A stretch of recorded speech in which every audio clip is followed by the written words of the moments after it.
Foreword to Eldorado by Baroness Orczy. There has of late years crept so much confusion into the mind of the student as well as of the general reader as to the identity of the Scarlet Pimpernel with that of the Gascon royalist plotter known to history as the Baron de Batz, that the time seems opportune for setting all doubts on that subject at rest. The identity of the Scarlet Pimpernel is in no way whatever connected with that of the Baron de Batz, and even superficial reflection will soon bring the mind to the conclusion that great fundamental differences existed in these two men, in their personality, in their character, and above all, in their aims. According to one or two enthusiastic historians, the Baron de Batz was the chief agent in a vast network of conspiracy entirely supported by foreign money, both English and Austrian, and which had for its object the overthrow of the Republican government and the restoration of the monarchy in France.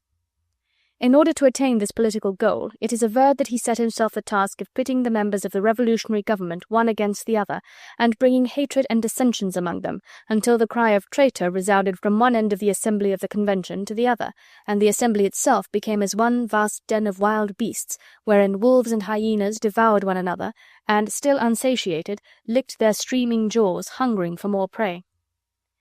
Those same enthusiastic historians, who have a firm belief in the so-called foreign conspiracy, ascribe every important event of the Great Revolution, be that event the downfall of the Girondins, the escape of the Dauphin from the Temple, or the death of Robespierre, to the intrigues of Baron de Batz.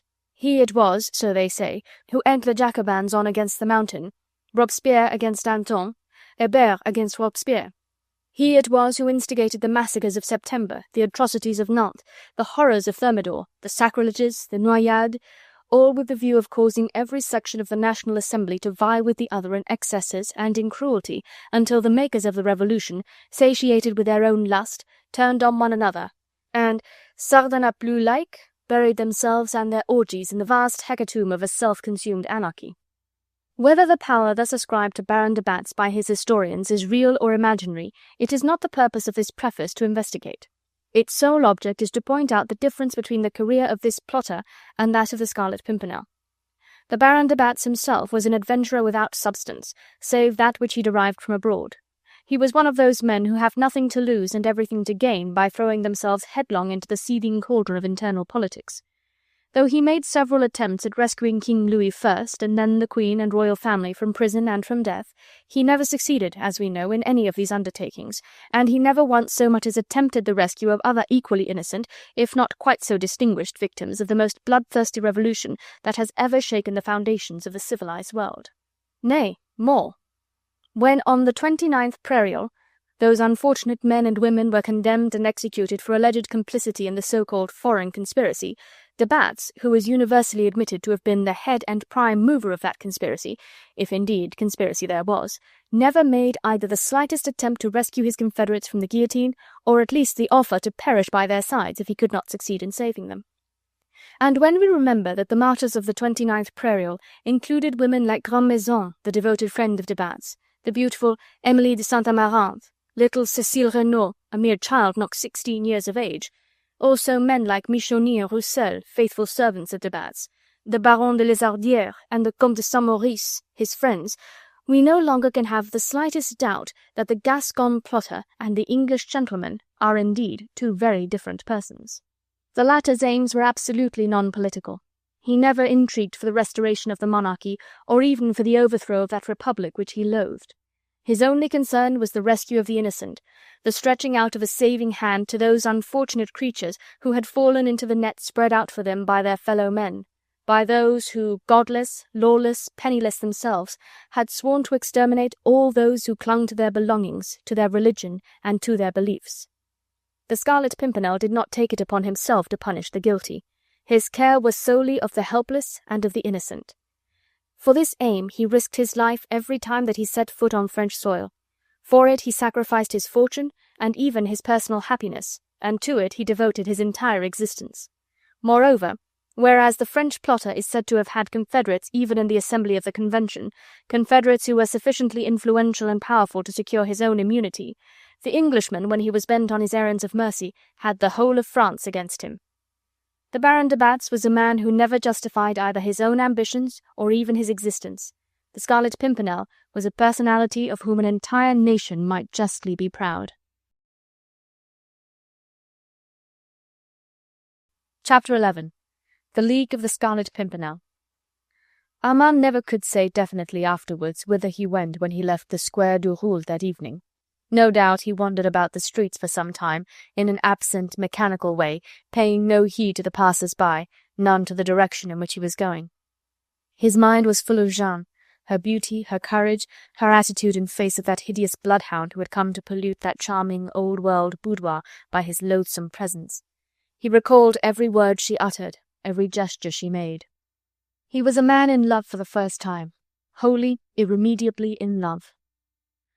I suppose that it was the pangs of hunger that first recalled him to himself. It was close on 8 o'clock now, and he had fed on his imaginings, first on anticipation, then on realization, and lastly on memory, during the best part of the day. Now he awoke from his daydream to find himself tired and hungry, but fortunately not very far from that quarter of Paris where food is easily obtainable. He was somewhere near the Madeleine, a quarter he knew well. Soon he saw in front of him a small eating-house which looked fairly clean and orderly. He pushed open its swing door, and seeing an empty table in a secluded part of the room, he sat down and ordered some supper. The place made no impression upon his memory. He could not have told you an hour later where it was situated, who had served him, what he had eaten, or what other persons were present in the dining-room at the time that he himself entered it. Having eaten, however, he felt more like his normal self, more conscious of his actions. When he finally left the eating-house, he realized, for instance, that it was very cold, a fact of which he had for the past few hours been totally unaware. The snow was falling in thin, close flakes, and a biting northeasterly wind was blowing those flakes into his face and down his collar. He wrapped his cloak tightly around him. It was a good step yet to Blakeney's lodgings, where he knew that he was expected. He struck quickly into the Rue Saint-Honoré, avoiding the great open places where the grim horrors of this magnificent city in revolt against civilization were displayed in all their grim nakedness. On the Place de la Révolution, the guillotine; on the Carrousel, the open-air camps of workers under the lash of slave-drivers more cruel than the uncivilized brutes of the far west. And Armand had to think of Jeanne in the midst of all these horrors. She was still a petted actress today, but who could tell if on the morrow the terrible law of the suspect would not reach her in order to drag her before a tribunal that knew no mercy, and whose sole justice was a condemnation. The young man hurried on. He was anxious to be among his own comrades, to hear his chief's pleasant voice, to feel assured that, by all the sacred laws of friendship, Jeanne henceforth would become the special care of the Scarlet Pimpernel and his league. Blakeney lodged in a small house situated on the Quai de l'École, at the back of Saint-Germain-l'Auxerrois, from whence he had a clear and uninterrupted view across the river, as far as the irregular block of buildings of the Châtelet prison and the House of Justice. The same tower clock that 2 centuries ago had tolled the signal for the massacre of the Huguenots was even now striking 9. Armand slipped through the half-open porte cochère, crossed the narrow dark courtyard, and ran up 2 flights of winding stone stairs. At the top of these, a door on his right allowed a thin streak of light to filtrate between its 2 folds. An iron bell-handle hung beside it. Armand gave it a pull. 2 minutes later he was amongst his friends. He heaved a great sigh of content and relief. The very atmosphere here seemed to be different. As far as the lodging itself was concerned, it was as bare, as devoid of comfort as those sort of places, so-called chambres garnies, usually were in these days. The chairs looked rickety and uninviting. The sofa was of black horsehair, the carpet was threadbare, and in places in actual holes. But there was a certain something in the air which revealed, in the midst of all this squalor, the presence of a man of fastidious taste. To begin with, the place was spotlessly clean. The stove, highly polished, gave forth a pleasing warm glow, even whilst the window, slightly open, allowed a modicum of fresh air to enter the room. In a rough earthenware jug on the table stood a large bunch of Christmas roses, and to the educated nostril the slight scent of perfumes that hovered in the air was doubly pleasing after the fetid air of the narrow streets. Sir Andrew Ffoulkes was there, also my Lord Tony and Lord Hastings. They greeted Armand with whole-hearted cheeriness. "Where is Blakeney?" asked the young man as soon as he had shaken his friends by the hand. "Present," came in loud, pleasant accents from the door of an inner room on the right. And there he stood under the lintel of the door, the man against whom was raised the giant hand of an entire nation, the man for whose head the revolutionary government of France would gladly pay out all the savings of its treasury, the man whom human bloodhounds were tracking, hot on the scent, for whom the nets of a bitter revenge and relentless reprisals were constantly being spread. Was he unconscious of it, or merely careless? His closest friend, Sir Andrew Ffoulkes, could not say. Certain it is that, as he now appeared before Armand, picturesque as ever in perfectly tailored clothes, with priceless lace at throat and wrists, his slender fingers holding an enamelled snuff-box and a handkerchief of delicate cambric, his whole personality that of a dandy rather than a man of action, it seemed impossible to connect him with the foolhardy escapes which had set one nation glowing with enthusiasm and another clamouring for revenge. But it was the magnetism that emanated from him that could not be denied. The light that now and then, swift as summer lightning, flashed out from the depths of the blue eyes usually veiled by heavy, lazy lids, the sudden tightening of firm lips, the setting of the square jaw, which in a moment, but only for the space of a second, transformed the entire face and revealed the born leader of men. Just now there was none of that in the debonair, easy-going man of the world who advanced to meet his friend. Armand went quickly up to him, glad to grasp his hand, slightly troubled with remorse, no doubt, at the recollection of his adventure of today. It almost seemed to him that from beneath his half-closed lids Blakeney had shot a quick, inquiring glance upon him. The quick flash seemed to light up the young man's soul from within, and to reveal it, naked, to his friend. It was all over in a moment, and Armand thought that mayhap his conscience had played him a trick. There was nothing apparent in him, of this he was sure, that could possibly divulge his secret just yet. "I am rather late, I fear," he said. "I wandered about the streets in the late afternoon and lost my way in the dark. I hope I have not kept you all waiting." They all pulled chairs closely round the fire, except Blakeney, who preferred to stand. He waited a while until they were all comfortably settled, and all ready to listen. Then, "It is about the Dauphin," he said abruptly, without further preamble. They understood. All of them had guessed it, almost before the summons came that had brought them to Paris 2 days ago. Sir Andrew Ffoulkes had left his young wife because of that, and Armand had demanded it as a right to join hands in this noble work. Blakeney had not left France for over 3 months now. Backwards and forwards between Paris or Nantes or Orleans, to the coast where his friends would meet him to receive those unfortunates whom one man's whole-hearted devotion had rescued from death. Backwards and forwards into the very hearts of those cities wherein an army of sleuth-hounds were on his track, and the guillotine was stretching out her arms to catch the foolhardy adventurer. Now it was about the Dauphin. They all waited, breathless and eager, the fire of a noble enthusiasm burning in their hearts. They waited in silence, their eyes fixed on their leader, lest one single word from him should fail to reach their ears. The full magnetism of the man was apparent now. As he held these 4 men at this moment, he could have held a crowd. The man of the world, the fastidious dandy, had shed his mask. There stood the leader, calm, serene in the very face of the most deadly danger that had ever encompassed any man, looking that danger fully in the face, not striving to belittle it or to exaggerate it, but weighing it in the balance with what there was to accomplish, the rescue of a martyred, innocent child from the hands of fiends who were destroying his very soul even more completely than his body. "Everything, I think, is prepared," resumed Sir Percy after a slight pause. "The Simons have been summarily dismissed. I learned that today. They removed from the temple on Sunday next, the 19th. Obviously, that is the one day most likely to help us in our operations. As far as I am concerned, I cannot make any hard and fast plans. Chance at the last moment will have to dictate. But from every one of you I must have cooperation, and it can only be by your following my directions implicitly that we can even remotely hope to succeed." He crossed and recrossed the room once or twice before he spoke again, pausing now and again in his walk in front of a large map of Paris and its environs that hung upon the wall, his tall figure erect, his hands behind his back, his eyes fixed before him as if he saw right through the walls of this squalid room and across the darkness that overhung the city, through the grim bastions of the mighty building far away, where the descendant of 100 kings lived at the mercy of human fiends who worked for his abasement. The man's face was now that of a seer and a visionary. The firm lines were set and rigid as those of an image carved in stone, the statue of heart-whole devotion, with the self-imposed task beckoning sternly to follow, there where lurks danger and death. "The way, I think, in which we could best succeed would be this," he resumed after a while, sitting now on the edge of the table and directly facing his 4 friends. The light from the lamp which stood upon the table behind him fell full upon those 4 glowing faces fixed eagerly upon him, but he himself was in shadow, a massive silhouette broadly cut out against the light-coloured map on the wall beyond. "I remain here, of course, until Sunday," he said, "and will closely watch my opportunity, when I can with the greatest amount of safety enter the temple building and take possession of the child. I shall, of course, choose the moment when the Simons are actually on the move, with their successors probably coming in at about the same time. God alone knows," he added earnestly, "how I shall contrive to get possession of the child. At the moment I am just as much in the dark about that as you are." He paused a moment, and suddenly his grave face seemed flooded with sunshine. A kind of lazy merriment danced in his eyes, effacing all trace of solemnity within them.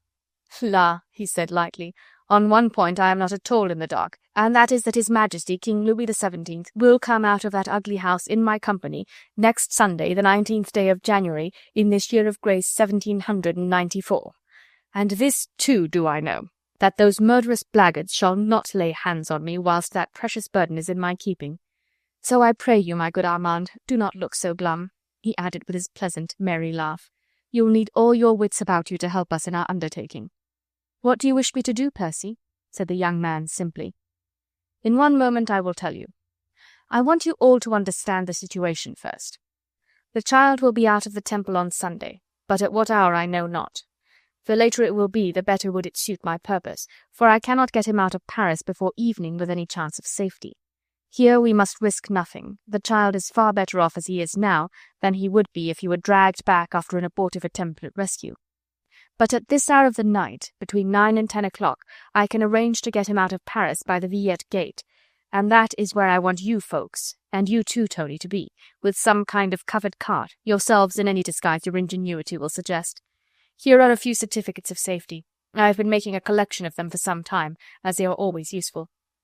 He dived into the wide pocket of his coat and drew forth a number of cards, greasy, much-fingered documents of the usual pattern which the Committee of General Security delivered to the free citizens of the new Republic, and without which no one could enter or leave any town or country commune without being detained as suspect. He glanced at them and handed them over to Ffoulkes. "Choose your own identity for the occasion, my good friend," he said lightly, "and you too, Tony. You may be stonemasons or coal-carriers, chimney-sweeps or farm-labourers, I care not which, so long as you look sufficiently grimy and wretched to be unrecognisable, and so long as you can procure a cart without arousing suspicions, and can wait for me punctually at the appointed spot." Ffoulkes turned over the cards, and with a laugh handed them over to Lord Tony. The two fastidious gentlemen discussed for a while the respective merits of a chimney-sweep's uniform as against that of a coal-carrier. "You can carry more grime if you are a sweep," suggested Blakeney, "and if the soot gets into your eyes it does not make them smart like coal does." "But soot adheres more closely," argued Tony solemnly, "and I know that we shan't get a bath for at least a week afterwards." "Certainly you won't, you sybarite," asserted Sir Percy with a laugh. "After a week soot might become permanent," mused Sir Andrew, wondering what, under the circumstance, my lady would say to him. "If you are both so fastidious," retorted Blakeney, shrugging his broad shoulders, "I'll turn one of you into a Reddleman, and the other into a dyer.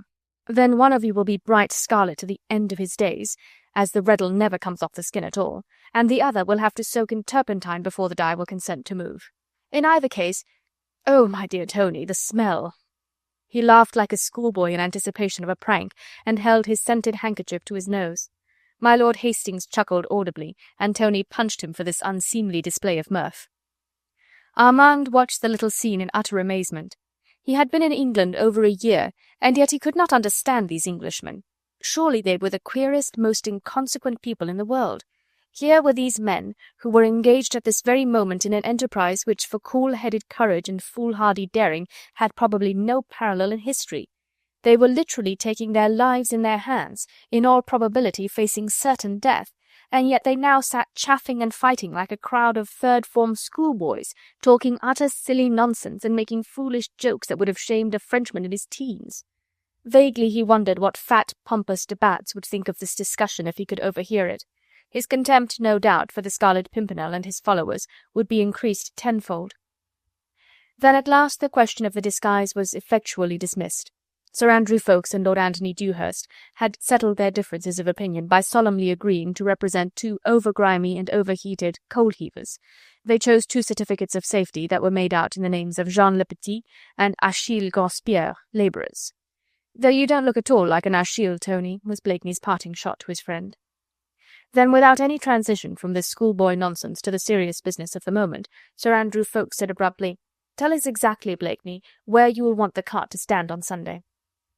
Blakeney rose and turned to the map against the wall, Ffoulkes and Tony following him. They stood close to his elbow whilst his slender, nervy hand wandered along the shiny surface of the varnished paper. At last he placed his finger on one spot. "Here, you see," he said, "is the Villette gate. Just outside it a narrow street on the right leads down in the direction of the canal. It is just at the bottom of that narrow street, at its junction with the towpath there, that I want you two and the cart to be. It had better be a coal car, by the way.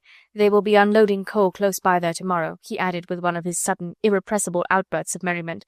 "You and Tony can exercise your muscles coal-heaving, and incidentally make yourselves known in the neighbourhood as good if somewhat grimy patriots."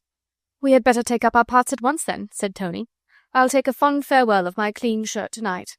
"Yes, you will not see one again for some time, my good Tony. After your hard day's work tomorrow, you will have to sleep either inside your cart, if you have already secured one, or under the arches of the canal bridge, if you have not." "I hope you have an equally pleasant prospect for Hastings," was my Lord Tony's grim comment. It was easy to see that he was as happy as a schoolboy about to start for a holiday. Lord Tony was a true sportsman. Perhaps there was in him less sentiment for the heroic work which he did under the guidance of his chief than an inherent passion for dangerous adventures. Sir Andrew Ffoulkes, on the other hand, thought perhaps a little less of the adventure, but a great deal of the martyred child in the Temple. He was just as buoyant, just as keen as his friend, but the leaven of sentiment raised his sporting instincts to perhaps a higher plane of self-devotion. "Well now, to recapitulate," he said, in turn following with his finger the indicated route on the map. "Tony and I and the coal cart will await you on this spot, at the corner of the towpath on Sunday evening at 9 o'clock. "And your signal, Blakeney?" asked Tony. "The usual one," replied Sir Percy, the seamew's cry thrice repeated at brief intervals. "But now," he continued, turning to Armand and Hastings, who had taken no part in the discussion hitherto, "I want your help a little further afield." "I thought so," nodded Hastings. "The coal cart, with its usual miserable nag, will carry us a distance of 15 or 16 kilometres, but no more. My purpose is to cut along the north of the city and to reach Saint-Germain, the nearest point where we can secure good mounts. There is a farmer just outside the commune. His name is Achard. He has excellent horses, which I have borrowed before now. We shall want 5, of course, and he has one powerful beast that will do for me, as I shall have, in addition to my own weight, which is considerable, to take the child with me on the pillion.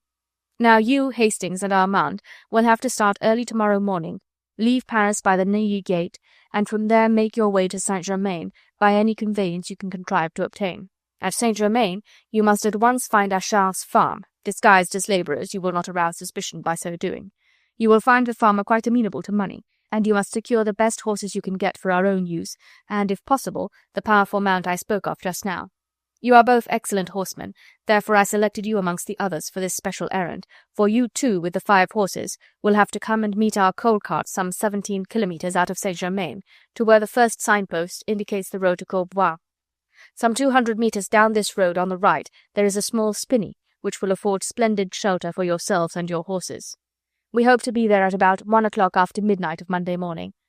Now, is that all quite clear, and are you both satisfied?" "It is quite clear," exclaimed Hastings placidly, "but I, for one, am not at all satisfied." "And why not?" "Because it is all too easy. We get none of the danger." "Oh, ho! I thought that you would bring that argument forward, you incorrigible grumbler," laughed Sir Percy good-humouredly. "Let me tell you that if you start tomorrow from Paris in that spirit, you will run your head and Armand's into a noose long before you reach the gate of Neuilly. I cannot allow either of you to cover your faces with too much grime. An honest farm labourer should not look over-dirty, and your chances of being discovered and detained are, at the outset, far greater than those which Ffoulkes and Tony will run." Armand had said nothing during this time. While Blakeney was unfolding his plan for him and for Lord Hastings, a plan which practically was a command, he had sat with his arms folded across his chest, his head sunk upon his breast.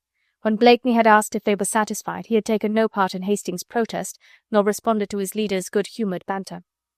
Though he did not look up even now, yet he felt that Percy's eyes were fixed upon him, and they seemed to scorch into his soul.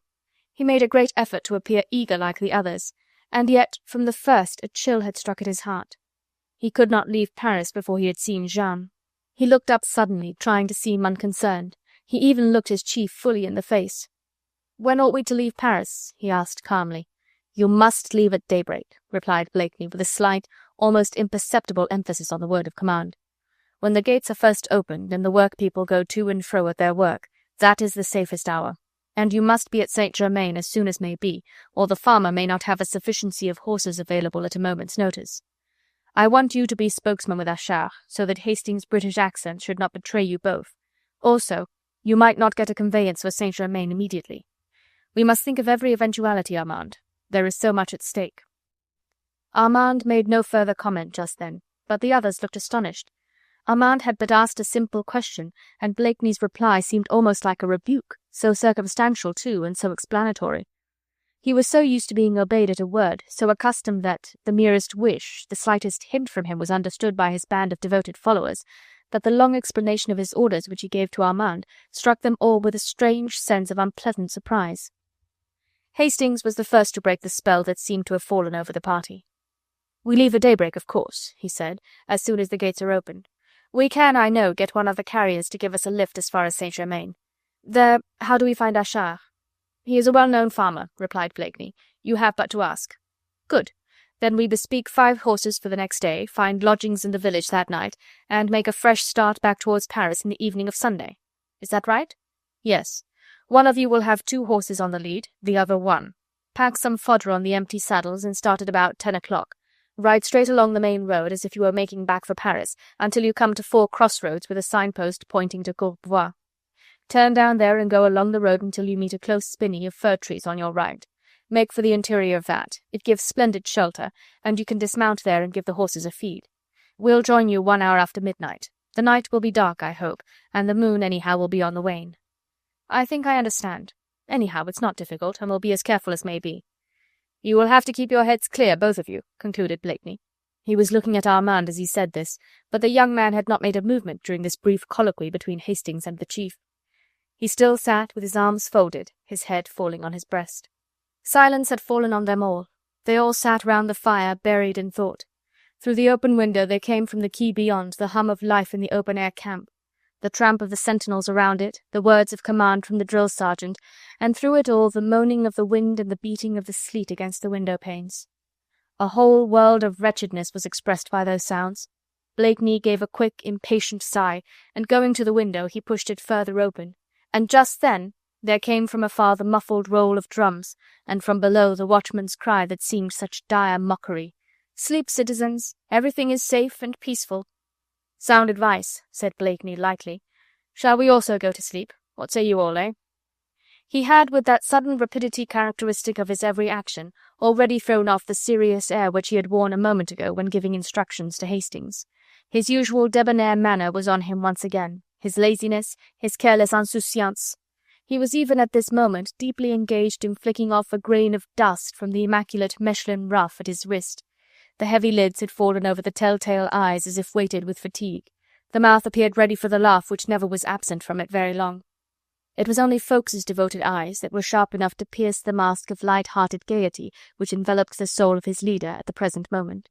He saw for the first time in all the years that he had known Blakeney a frown across the habitually smooth brow, and though the lips were parted for a laugh, the lines around mouth and chin were hard and set.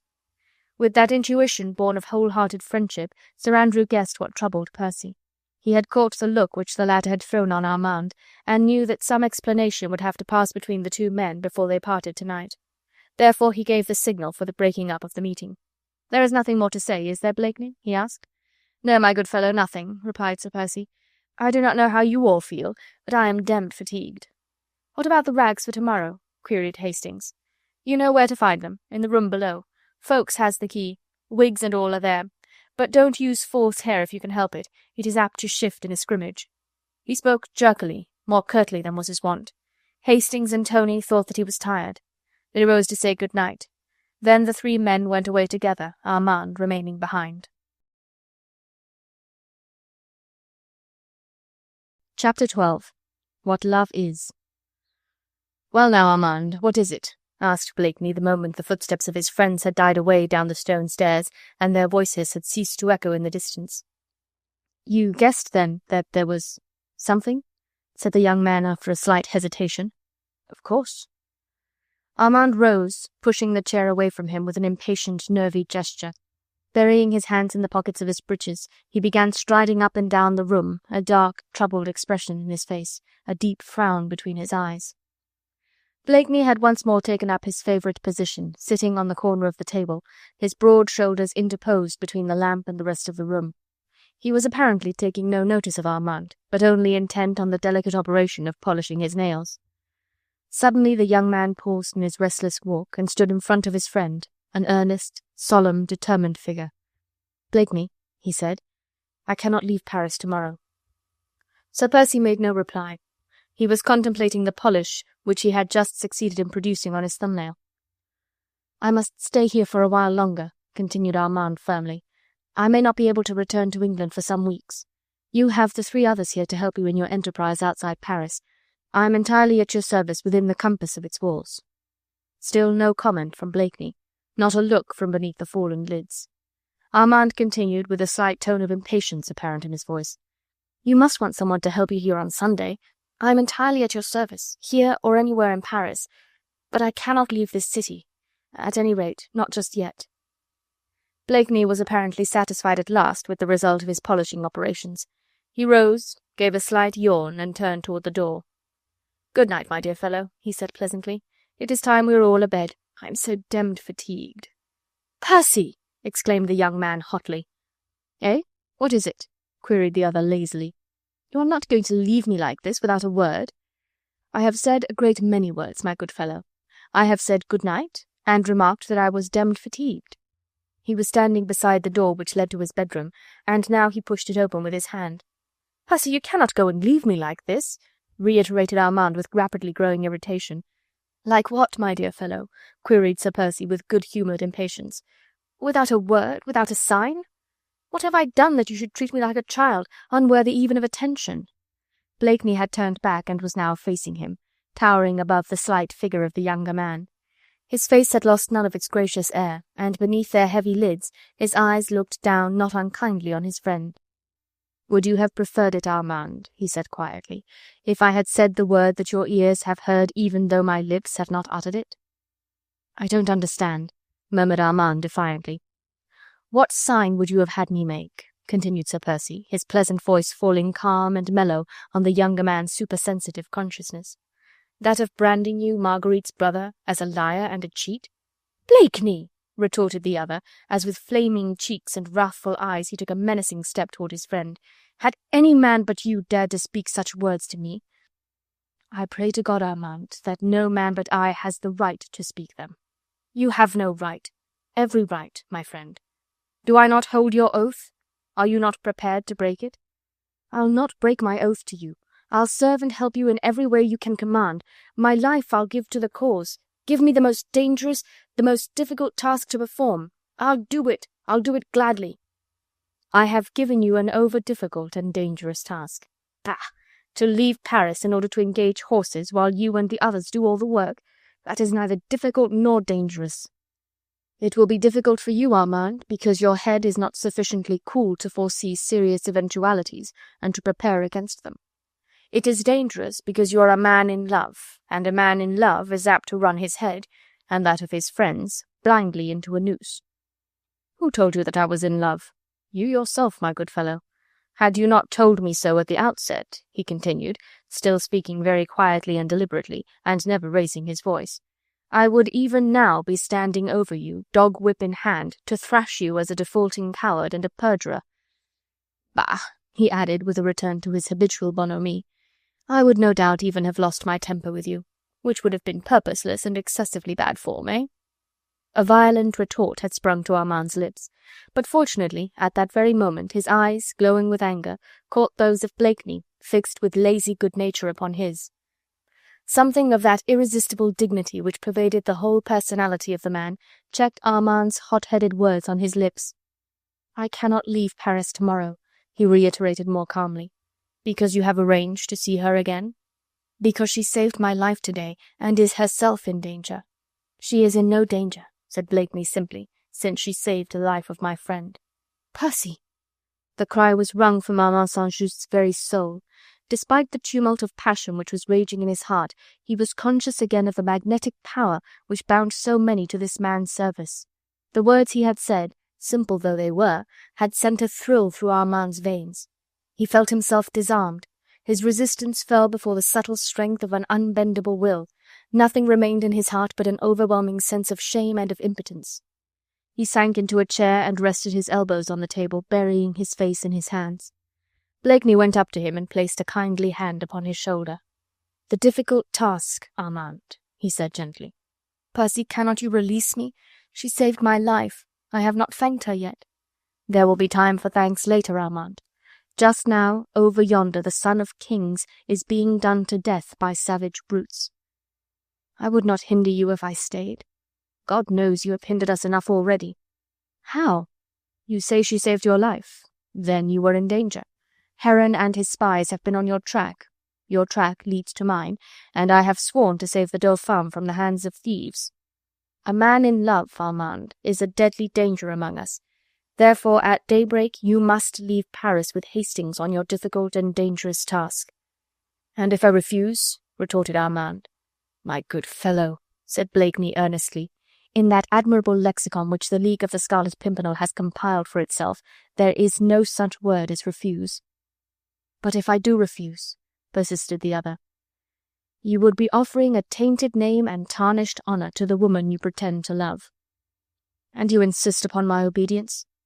"By the oath which I hold from you." "But this is cruel, inhuman."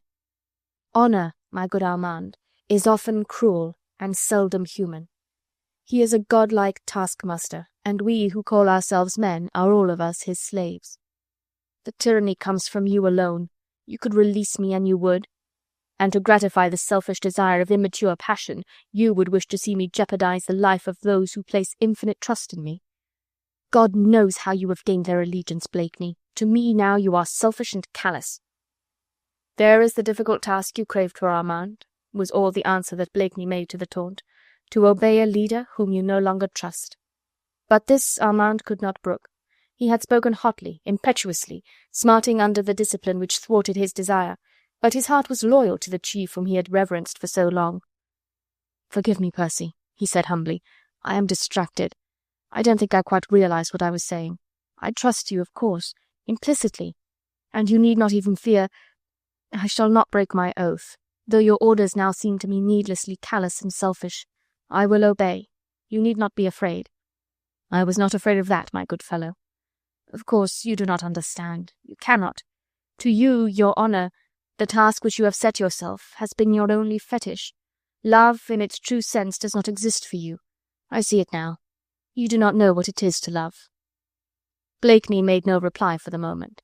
He stood in the centre of the room, with the yellow light of the lamp falling full now upon his tall, powerful frame, immaculately dressed in perfectly tailored clothes, upon his long, slender hands, half hidden by filmy lace, and upon his face, across which, at this moment, a heavy strand of curly hair threw a curious shadow. At Armand's words his lips had imperceptibly tightened, his eyes had narrowed as if they tried to see something that was beyond the range of their focus. Across the smooth brow, the strange shadow made by the hair seemed to find a reflex from within.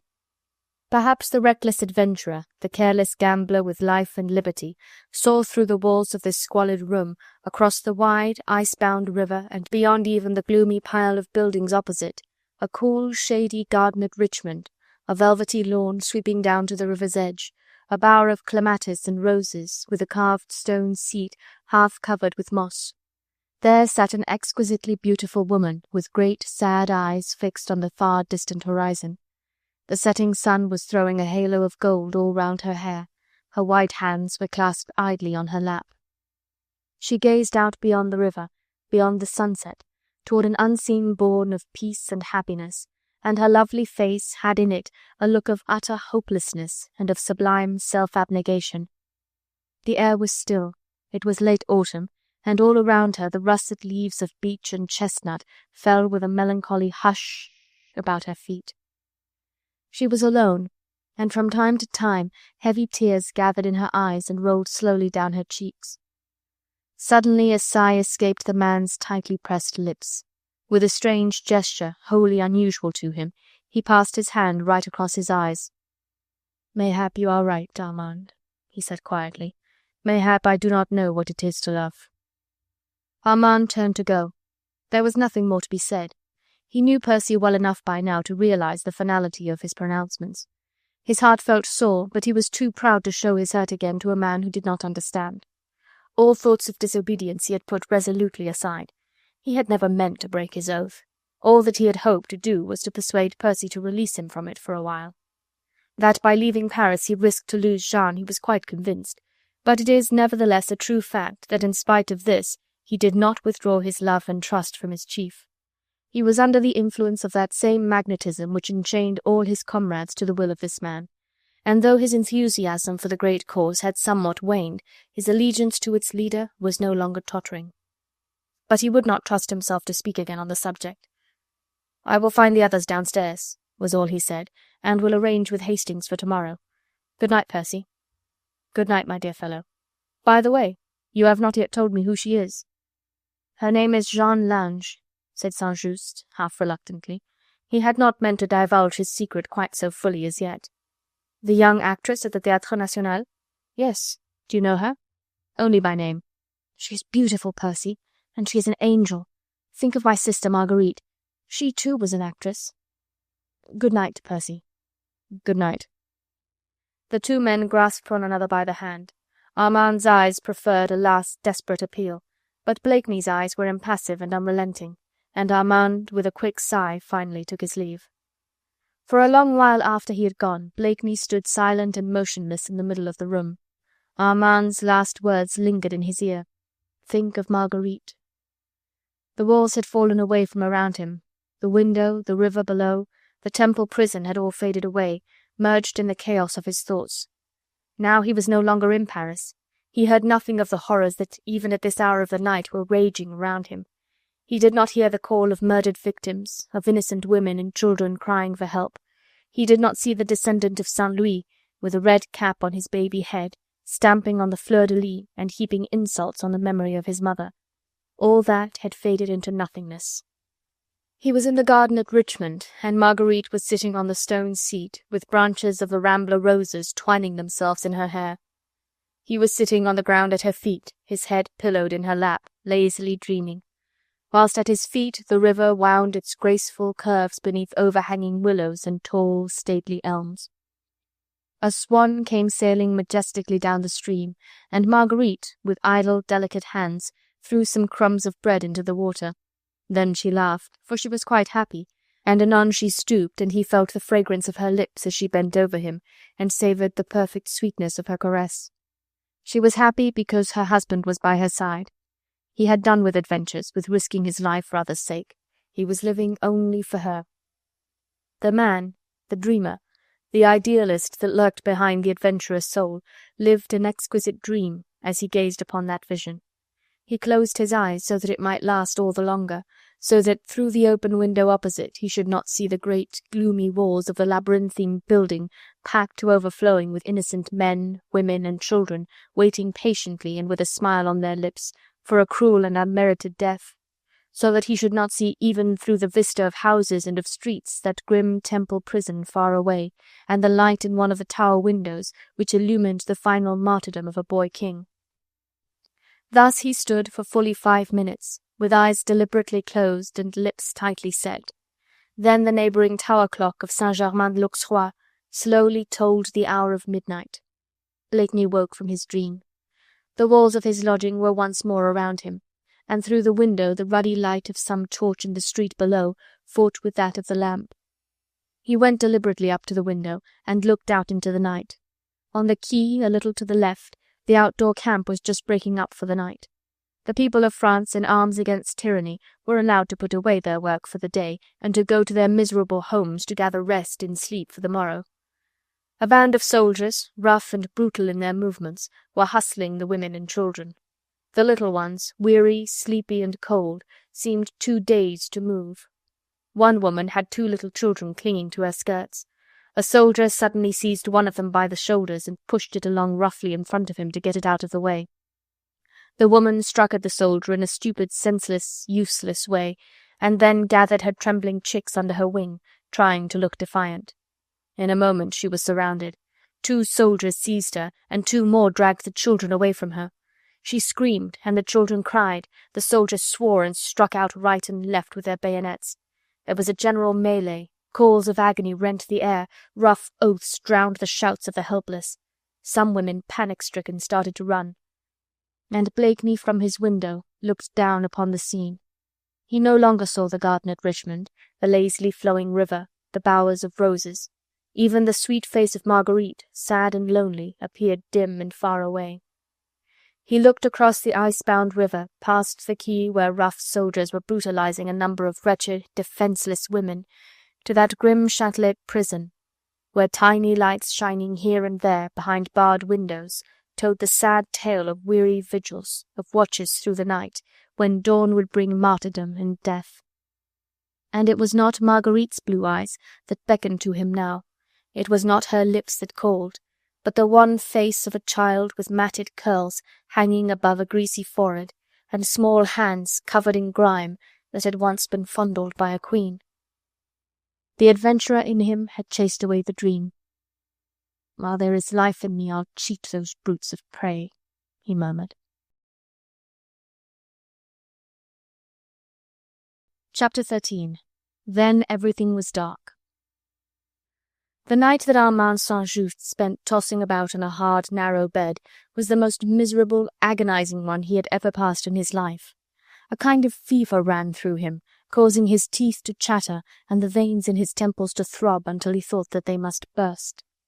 Physically, he certainly was ill. The mental strain caused by two great conflicting passions had attacked his bodily strength, and whilst his brain and heart fought their battles together, his aching limbs found no repose. His love for Jeanne, his loyalty to the man to whom he owed his life and to whom he had sworn allegiance and implicit obedience. These superacute feelings seemed to be tearing at his very heartstrings until he felt that he could no longer lie on the miserable palliasse which in these squalid lodgings did duty for a bed. He rose long before daybreak, with tired back and burning eyes, but unconscious of any pain save that which tore at his heart. The weather, fortunately, was not quite so cold. A sudden and very rapid thaw had set in, and when, after a hurried toilette, Armand, carrying a bundle under his arm, emerged into the street, the mild south wind struck pleasantly on his face. It was then pitch dark. The street lamps had been extinguished long ago, and the feeble January sun had not yet tinged with pale colour the heavy clouds that hung over the sky. The streets of the great city were absolutely deserted at this hour. It lay peaceful and still, wrapped in its mantle of gloom. A thin rain was falling, and Armand's feet, as he began to descend the heights of Montmartre, sank ankle-deep in the mud of the road. There was but scanty attempt at pavements in this outlying quarter of the town, and Armand had much ado to keep his footing on the uneven and intermittent stones that did duty for roads in these parts. But this discomfort did not trouble him just now. One thought, and one alone, was clear in his mind. He must see Jeanne before he left Paris. He did not pause to think how he could accomplish that at this hour of the day. All he knew was that he must obey his chief, and that he must see Jeanne. He would see her, explain to her that he must leave Paris immediately, and beg her to make her preparations quickly, so that she might see him as soon as may be, and accompany him to England straight away. He did not feel that he was being disloyal by trying to see Jeanne. He had thrown prudence to the winds, not realizing that his imprudence would and did jeopardize not only the success of his chief's plans, but also his life and that of his friends. He had, before parting from Hastings last night, arranged to meet him in the neighbourhood of the Neuilly gate at 7 o'clock. It was only 6 now. There was plenty of time for him to rouse the concierge at the house in the Square du Roule, to see Jeanne for a few moments, to slip into Madame Bellhomme's kitchen and there into the labourer's clothes which he was carrying in the bundle under his arm, and to be at the gate at the appointed hour.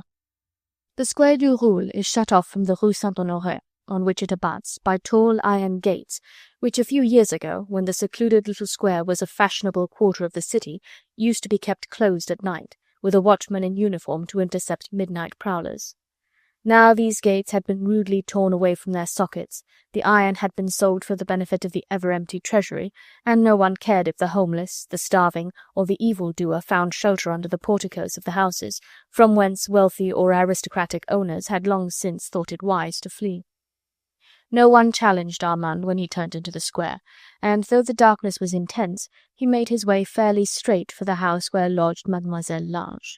So far he had been wonderfully lucky. The foolhardiness with which he had exposed his life and that of his friends by wandering about the streets of Paris at this hour without any attempt at disguise, though carrying one under his arm, had not met with the untoward fate which it undoubtedly deserved. The darkness of the night and the thin sheet of rain as it fell had effectually wrapped his progress through the lonely streets in their beneficent mantle of gloom. The soft mud below had drowned the echo of his footsteps. If spies were on his track, as Jean had feared and Blakeney prophesied, he had certainly succeeded in evading them. He pulled the concierge's bell, and the latch of the outer door, manipulated from within, duly sprang open in response. He entered, and from the lodge the concierge's voice emerging, muffled from the depths of pillows and blankets, challenged him with an oath directed at the unseemliness of the hour. "Mademoiselle Lange," said Armand boldly, as without hesitation he walked past the lodge, making straight for the stairs. It seemed to him that from the concierge's room loud vituperations followed him, but he took no notice of these. Only a short flight of stairs and one more door separated him from Jeanne. He did not pause to think that she would in all probability be still in bed, that he might have some difficulty in rousing Madame Belhomme, that the latter might not even care to admit him, nor did he reflect on the glaring imprudence of his actions. He wanted to see Jeanne, and she was on the other side of that wall. "Eh, citizen! Hola! Here, curse you, where are you?" came in a gruff voice to him from below. He had mounted the stairs, and was now on the landing just outside Jeanne's door. He pulled the bell handle, and heard the pleasing echo of the bell that would presently wake Madame Belhomme and bring her to the door. "Citizen! Hola! Curse you for an aristo! What are you doing there?" The concierge, a stout, elderly man, wrapped in a blanket, his feet thrust in slippers, and carrying a guttering tallow candle, had appeared upon the landing. He held the candle up so that its feeble flickering rays fell on Armand's pale face and on the damp cloak which fell away from his shoulders. "What are you doing there?" reiterated the concierge with another oath from his prolific vocabulary. "As you see, citizen," replied Armand politely, "I am ringing Mademoiselle Lange's front door-bell." "At this hour of the morning?" queried the man with a sneer. "I desire to see her." "Then you have come to the wrong house, citizen," said the concierge with a rude laugh. "The wrong house? What do you mean?" stammered Armand, a little bewildered. "She is not here, quoi," retorted the concierge, who now turned deliberately on his heel. "Go and look for her, citizen. It'll take you some time to find her." He shuffled off in the direction of the stairs. Armand was vainly trying to shake himself free from a sudden, an awful sense of horror. He gave another vigorous pull at the bell. Then with one bound he overtook the concierge, who was preparing to descend the stairs, and gripped him peremptorily by the arm. "Where is Mademoiselle Lange?" he asked. His voice sounded quite strange in his own ear. His throat felt parched, and he had to moisten his lips with his tongue before he was able to speak. "Arrested," replied the man. "Arrested? When? Where? How?" "When? Late yesterday evening. Where? Here, in her room. How? By the agents of the Committee of General Security. She and the old woman. Basta, that's all I know. Now I am going back to bed, and you clear out of the house. You're making a disturbance, and I shall be reprimanded. I ask you, is this a decent time for rousing honest patriots out of their morning sleep?" He shook his arm free from Armand's grasp, and once more began to descend. Armand stood on the landing like a man who has been stunned by a blow on the head. His limbs were paralyzed. He could not for the moment have moved or spoken if his life had depended on a sign or a word. His brain was reeling, and he had to steady himself with his hand against the wall, or he would have fallen headlong on the floor. He had lived in a whirl of excitement for the past 24 hours. His nerves during that time had been kept at straining point. Passion, joy, happiness, deadly danger, and moral fights had worn his mental endurance threadbare. Want of proper food and a sleepless night had almost thrown his physical balance out of gear. This blow came at a moment when he was least able to bear it. Jean had been arrested. Jean was in the hands of those brutes whom he, Armand, had regarded yesterday with insurmountable loathing. Jean was in prison. She was arrested. She would be tried, condemned, and all because of him. The thought was so awful that it brought him to the verge of mania. He watched as in a dream the form of the concierge shuffling his way down the oak staircase. His portly figure assumed gargantuan proportions. The candle which he carried looked like the dancing flames of hell, through which grinning faces, hideous and contortioned, mocked at him and leered. Then suddenly everything was dark. The light had disappeared round the bend of the stairs. Grinning faces and ghoulish visions vanished. He saw only Jeanne, his dainty, exquisite Jeanne, in the hands of those brutes. He saw her as he had seen a year and a half ago, the victims of those bloodthirsty wretches being dragged before a tribunal that was but a mockery of justice. He heard the quick interrogatory and the responses from her perfect lips, that exquisite voice of hers veiled by tones of anguish. He heard the condemnation, the rattle of the tumbril on the ill-paved streets, saw her there with hands clasped together, her eyes— Great God, he was really going mad. Like a wild creature driven forth, he started to run down the stairs, past the concierge who was just entering his lodge, and who now turned in surly anger to watch this man running away like a lunatic or a fool, out by the front door and into the street. In a moment he was out of the little square. Then, like a hunted hare, he still ran down the Rue Saint-Honoré, along its narrow, interminable length. His hat had fallen from his head, his hair was wild all round his face, the rain weighted the cloak upon his shoulders, but still he ran. His feet made no noise on the muddy pavement. He ran on and on, his elbows pressed to his sides, panting, quivering, intent but upon one thing, the goal which he had set himself to reach. Jean was arrested. He did not know where to look for her, but he did know whither he wanted to go now as swiftly as his legs would carry him. It was still dark, but Armand St. was a born Parisian, and he knew every inch of this quarter, where he and Marguerite had years ago lived. Down the Rue Saint-Honoré, he had reached the bottom of the interminably long street at last. He had kept just a sufficiency of reason, or was it merely blind instinct, to avoid the places where the night patrols of the National Guard might be on the watch. He avoided the Place du Carrousel, also the quay, and struck sharply to his right until he reached the façade of Saint-Germain-l'Auxerrois. Another effort, round the corner, and there was the house at last. He was like the hunted creature now that has run to earth. Up the 2 flights of stone stairs, and then the pull of the bell, a moment of tense anxiety, whilst panting, gasping, almost choked with the sustained effort and the strain of the past half-hour, he leaned against the wall, striving not to fall. Then the well-known firm step across the rooms beyond, the open door, the hand upon his shoulder. After that, he remembered nothing more.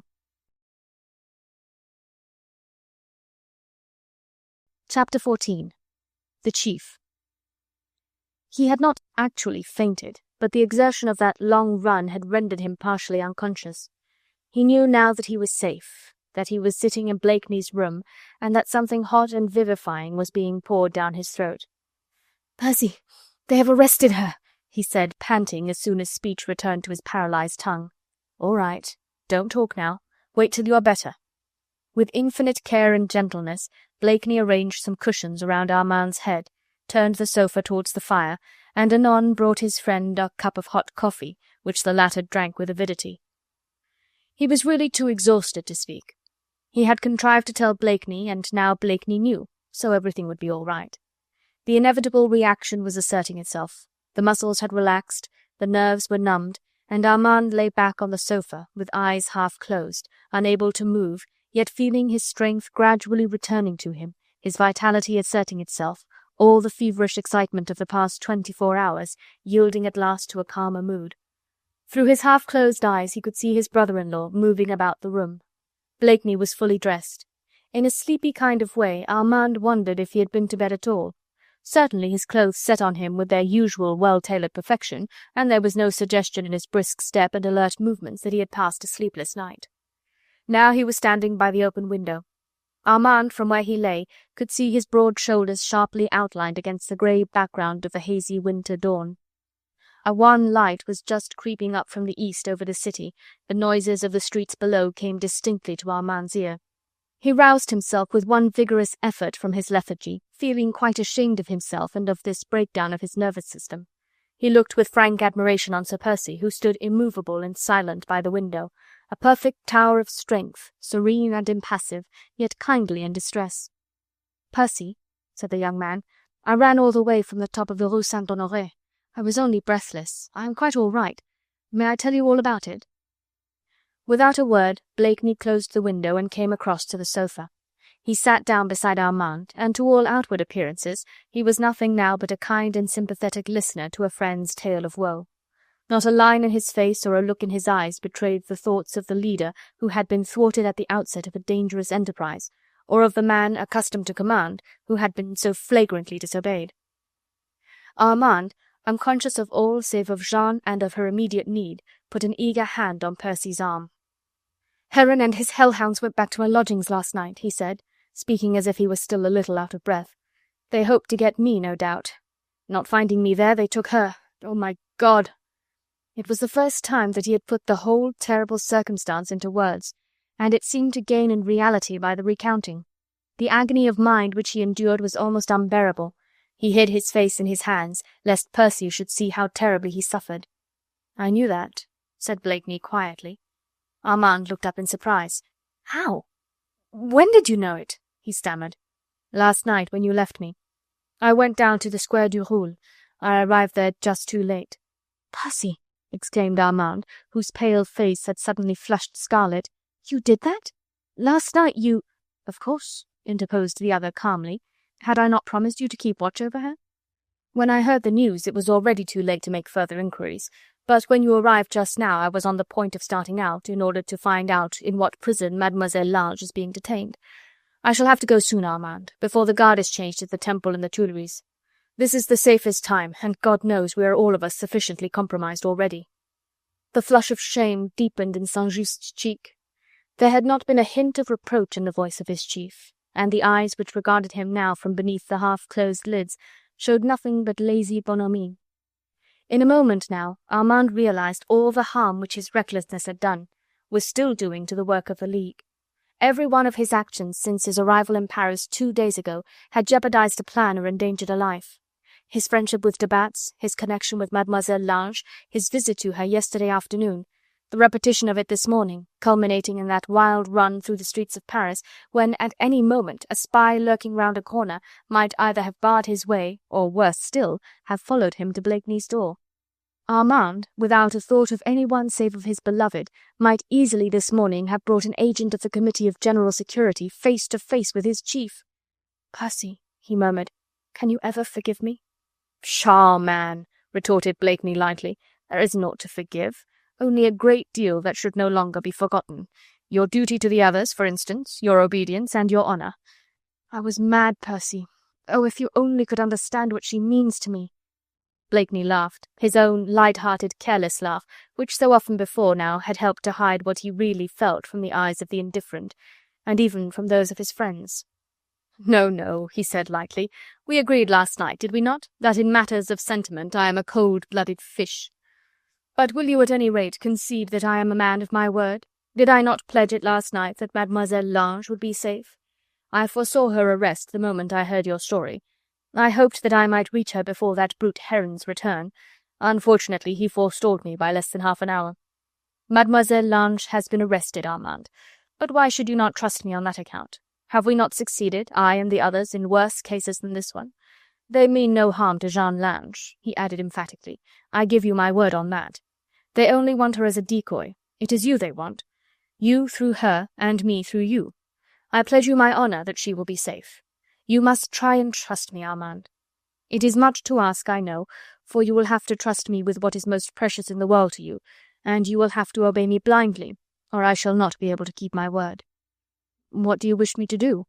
"Firstly, you must be outside Paris within the hour. Every minute that you spend inside the city now is full of danger. Oh, no, not for you," added Blakeney, checking with a good-humoured gesture Armand's words of protestation. "Danger for the others, and for our scheme tomorrow." "How can I go to Saint-Germain, Percy, knowing that she—" "Is under my charge?" interposed the other calmly.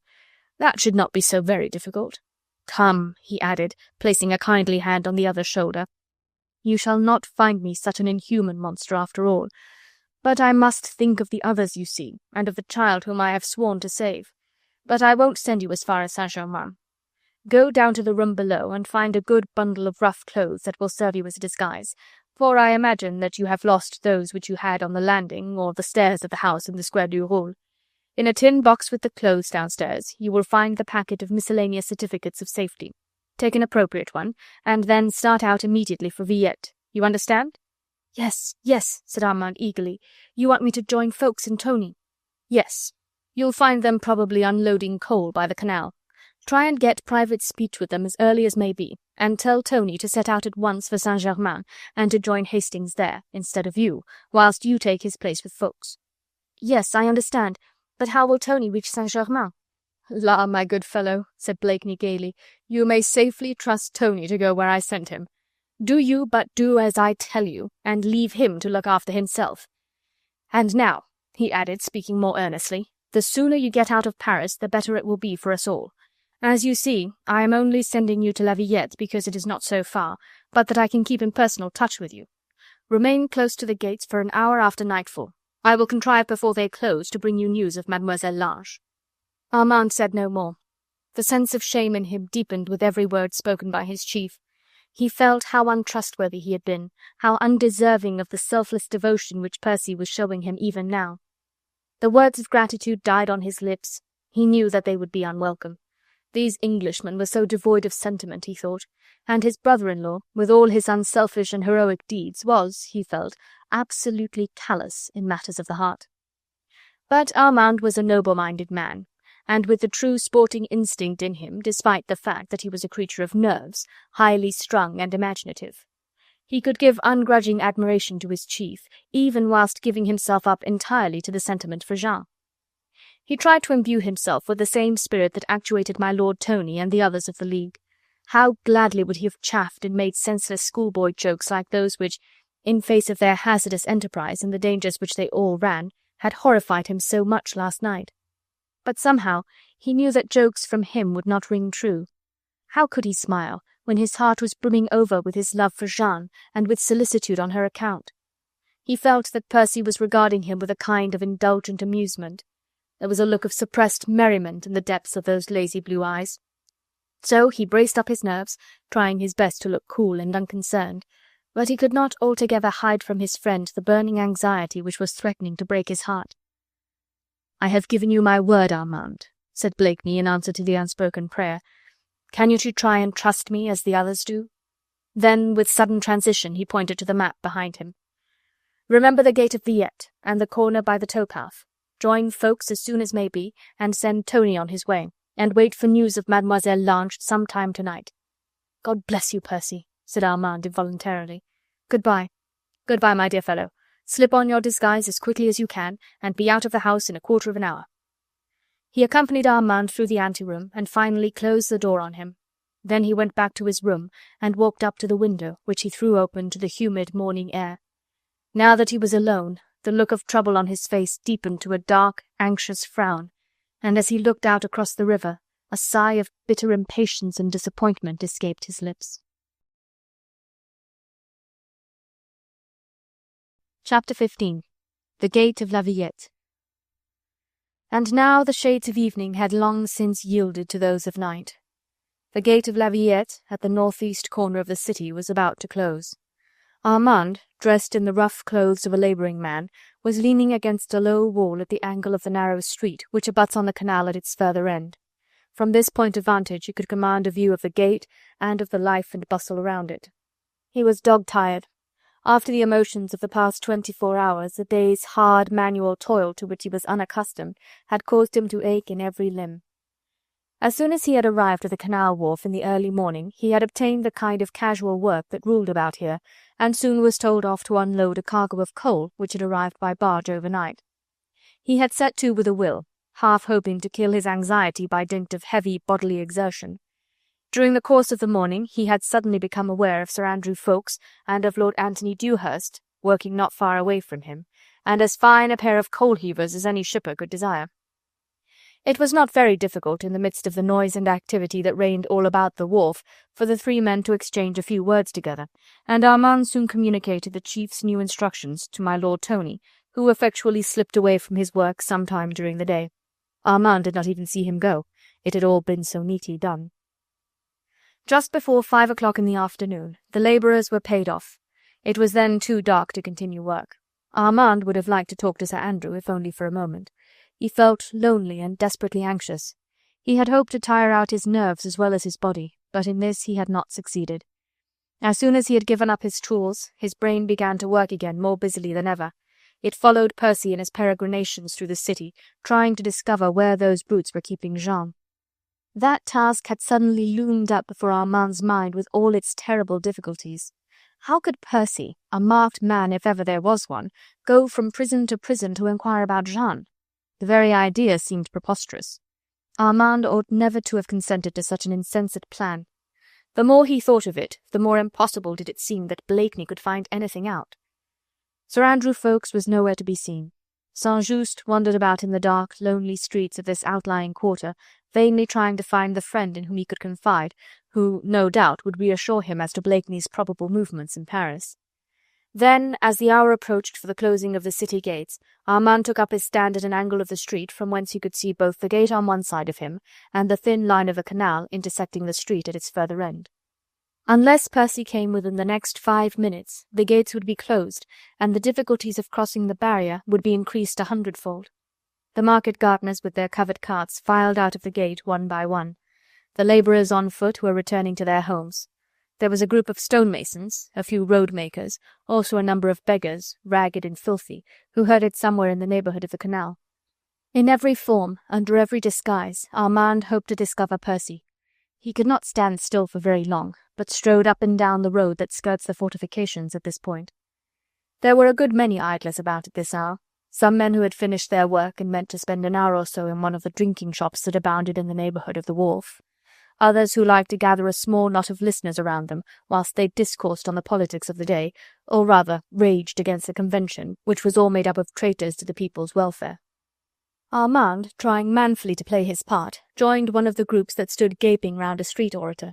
He shouted with the best of them, waved his cap in the air, and applauded or hissed in unison with the majority. But his eyes never wandered for long away from the gate whence Percy must come now at any moment. Now, or not at all. At what precise moment the awful doubt took birth in his mind the young man could not afterwards have said. Perhaps it was when he heard the roll of drums proclaiming the closing of gates, and witnessed the changing of the guard. Percy had not come. He could not come now, and he, Armand, would have the night to face without news of Jean. Something, of course, had detained Percy. Perhaps he had been unable to get definite information about Jean. Perhaps the information which he had obtained was too terrible to communicate. If only Sir Andrew Ffoulkes had been there and Armand had had someone to talk to, perhaps then he would have found sufficient strength of mind to wait with outward patience, even though his nerves were on the rack. Darkness closed in around him, and with the darkness came the full return of the phantoms that had assailed him in the house of the Square du Roule when first he had heard of Jean's arrest. The open place facing the gate had transformed itself into the Place de la Révolution. The tall, rough post that held a flickering oil lamp had become the gaunt arm of the guillotine. The feeble light of the lamp was the knife that gleamed with a reflection of a crimson light. And Armand saw himself, as in a vision, one of a vast and noisy throng. They were all pressing round him so that he could not move. They were brandishing caps and tricolour flags, also pitchforks and scythes. He had seen such a crowd 4 years ago rushing towards the Bastille. Now they were all assembled here around him, and around the guillotine. Suddenly a distant rattle caught his subconscious ear, the rattle of wheels on rough cobblestones. Immediately the crowd began to cheer and to shout. Some sang the Ça ira, and others screamed, Les aristos! À la lanterne! À mort! À mort les aristos! He saw it all quite plainly, for the darkness had vanished, and the vision was more vivid than even reality could have been. The rattle of wheels grew louder, and presently the cart debouched on the open place. Men and women sat huddled up in the cart, but in the midst of them a woman stood, and her eyes were fixed upon Armand. She wore her pale grey satin gown, and a white kerchief was folded across her bosom. Her brown hair fell in loose, soft curls all around her head. She looked exactly like the exquisite cameo which Marguerite used to wear. Her hands were tied with cords behind her back, but between her fingers she held a small bunch of violets. Armand saw it all. It was, of course, a vision, and he knew that it was one, but he believed that the vision was prophetic. No thought of the chief whom he had sworn to trust and to obey came to chase away these imaginings of his fevered fancy. He saw Jeanne and only Jeanne standing on the tumbril and being led to the guillotine. Sir Andrew was not there, and Percy had not come. Armand believed that a direct message had come to him from heaven to save his beloved. Therefore he forgot his promise, his oath. He forgot those very things which the leader had entreated him to remember, his duty to the others, his loyalty, his obedience. Jeanne had first claim on him. It were the act of a coward to remain in safety whilst she was in such deadly danger. Now he blamed himself severely for having quitted Paris. Even Percy must have thought him a coward for obeying quite so readily. Maybe the command had been but a test of his courage, of the strength of his love for Jeanne. 100 conjectures flashed through his brain, 100 plans presented themselves to his mind. It was not for Percy, who did not know her, to save Jeanne or to guard her. That task was Armand's, who worshipped her, and who would gladly die beside her if he failed to rescue her from threatened death. Resolution was not slow in coming. A tower clock inside the city struck the hour of 6, and still no sign of Percy. Armand, his certificate of safety in his hand, walked boldly up to the gate. The guard challenged him, but he presented the certificate. There was an agonizing moment when the card was taken from him, and he was detained in the guard-room while it was being examined by the sergeant in command. But the certificate was in good order, and Armand, covered in coal dust, with the perspiration streaming down his face, did certainly not look like an aristocrat in disguise. It was never very difficult to enter the great city. If one wished to put one's head in the lion's mouth, one was welcome to do so. The difficulty came when the lion thought fit to close his jaws. Armand, after 5 minutes of tense anxiety, was allowed to cross the barrier, but his certificate of safety was detained. He would have to get another from the Committee of General Security before he would be allowed to leave Paris again. The lion had thought fit to close his jaws. Chapter 16. The Weary Search. Blakeney was not at his lodgings when Armand arrived there that evening, nor did he return whilst the young man haunted the precincts of Saint-Germain-l'Auxerrois, and wandered along the quays hours and hours at a stretch, until he nearly dropped under the portico of a house, and realized that if he loitered longer he might lose consciousness completely, and be unable on the morrow to be of service to Jeanne. He dragged his weary footsteps back to his own lodgings on the heights of Montmartre. He had not found Percy. He had no news of Jeanne. It seemed as if hell itself could hold no worse tortures than this intolerable suspense. He threw himself down on the narrow palliasse, and tired nature, asserting herself, at last fell into a heavy, dreamless torpor, like the sleep of a drunkard, deep but without the beneficent aid of rest. It was broad daylight when he awoke. The pale light of a damp, wintry morning filtered through the grimy panes of the window. Armand jumped out of bed, aching of limb but resolute of mind. There was no doubt that Percy had failed in discovering Jeanne's whereabouts, but where a mere friend had failed, a lover was more likely to succeed. The rough clothes which he had worn yesterday were the only ones he had. They would, of course, serve his purpose better than his own, which he had left at Blakeney's lodgings yesterday. In half an hour he was dressed, looking a fairly good imitation of a labourer out of work. He went to a humble eating-house of which he knew, and there, having ordered some hot coffee with a hunk of bread, he set himself to think. It was quite a usual thing these days for relatives and friends of prisoners to go wandering about from prison to prison to find out where the loved ones happened to be detained. The prisons were over-full just now. Convents, monasteries, and public institutions had all been requisitioned by the government for the housing of the hundreds of so-called traitors who had been arrested on the barest suspicion or at the mere denunciation of an evil wisher. There were the Abbé and the Luxembourg, the erstwhile convents of the Visitation and the Sacré-Cœur, the cloister of the Oratorians, the Salpêtrière and the Saint-Lazare hospitals, and there was, of course, the temple, and, lastly, the Conciergerie, to which those prisoners were brought whose trial would take place within the next few days, and whose condemnation was practically assured. Persons under arrest at some of the other prisons did sometimes come out of them alive, but the Conciergerie was only the antechamber of the guillotine. Therefore Armand's idea was to visit the Conciergerie first. The sooner he could reassure himself that Jeanne was not in immediate danger, the better he would be able to endure the agony of that heart-breaking search, that knocking at every door in the hope of finding his beloved. If Jeanne was not in the Conciergerie, then there might be some hope that she was only being temporarily detained, and through Armand's excited brain there had already flashed the thought that mayhap the Committee of General Security would release her if he gave himself up. These thoughts, and the making of plans, fortified him mentally and physically. He even made a great effort to eat and drink, knowing that his bodily strength must endure if it was going to be of some service to Jeanne. He reached the Quai de l'Horloge soon after 9. The grim, irregular walls of the Châtelet and the House of Justice loomed from out the mantle of mist that lay on the river banks. Armand skirted the square clock tower and passed through the monumental gateways of the House of Justice.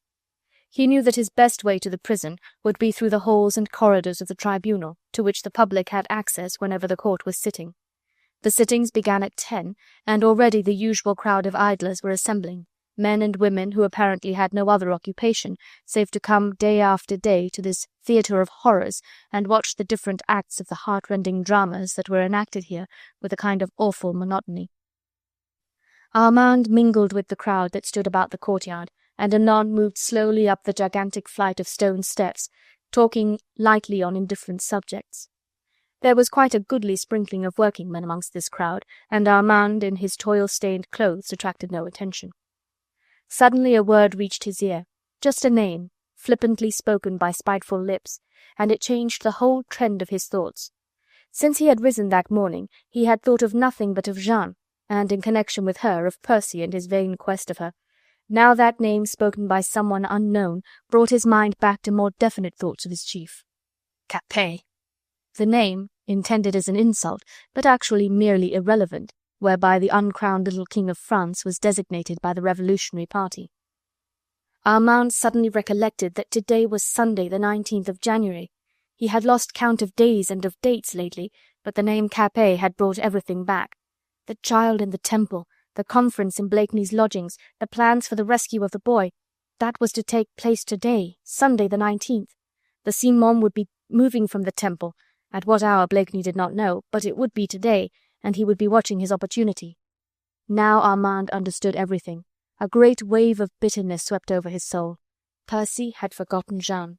He was busy thinking of the child in the temple, and whilst Armand had been eating out his heart with anxiety, the Scarlet Pimpernel, true only to his mission and impatient of all sentiment that interfered with his schemes, had left Jeanne to pay with her life for the safety of the uncrowned king.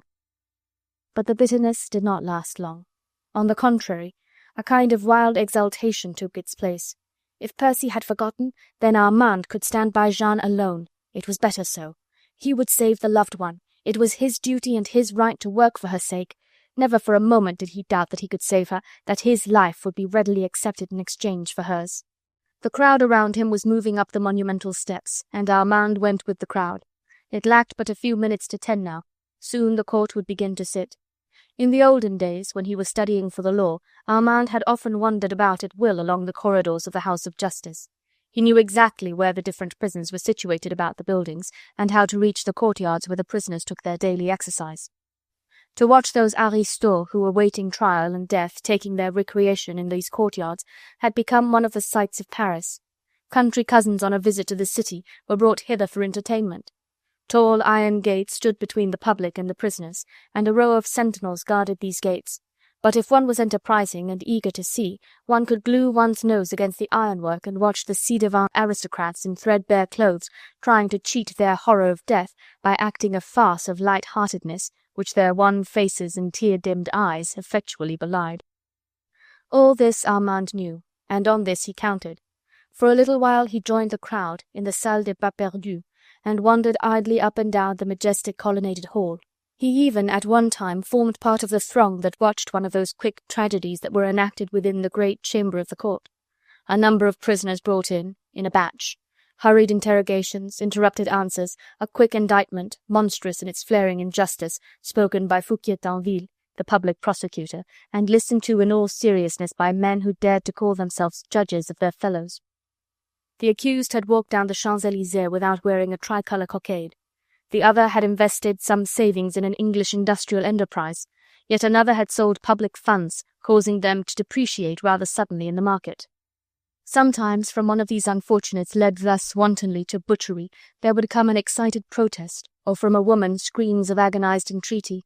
But these were quickly silenced by rough blows from the butt ends of muskets, and condemnations, wholesale sentences of death, were quickly passed amidst the cheers of the spectators and the howls of derision from infamous jury and judge. Oh, the mockery of it all! The awful, the hideous ignominy, the blot of shame that would forever sully the historic name of France. Armand, sickened with horror, could not bear more than a few minutes of this monstrous spectacle. The same fate might even now be awaiting Jeanne. Among the next batch of victims to this sacrilegious butchery he might suddenly spy his beloved with her pale face and cheeks stained with her tears. He fled from the great chamber, keeping just a sufficiency of presence of mind to join a knot of idlers who were drifting leisurely towards the corridors. He followed in their wake, and soon found himself in the long Galerie des Prisonnières. along the flagstones of which 2 days ago de Batz had followed his guide towards the lodgings of Heron. On his left now were the arcades shut off from the courtyard beyond by heavy iron gates. Through the ironwork Armand caught sight of a number of women walking or sitting in the courtyard. He heard a man next to him explaining to his friend that these were the female prisoners who would be brought to trial that day, and he felt that his heart must burst at the thought that mayhap Jean would be among them. He elbowed his way cautiously to the front rank. Soon he found himself beside a sentinel who, with a good-humoured jest, made way for him that he might watch the aristo. Armand leaned against the grating, and his every sense was concentrated in that sight. At first he could scarcely distinguish one woman from another amongst the crowd that thronged the courtyard, and the close ironwork hindered his view considerably. The women looked almost like phantoms in the grey, misty air, gliding slowly along with noiseless tread on the flagstones. Presently, however, his eyes, which mayhap were somewhat dim with tears, became more accustomed to the hazy grey light and the moving figures that looked so like shadows. He could distinguish isolated groups now, women and girls sitting together under the colonnaded arcades, some reading, others busy with trembling fingers, patching and darning a poor torn gown. Then there were others who were actually chatting and laughing together, and oh, the pity of it, the pity and the shame! A few children, shrieking with delight, were playing hide-and-seek in and out amongst the columns. And between them all, in and out like the children at play, unseen yet familiar to all, the spectre of death, scythe and hourglass in hand, wandered majestic and sure. Armand's very soul was in his eyes. So far he had not yet caught sight of his beloved, and slowly, very slowly, a ray of hope was filtering through the darkness of his despair. The sentinel who had stood aside for him chaffed him for his intentness. "Have you a sweetheart among these aristos, citizen?" he asked. "You seem to be devouring them with your eyes." Armand, with his rough clothes soiled with coal dust, his face grimy and streaked with sweat, certainly looked to have but little in common with the ci-devant aristos who formed the hulk of the groups in the courtyard. He looked up. The soldier was regarding him with obvious amusement, and at sight of Armand's wild, anxious eyes, he gave vent to a coarse jest. "Have I made a shrewd guess, citizen?" he said. "Is she among that lot?" "I do not know where she is," said Armand, almost involuntarily. "Then why don't you find out?" queried the soldier. The man was not speaking altogether unkindly. Armand, devoured with the maddening desire to know, threw the last fragment of prudence to the wind. He assumed a more careless air, trying to look as like a country bumpkin in love as he could. "I would like to find out," he said, "but I don't know where to inquire. My sweetheart has certainly left her home," he added lightly. "Some say that she has been forced to me, but I think that, mayhap, she has been arrested." "Well then, you gaby," said the soldier good-humouredly, "go straight to La Tournelle. You know where it is?" Armand knew well enough, but thought it more prudent to keep up the air of the ignorant lout. "Straight down that first corridor on your right," explained the other, pointing in the direction which he had indicated. "You will find the guichet of La Tournelle exactly opposite you. Ask the concierge for the register of female prisoners. Every free-born citizen of the Republic has the right to inspect prison registers. It is a new decree framed for safeguarding the liberty of the people. But if you do not press half a livre in the hand of the concierge," he added, speaking confidentially, "you will find that the register will not be quite ready for your inspection." "Half a livre?" exclaimed Armand, striving to play his part to the end. "How can a poor devil of a labourer have half a livre to give away?" "Well, a few sous will do in that case. A few sous are always welcome these hard times." Armand took the hint, and as the crowd had drifted away momentarily to a further position of the corridor, he contrived to press a few copper coins into the hand of the obliging soldier. Of course he knew his way to La Tournelle, and he would have covered the distance that separated him from the guichet there with steps flying like the wind. But, commending himself for his own prudence, he walked as slowly as he could along the interminable corridor, past the several minor courts of justice, and skirting the courtyard where the male prisoners took their exercise. At last, having struck sharply to his left and ascended a short flight of stairs, he found himself in front of the guichet, a narrow wooden box wherein the clerk in charge of the prison registers sat nominally at the disposal of the citizens of this free republic. But to Armand's almost overwhelming chagrin, he found the place entirely deserted. The guichet was closed down. There was not a soul in sight. The disappointment was doubly keen, coming as it did in the wake of hope that had refused to be gainsaid. Armand himself did not realize how sanguine he had been until he discovered that he must wait and wait again, wait for hours, all day mayhap, before he could get definite news of Jeanne. He wandered aimlessly in the vicinity of that silent, deserted, cruel spot where a closed trap-door seemed to shut off all his hopes of a speedy sight of Jeanne. He inquired of the first sentinels whom he came across at what hour the clerk of the registers would be back at his post. The shoulders shrugged their shoulders and could give no information. Then began Armand's aimless wanderings around La Tournelle, his fruitless inquiries, his wild, excited search for the hide-bound official who was keeping him from the knowledge of Jeanne. He went back to his sentinel well-wisher by the women's courtyard, but found neither consolation nor encouragement there. "It is not the hour, quoi," the soldier remarked with laconic philosophy.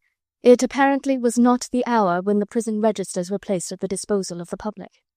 After much fruitless inquiry, Armand at last was informed by a bon bourgeois who was wandering about the House of Justice and who seemed to know its multifarious rules, that the prison registers all over Paris could only be consulted by the public between the hours of 6 and 7 in the evening. There was nothing for it but to wait.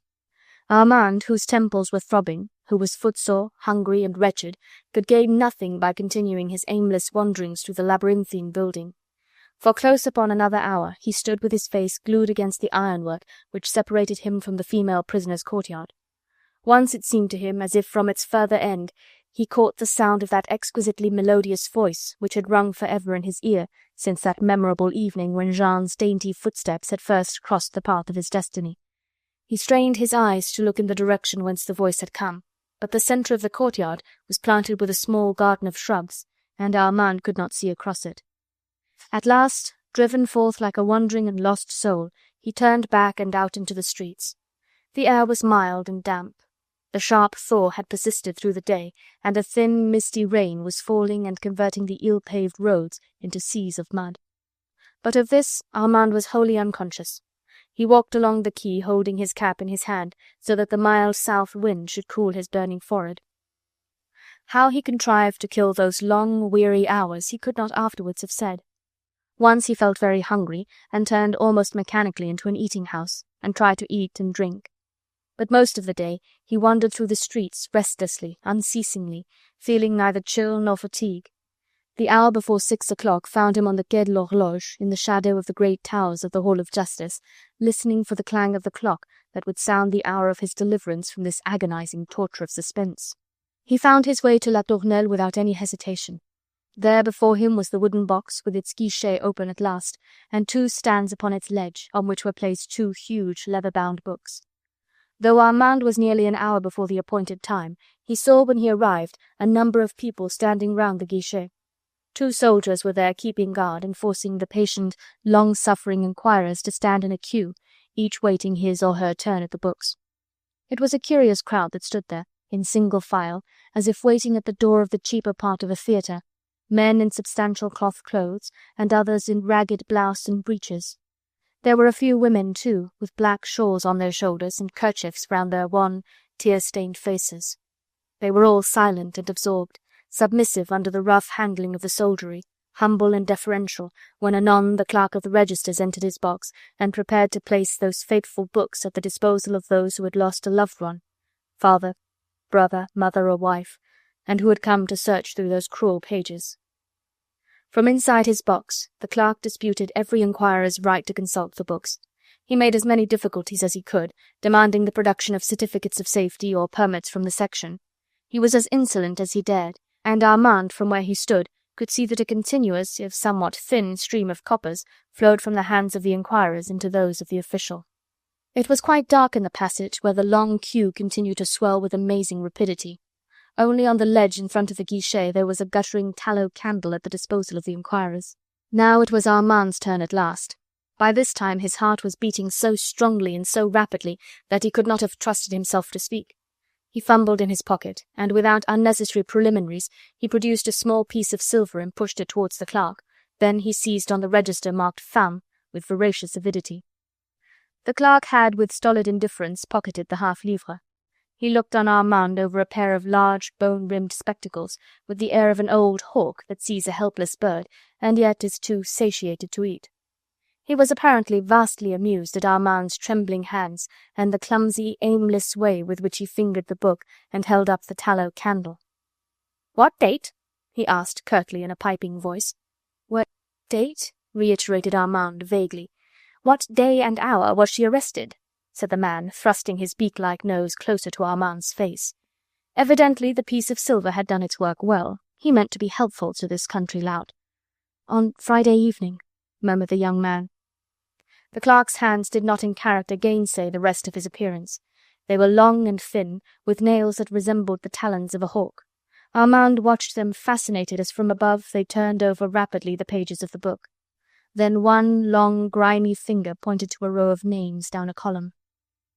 "If she is here," said the man curtly, "her name should be amongst these." Armand's vision was blurred. He could scarcely see. The row of names was dancing a wild dance in front of his eyes. Perspiration stood out on his forehead, and his breath came in quick, stertorous gasps. He never knew afterwards whether he actually saw Jeanne's name there in the book, or whether his fevered brain was playing his aching senses a cruel and mocking trick. Certain it is that suddenly amongst a row of indifferent names, hers suddenly stood clearly on the page, and to him it seemed as if the letters were writ out in blood. 582, Bel Homme, Louise, aged 60, discharged. And just below the other entry. 583, Lange, Jeanne, aged 20, actress, Square du Roule, No. 5, suspected of harbouring traitors and ci-devant. Transferred 29th Nivose to the Temple, cell 29. He saw nothing more, for suddenly it seemed to him as if someone held a vivid scarlet veil in front of his eyes, whilst 100 claw-like hands were tearing at his heart and at his throat. "Clear out now. It is my turn, what? Are you going to stand there all night?" A rough voice seemed to be speaking these words. Rough hands apparently were pushing him out of the way, and someone snatched the candle out of his hand. But nothing was real. He stumbled over a corner of a loose flagstone, and would have fallen, but something seemed to catch hold of him and to lead him away for a little distance, until a breath of cold air blew upon his face. This brought him back to his senses. Jeanne was a prisoner in the Temple. Then his place was in the prison of the Temple too. It could not be very difficult to run one's head into the noose that caught so many necks these days. A few cries of Vive le Roi or À bas la République, and more than one prison door would gape invitingly to receive another guest. The hot blood had rushed into Armand's head. He did not see clearly before him, nor did he hear distinctly. There was a buzzing in his ears as of myriads of mocking birds' wings, and there was a veil in front of his eyes, a veil through which he saw faces and forms flitting ghost-like in the gloom.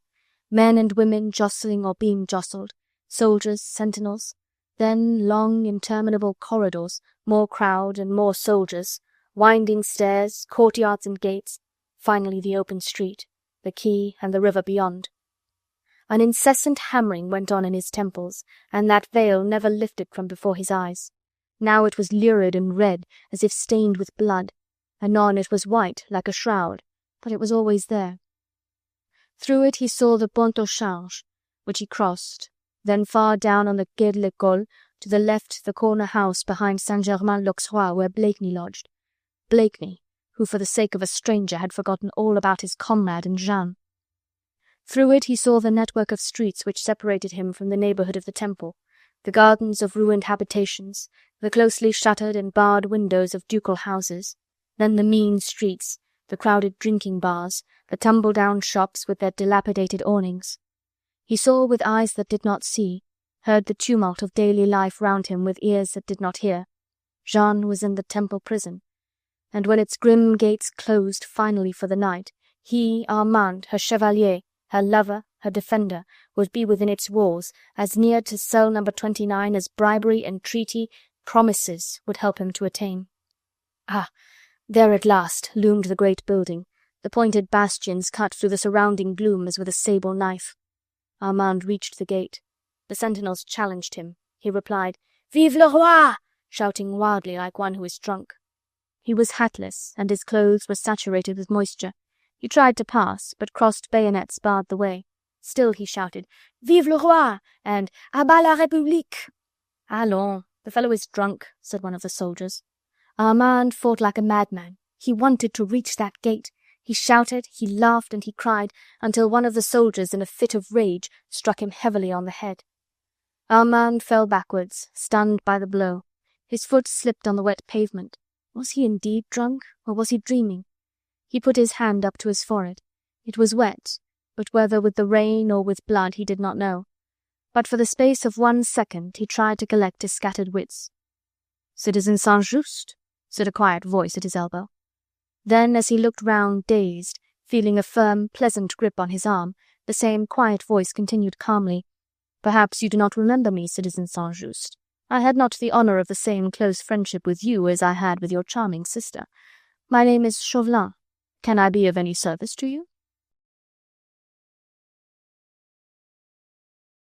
Chapter 17. Chauvelin. Chauvelin!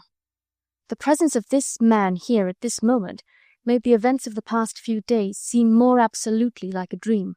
Chauvelin! The most deadly enemy he, Armand, and his sister Marguerite had in the world. Chauvelin! The evil genius that presided over the secret service of the Republic. Chauvelin! The aristocrat turned revolutionary, the diplomat turned spy, the baffled enemy of the Scarlet Pimpernel. He stood there vaguely outlined in the gloom by the feeble rays of an oil lamp fixed into the wall just above. The moisture on his sable clothes glistened in the flickering light like a thin veil of crystal.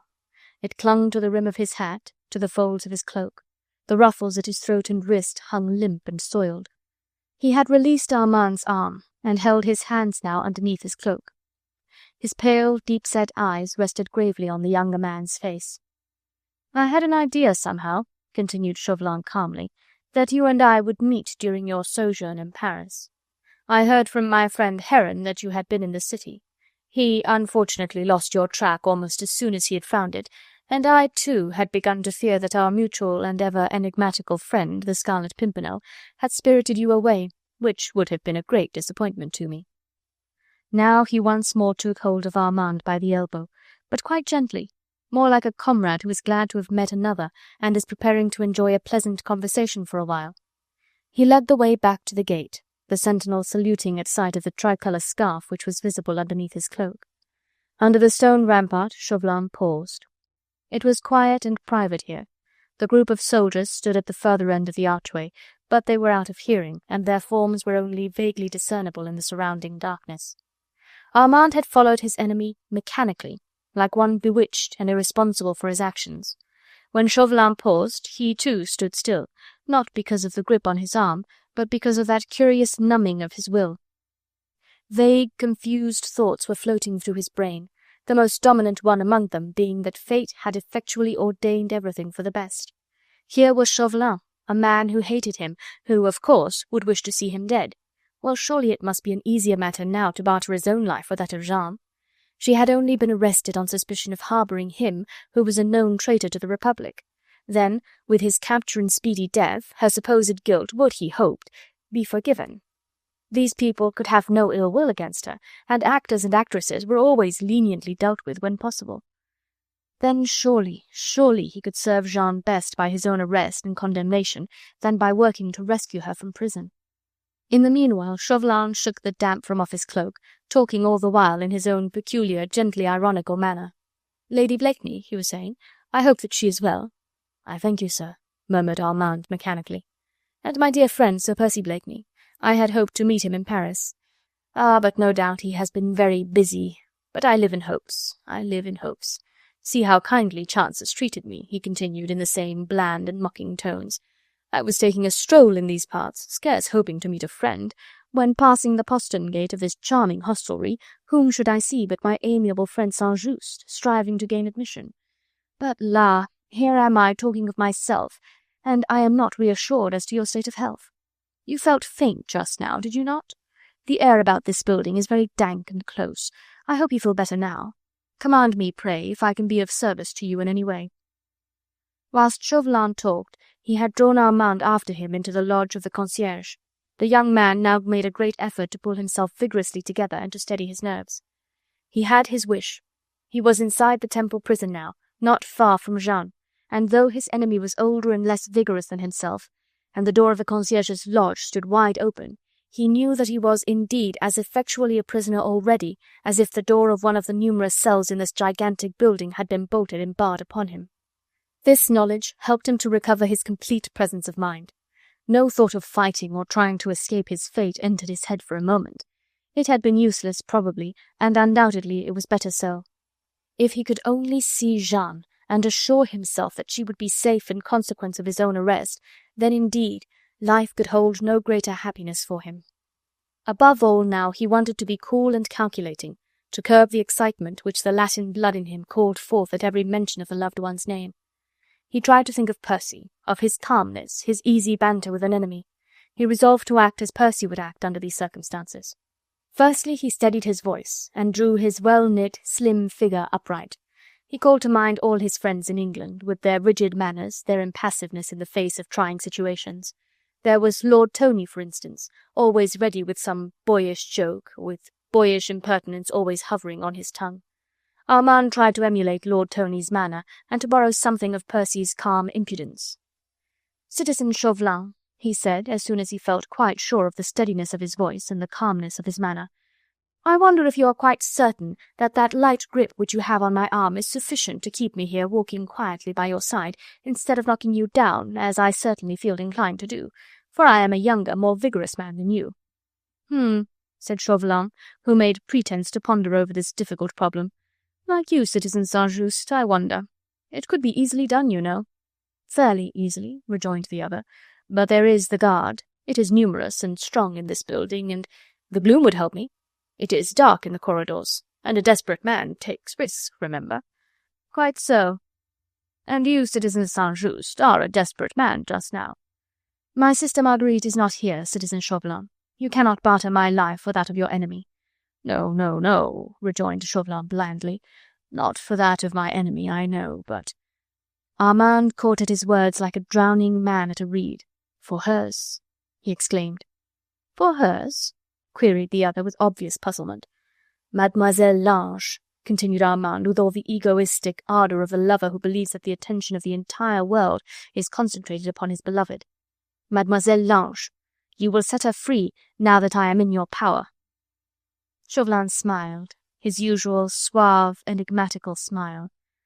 "Ah, yes," he said. "Mademoiselle Lange. I had forgotten." "Forgotten, man? Forgotten that those murderous dogs have arrested her? The best, the purest this vile, degraded country has ever produced?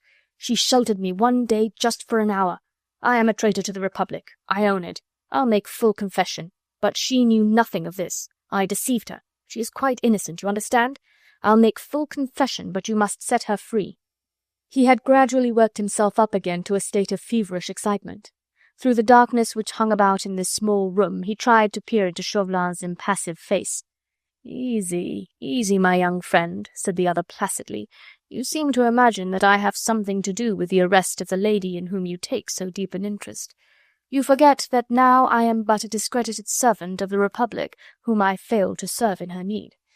My life is only granted me out of pity for my efforts, which were genuine, if not successful. I have no power to set anyone free." "Nor to arrest me now, in that case," retorted Armand. Chauvelin paused a moment before he replied with a deprecating smile. "Only to denounce you, perhaps. I am still an agent of the Committee of General Security."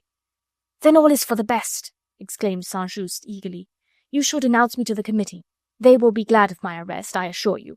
I have been a marked man for some time. I had intended to evade arrest and to work for the rescue of Mademoiselle Lange, but I will give up all thought of that. I will deliver myself into your hands absolutely. Nay, more, I will give you my most solemn word of honour that not only will I make no attempt at escape, but that I will not allow anyone to help me to do so. I will be a passive and willing prisoner if you, on the other hand, will effect Mademoiselle Lange's release." Mused Chauvelin again. "It sounds feasible." It does, rejoined Armand, whose excitement was at fever pitch. "My arrest, my condemnation, my death will be of vast deal more importance to you than that of a young and innocent girl against whom unlikely charges would have to be tricked up, and whose acquittal mayhap public feeling might demand. As for me, I shall be an easy prey. My known counter-revolutionary principles, my sister's marriage with a foreigner—" "Your connection with the Scarlet Pimpernel," suggested Chauvelin blandly. "Quite so. I should not defend myself. And your enigmatical friend would not attempt your rescue?" "C'est entendu," said Chauvelin with his wonted blandness.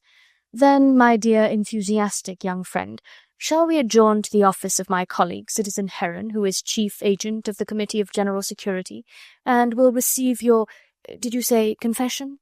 And note the conditions under which you place yourself absolutely in the hands of the public prosecutor, and subsequently of the executioner. Is that it?" Armand was too full of schemes, too full of thoughts of Jeanne to note the tone of quiet irony with which Chauvelin had been speaking all along. With the unreasoning egoism of youth, he was quite convinced that his own arrest, his own affairs, were as important to this entire nation in revolution as they were to himself. At moments like these it is difficult to envisage a desperate situation clearly, and to a young man in love the fate of the beloved never seems desperate whilst he himself is alive and ready for every sacrifice for her sake. "My life for hers" is the sublime, if often foolish, battle-cry that has so often resulted in wholesale destruction. Armand, at this moment, when he fondly believed that he was making a bargain with the most astute, most unscrupulous spy this revolutionary government had in its pay, Armand just then had absolutely forgotten his chief, his friends, the League of Mercy and Help to which he belonged. Enthusiasm and the spirit of self-sacrifice were carrying him away. He watched his enemy with glowing eyes, as one who looks on the arbiter of his fate. Chauvelin, without another word, beckoned to him to follow. He led the way out of the lodge, then, turning sharply to his left, he reached the wide quadrangle with the covered passage running right round it, the same which de Batz had traversed 2 evenings ago when he went to visit Heron. Armand, with a light heart and a springy step, followed him as if he were going to a feast, where he would meet Jeanne, where he would kneel at her feet, kiss her hands, and lead her triumphantly to freedom and to happiness. Chapter 18. The Removal. Chauvelin no longer made any pretence to hold Armand by the arm. By temperament as well as by profession a spy, there was one subject at least which he had mastered thoroughly. That was the study of human nature.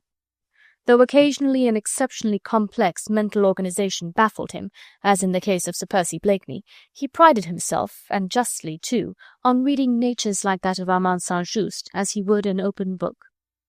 The excitable disposition of the Latin races he knew out and out. He knew exactly how far a sentimental situation would lead a young Frenchman like Armand, who was by disposition chivalrous, and by temperament essentially passionate. Above all things, he knew when and how far he could trust a man to do either a sublime action or an essentially foolish one. Therefore he walked along contentedly now, not even looking back to see whether St-Just was following him. He knew that he did. His thoughts only dwelt on the young enthusiast, in his mind he called him the young fool, in order to weigh in the balance the mighty possibilities that would accrue from the present sequence of events. The fixed idea ever working in the man's scheming brain had already transformed a vague belief into a certainty. That the Scarlet Pimpernel was in Paris at the present moment, Chauvelin had now become convinced. How far he could turn the capture of Armand St to the triumph of his own ends remained to be seen. But this he did know. The Scarlet Pimpernel, the man whom he had learned to know, to dread, and even in a grudging manner to admire, was not like to leave one of his followers in the lurch. Marguerite's brother in the Temple would be the surest decoy for the elusive meddler who still, and in spite of all care and precaution, continued to baffle the army of spies set upon his track. Chauvelin could hear Armand's light, elastic footsteps resounding behind him on the flagstones. A world of intoxicating possibilities surged up before him. Ambition, which 2 successive dire failures had atrophied in his breast, once more rose up buoyant and hopeful. Once he had sworn to lay the Scarlet Pimpernel by the heels, and that oath was not yet wholly forgotten. It had lain dormant after the catastrophe of Boulogne, but with the sight of Armand St it had reawakened and confronted him again with the strength of a likely fulfilment. The courtyard looked gloomy and deserted. The thin drizzle which still fell from a persistently leaden sky effectually held every outline of masonry, of column, or of gate, hidden as beneath a shroud. The corridor which skirted it all round was ill-lighted, save by an occasional oil lamp fixed in the wall. But Chauvelin knew his way well. Heron's lodgings gave on the second courtyard, the Square du Nazaret, and the way thither led past the main square tower, in the top floor of which the uncrowned King of France eked out his miserable existence as the plaything of a rough cobbler and his wife. Just beneath its frowning bastions, Chauvelin turned back towards Armand. He pointed with a careless hand upwards to the central tower. "We have got little Capet in there," he said dryly. "Your chivalrous Scarlet Pimpernel has not ventured in these precincts yet, you see." Armand was silent. He had no difficulty in looking unconcerned. His thoughts were so full of Jeanne that he cared but little at this moment for any Bourbon king or for the destinies of France. Now the two men reached the postern gate. A couple of sentinels were standing by, but the gate itself was open, and from within there came the sound of bustle and of noise, of a good deal of swearing, and also of loud laughter. The guard-room gave on the left of the gate, and the laughter came from there. It was brilliantly lighted, and Armand, peering in the wake of Chauvelin, could see groups of soldiers sitting and standing about. There was a table in the centre of the room, and on it a number of jugs and pewter mugs, packets of cards, and overturned boxes of dice. But the bustle did not come from the guard-room. It came from the landing and the stone stairs beyond. Chauvelin, apparently curious, had passed through the gate, and Armand followed him. The light from the open door of the guard-room cut sharply across the landing, making the gloom beyond appear more dense and almost solid. From out the darkness, fitfully intersected by a lantern, apparently carried to and fro, moving figures loomed out ghost-like and weirdly gigantic. Soon Armand distinguished a number of large objects that encumbered the landing, and as he and Chauvelin left the sharp light of the guard-room behind them, he could see that the large objects were pieces of furniture of every shape and size. A wooden bedstead, dismantled, leaned against the wall, a black horsehair sofa blocked the way to the tower stairs, and there were numberless chairs and several tables piled one on top of the other. In the midst of this litter, a stout, flabby-cheeked man stood, apparently giving directions as to its removal to persons at present unseen. "Hola, Papa Simon!" exclaimed Chauvelin jovially. "Moving out today, what?" "Yes, thank the Lord, if there be a Lord," retorted the other curtly. "Is that you, Citizen Chauvelin?" "In person, citizen. I did not know you were leaving quite so soon. Is Citizen Heron anywhere about?" "Just left," replied Simon. "He had a last look at Capet just before my wife locked the brat up in the inner room. Now he's gone back to his lodgings." A man carrying a chest, empty of its drawers, on his back, now came stumbling down the tower staircase.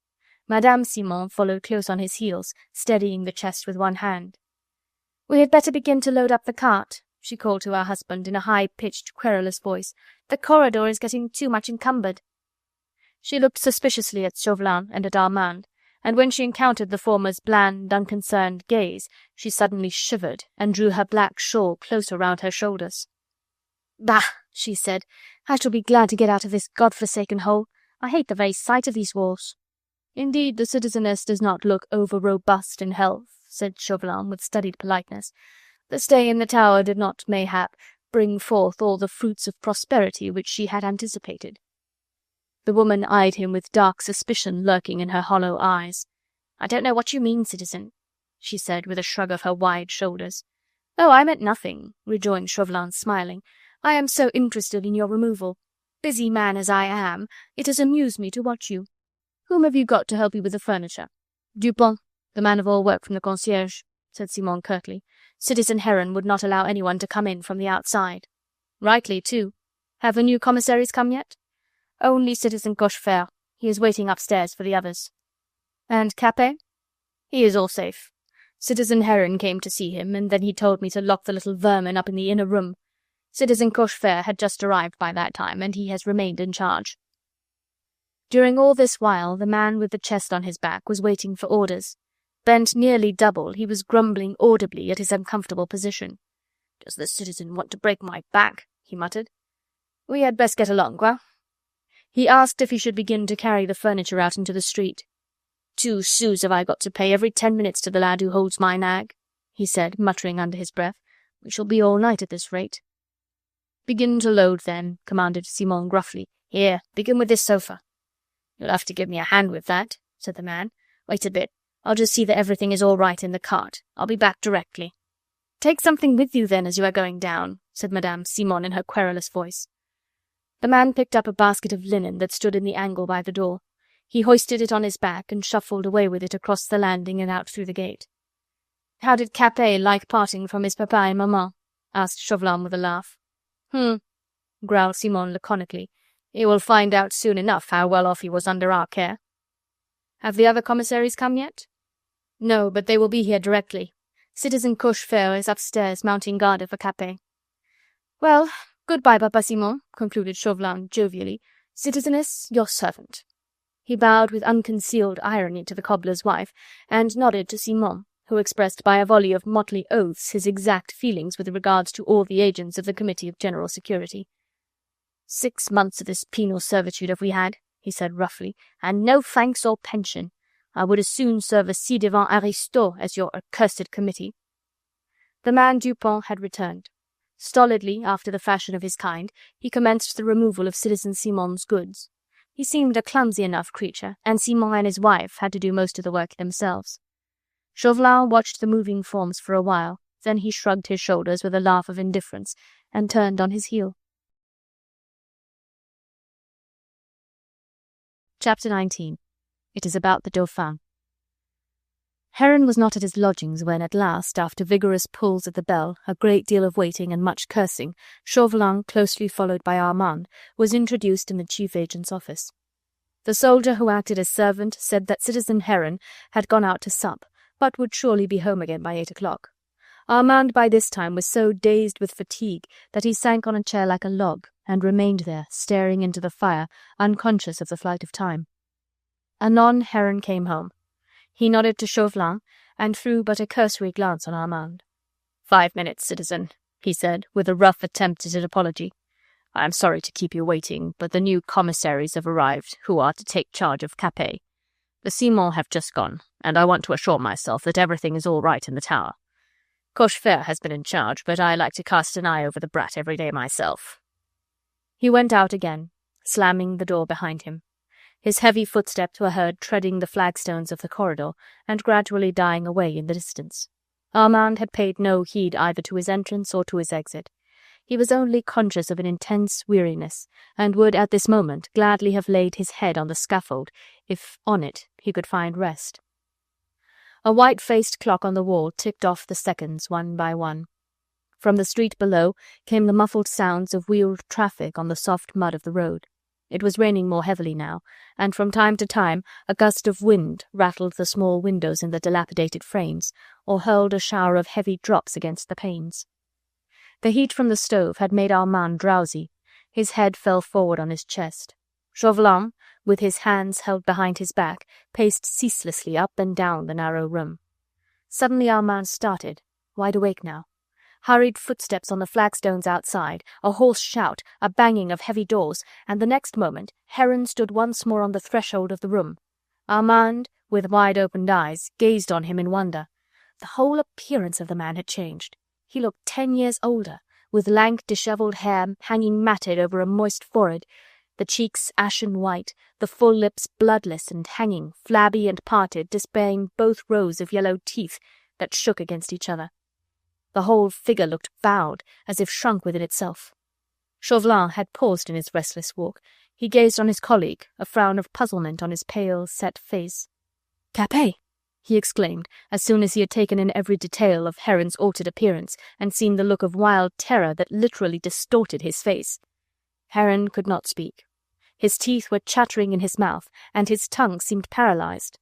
Chauvelin went up to him. He was several inches shorter than his colleague, but at this moment he seemed to be towering over him like an avenging spirit. He placed a firm hand on the other's bowed shoulders. "Capet is gone. Is that it?" he queried peremptorily. The look of terror increased in Heron's eyes, giving its mute reply. "How? When?" But for the moment the man was speechless. An almost maniacal fear seemed to hold him in its grip. With an impatient oath, Chauvelin turned away from him. "Brandy," he said, curtly, speaking to Armand. A bottle and glass were found in the cupboard. It was Saint-Just who poured out the brandy and held it to Heron's lips. Chauvelin was once more pacing up and down the room in angry impatience. "Pull yourself together, man," he said roughly after a while, "and try and tell me what has occurred." Heron had sunk into a chair. He passed a trembling hand once or twice over his forehead. "Capet has disappeared," he murmured. "He must have been spirited away while the Simons were moving their furniture. That accursed Cochefer was completely taken in." Heron spoke in a toneless voice, hardly above a whisper, and like one whose throat is dry and mouth parched, but the brandy had revived him somewhat, and his eyes lost their former glassy look. "How?" asked Chauvelin curtly. "I was just leaving the tower when he arrived. I spoke to him at the door. I had seen Capet safely installed in the room, and gave orders to the woman Simon to let citizen Cochefer have a look at him too, and then to lock up the brat in the inner room and install Cochefer in the antechamber on guard. I stood talking to Cochefer for a few moments in the antechamber. The woman Simon and the man of all work, Dupont, whom I know well, were busy with the furniture. There could not have been anyone else concealed about the place, that I'll swear. Cochefer, after he took leave of me, went straight into the room. He found the woman Simon in the act of turning the key in the door of the inner chamber.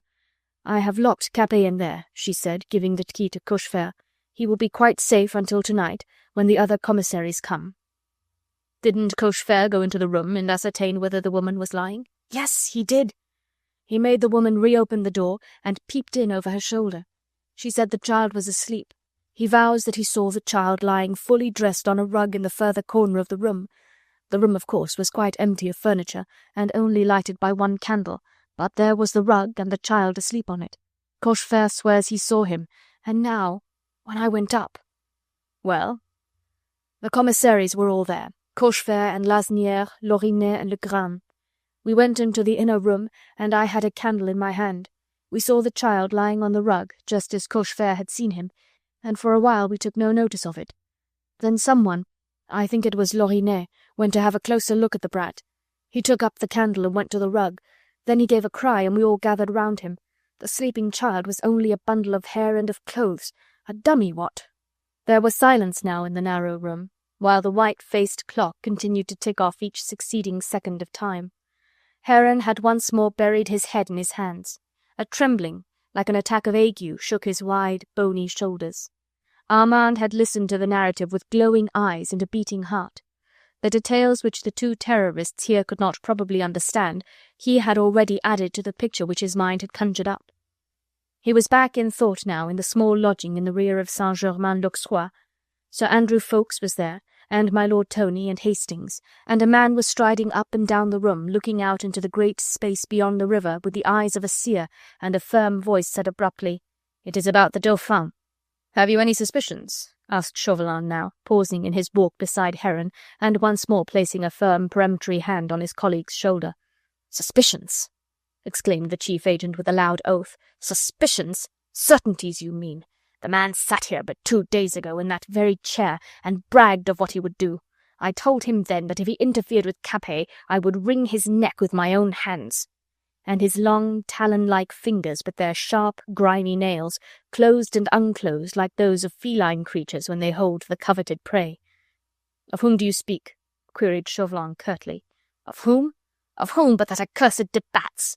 His pockets are bulging with Austrian money, with which, no doubt, he has bribed the Simon and Cochefer and the sentinels—" "And Lorinet and Lasnière and you," interposed Chauvelin dryly. "It is false!" roared Heron, who already at the suggestion was foaming at the mouth, and had jumped up from his chair, standing at bay as if prepared to fight for his life. "False, is it?" retorted Chauvelin calmly.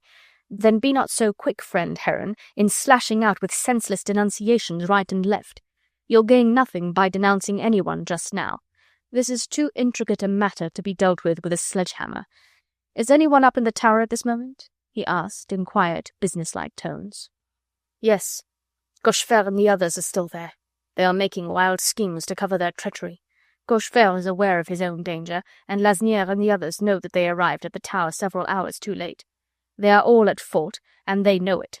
As for that de Batz," he continued with a voice rendered raucous with bitter passion, "I swore to him 2 days ago that he should not escape me if he meddled with Capet. I'm on his track already. I'll have him before the hour of midnight, and I'll torture him. Yes, I'll torture him. The tribunal shall give me leave. We have a dark cell down below here where my men know how to apply tortures worse than the rack, where they know just how to prolong life long enough to make it unendurable. I'll torture him. I'll torture him." But Chauvelin abruptly silenced the wretch with a curt command. Then, without another word, he walked straight out of the room. In thought, Armand followed him. The wild desire was suddenly born in him to run away at this moment, while Heron, wrapped in his own meditations, was paying no heed to him. Chauvelin's footsteps had long ago died away in the distance. It was a long way to the upper floor of the tower, and some time would be spent too in interrogating the commissaries. This was Armand's opportunity. After all, if he were free himself, he might more effectually help rescue Jean. He knew too now where to join his leader, the corner of the street by the canal, where Sir Andrew Ffoulkes would be waiting with the coal cart. Then there was the spinney on the road to Saint-Germain. Armand hoped that, with good luck, he might yet overtake his comrades, tell them of Jean's plight, and entreat them to work for her rescue. He had forgotten that now he had no certificate of safety, that undoubtedly he would be stopped at the gates at this hour of the night, that his conduct proving suspect, he would in all probability be detained and, mayhap, be brought back to this self-same place within an hour. He had forgotten all that, for the primeval instinct for freedom had suddenly been aroused. He rose softly from his chair and crossed the room. Heron paid no attention to him. Now he had traversed the antechamber and unlatched the outer door. Immediately, a couple of bayonets were crossed in front of him. Two more further on ahead scintillated feebly in the flickering light. Chauvelin had taken his precautions. There was no doubt that Armand St. was effectually a prisoner now. With a sigh of disappointment, he went back to his place beside the fire. Heron had not even moved whilst he had made this futile attempt at escape. 5 minutes later, Chauvelin re-entered the room. Chapter 20. The Certificate of Safety. "You can leave de Batz and his gang alone, Citizen Heron," said Chauvelin as soon as he had closed the door behind him. "He had nothing to do with the escape of the Dauphin." Heron growled out a few words of incredulity, but Chauvelin shrugged his shoulders and looked with unutterable contempt on his colleague. Armand, who was watching him closely, saw that in his hand he held a small piece of paper which he had crushed into a shapeless mass. "Do not waste your time, citizen," he said, "in raging against an empty windbag. Arrest de Batz if you like, or leave him alone, an you please. We have nothing to fear from that braggart." With nervous, slightly shaking fingers, he set to work to smooth out the scrap of paper which he held. His hot hands had soiled it and pounded it until it was a mere rag, and the writing on it illegible. But, such as it was, he threw it down with a blasphemous oath on the desk in front of Heron's eyes. "It is that accursed Englishman who has been at work again," he said more calmly. "I guessed it the moment I heard your story. Set your whole army of sleuth-hounds on his track, citizen. You'll need them all." Heron picked up the scrap of torn paper and tried to decipher the writing on it by the light from the lamp. He seemed almost dazed now with the awful catastrophe that had befallen him, and the fear that his own wretched life would have to pay the penalty for the disappearance of the child. As for Armand, even in the midst of his own troubles and of his own anxiety for Jean, he felt a proud exultation in his heart. The Scarlet Pimpernel had succeeded. Percy had not failed in his self-imposed undertaking. Chauvelin, whose piercing eyes were fixed on him at that moment, smiled with contemptuous irony. "As you will find your hands over full for the next few hours, Citizen Heron," he said, speaking to his colleague and nodding in the direction of Armand, "I'll not trouble you with the voluntary confession this young citizen desired to make to you. All I need tell you is that he is an adherent of the Scarlet Pimpernel, I believe one of his most faithful, most trusted officers." Heron roused himself from the maze of gloomy thoughts that were again paralysing his tongue. He turned bleary, wild eyes on Armand. "We've got one of them, then," he murmured incoherently, babbling like a drunken man.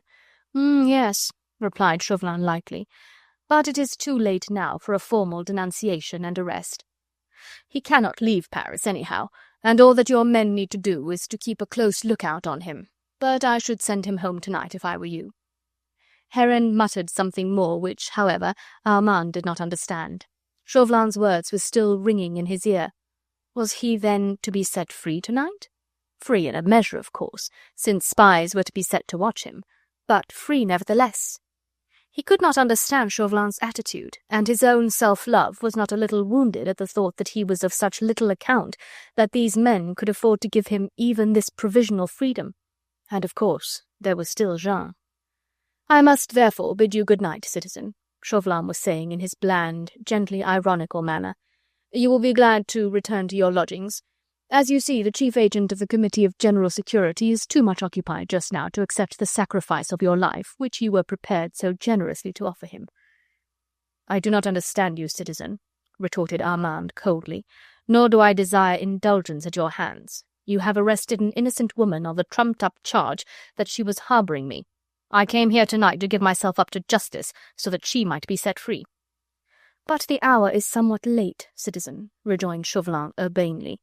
"The lady in whom you take so fervent an interest is no doubt asleep in her cell at this hour. It would not be fitting to disturb her now. She might not find shelter before morning, and the weather is quite exceptionally unpropitious." "Then, sir," said Armand, a little bewildered, "am I to understand that if I hold myself at your disposition, Mademoiselle Lange will be set free as early tomorrow morning as may be?" "No doubt, sir, no doubt," replied Chauvelin with more than his accustomed blandness. "If you will hold yourself entirely at our disposition, Mademoiselle Lange will be set free tomorrow. I think that we can safely promise that, Citizen Heron, can we not?" he added, turning to his colleague. But Heron, overcome with the stress of emotions, could only murmur vague, unintelligible words. "Your word on that, Citizen Chauvelin?" asked Armand. "My word on it, and you will accept it." "No, I will not do that. Give me an unconditional certificate of safety, and I will believe you." "Of what use were that to you?" asked Chauvelin. "I believe my capture to be of more importance to you than that of Mademoiselle Lange," said Armand quietly. "I will use the certificate of safety for myself or one of my friends if you break your word to me anent Mademoiselle Lange." "The reasoning is not illogical, citizen," said Chauvelin, whilst a curious smile played round the corners of his thin lips. "You are quite right. You are a more valuable asset to us than the charming lady who, I hope, will for many a day and year to come delight pleasure-loving Paris with her talent and her grace." "Amen to that, citizen," said Armand fervently. "Well, it will all depend on you, sir. Here," he added, coolly running over some papers on Heron's desk until he found what he wanted, "is an absolutely conditional certificate of safety. The Committee of General Security issue very few of these. It is worth the cost of a human life. At no barrier or gate of any city can such a certificate be disregarded, nor even can it be detained.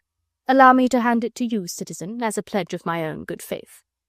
Smiling, urbane, with a curious look that almost expressed amusement lurking in his shrewd, pale eyes, Chauvelin handed the momentous document to Armand. The young man studied it very carefully before he slipped it into the inner pocket of his coat. "How soon shall I have news of Mademoiselle Lange?" he asked finally. "In the course of tomorrow. I myself will call on you and redeem that precious document in person. You, on the other hand, will hold yourself at my disposition. That's understood, is it not? I shall not fail you. My lodgings are—" "Oh, do not trouble," interposed Chauvelin with a polite bow. "We can find that out for ourselves." Heron had taken no part in this colloquy. Now that Armand prepared to go, he made no attempt to detain him, or to question his colleague's actions. He sat by the table like a log. His mind was obviously a blank to all else, save to his own terrors engendered by the events of this night. With bleary, half-veiled eyes, he followed Armand's progress through the room, and seemed unaware of the loud slamming of the outside door. Chauvelin had escorted the young man past the first line of sentry, then he took cordial leave of him. "Your certificate will, you will find, open every gate to you. Good night, citizen. À demain." "Good night." Armand's slim figure disappeared in the gloom. Chauvelin watched him for a few moments until even his footsteps had died away in the distance. Then he turned back towards Heron's lodgings. "À nous deux," he muttered between tightly clenched teeth. "À nous deux once more, my enigmatical Scarlet Pimpernel."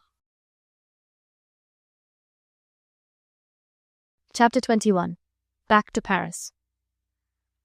It was an exceptionally dark night, and the rain was falling in torrents. Sir Andrew Ffoulkes, wrapped in a piece of sacking, had taken shelter right underneath the coal-cart. Even then he was getting wet through to the skin. He had worked hard for 2 days, coal-heaving, and the night before he had found a cheap, squalid lodging, where at any rate he was protected from the inclemencies of the weather. But tonight he was expecting Blakeney at the appointed hour and place. He had secured a cart of the ordinary ramshackle pattern used for carrying coal. Unfortunately, there were no covered ones to be obtained in the neighbourhood, and equally unfortunately, The thaw had set in with a blustering wind and driving rain, which made waiting in the open air for hours at a stretch and in complete darkness excessively unpleasant. But for all these discomforts, Sir Andrew Ffoulkes cared not one jot. In England, in his magnificent Suffolk home, he was a confirmed Sybarite, in whose service every description of comfort and luxury had to be enrolled. Here tonight, in the rough and tattered clothes of a coal-heaver, drenched to the skin and crouching under the body of a cart that hardly sheltered him from the rain, he was as happy as a schoolboy out for a holiday. Happy, but vaguely anxious. He had no means of ascertaining the time. So many of the church bells and clock towers had been silenced recently that not one of those welcome sounds penetrated to the dreary desolation of this canal wharf, with its abandoned carts standing ghost-like in a row. Darkness had set in very early in the afternoon, and the heavers had given up work soon after 4 o'clock. For about an hour after that a certain animation had still reigned around the wharf, men crossing and going, one or two of the barges moving in or out alongside the quay. But for some time now, darkness and silence had been the masters in this desolate spot, and that time had seemed to Sir Andrew an eternity. He had hobbled and tethered his horse, and stretched himself out at full length under the cart.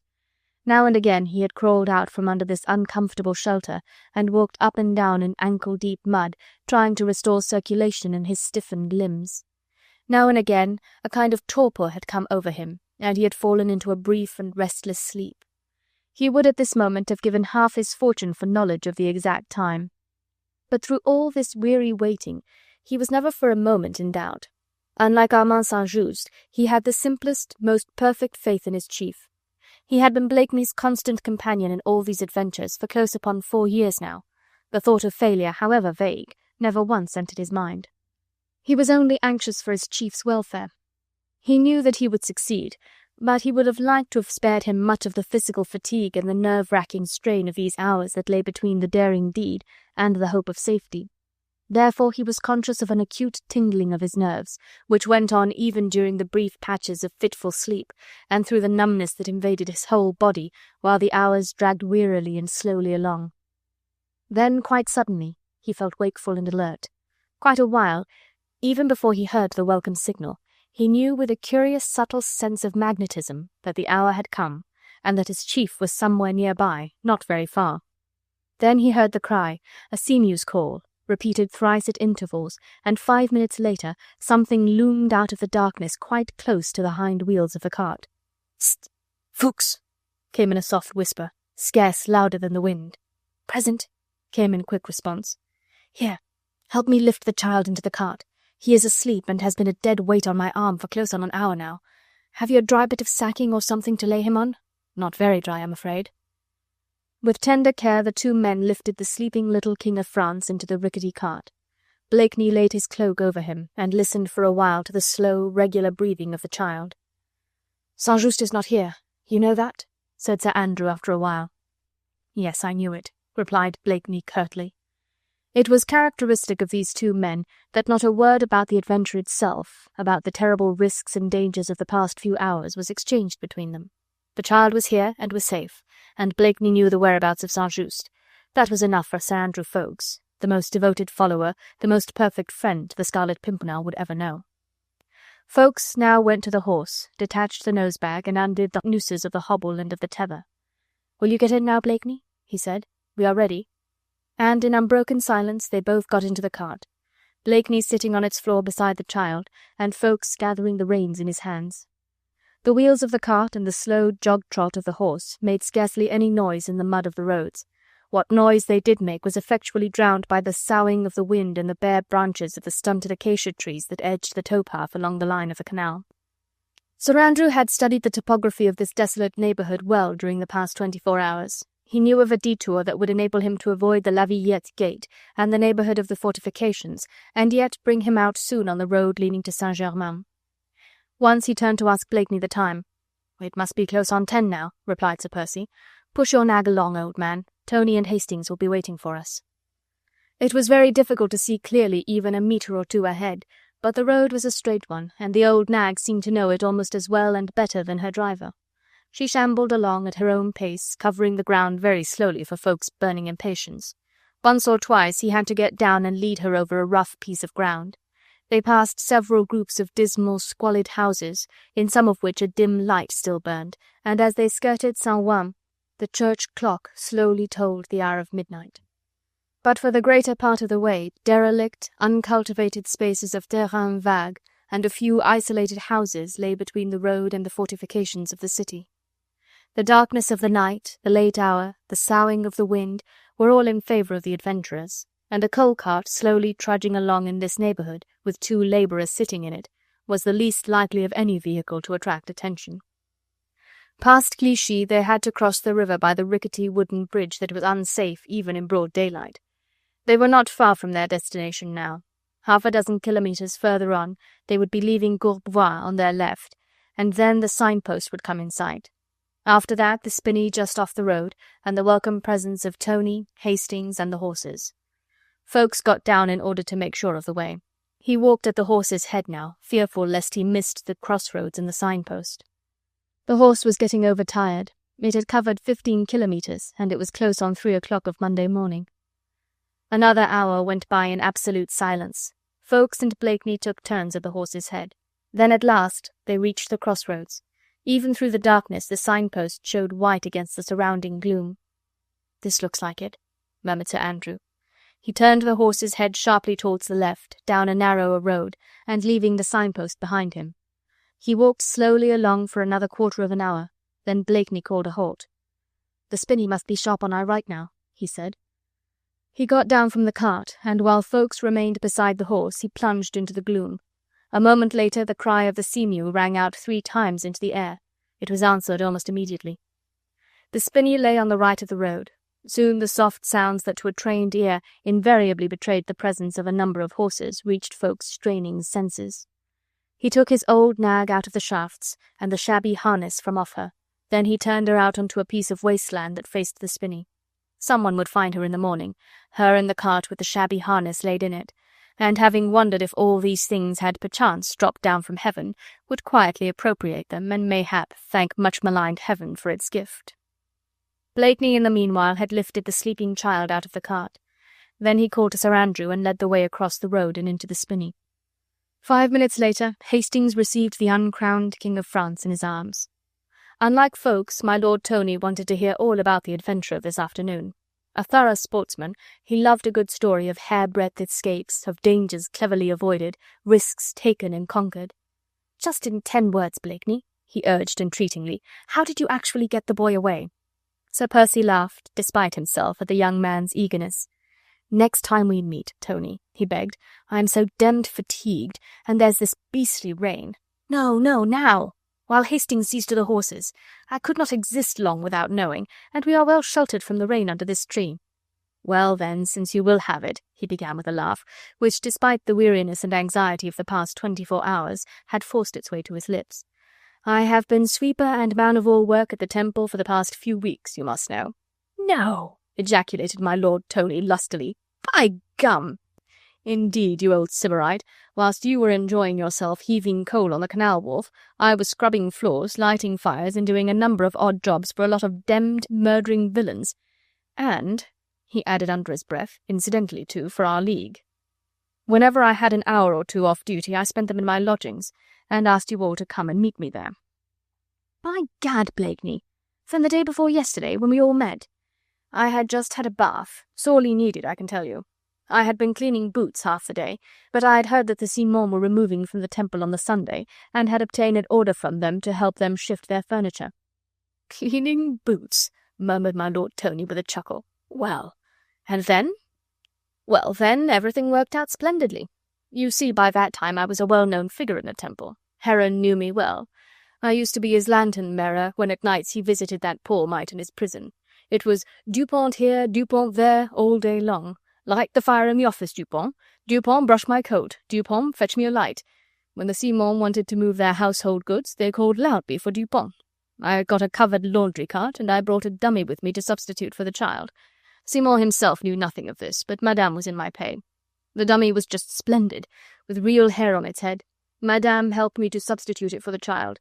We laid it on the sofa and covered it over with a rug, even while those brutes Heron and Cochefer were on the landing outside, and we stuffed His Majesty the King of France into a linen basket. The room was badly lighted, and anyone would have been deceived. No one was suspicious of that type of trickery, so it went off splendidly. I moved the furniture of the Simon out of the tower. His Majesty King Louis XVII was still concealed in the linen basket. I drove the Simon to their new lodgings. The man still suspects nothing, and there I helped them to unload the furniture, with the exception of the linen basket, of course. After that I drove my laundry car to a house I knew of, and collected a number of linen baskets which I had arranged should be in readiness for me. Thus loaded up, I left Paris by the Vincennes gate, and drove as far as Bagnolet, where there is no road except past the Octroi, where the officials might have proved unpleasant. So I lifted His Majesty out of the basket, and we walked on hand in hand in the darkness and the rain until the poor little feet gave out. Then the little fellow, who has been wonderfully plucky throughout, indeed more a Capet than a Bourbon, snuggled up in my arms and went fast asleep, and, well, I think that's all, for here we are, you see. But if Madame Simon had not been amenable to bribery, suggested Lord Tony after a moment's silence, then I should have had to think of something else. If, during the removal of the furniture, Heron had remained resolutely in the room, then again I should have had to think of something else. But remember that in life there is always one supreme moment when chance, who is credited to have but one hair on her head, stands by you for a brief space of time. Sometimes that space is infinitesimal, 1 minute, a few seconds, just the time to seize chance by that one hair. So I pray you all give me no credit in this, or any other matter in which we all work together, but the quickness of seizing chance by the hair during the brief moment when she stands by my side.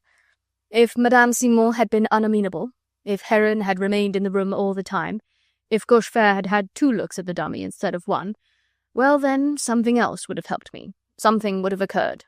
Something, I know not what, but surely something which chance meant to be on our side, if only we were quick enough to seize it. And so you see how simple it all is. So simple, in fact, that it was sublime. The daring, the pluck, the ingenuity, and above all, the superhuman heroism and endurance which rendered the hearers of this simple narrative, simply told, dumb with admiration. Their thoughts were now beyond verbal expression. "How soon was the hue and cry for the child about the streets?" asked Tony after a moment's silence. "It was not out when I left the gates of Paris," said Blakeney meditatively. "So quietly has the news of the escaped been kept, that I am wondering what devilry that brute Heron can be after. And now no more chattering," he continued lightly. "All to horse, and you, Hastings, have a care. The destinies of France, mayhap, will be lying asleep in your arms." "But you, Blakeney?" exclaimed the 3 men almost simultaneously. "I am not going with you. I entrust the child to you.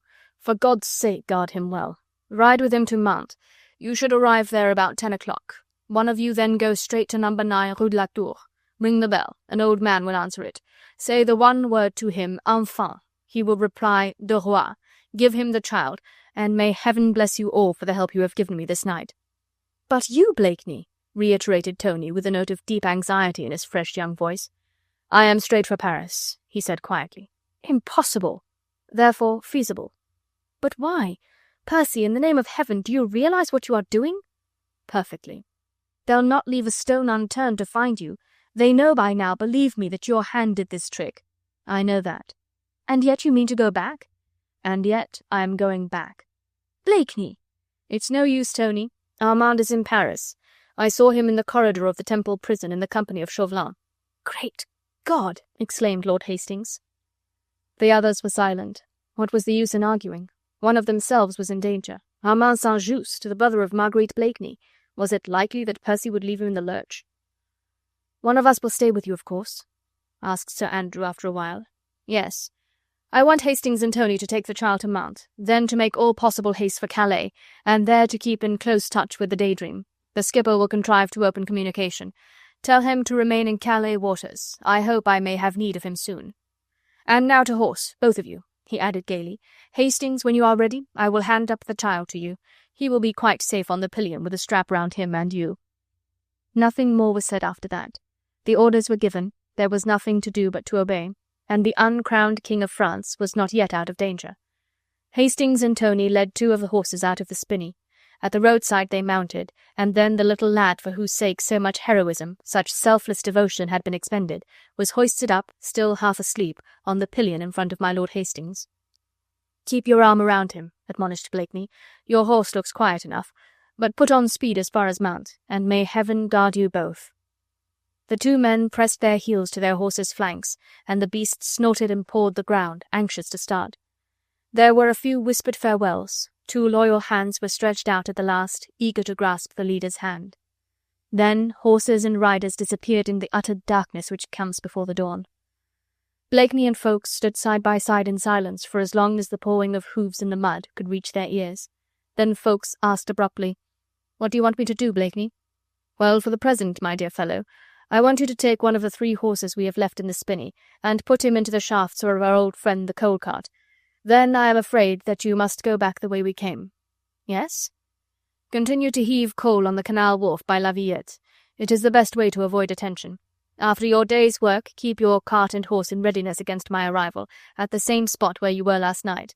If, after having waited for me like this for 3 consecutive nights, you neither see nor hear anything from me, go back to England and tell Marguerite that in giving my life for her brother, I gave it for her." "Blakeney!" "I spoke differently to what I usually do, is that it?" he interposed, placing his firm hand on his friend's shoulder. "I am degenerating, Ffoulkes, that's what it is. Pay no heed to it. I suppose that carrying that sleeping child in my arms last night softened some nerves in my body. I was so infinitely sorry for the poor mite, and vaguely wondered if I had not saved it from one misery, only to plunge it in another. There was such a fateful look on that one little face, as if destiny had already writ its veto there against happiness. It came on me then how futile were our actions, if God chooses to interpose his will between us and our desires." Almost as he left off speaking, the rain ceased to patter down against the puddles in the road. Overhead the clouds flew by at terrific speed, driven along by the blustering wind. It was less dark now, and Sir Andrew, peering through the gloom, could see his leader's face. It was singularly pale and hard, and the deep-set, lazy eyes had in them just that fateful look which he himself had spoken of just now. "You are anxious about Armand, Percy?" asked Ffoulkes softly. "Yes.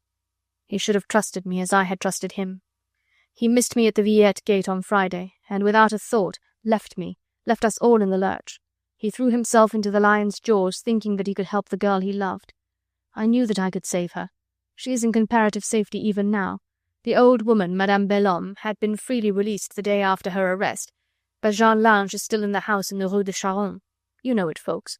I got her there early this morning. It was easy for me, of course. Hola, Dupin, my boots, Dupin! One moment, citizen, my daughter. Curse thy daughter, bring me my boots. And Jean Lange walked out of the Temple prison, her hand in that of the lout Dupin.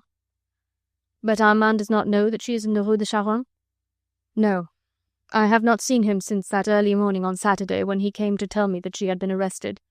Having sworn that he would obey me, he went to meet you and Tony at La Villette, but returned to Paris a few hours later and drew the undivided attention of all the committees on Jean Lange by his senseless, foolish inquiries. But for his action throughout the whole of yesterday, I could have smuggled Jean out of Paris, got her to join you at La Villette or Hastings in Saint-Germain. But the barriers were being closely watched for her, and I had the Dauphin to think of. She is in comparative safety. The people in the Rue de Charonne are friendly for the moment. But for how long? Who knows? I must look after her, of course. And Armand. Poor old Armand. The lion's jaws have snapped over him, and they hold him tight. Chauvelin and his gang are using him as a decoy to trap me, of course. All that had not happened if Armand had trusted me. He sighed a quick sigh of impatience, almost of regret. Ffoulkes was the one man who could guess the bitter disappointment that this had meant. Percy had longed to be back in England soon, back to Marguerite for a few days of unalloyed happiness and a few days of peace. Now Armand's actions had retarded all that. They were a deliberate bar to the future, as it had been mapped out by a man who foresaw everything, who was prepared for every eventuality. In this case, too, he had been prepared, but not for the want of trust which had brought on disobedience akin to disloyalty. That absolutely unforeseen eventuality had changed Blakeney's usual irresponsible gaiety into a consciousness of the inevitable, of the inexorable decrees of fate. With an anxious sigh, Sir Andrew turned away from his chief, and went back to the spinney to select for his own purposes one of the 3 horses which Hastings and Tony had unavoidably left behind. "And you, Blakeney, how will you go back to that awful Paris?" he said when he had made his choice and was once more back beside Percy. "I don't know yet," replied Blakeney, "but it would not be safe to ride. I'll reach one of the gates on this side of the city and contrive to slip in somehow. I have a certificate of safety in my pocket in case I need it." "We'll leave the horses here," he said presently, whilst he was helping Sir Andrew to put the horse in the shafts of the coal-cart. "They cannot come to much harm. Some poor devil might steal them in order to escape from those vile brutes in the city. If so, Godspeed him, say I. I'll compensate my friend the farmer of Saint-Germain for their loss at an early opportunity. And now, good-bye, my dear fellow. Some time tonight, if possible, you shall hear direct news of me. If not, then tomorrow or the day after that. Good-bye, and heaven guard you." "God guard you, Blakeney," said Sir Andrew fervently. He jumped into the cart and gathered up the reins. His heart was heavy as lead, and a strange mist had gathered in his eyes, blurring the last dim vision which he had of his chief standing all alone in the gloom, his broad, magnificent figure looking almost weirdly erect and defiant, his head thrown back, and his kind, lazy eyes watching the final departure of his most faithful comrade and friend. Chapter 22. Of that there could be no question. Blakeney had more than one pied-à-terre in Paris, and never stayed longer than 2 or 3 days in any of these. It was not difficult for a single man, be he labourer or bourgeois, to obtain a night's lodging even in these most troublous times, and in any quarter of Paris, provided the rent, out of all proportion to the comfort and accommodation given, was paid ungrudgingly and in advance. Emigration, and above all the enormous death-roll of the past 18 months, had emptied the apartment-houses of the great city, and those who had rooms to let were only too glad of a lodger, always providing they were not in danger of being worried by the committees of their section. The laws framed by these same committees now demanded that all keepers of lodging or apartment-houses should within 24 hours give notice at the bureau of their individual sections of the advent of new lodgers, together with a description of the personal appearance of such lodgers, and an indication of their presumed civil status and occupation.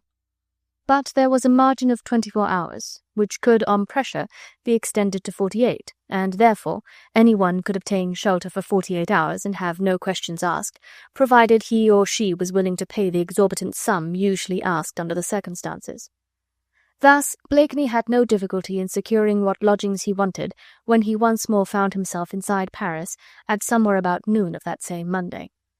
The thought of Hastings and Tony speeding on towards Mantes, with the royal child safely held in Hastings' arms, had kept his spirits buoyant, and caused him for a while to forget the terrible peril in which Armand St.'s thoughtless egoism had placed them both. Blakeney was a man of abnormal physique and iron nerve, else he could never have endured the fatigues of the past 24 hours, from the moment when, on the Sunday afternoon, he began to play his part of furniture remover at the Temple, to that when, at last, on Monday at noon, he succeeded in persuading the sergeant at the Maillot gate that he was an honest stonemason residing at Neuilly, who was come to Paris in search of work. After that, matters became more simple. Terribly footsore, though he would never have admitted it, hungry and weary, he turned into an unpretentious eating-house and ordered some dinner. The place when he entered was occupied mostly by labourers and workmen, dressed very much as he was himself, and quite as grimy as he had become after having driven about for hours in a laundry cart and in a coal cart, and having walked 12 kilometres, some of which he had covered whilst carrying a sleeping child in his arms. Thus Sir Percy Blakeney, Baronet, the friend and companion of the Prince of Wales, the most fastidious fop the salons of London and Bath had ever seen, was in no way distinguishable outwardly from the tattered, half-starved, dirty, and out-at-elbows products of this fraternizing and equalizing republic. He was so hungry that the ill-cooked, badly-served meal tempted him to eat, and he ate on in silence, seemingly more interested in boiled beef than in the conversation that went on around him. But he would not have been the keen and daring adventurer that he was if he did not all the while keep his ears open for any fragment of news that the desultory talk of his fellow diners was likely to yield to him. Politics were, of course, discussed, the tyranny of the sections, the slavery that this free republic had brought on its citizens. The names of the chief personages of the day were all mentioned in turns: Fouquier-Tinville, Santerre, Danton, Robespierre. Heron and his sleuth-hounds were spoken of with execrations quickly suppressed, but of little Capet not one word. Blakeney could not help but infer that Chauvelin, Heron, and the commissaries in charge were keeping the escape of the child a secret for as long as they could. He could hear nothing of Armand's fate, of course. The arrest, if arrest there had been, was not likely to be bruited abroad just now. Blakeney, having last seen Armand in Chauvelin's company, whilst he himself was moving the Simon furniture, could not for a moment doubt that the young man was imprisoned, unless, indeed, he was being allowed a certain measure of freedom, whilst his every step was being spied on, so that he might act as a decoy for his chief. At thought of that, all weariness seemed to vanish from Blakeney's powerful frame. He set his lips firmly together, and once again the light of irresponsible gaiety danced in his eyes. He had been in as tight a corner as this before now. At Boulogne his beautiful Marguerite had been used as a decoy, and 24 hours later he had held her in his arms on board his yacht, the Daydream. As he would have put it in his own forcible language, "Those demmed murderers have not got me yet." The battle, mayhap, would this time be against greater odds than before, but Blakeney had no fear that they would prove overwhelming. There was in life but one odd that was overwhelming, and that was treachery, but of that there could be no question. In the afternoon Blakeney started off in search of lodgings for the night. He found what would suit him in the Rue de l'Arcade, which was equally far from the House of Justice as it was from his former lodgings. Here he would be safe for at least 24 hours, after which he might have to shift again. But for the moment the landlord of the miserable apartment was over-willing to make no fuss and ask no questions, for the sake of the money which this aristo in disguise dispensed with a lavish hand. Having taken possession of his new quarters and snatched a few hours of sound, well-deserved rest, until the time when the shades of evening and the darkness of the streets would make progress through the city somewhat more safe, Blakeney sallied forth at about 6 o'clock, having a threefold object in view. Primarily, of course, the threefold object was concentrated on Armand. There was the possibility of finding out at the young man's lodgings in Montmartre what had become of him. Then there were the usual inquiries that could be made from the registers of the various prisons, and thirdly, there was the chance that Armand had succeeded in sending some kind of message to Blakeney's former lodgings in the Rue Saint-Germain-l'Auxerrois. On the whole, Sir Percy decided to leave the prison registers alone for the present. If Armand had actually been arrested, he would almost certainly be confined in the Châtelet prison, where he would be closer to hand for all the interrogations to which, no doubt, he would be subjected. Blakeney set his teeth and murmured a good, sound British oath when he thought of those interrogatories. Armand St, highly strung, a dreamer and a bundle of nerves. How he would suffer under the mental rack of questions and cross-questions, cleverly laid traps to catch information from him unawares.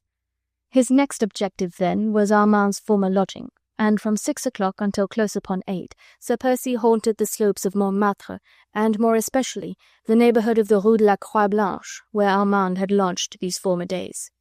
At the house itself he could not inquire as yet. Obviously it would not have been safe. Tomorrow, perhaps, when he knew more, but not tonight. His keen eyes had already spied at least 2 figures clothed in the rags of out-of-work labourers like himself, who had hung with suspicious persistence in this same neighbourhood, and who, during the 2 hours that he had been in observation, had never strayed out of sight of the house in the Rue de la Croix-Blanche. That these were 2 spies on the watch was, of course, obvious, but whether they were on the watch for Saint-Just or for some other unfortunate wretch, it was at this stage impossible to conjecture. Then, as from the Tour de Dame close by the clock solemnly struck the hour of 8, and Blakeney prepared to wend his way back to another part of the city, he suddenly saw Armand walking slowly up the street. The young man did not look either to right or left. He held his head forward on his chest, and his hands were hidden underneath his cloak. When he passed immediately under one of the street lamps, Blakeney caught sight of his face. It was pale and drawn. Then he turned his head, and for the space of 2 seconds his eyes across the narrow street encountered those of his chief. He had the presence of mind not to make a sign or to utter a sound. He was obviously being followed, but in that brief moment Sir Percy had seen in the young man's eyes a look that reminded him of a hunted creature. "What have those brutes been up to with him, I wonder?" he muttered between clenched teeth. Armand soon disappeared under the doorway of the same house where he had been lodging all along. Even as he did so, Blakeney saw the 2 spies gather together like a pair of slimy lizards and whisper excitedly to one another. A third man, who obviously had been dogging Armand's footsteps, came up and joined them after a while. Blakeney could have sworn loudly and lustily, had it been possible to do so without attracting attention. The whole of Armand's history in the past 24 hours was perfectly clear to him. The young man had been made free that he might prove a decoy for more important game. His every step was being watched, and he still thought Jean Lange in immediate danger of death. The look of despair in his face proclaimed these 2 facts, and Blakeney's heart ached for the mental torture which his friend was enduring. He longed to let Armand know that the woman he loved was in comparative safety. Jean Lange first, and then Armand himself, and the odds would be very heavy against the Scarlet Pimpernel. But that Marguerite should not have to mourn an only brother, of that Sir Percy made oath. He now turned his steps towards his own former lodgings by Saint-Germain-l'Auxerrois. It was just possible that Armand had succeeded in leaving a message there for him. It was, of course, equally possible that when he did so Heron's men had watched his movements, and that spies would be stationed there too on the watch. But that risk must, of course, be run. Blakeney's former lodging was the one place that Armand would know of to which he could send a message to his chief, if he wanted to do so. Of course, the unfortunate young man could not have known until just now that Percy would come back to Paris, but he might guess it, or wish it, or only vaguely hope for it. He might want to send a message, he might long to communicate with his brother-in-law, and, perhaps, feel sure that the latter would not leave him in the lurch. With that thought in his mind, Sir Percy was not likely to give up the attempt to ascertain for himself whether Armand had tried to communicate with him or not. As for spies, well, he had dodged some of them often enough in his time. The risks that he ran tonight were no worse than the ones to which he had so successfully run counter in the Temple yesterday. Still keeping up the slouchy gait peculiar to the out-at-elbows working-man of the day, hugging the houses as he walked along the streets, Blakeney made slow progress across the city. But at last he reached the façade of Saint-Germain-l'Auxerrois, and turning sharply to his right, he soon came in sight of the house which he had only quitted 24 hours ago. We all know that house, all of us who are familiar with the Paris of those terrible days. It stands quite detached, a vast quadrangle, facing the Quai de l'École and the river, backing on the Rue Saint-Germain-l'Auxerrois, and shouldering the Carrefour des Trois Mains. The porte cochère, so called, is but a narrow doorway, and is actually situated in the Rue Saint-Germain-l'Auxerrois. Blakeney made his way cautiously right round the house. He peered up and down the quay, and his keen eyes tried to pierce the dense gloom that hung at the corners of the Pont Neuf immediately opposite. Soon he assured himself that, for the present at any rate, the house was not being watched. Armand presumably had not yet left a message for him here, but he might do so at any time, now that he knew that his chief was in Paris and on the lookout for him. Blakeney made up his mind to keep this house in sight.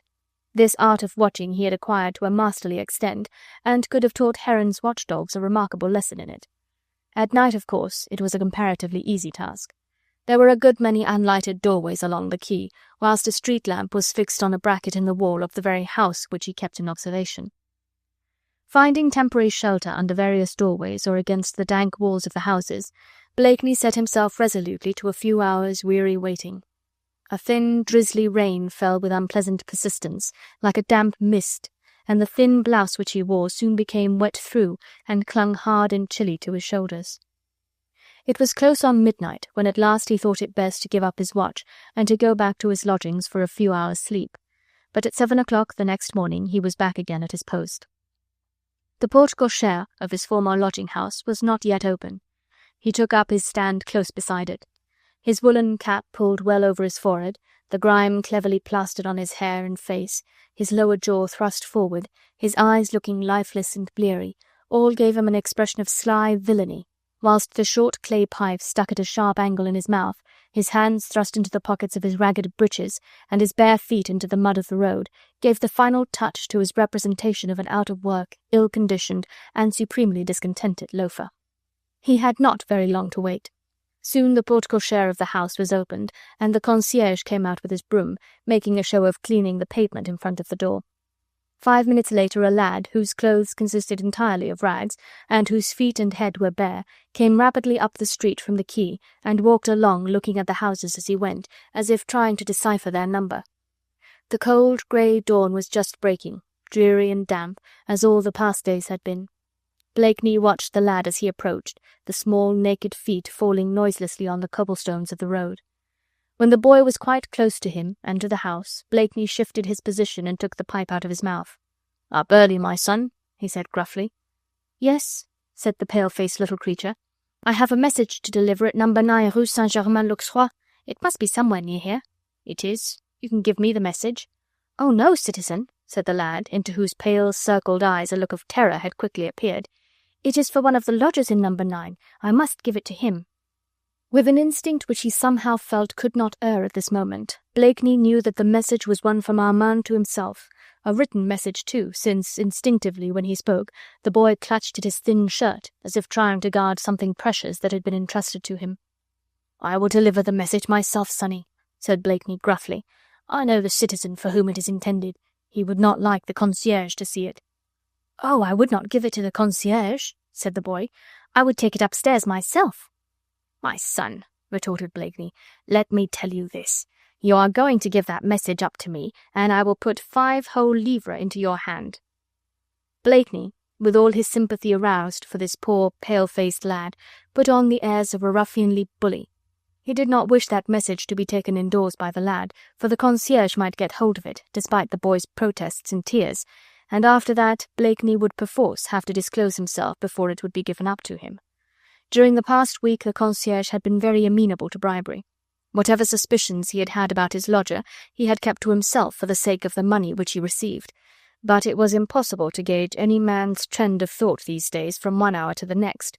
Something, for aught Blakeney knew, might have occurred in the past 24 hours to change an amiable and accommodating lodging-house keeper into a surly or dangerous spy. Fortunately the concierge had once more gone within. There was no one abroad, and if there were, no one would probably take any notice of a burly ruffian browbeating a child. "Allons," he said gruffly, "give me the letter, or that 5 livres goes back into my pocket." 5 livres? Exclaimed the child with pathetic eagerness. "Oh, citizen!" The thin little hand fumbled under the rags, but it reappeared again empty, whilst a faint blush spread over the hollow cheeks. "The other citizen also gave me 5 livres," he said humbly. "He lodges in the house where my mother is concierge. It is in the Rue de la Croix Blanche. He has been very kind to my mother. I would rather do as he bade me." "Bless the lad," murmured Blakeney under his breath. "His loyalty redeems many a crime of this God-forsaken city. I suppose I shall have to bully him after all." He took his hand out of his breeches pocket. Between 2 very dirty fingers he held a piece of gold. The other hand he placed quite roughly on the lad's chest. "Give me the letter," he said harshly, "or—" He pulled at the ragged blouse, and a scrap of soiled paper soon fell into his hand. The lad began to cry. "Here," said Blakeney, thrusting the piece of gold into the thin, small palm. "Take this home to your mother and tell your lodger that a big, rough man took the letter away from you by force. Now run before I kick you out of the way." The lad, terrified out of his poor wits, did not wait for further commands. He took to his heels and ran, his small hand clutching the piece of gold. Soon he had disappeared round the corner of the street. Blakeney did not at once read the paper. He thrust it quickly into his breeches pocket, and slouched away slowly down the street, and thence across the Place du Carrousel in the direction of his new lodgings in the Rue de l'Arcade. It was only when he found himself alone in the narrow, squalid room which he was occupying that he took the scrap of paper from his pocket and read it slowly through. It said, "Percy, you cannot forgive me, nor can I ever forgive myself. But if you only knew what I have suffered for the past 2 days, you would, I think, try and forgive. I am free, and yet a prisoner. My every footstep is dogged. What they ultimately mean to do with me I do not know. And when I think of Jean, I long for the power to end mine own miserable existence.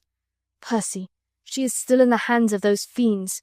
I saw the prison register. Her name written there has been like a burning brand on my heart ever since. She was still in prison the day that you left Paris. Tomorrow, tonight, mayhap, they will try her, condemn her, torture her, and I dare not go to see you, for I would only be bringing spies to your door. But will you come to me, Percy?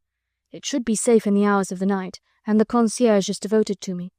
Tonight at 10 o'clock she will leave the porte cochère unlatched.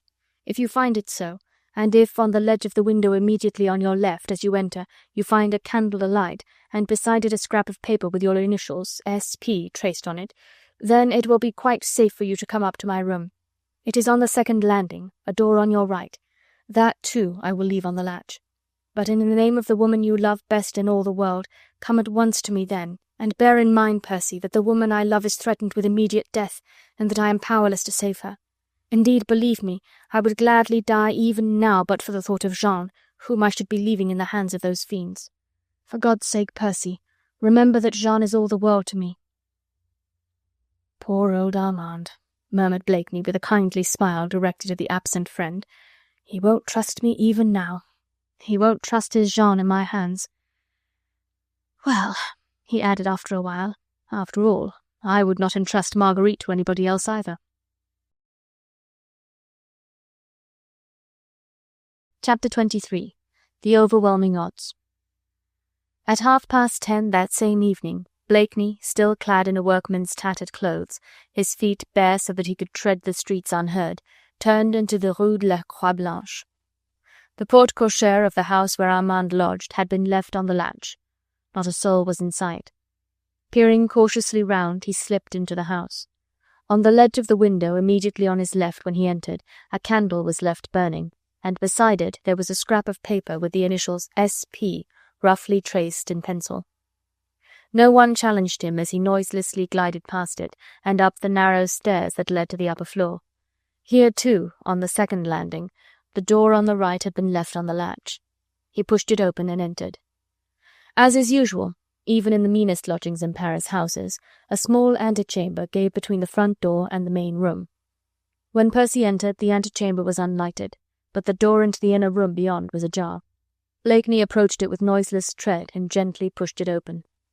That very instant he knew that the game was up.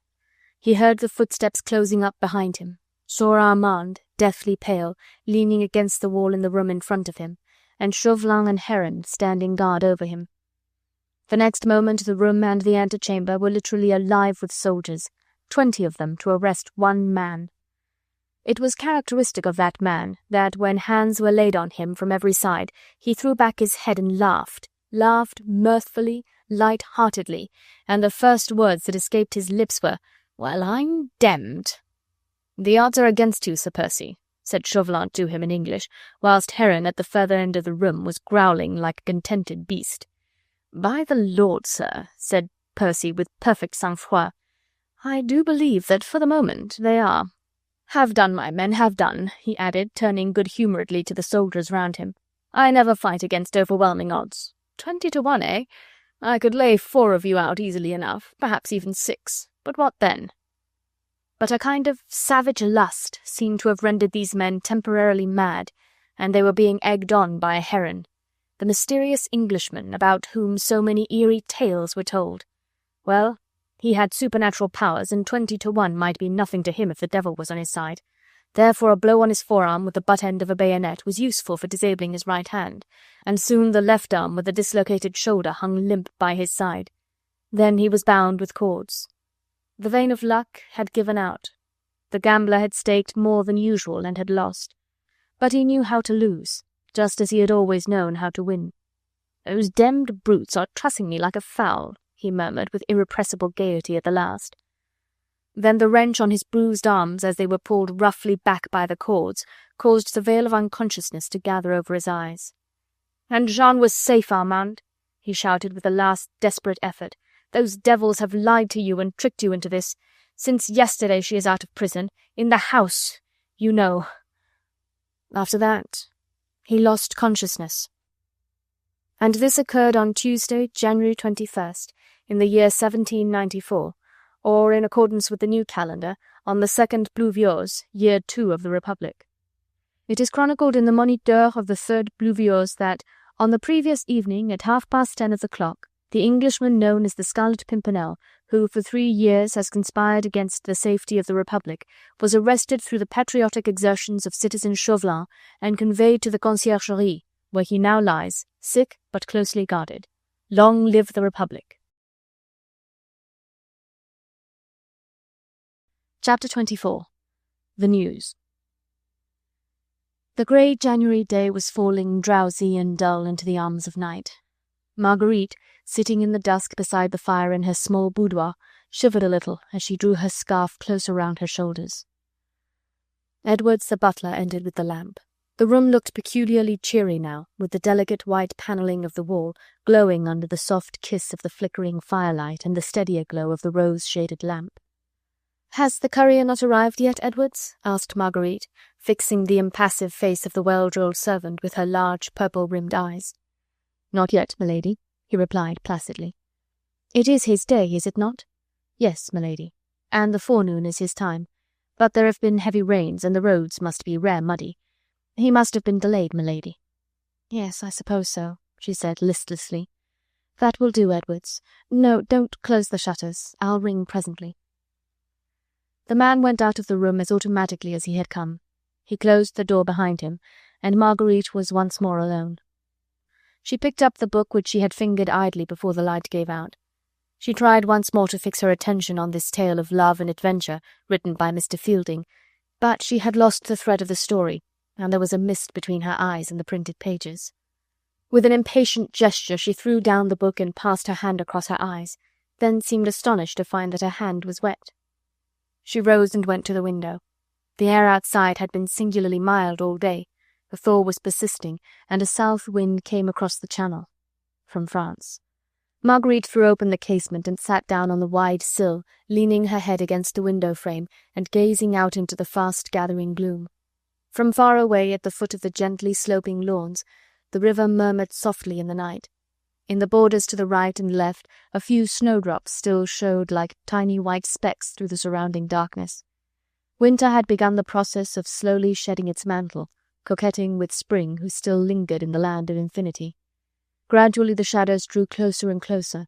The reeds and rushes on the river bank were the first to sink into their embrace, then the big cedars on the lawn, majestic and defiant, but yielding still unconquered to the power of night.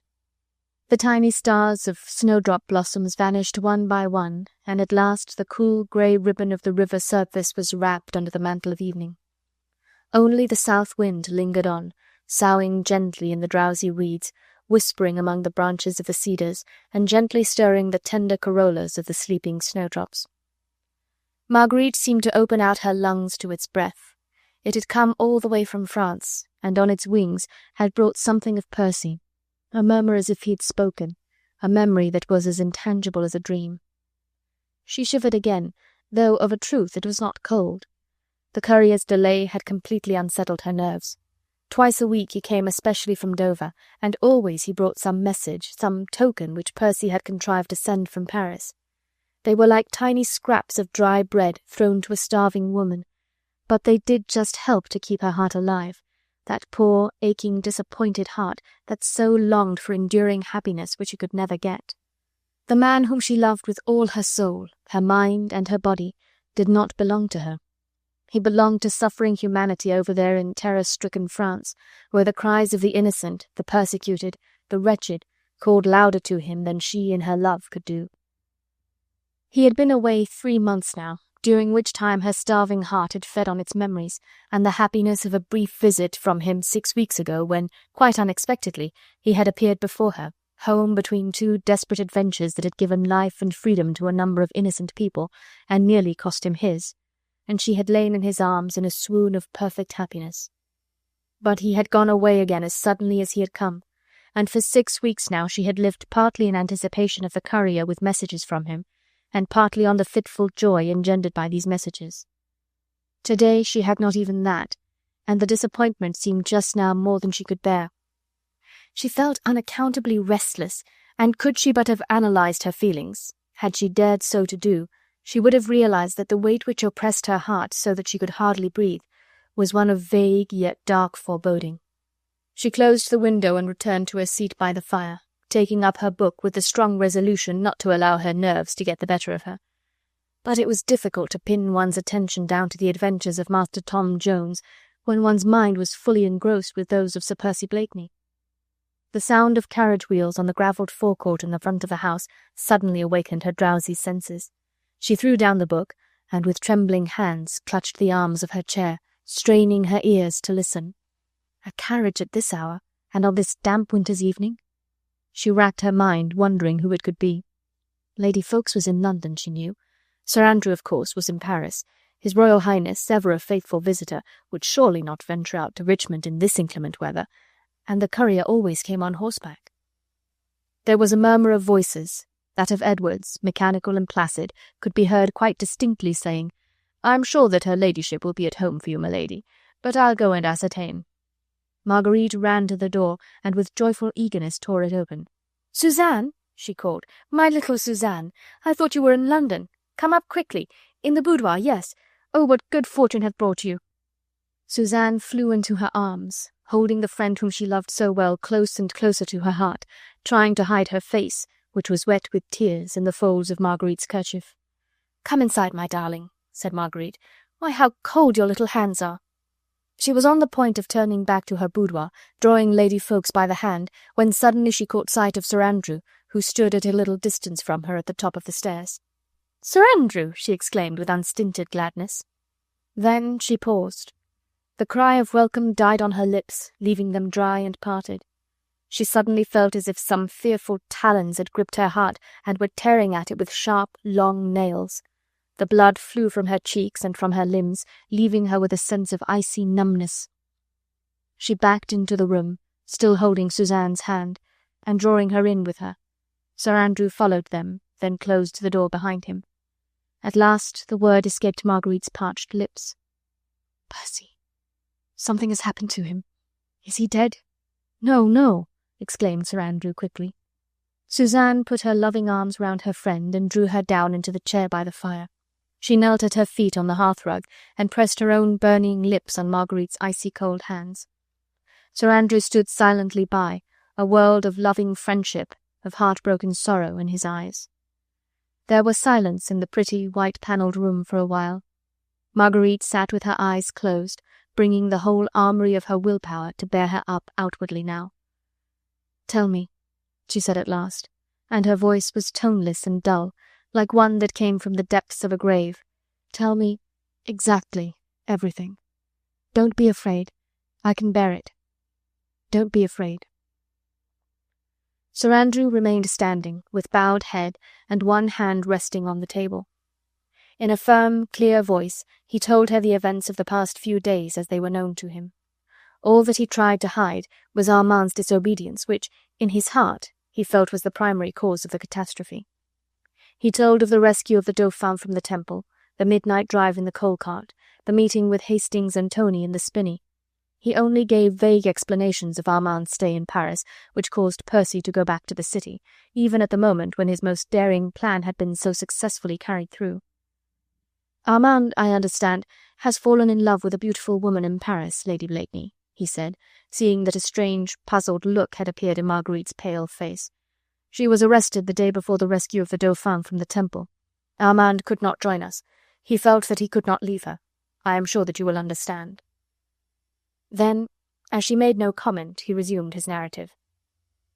"I had been ordered to go back to La Villette, and there to resume my duties as a labourer in the daytime, and to wait for Percy during the night.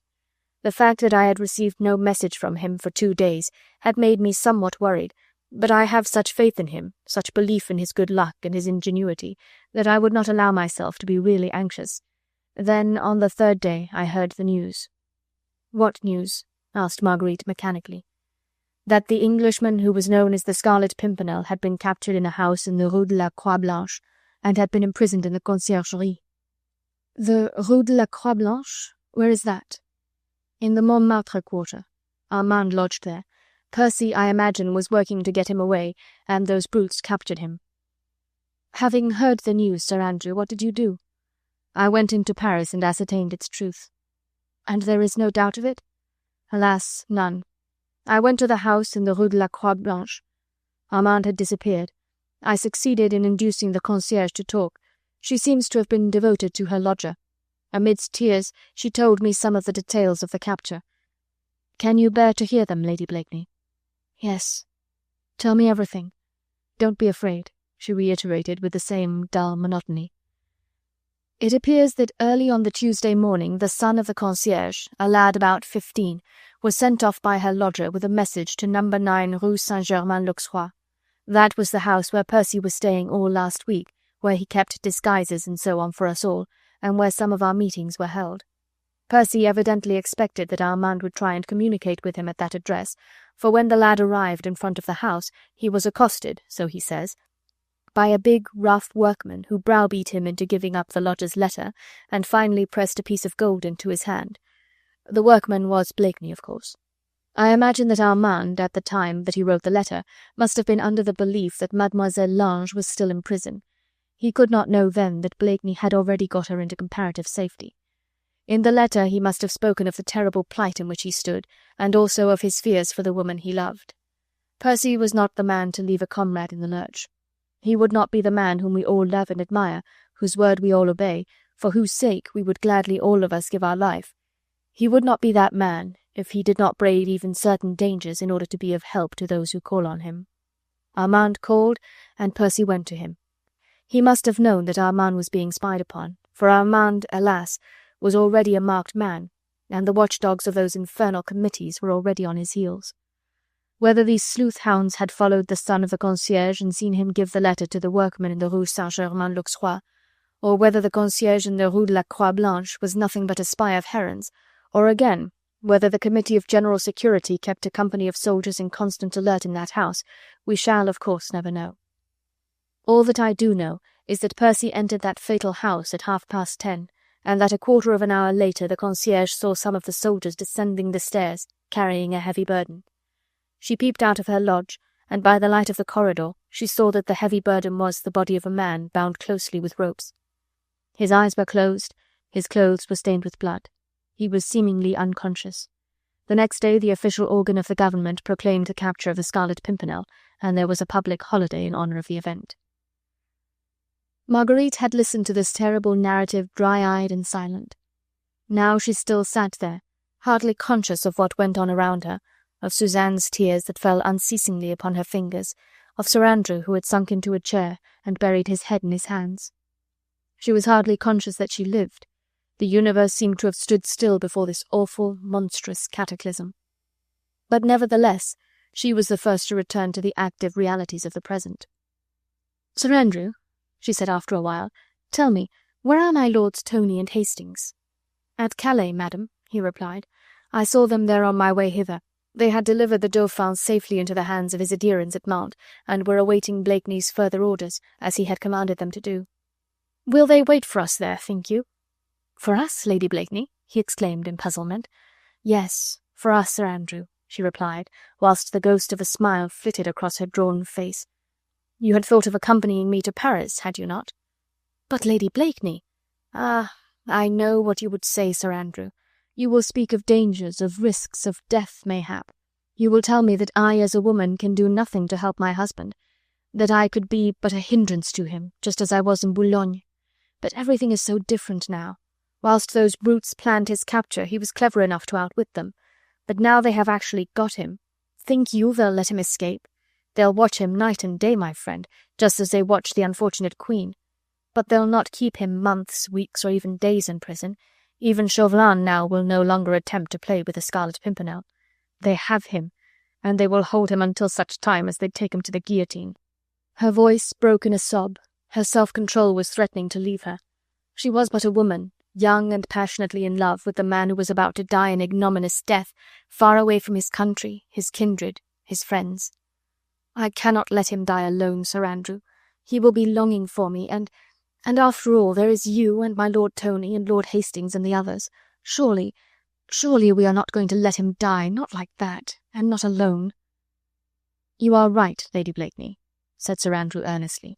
"We are not going to let him die, if human agency can do aught to save him. Already Tony, Hastings, and I have agreed to return to Paris. There are 1 or 2 hidden places in and around the city known only to Percy and to the members of the League, where he must find one or more of us if he succeeds in getting away.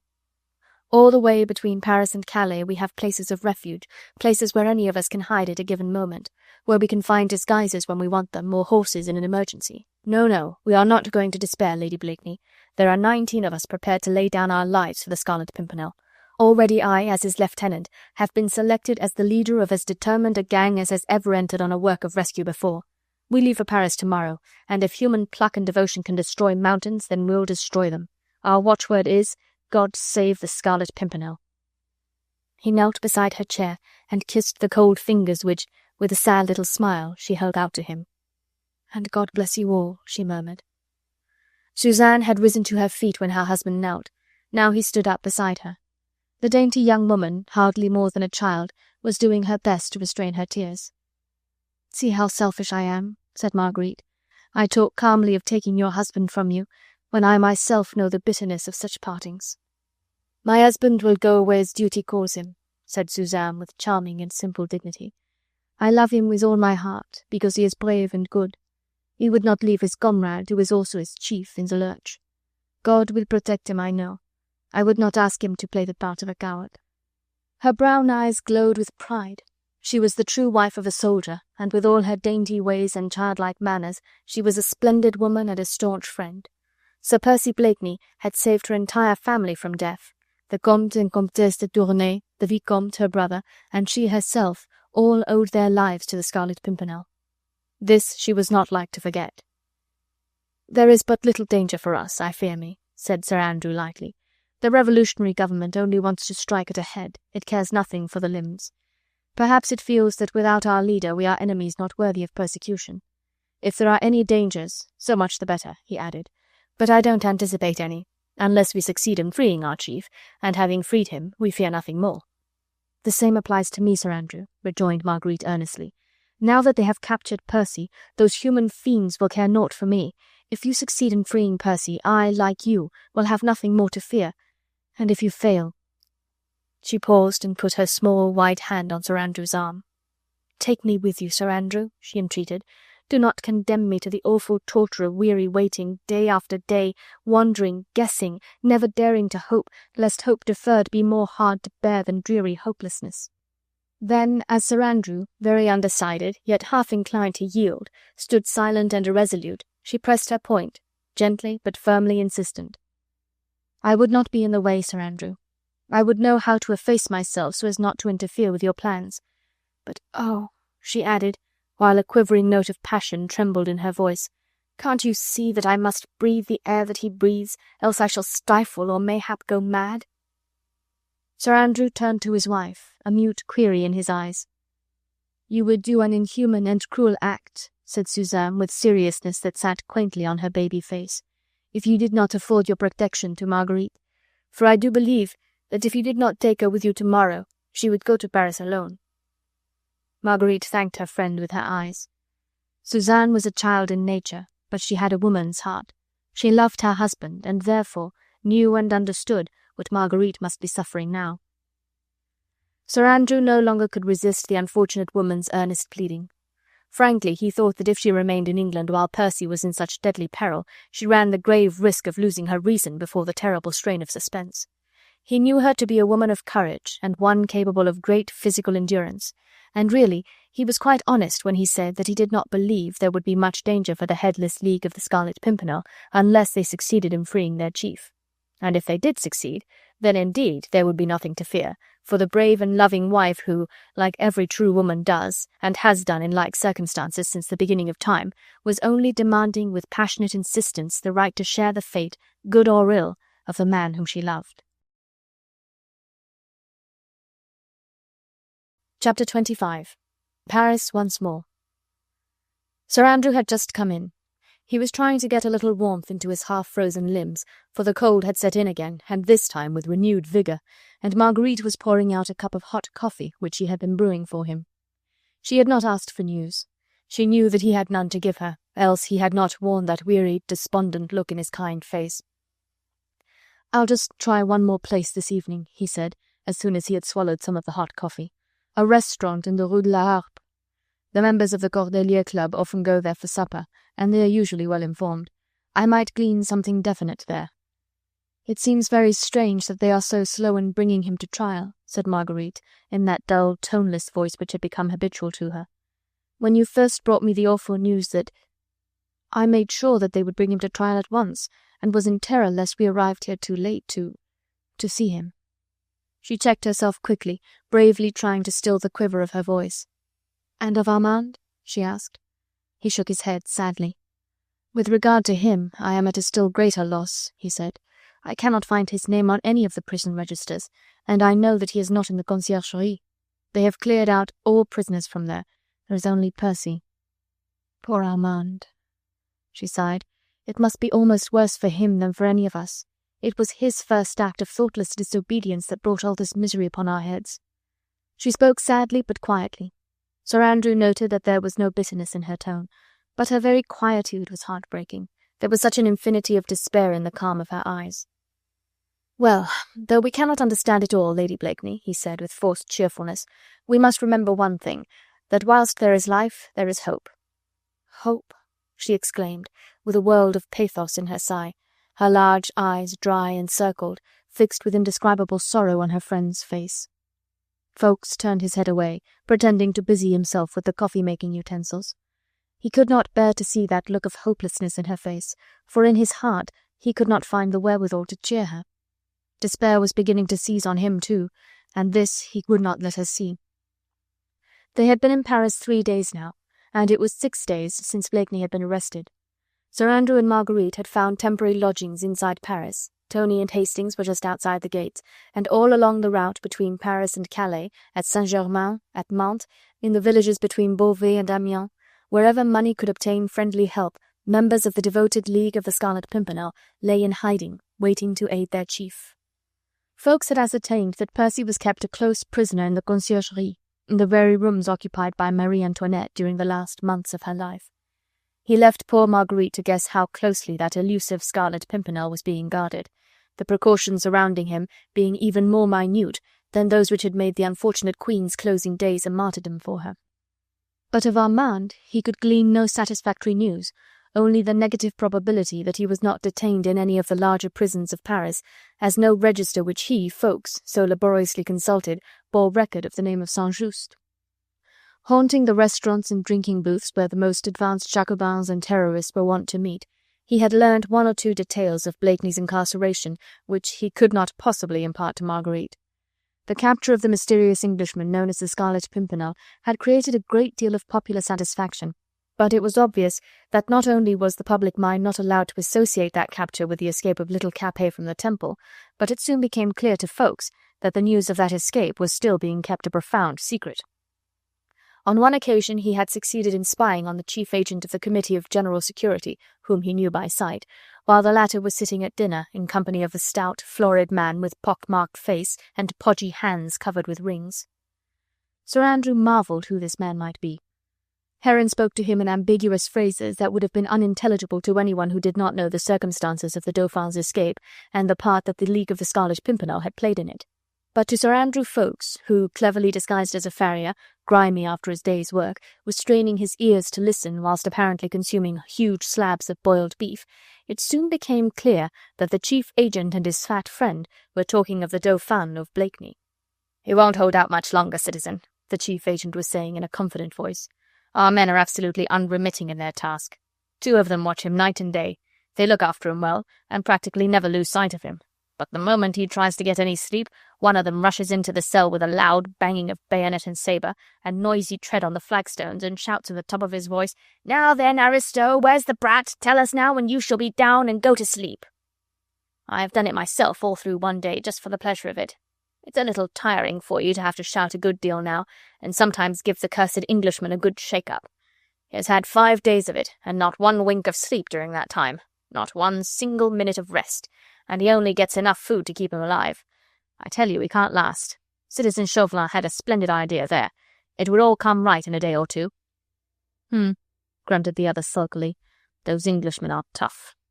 "Yes," retorted Heron, with a grim laugh and a leer of savagery that made his gaunt face look positively hideous.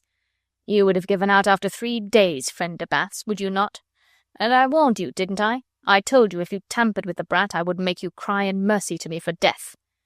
"And I warned you," said the other imperturbably, "not to worry so much about me, but to keep your eyes open for those cursed Englishmen." "I am keeping my eyes open for you, nevertheless, my friend. If I thought you knew where the vermin's spawn was at this moment, I would—" "You would put me on the same rack that you or your precious friend Chauvelin have devised for the Englishman. But I don't know where the lad is. If I did, I would not be in Paris." "I know that," assented Heron with a sneer. "You would soon be after the reward, over in Austria, what? But I have your movements tracked day and night, my friend. I dare say you are as anxious as we are as to the whereabouts of the child. Had he been taken over the frontier, you would have been the first to hear of it, eh? No," he added confidently, and as if anxious to reassure himself. "My firm belief is that the original idea of these confounded Englishmen was to try and get the child over to England, and that they alone know where he is. I tell you it won't be many days before that very withered Scarlet Pimpernel will order his followers to give little Capet up to us. Oh, they are hanging about Paris, some of them, I know that. Citizen Chauvelin is convinced that the wife isn't very far away. Give her a sight of her husband now, say I, and she'll make the others give the child up soon enough." The man laughed like a hyena, gloating over its prey. Sir Andrew nearly betrayed himself then. He had to dig his nails into his own flesh to prevent himself from springing then and there at the throat of that wretch whose monstrous ingenuity had invented torture for the fallen enemy far worse than any that the cruelties of medieval inquisitions had devised. So they would not let him sleep. A simple idea born in the brain of a fiend. Heron had spoken of Chauvelin as the originator of the devilry, a man weakened deliberately day by insufficient food and the horrible process of denying him rest. It seemed inconceivable that human, sentient beings should have thought of such a thing. Perspiration stood up in beads on Sir Andrew's brow when he thought of his friend, brought down by want of sleep to— what? His physique was splendidly powerful, but could it stand against such racking torment for long? And the clear, the alert mind, the scheming brain, the reckless daring, how soon would these become enfeebled by the slow, steady torture of an utter want of rest? Folks had to smother a cry of horror, which surely must have drawn the attention of that fiend on himself, had he not been so engrossed in the enjoyment of his own devilry. As it was, he ran out of the stuffy eating-house, for he felt as if its fetid air must choke him. For an hour after that he wandered about the streets, not daring to face Marguerite lest his eyes betrayed some of the horror which was shaking his very soul. That was 24 hours ago. Today he had learnt little else. It was generally known that the Englishman was in the Conciergerie prison, that he was being closely watched, and that his trial would come on within the next few days. But no one seemed to know exactly when. The public was getting restive, demanding that trial and execution to which everyone seemed to look forward as to a holiday. In the meanwhile, the escape of the Dauphin had been kept from the knowledge of the public. Heron and his gang, fearing for their lives, had still hopes of extracting from the Englishman the secret of the lad's hiding-place, and the means they employed for arriving at this end was worthy of Lucifer and his host of devils in hell. From other fragments of conversation which Sir Andrew Ffoulkes had gleaned that same evening, it seemed to him that in order to hide their defalcations, Heron and the 4 commissaries in charge of little Capet had substituted a deaf and dumb child for the escaped little prisoner. This miserable small wreck of humanity was reputed to be sick and kept in a darkened room, in bed, and was in that condition exhibited to any member of the Convention who had the right to see him. A partition had been very hastily erected in the inner room once occupied by the Simons, and the child was kept behind that partition, and no one was allowed to come too near to him. Thus the fraud was succeeding fairly well. Heron and his accomplices only cared to save their skins, and the wretched little substitute being really ill, they firmly hoped that he would soon die, when no doubt they would bruit abroad the news of the death of Capet, which would relieve them of further responsibility. That such ideas, such thoughts, such schemes should have engendered in human minds it is almost impossible to conceive. And yet we know from no less important a witness than Madame Simon herself that the child who died in the temple a few weeks later was a poor little imbecile, a deaf and dumb child brought hither from one of the asylums and left to die in peace. There was nobody but kindly death to take him out of his misery, for the giant intellect that had planned and carried out the rescue of the uncrowned King of France, and which alone might have had the power to save him too, was being broken on the rack of enforced sleeplessness. Chapter 26. The Bitterest Foe. That same evening Sir Andrew Ffoulkes, having announced his intention of gleaning further news of Armand, if possible, went out shortly after 7 o'clock, promising to be home again about 9. Marguerite, on the other hand, had to make her friend a solemn promise that she would try and eat some supper which the landlady of these miserable apartments had agreed to prepare for her. So far they had been left in peaceful occupation of these squalid lodgings in a tumble-down house on the Quai de la Ferraille, facing the House of Justice, the grim walls of which Marguerite would watch with wide-open, dry eyes for as long as the grey wintry light lingered over them. Even now, though the darkness had set in, and snow falling in close small flakes threw a thick white veil over the landscape, she sat at the open window long after Sir Andrew had gone out, watching the few small flicks of light that blinked across from the other side of the river, and which came from the windows of the Châtelet towers. The windows of the Conciergerie she could not see, for these gave on one of the inner courtyards, but there was a melancholy consolation even in the gazing on those walls that held in their cruel, grim embrace all that she loved in the world. It seemed so impossible to think of Percy, the laughter-loving, irresponsible, light-hearted adventurer, as the prey of those fiends who would revel in their triumph, who would crush him, humiliate him, insult him, ye gods alive, even torture him perhaps, that they might break the indomitable spirit that would mock them even on the threshold of death. Surely God would never allow such monstrous infamy as the deliverance of the noble, soaring eagle into the hands of those preying jackals. Marguerite, though her heart ached beyond what human nature could endure, though her anguish on her husband's account was doubled by that which she felt for her brother, could not bring herself to give up all hope. Sir Andrew said it rightly. While there was life, there was hope. While there was life in those vigorous limbs, spirit in that daring mind, how could puny, rampant beasts gain the better of the immortal soul? As for Armand, why, if Percy were free, she would have no cause to fear for Armand. She sighed a sigh of deep, of passionate regret and longing. If she could only see her husband, if she could only look for 1 second into those laughing, lazy eyes, wherein she alone knew how to fathom the infinity of passion that lay within their depths, if she could but once feel his ardent kiss on her lips, she could more easily endure this agonizing suspense and wait confidently and courageously for the issue. She turned away from the window, for the night was getting bitterly cold. From the tower of Saint-Germain-l'Auxerrois, the clock slowly struck 8. Even as the last sound of the historic bell died away in the distance, she heard a timid knocking at the door. "Enter," she called unthinkingly. She thought it was her landlady, come up with more wood mayhap, for the fire, so she did not turn to the door when she heard it being slowly opened, then closed again, and presently a soft tread on the threadbare carpet. "May I crave your kind attention, Lady Blakeney?" said a harsh voice, subdued to tones of ordinary courtesy. She quickly repressed a cry of horror. How well she knew that voice! When last she heard it, it was at Boulogne, dictating that infamous letter, the weapon wherewith Percy had so effectually foiled his enemy. She turned and faced the man who was her bitterest foe, hers in the person of the man she loved. "Chauvelin," she gasped. "Himself, at your service, dear lady," he said simply. He stood in the full light of the lamp, his trim, small figure boldly cut out against the dark wall beyond. He wore the usual sable-coloured clothes which he affected, with the primly folded jabot and cuffs edged with narrow lace. Without waiting for permission from her, he quietly and deliberately placed his hat and cloak on a chair. Then he turned once more toward her, and made a movement as if to advance into the room, but instinctively she put up a hand as if to ward off the calamity of his approach. He shrugged his shoulders, and the shadow of a smile that had neither mirth nor kindliness in it hovered round the corners of his thin lips. "Have I your permission to sit?" he asked. "As you will," she replied slowly, keeping her wide-open eyes fixed upon him as does a frightened bird upon the serpent whom it loathes and fears. "And may I crave a few moments of your undivided attention, Lady Blakeney?" he continued, taking a chair, and so placing it beside the table that the light of the lamp, when he sat, remained behind him, and his face was left in shadow. "Is it necessary?" asked Marguerite.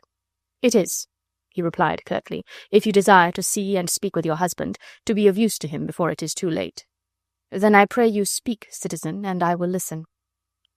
She sank into a chair, not heeding whether the light of the lamp fell on her face or not, whether the lines in her haggard cheeks or her tear-dimmed eyes showed plainly the sorrow and despair that had traced them. She had nothing to hide from this man, the cause of all the tortures which she endured. She knew that neither courage nor sorrow would move him, and that hatred for Percy, personal deadly hatred for the man who had twice foiled him, had long crushed the last spark of humanity in his heart. "Perhaps, Lady Blakeney," he began after a slight pause, and in his smooth, even voice, "it would interest you to hear how I succeeded in procuring for myself this pleasure of an interview with you." "Your spies did their usual work, I suppose," she said coldly. "Exactly. We have been on your track for 3 days, and yesterday evening an unguarded movement on the part of Sir Andrew Ffoulkes gave us the final clue to your whereabouts."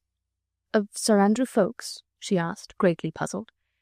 "He was in an eating-house, cleverly disguised, I own, trying to glean information, no doubt, as to the probable fate of Sir Percy Blakeney. As chance would have it, my friend Heron, of the Committee of General Security, chanced to be discussing with reprehensible openness certain measures which, at my advice, the Committee of Public Safety have been forced to adopt with a view to—" "A truce on your smooth-tongued speeches, citizen Chauvelin," she interposed firmly.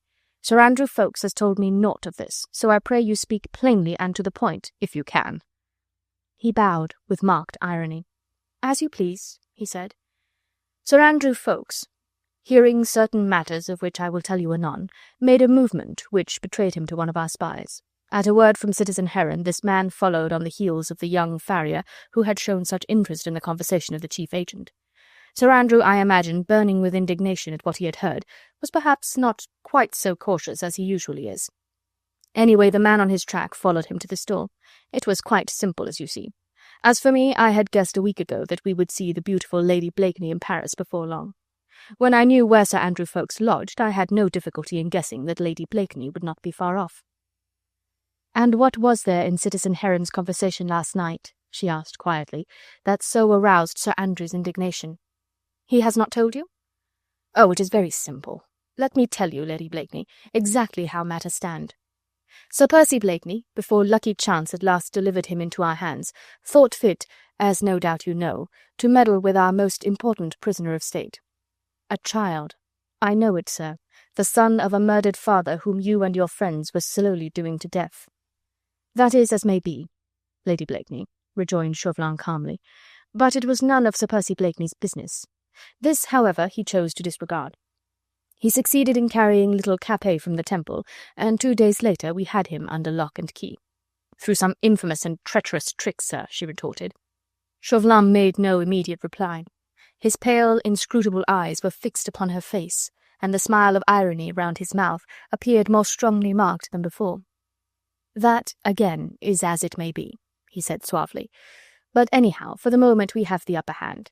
Sir Percy is in the Conciergerie, guarded day and night, more closely than Marie Antoinette even was guarded." "And he laughs at your bolts and bars, sir," she rejoined proudly. "Remember Calais, remember Boulogne. His laugh at your discomfiture, then, must resound in your ear even today." "Yes, but for the moment laughter is on our side. Still, we are willing to forego even that pleasure, if Sir Percy will but move a finger towards his own freedom. Again some infamous letter?" she asked with a bitter contempt. "Some attempt against his honour?" "No, no, Lady Blakeney," he interposed with perfect blandness. "Matters are so much simpler now, you see. We hold Sir Percy at our mercy.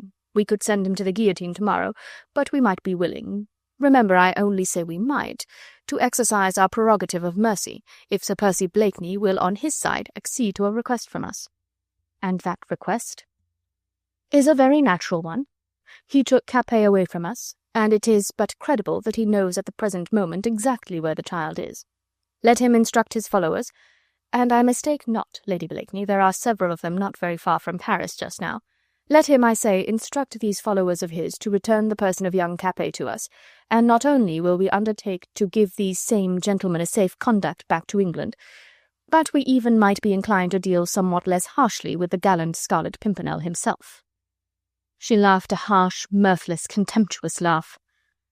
"I don't think that I quite understand," she said after a moment or two, whilst he waited calmly until her outbreak of hysterical mirth had subsided. "You want my husband, the Scarlet Pimpernel, citizen, to deliver the little King of France to you, after he has risked his life to save the child out of your clutches? Is that what you are trying to say?" "It is," rejoined Chauvelin complacently, "just what we have been saying to Sir Percy Blakeney for the past 6 days, madame." "Well, then you have had your answer, have you not?" "Yes," he replied slowly, "but the answer has become weaker day by day."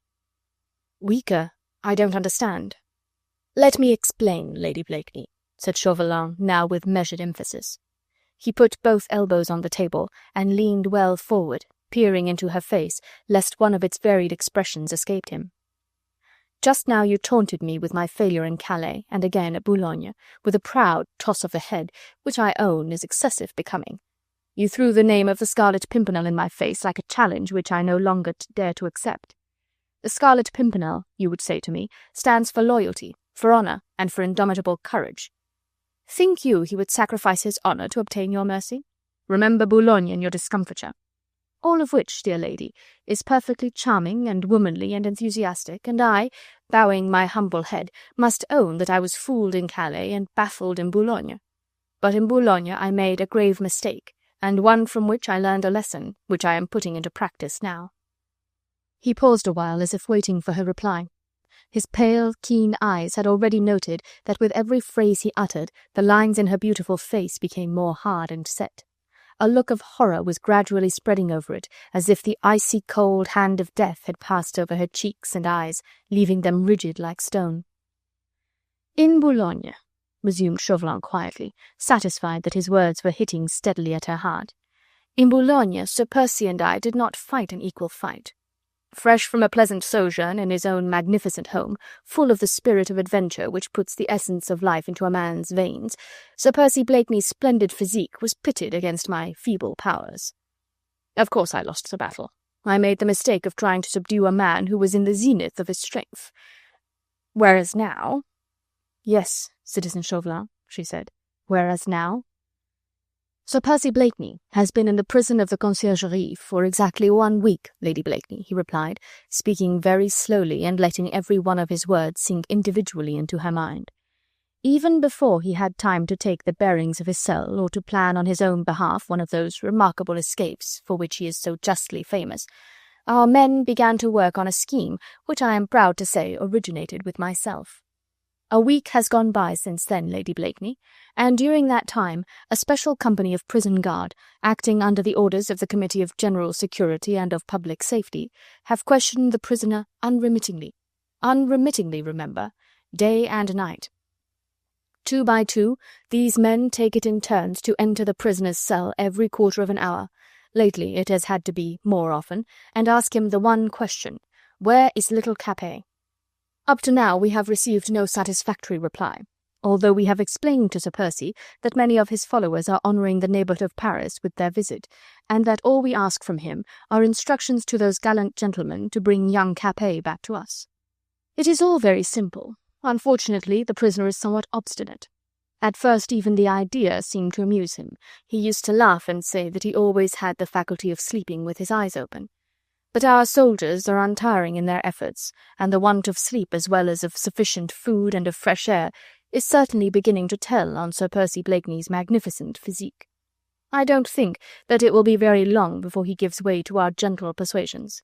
And in any case now, I assure you, dear lady, that we do not need to fear any attempt on his part to escape. I doubt if he could walk very steadily across this room." Marguerite had sat quite silent and apparently impassive all the while that Chauvelin had been speaking. Even now she scarcely stirred. Her face expressed absolutely nothing but deep puzzlement. There was a frown between her brows, and her eyes, which were always of such liquid blue, now looked almost black. She was trying to visualize that which Chauvelin had put before her: a man harassed day and night, unceasingly, unremittingly, with one question, allowed neither respite nor sleep.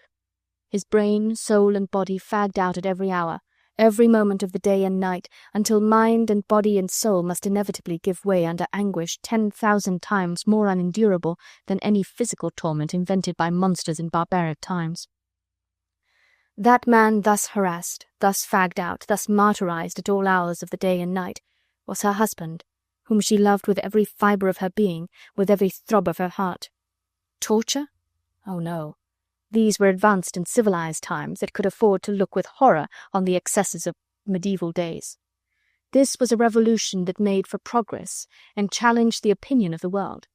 The cells of the Temple of La Force or the Conciergerie held no secret inquisition with iron maidens and racks and thumbscrews, but a few men had put their tortuous brains together and had said to one another, "We want to find out from that man where we can lay our hands on little Capet, so we won't let him sleep until he has told us. It is not torture, oh no. Who would dare to say that we torture our prisoners?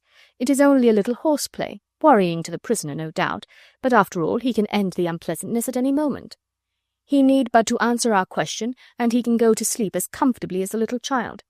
The want of sleep is very trying, the want of proper food and of fresh air is very weakening. The prisoner must give way sooner or later." So these fiends had decided it between them, and they had put their idea into execution for 1 whole week. Marguerite looked at Chauvelin as she would on some monstrous, inscrutable sphinx, marvelling if God, even in his anger, could really have created such a fiendish brain, or having created it, could allow it to wreak such devilry unpunished.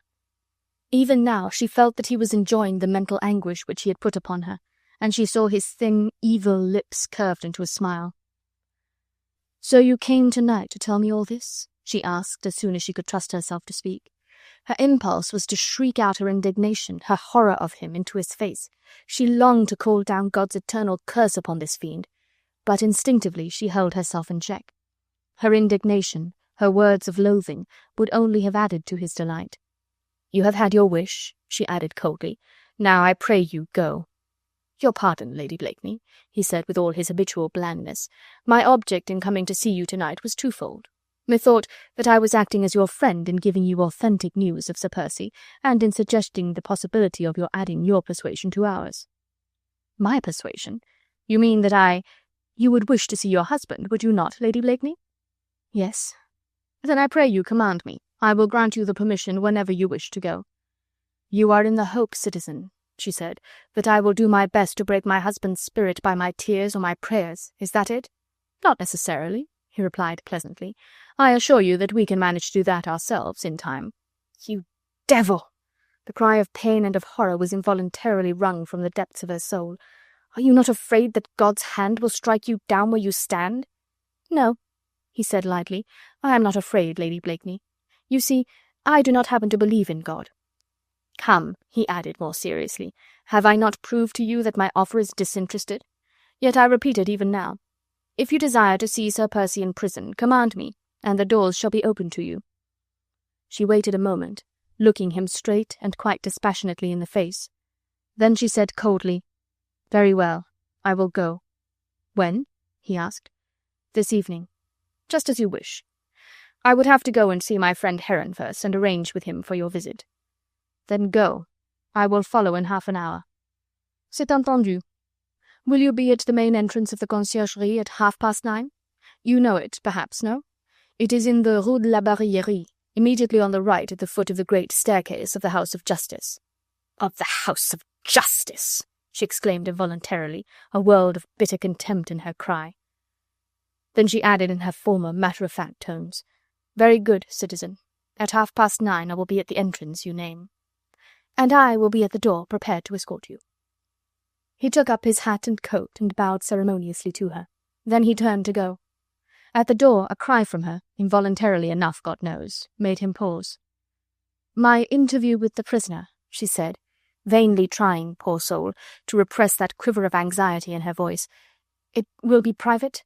"Oh, yes, of course," he replied with a reassuring smile. "Au revoir, Lady Blakeney. 9:30, remember." She could no longer trust herself to look on him as he finally took his departure. She was afraid, yes, absolutely afraid, that her fortitude would give way, meanly, despicably, uselessly give way, that she would suddenly fling herself at the feet of that sneering, inhuman wretch, that she would pray, implore heaven above. What might not she do in the face of this awful reality, if the last lingering shred of vanishing reason, of pride and of courage did not hold her in check? Therefore she forced herself not to look on that departing sable-clad figure, on that evil face, and those hands that held Percy's fate in their cruel grip. But her ears caught the welcome sound of his departure, the opening and shutting of the door, his light footstep echoing down the stone stairs. When at last she felt that she was really alone, she uttered a loud cry like a wounded doe, and falling on her knees, she buried her face in her hands in a passionate fit of weeping. Violent sobs shook her entire frame. It seemed as if an overwhelming anguish was tearing at her heart. The physical pain of it was almost unendurable. And yet, even through this paroxysm of tears, her mind clung to one root idea. When she saw Percy, she must be brave and calm, be able to help him if he wanted her, to do his bidding if there was anything that she could do, or any message that she could take to the others. Of hope she had none. The last lingering ray of it had been extinguished by that fiend when he said, "We need not fear that he will escape. I doubt if he could walk very steadily across this room now." Chapter 27. In the Conciergerie. Marguerite, accompanied by Sir Andrew Ffoulkes, walked rapidly along the quay. It lacked 10 minutes to the half-hour. The night was dark and bitterly cold. Snow was still falling in sparse, thin flakes, and lay like a crisp and glittering mantle over the parapets of the bridges and the grim towers of the Châtelet prison. They walked on silently now. All that they had wanted to say to one another had been said inside the squalid room of their lodgings when Sir Andrew Ffoulkes had come home and learned that Chauvelin had been. "They are killing him by inches, Sir Andrew," had been the heart-rending cry which burst from Marguerite's oppressed heart as soon as her hands rested in the kindly ones of her best friend. "Is there aught that we can do?" There was, of course, very little that could be done. One or two fine steel files which Sir Andrew gave her to conceal beneath the folds of her kerchief, also a tiny dagger with sharp, poisoned blade, which for a moment she held in her hand hesitating, her eyes filling with tears, her heart throbbing with unspeakable sorrow. Then slowly, very slowly, she raised the small, death-dealing instrument to her lips and reverently kissed the narrow blade. "If it must be," she murmured, "God in his mercy will forgive." She sheathed the dagger, and this too she hid in the folds of her gown. "Can you think of anything else, Sir Andrew, that he might want?" she asked. "I have money in plenty, in case those soldiers—" Sir Andrew sighed, and turned away from her so as to hide the hopelessness which he felt. Since 3 days now he had been exhausting every conceivable means of getting at the prison guard with bribery and corruption. But Chauvelin and his friends had taken excellent precautions. The prison of the Conciergerie, situated as it was in the very heart of the labyrinthine and complicated structure of the Châtelet and the House of Justice, and isolated from every other group of cells in the building, was inaccessible, save from one narrow doorway which gave on the guard-room first, and thence on the inner cell beyond. Just as all attempts to rescue the late unfortunate Queen from that prison had failed, so now every attempt to reach the imprisoned Scarlet Pimpernel was equally doomed to bitter disappointment. The guard-room was filled with soldiers day and night. The windows of the inner cell, heavily barred, were too small to admit of the passage of a human body, and they were raised 20 feet from the corridor below. Sir Andrew had stood in the corridor 2 days ago. He had looked on the window behind which he knew that his friend must be eating out his noble heart in a longing for liberty, and he had realized then that every effort at help from the outside was foredoomed to failure. "Courage, Lady Blakeney," he said to Marguerite, when anon they had crossed the Pont au Change and were wending their way slowly along the Rue de la Barillerie.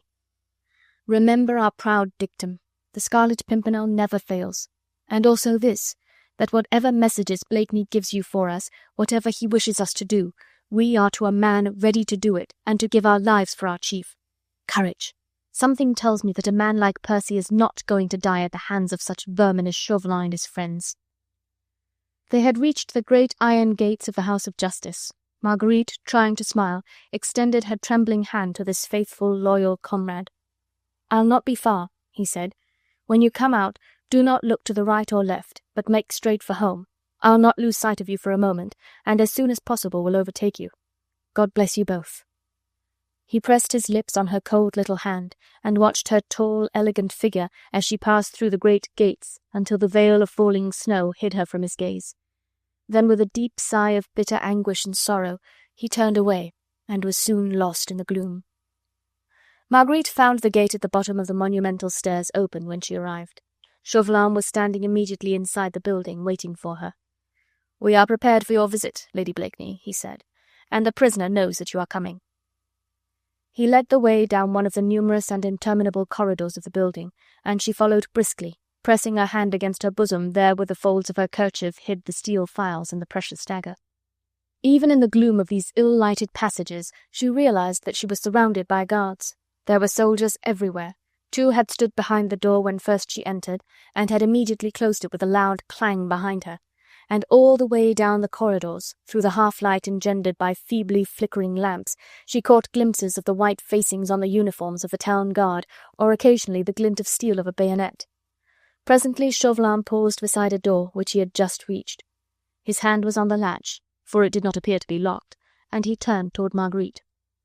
"I am very sorry, Lady Blakeney," he said in simple, deferential tones, "that the prison authorities, who at my request are granting you this interview at such an unusual hour, have made a slight condition to your visit." "A condition?" she asked. "What is it?" "You must forgive me," he said, as if purposely evading her question, "for I give you my word that I had nothing to do with a regulation that you might justly feel was derogatory to your dignity. If you will kindly step in here, a wardress in charge will explain to you what is required." He pushed open the door and stood aside ceremoniously in order to allow her to pass in. She looked on him with deep puzzlement and a look of dark suspicion in her eyes, but her mind was too much engrossed with the thought of her meeting with Percy to worry over any trifle that might, as her enemy had inferred, offend her womanly dignity. She walked into the room, past Chauvelin, who whispered as she went by, "I will wait for you here, and I pray you, if you have aught to complain of, summon me at once." Then he closed the door behind her. The room in which Marguerite now found herself was a small, unventilated quadrangle, dimly lighted by a hanging lamp. A woman in a soiled cotton gown and lank grey hair brushed away from a parchment-like forehead rose from the chair in which she had been sitting when Marguerite entered, and put away some knitting on which she had apparently been engaged. "I was to tell you, citizeness," she said the moment the door had been closed and she was alone with Marguerite, "that the prison authorities have given orders that I should search you before you visit the prisoner." She repeated this phrase mechanically, like a child who has been taught to say a lesson by heart. She was a stoutish, middle-aged woman, with that pasty, flabby skin peculiar to those who live in want of fresh air, but her small, dark eyes were not unkindly, although they shifted restlessly from one object to another, as if she were trying to avoid looking the other woman straight in the face. "That you should search me," reiterated Marguerite slowly, trying to understand. "Yes," replied the woman. "I was to tell you to take off your clothes, so that I might look them through and through. I have often had to do this before when visitors have been allowed inside the prison, so it is no use your trying to deceive me in any way. I am very sharp at finding out if one has any papers or files or ropes concealed in an under-petticoat. Come," she added more roughly, seeing that Marguerite had remained motionless in the middle of the room, "the quicker you're about it, the sooner you will be taken to see the prisoner." These words had their desired effect. The proud Lady Blakeney, inwardly revolting at the outrage, knew that resistance would be worse than useless. Chauvelin was the other side of the door. A call from the woman would bring him to her assistance, and Marguerite was only longing to hasten the moment when she could be with her husband. She took off her kerchief and her gown, and calmly submitted to the woman's rough hands as they wandered with sureness and accuracy to the various pockets and folds that might conceal prohibited articles. The woman did her work with peculiar stolidity. She did not utter a word when she found the tiny steel files and placed them on a table beside her. In equal silence she laid the little dagger beside them, and the purse which contained 20 gold pieces. These she counted in front of Marguerite, and then replaced them in the purse. Her face expressed neither surprise, nor greed, nor pity. She was obviously beyond the reach of bribery, just a machine, paid by the prison authorities to do this unpleasant work, and no doubt terrorized into doing it conscientiously. When she had satisfied herself that Marguerite had nothing further concealed about her person, she allowed her to put her dress on once more. She even offered to help her on with it. When Marguerite was fully dressed, she opened the door for her. Chauvelin was standing in the passage, waiting patiently. At sight of Marguerite, whose pale, set face betrayed nothing of the indignation which she felt, he turned quick, inquiring eyes on the woman. 2 files, a dagger, and a purse with 20 louis, said the latter curtly. Chauvelin made no comment. He received the information quite placidly, as if it had no special interest for him. Then he said quietly, "This way, citizeness." Marguerite followed him, and 2 minutes later he stood beside a heavy, nail-studded door that had a small, square grating let into one of the panels, and said simply, "This is it." 2 soldiers of the National Guard were on sentry at the door, 2 more were pacing up and down outside it, and had halted when citizen Chauvelin gave his name and showed his tricolour scarf of office. From behind the small grating in the door, a pair of eyes peered at the newcomers. "Qui va là?" came the quick challenge from the guard-room within. "Citizen Chauvelin, of the Committee of Public Safety," was the prompt reply. There was the sound of grounding of arms, of the drawing of bolts, and the turning of a key in a complicated lock. The prison was kept locked from within, and very heavy bars had to be moved ere the ponderous door slowly swung open on its hinges. 2 steps led up into the guard-room. Marguerite mounted them with the same feeling of awe and almost of reverence as she would have mounted the steps of a sacrificial altar. The guard-room itself was more brilliantly lighted than the corridor outside. The sudden glare of 2 or 3 lamps placed about the room caused her momentarily to close her eyes, that were aching with many shed and unshed tears. The air was rank and heavy with the fumes of tobacco, of wine and stale food. A large barred window gave on the corridor immediately above the door. When Marguerite felt strong enough to look around her, she saw that the room was filled with soldiers. Some were sitting, others standing, others lay on rugs against the wall, apparently asleep. There was one who appeared to be in command, for with a word he checked the noise that was going on in the room when she entered, and then he said curtly, This way, citizeness." He turned to an opening in the wall on the left, the stone lintel of a door, from which the door itself had been removed. An iron bar ran across the opening, and this the sergeant now lifted, nodding to Marguerite to go within. Instinctively she looked round for Chauvelin, but he was nowhere to be seen.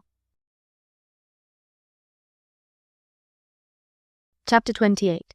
The Caged Lion. Was there some instinct of humanity left in the soldier who allowed Marguerite through the barrier into the prisoner's cell?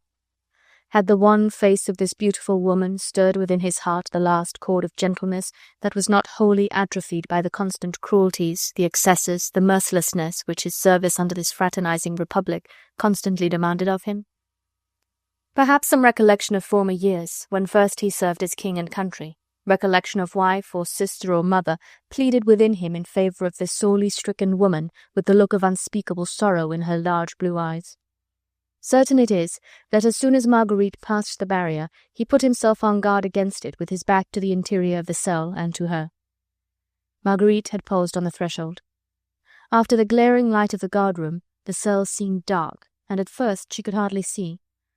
The whole length of the long, narrow cubicle lay to her left, with a slight recess at its further end, so that from the threshold of the doorway she could not see into the distant corner. Swift as a lightning flash, the remembrance came back to her of proud Marie Antoinette, narrowing her life to that dark corner where the insolent eyes of the rabble soldiery could not spy her every movement. Marguerite stepped further into the room. Gradually, by the dim light of an oil lamp placed upon a table in the recess, she began to distinguish various objects, 1 or 2 chairs, another table, and a small but very comfortable-looking camp bedstead.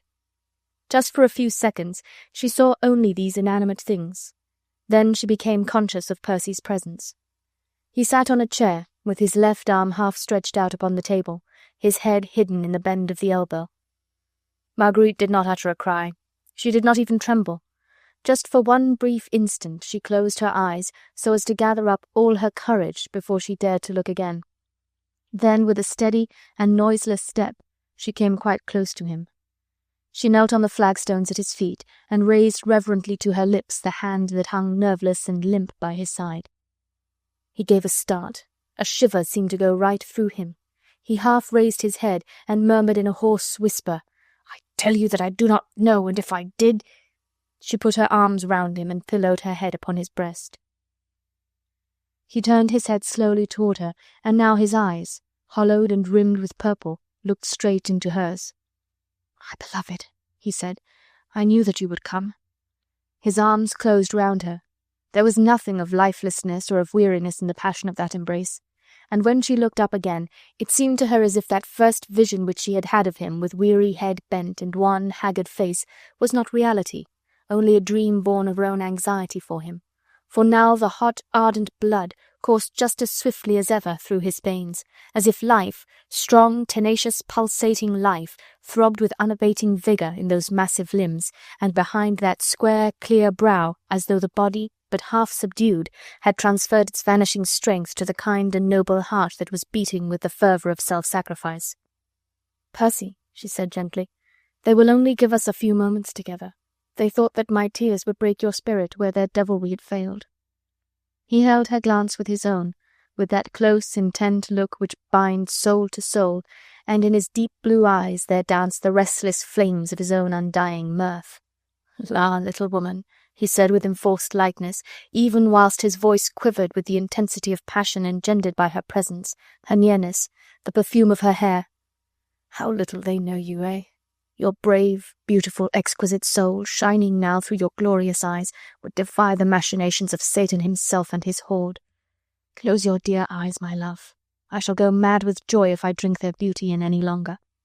He held her face between his 2 hands, and indeed it seemed as if he could not satiate his soul with looking into her eyes. In the midst of so much sorrow, such misery, and such deadly fear, never had Marguerite felt quite so happy. Never had she felt him so completely her own. The inevitable bodily weakness, which of necessity had invaded even his splendid physique after a whole week's privations, had made a severe breach in the invincible barrier of self-control with which the soul of the inner man was kept perpetually hidden behind a mask of indifference and of irresponsibility. And yet The agony of seeing the lines of sorrow so plainly writ on the beautiful face of the woman he worshipped must have been the keenest that the bold adventurer had ever experienced in the whole course of his reckless life. It was he, and he alone, who was making her suffer. Her for whose sake he would gladly have shed every drop of his blood, endured every torment, every misery and every humiliation. Her whom he worshipped only 1 degree less than he worshipped his honour and the cause which he had made his own. Yet in spite of that agony, in spite of the heart-rending pathos of her pale, wan face, and through the anguish of seeing her tears, the ruling passion, strong in death, the spirit of adventure, the mad, wild, devil-may-care irresponsibility, was never wholly absent. "Dear heart," he said, with a quaint sigh, whilst he buried his face in the soft masses of her hair, "until you came I was so demmed fatigued." He was laughing, and the old look of boyish love of mischief illumined his haggard face. "Is it not lucky, dear heart," he said a moment or two later, "that those brutes do not leave me unshaved? I could not have faced you with a week's growth of beard round my chin. By dint of promises and bribery I have persuaded one of that rabble to come and shave me every morning. They will not allow me to handle a razor myself. They are afraid I should cut my throat, or one of theirs. But mostly I am too demmed sleepy to think of such a thing." "Percy," she exclaimed with tender and passionate reproach. I know, dear," he murmured. "What a brute I am. Ah, God did a cruel thing the day he threw me in your path. To think that once, not so very long ago, we were drifting apart, you and I. You would have suffered less, dear heart, if we had continued to drift." Then, as he saw that his bantering tone pained her, he covered her hands with kisses, entreating her forgiveness. "Dear heart," he said merrily, "I deserve that you should leave me to rot in this abominable cage. They haven't got me yet, little woman, you know. I am not yet dead, only demmed sleepy at times. But I'll cheat them even now, never fear." "How, Percy? How?" she moaned, for her heart was aching with intolerable pain. She knew better than he did the precautions which were being taken against his escape, and she saw more clearly than he realized it himself the terrible barrier set up against that escape by ever-encroaching physical weakness. "Well, dear," he said simply, "to tell you the truth, I have not yet thought of that all-important how. I had to wait, you see, until you came. I was so sure that you would come. I have succeeded in putting on paper all my instructions for Ffoulkes and the others. I will give them to you anon. I knew that you would come, and that I could give them to you. Until then I had but to think of one thing, and that was of keeping body and soul together. My chance of seeing you was to let them have their will with me. Those brutes were sure, sooner or later, to bring you to me, that you might see the caged fox worn down to imbecility, eh? That you might add your tears to their persuasion and succeed where they have failed." He laughed lightly with an unstrained note of gaiety. Only Marguerite's sensitive ears caught the faint tone of bitterness which rang through the laugh. "Once I know that the little King of France is safe," he said, "I can think of how best to rob these demmed murderers of my skin." Then suddenly his manner changed. He still held her with one arm closely to him, but the other now lay across the table, and the slender, emaciated hand was tightly clutched. He did not look at her, but straight ahead. The eyes, unnaturally large now, with their deep purple rims, looked far ahead beyond the stone walls of this grim, cruel prison. The passionate lover, hungering for his beloved, had vanished. There sat the man with a purpose, the man whose firm hand had snatched men and women and children from death, the reckless enthusiast who tossed his life against an ideal. For a while he sat thus, while in his drawn, haggard face she could trace every line formed by his thoughts, the frown of anxiety, the resolute setting of the lips, the obstinate look of will around the firm jaw. Then he turned again to her. "My beautiful one," he said softly, "the moments are very precious. God knows I could spend eternity thus with your dear form nestling against my heart, but those demmed murderers will only give us half an hour, and I want your help, my beloved, now that I am a helpless cur caught in their trap. Will you listen attentively, dear heart, to what I am going to say?" "Yes, Percy, I will listen," she replied. "And have you the courage to do just what I tell you, dear?" "I would not have the courage to do aught else," she said simply. "It means going from hence today, dear heart, and perhaps not meeting again. Hush, my beloved," he said tenderly, placing his thin hand over her mouth, from which a sharp cry of pain had well-nigh escaped. "Your exquisite soul will be with me always. Try not to give way to despair. Why, your love alone, which I see shining from your dear eyes, is enough to make a man cling to life with all his might. Tell me, Will you do as I ask you?" And she replied firmly and courageously, "I will do just what you ask, Percy. God bless you for your courage, dear. You will have need of it." Chapter 29. For the sake of that helpless innocent. The next instant he was kneeling on the floor, and his hands were wandering over the small, irregular flagstones immediately underneath the table. Marguerite had risen to her feet. She watched her husband with intent and puzzled eyes. She saw him suddenly pass his slender fingers along a crevice between two flagstones, then raise one of these slightly, and from beneath it extract a small bundle of papers, each carefully folded and sealed. Then he replaced the stone, and once more rose to his knees. He gave a quick glance toward the doorway. That corner of his cell, the recess wherein stood the table, was invisible to anyone who had not actually crossed the threshold. Reassured that his movements could not have been and were not watched, he drew Marguerite closer to him. "Dear heart," he whispered, "I want to place these papers in your care. Look upon them as my last will and testament. I succeeded in fooling those brutes one day by pretending to be willing to accede to their will. They gave me pen and ink and paper and wax, and I was to write out an order to my followers to bring the Dauphin hither. They left me in peace for 1/4 of an hour, which gave me time to write 3 letters, one for Armand and the other 2 for Ffoulkes, and to hide them under the flooring of my cell. You see, dear, I knew that you would come, and that I could give them to you then." He paused, and that ghost of a smile once more hovered round his lips. He was thinking of that day when he had fooled Heron and Chauvelin into the belief that their devilry had succeeded, and that they had brought the reckless adventurer to his knees. He smiled at the recollection of their wrath when they knew that they had been tricked, and after 1/4 of an hour's anxious waiting found a few sheets of paper scribbled over with incoherent words or satirical verse, and the prisoner having apparently snatched 10 minutes' sleep, which seemingly had restored him quite a modicum of his strength. But of this he told Marguerite nothing, nor of the insults and humiliation which he had had to bear in consequence of that trick. He did not tell her that directly afterwards the order went forth that the prisoner was to be kept on bread and water in the future, nor that Chauvelin had stood by laughing and jeering while— No, he did not tell her all that. The recollection of it all had still the power to make him laugh. Was it not all a part and parcel of that great gamble for human lives wherein he had held the winning cards himself for so long? "It is your turn now," he had said even then to his bitter enemy. "Yes," Chauvelin had replied, "our turn at last. And you will not bend, my fine English gentleman. We'll break you yet, never fear." It was the thought of it all, of that hand-to-hand, will-to-will, spirit-to-spirit struggle that lighted up his haggard face even now, gave him a fresh zest for life, a desire to combat and to conquer in spite of all, in spite of the odds that had martyred his body, but left the mind, the will, the power still unconquered. He was pressing one of the papers into her hand, holding her fingers tightly in his, and compelling her gaze with the ardent excitement of his own. "This first letter is for Ffoulkes," he said. "It relates to the final measures for the safety of the Dauphin. They are my instructions to those members of the League who are in or near Paris at the present moment. Ffoulkes, I know, must be with you. He was not likely, God bless his loyalty, to let you come to Paris alone. Then give this letter to him, dear heart, at once, tonight, and tell him that it is my express command that he and the others shall act in minute accordance with my instructions." "But the Dauphin surely is safe now," she urged. "Ffoulkes and the others are here in order to help you." "To help me, dear heart?" he interposed earnestly. "God alone can do that now, and such of my poor wits as these devils do not succeed in crushing out of me within the next 10 days. 10 days?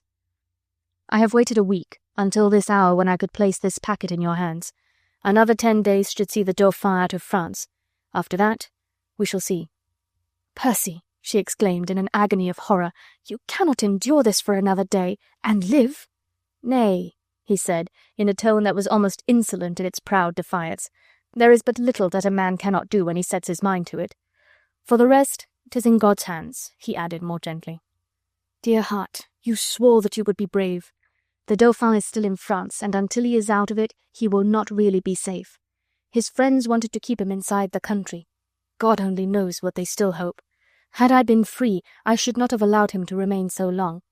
Now those good people at Mantes will yield to my letter and to Ffoulkes' earnest appeal. They will allow one of our League to convey the child safely out of France, and I'll wait here until I know that he is safe. If I tried to get away now, and succeeded, why, heaven help us, the hue and cry might turn against the child, and he might be captured before I could get to him. Dear heart, dear, dear heart, try to understand. The safety of that child is bound with mine honour, but I swear to you, my sweet love, that the day on which I feel that safety is assured, I will save mine own skin, what there is left of it, if I can." "Percy!" she cried with a sudden outburst of passionate revolt. "You speak as if the safety of that child were of more moment than your own. 10 days! But, God in heaven, have you thought how I shall live these 10 days, while slowly, inch by inch, you give your dear, your precious life for a forlorn cause?" "I am very tough, my dear," he said lightly. "'Tis not a question of life. I shall only be spending a few more very uncomfortable days in this demmed hole. But what of that?" Her eyes spoke the reply. Her eyes veiled with tears that wandered with heart-breaking anxiety from the hollow circles round his own to the lines of weariness about the firm lips and jaw. He laughed at her solicitude. "I can last out longer than these brutes have any idea of," he said gaily. "You cheat yourself, Percy," she rejoined with quiet earnestness. "Every day that you spend immured between these walls, with that ceaseless, nerve-racking torment of sleeplessness which these devils have devised for the breaking of your will, every day thus spent diminishes your power of ultimately saving yourself. You see, I speak calmly, dispassionately. I do not even urge my claims upon your life. But what you must weigh in the balance is the claim of all those for whom in the past you have already staked your life, those lives you have purchased by risking your own. What, in comparison with your noble life, is that of the puny descendant of a line of decadent kings? Why should it be sacrificed, ruthlessly, hopelessly sacrificed, that a boy might live who is as nothing to the world, to his country, even to his own people?" She had tried to speak calmly, never raising her voice beyond a whisper. Her hands still clutched that paper which seemed to sear her fingers, the paper which she felt held writ upon its smooth surface the death sentence of the man she loved. But his look did not answer her firm appeal. It was fixed far away beyond the prison walls, on a lonely country road outside Paris, with the rain falling in a thin drizzle, the leaden clouds overhead chasing one another, driven by the gale. "Poor mite," he murmured softly. "He walked so bravely by my side, until the little feet grew weary. Then he nestled in my arms and slept until we met folks waiting with the cart. He was no king of France just then, only a helpless innocent whom heaven aided me to save." Marguerite bowed her head in silence. There was nothing more that she could say, no plea that she could urge. Indeed, she had understood, as he had begged her to understand. She understood that long ago he had mapped out the course of his life, and now that that course happened to lead up a Calvary of humiliation and of suffering, he was not likely to turn back, even though on the summit death already was waiting, beckoning with no uncertain hand. Not until he could murmur in the wake of the great and divine sacrifice itself the sublime words, "It is accomplished." "But the Dauphin is safe enough now," was all that she said, after that one moment's silence when her heart, too, had offered up to God the supreme abnegation of self, and calmly faced a sorrow which threatened to break it at last. "Yes," he rejoined, "safe enough for the moment, but he would be safer still if he were out of France. I had hoped to take him one day with me to England, but in this plan damnable fate has interfered. His adherents wanted to get him to Vienna, and their wish had best be fulfilled now. In my instructions to folks I have mapped out a simple way for accomplishing the journey. Tony will be the one best suited to lead the expedition, and I want him to make straight for Holland. The northern frontiers are not so closely watched as are the Austrian ones. There is a faithful adherent of the Bourbon cause who lives at Delft, and who will give shelter of his name and home to the fugitive King of France until he can be conveyed to Vienna. He is named Naudorf. Once I feel that the child is safe in his hands, I will look after myself, never fear." He paused, for his strength, which was only factitious, born of the excitement that Marguerite's presence had called forth, was threatening to give way. His voice, though he had spoken in a whisper all along, was very hoarse, and his temples were throbbing with the sustained effort to speak. "If those fiends had only thought of denying me food instead of sleep," he murmured involuntarily, "I could have held out until—" Then, with characteristic swiftness, his mood changed in a moment. His arms closed round Marguerite once more with a passion of self-reproach. "Heaven forgive me for a selfish brute," he said, whilst the ghost of a smile once more lit up the whole of his face. "Dear soul, I must have forgotten your sweet presence, thus brooding over my own troubles, whilst your loving heart has a graver burden, God help me, than it can possibly bear. Listen, my beloved, for I don't know how many minutes longer they intend to give us, and I have not yet spoken to you about Armand." "Armand!" she cried. A twinge of remorse had gripped her. For fully 10 minutes now she had relegated all thoughts of her brother to a distant cell of her memory. "We have no news of Armand," she said. "Sir Andrew has searched all the prison registers.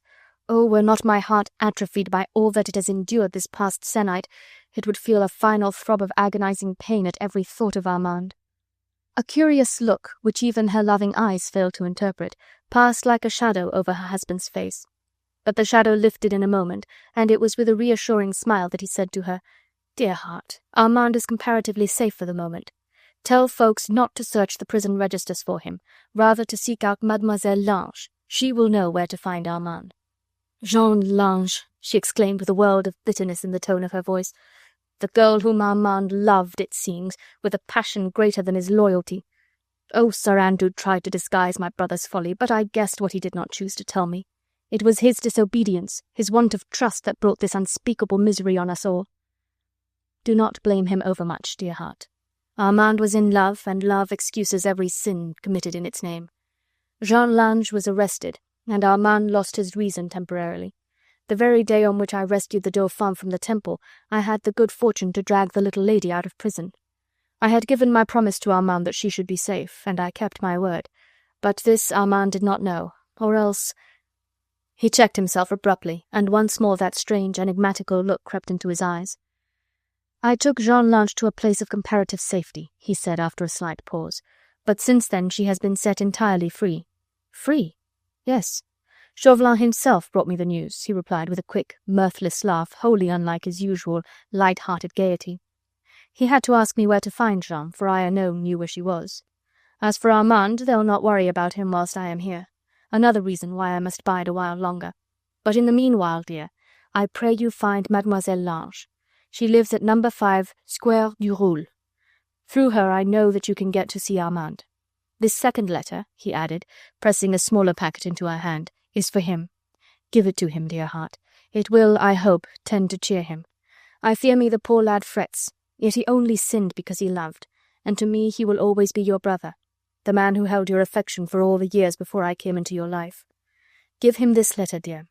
They are my instructions to him, as the others are for folks. But tell him to read them when he is alone. You will do that, dear heart, will you not?" "Yes, Percy," she said simply. "I promise." Great joy and the expression of intense relief lit up his face, whilst his eyes spoke the gratitude which he felt. "Then there is one thing more," he said. "There are others in this cruel city, dear heart, who have trusted me, and whom I must not fail. Marie de Marmontel and her brother, faithful servants of the late Queen. They were on the eve of arrest when I succeeded in getting them to a place of comparative safety. And there are others there too. All of these poor victims have trusted me implicitly. They are waiting for me there, trusting in my promise to convey them safely to England. Sweetheart, you must redeem my promise to them. You will? You will? Promise me that you will." "I promise, Percy," she said once more. "Then go, dear, tomorrow, in the late afternoon, to number 98, Rue de Charonne.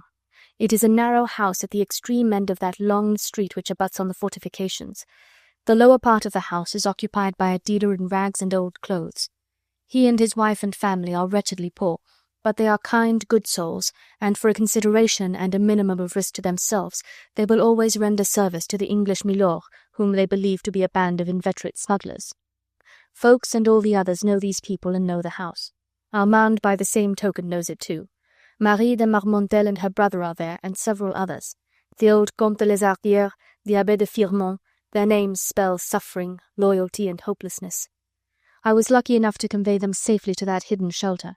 They trust me implicitly, dear heart. They are waiting for me there, trusting in my promise to them. Dear heart, you will go, will you not?" "Yes, Percy, I will go, I have promised." Ffoulkes has some certificates of safety by him, and the old clothes dealer will supply the necessary disguises. He has a covered cart which he uses for his business and which you can borrow from him. Ffoulkes will drive the little party to Achar's farm in Saint-Germain, where other members of the League should be in waiting for the final journey to England. Ffoulkes will know how to arrange for everything. He was always my most able lieutenant. Once everything is organized, he can appoint Hastings to lead the party. But you, dear heart, must do as you wish. Achar's farm would be a safe retreat for you and for Ffoulkes. If I know, dear," he added with infinite tenderness. "See, I do not even suggest that you should leave me. Ffoulkes will be with you, and I know that neither he nor you would go even if I commanded.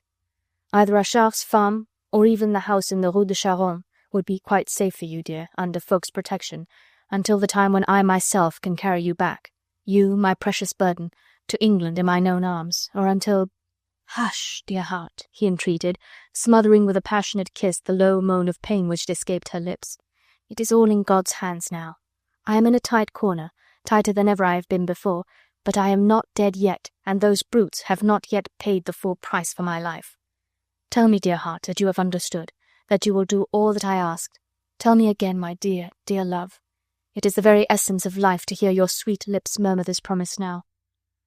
And for the third time she reiterated firmly, "I have understood every word that you said to me, Percy, and I promise on your precious life to do what you ask." He sighed a deep sigh of satisfaction, and even at that moment there came from the guard-room beyond the sound of a harsh voice saying peremptorily, "That half hour is nearly over, Sergeant. 'Tis time you interfered."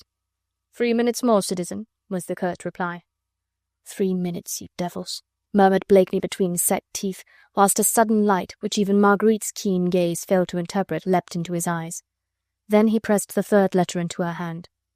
Once more his close, intent gaze compelled hers. Their faces were close one to the other, so near to him did he draw her, so tightly did he hold her to him. The paper was in her hand, and his fingers were pressed firmly on hers. "Put this in your kerchief, my beloved," he whispered. "Let it rest on your exquisite bosom where I so love to pillow my head. Keep it there until the last hour, when it seems to you that nothing more can come between me and shame. Hush, dear," he added with passionate tenderness, checking the hot protest that at the word shame had sprung to her lips. "I cannot explain more fully now. I do not know what may happen. I am only a man, and who knows what subtle devilry those brutes might not devise for bringing the untamed adventurer to his knees. For the next 10 days the Dauphin will be on the high roads of France on his way to safety. Every stage of his journey will be known to me. I can, from between these 4 walls, follow him and his escort step by step. Well, dear, I am but a man already brought to shameful weakness by mere physical discomfort, the want of sleep, such a trifle after all. But in case my reason tottered, God knows what I might do. Then give this packet to Ffoulkes. It contains my final instructions, and he will know how to act. Promise me, dear heart, that you will not open the packet unless mine own dishonour seems to you imminent, unless I have yielded to these brutes in this prison and sent Ffoulkes or one of the others orders to exchange the Dauphin's life for mine. Then, when mine own handwriting hath proclaimed me a coward, then and then only give this packet to Ffoulkes. Promise me that, and also that when you and he have mastered its contents, you will act exactly as I have commanded. Promise me that, dear, in your own sweet name, which may God bless, and in that of Ffoulkes, our loyal friend." Through the sobs that well-nigh choked her, she murmured the promise he desired. His voice had grown hoarser and more spent with the inevitable reaction after the long and sustained effort, but the vigour of the spirit was untouched, the fervour, the enthusiasm. "Dear heart," he murmured, "do not look on me with those dear, scared eyes of yours. If there is aught that puzzles you in what I said, try and trust me a little while longer. Remember, I must save the Dauphin at all costs. Mine honour is bound with his safety. What happens to me after that matters but little, yet I wish to live for your dear sake." He drew a long breath which had naught of weariness in it. The haggard look had completely vanished from his face, the eyes were lighted up from within, the very soul of reckless daring and immortal gaiety illumined his whole personality. "Do not look so sad, little woman," he said with a strange and sudden recrudescence of power. "Those demmed murderers have not got me yet, even now." Then he went down like a log. The effort had been too prolonged. Weakened nature reasserted her rights, and he lost consciousness. Marguerite, helpless and almost distraught with grief, had yet the strength of mind not to call for assistance. She pillowed the loved one's head upon her breast, she kissed the dear tired eyes, the poor throbbing temples. The unutterable pathos of seeing this man, who was always the personification of extreme vitality, energy, and boundless endurance and pluck, lying thus helpless like a tired child in her arms, was perhaps the saddest moment of this day of sorrow. But in her trust she never wavered for one instant. Much that he had said had puzzled her, but the word shame, coming from his own lips as a comment on himself, never caused her the slightest pang of fear. She had quickly hidden the tiny packet in her kerchief. She would act point by point exactly as he had ordered her to do, and she knew that Ffoulkes would never waver either. Her heart ached well-nigh to breaking point.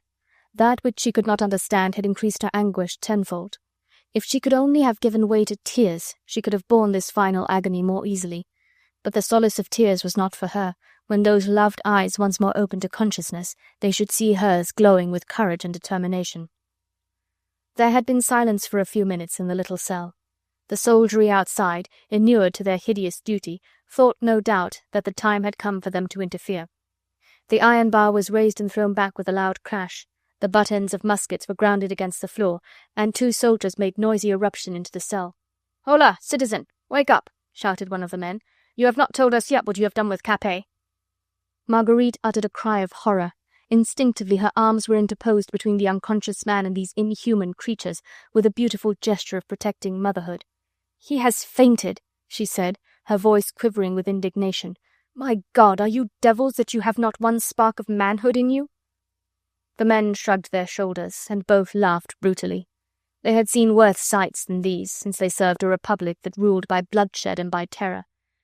They were own brothers in callousness and cruelty to those men who on this selfsame spot a few months ago had watched the daily agony of a martyred queen, or to those who had rushed into the Abbey prison on that awful day in September, and at a word from their infamous leaders had put 80 defenceless prisoners, men, women, and children, to the sword.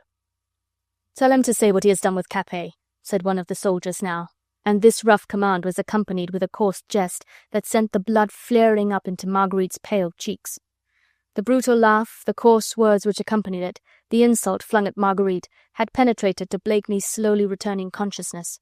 With sudden strength that appeared almost supernatural, he jumped to his feet, and before any of the others could interfere, he had with clenched fist struck the soldier a full blow on the mouth. The man staggered back with a curse, the other shouted for help. In a moment the narrow place swarmed with soldiers. Marguerite was roughly torn away from the prisoner's side and thrust into the far corner of the cell, from where she only saw a confused mass of blue coats and white belts, and, towering for one brief moment above what seemed to her fevered fancy like a veritable sea of heads, the pale face of her husband, with wide dilated eyes, searching the gloom for hers. "Remember!" he shouted, and his voice for that brief moment rang out clear and sharp above the din. Then he disappeared behind the wall of glistening bayonets, of blue coats and uplifted arms. Mercifully for her, she remembered nothing more very clearly. She felt herself being dragged out of the cell, the iron bar being thrust down behind her with a loud clang. Then, in a vague, dreamy state of semi-unconsciousness, she saw the heavy bolts being drawn back from the outer door, heard the grating of the key in the monumental lock, and the next moment a breath of fresh air brought the sensation of renewed life into her. Chapter 30. Afterwards. "I am sorry, Lady Blakeney," said a harsh, dry voice close to her. "The incident at the end of your visit was none of our making, remember." She turned away, sickened with horror at thought of contact with this wretch.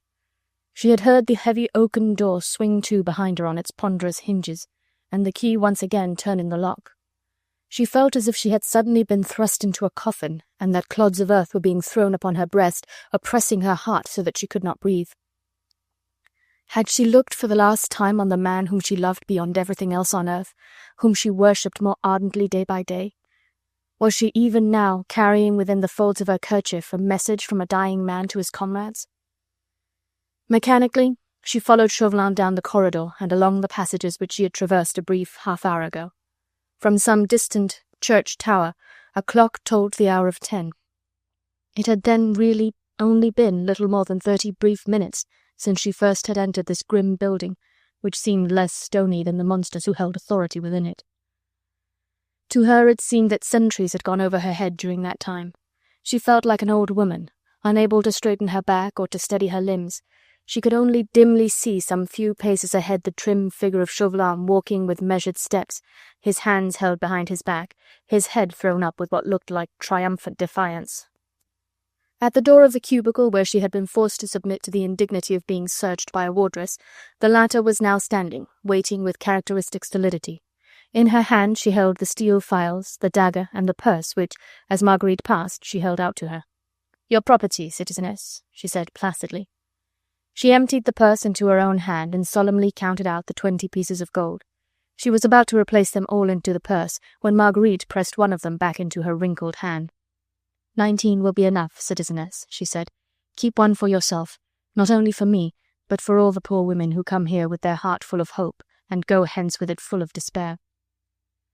The woman turned calm, lacklustre eyes on her and silently pocketed the gold piece with a grudgingly muttered word of thanks.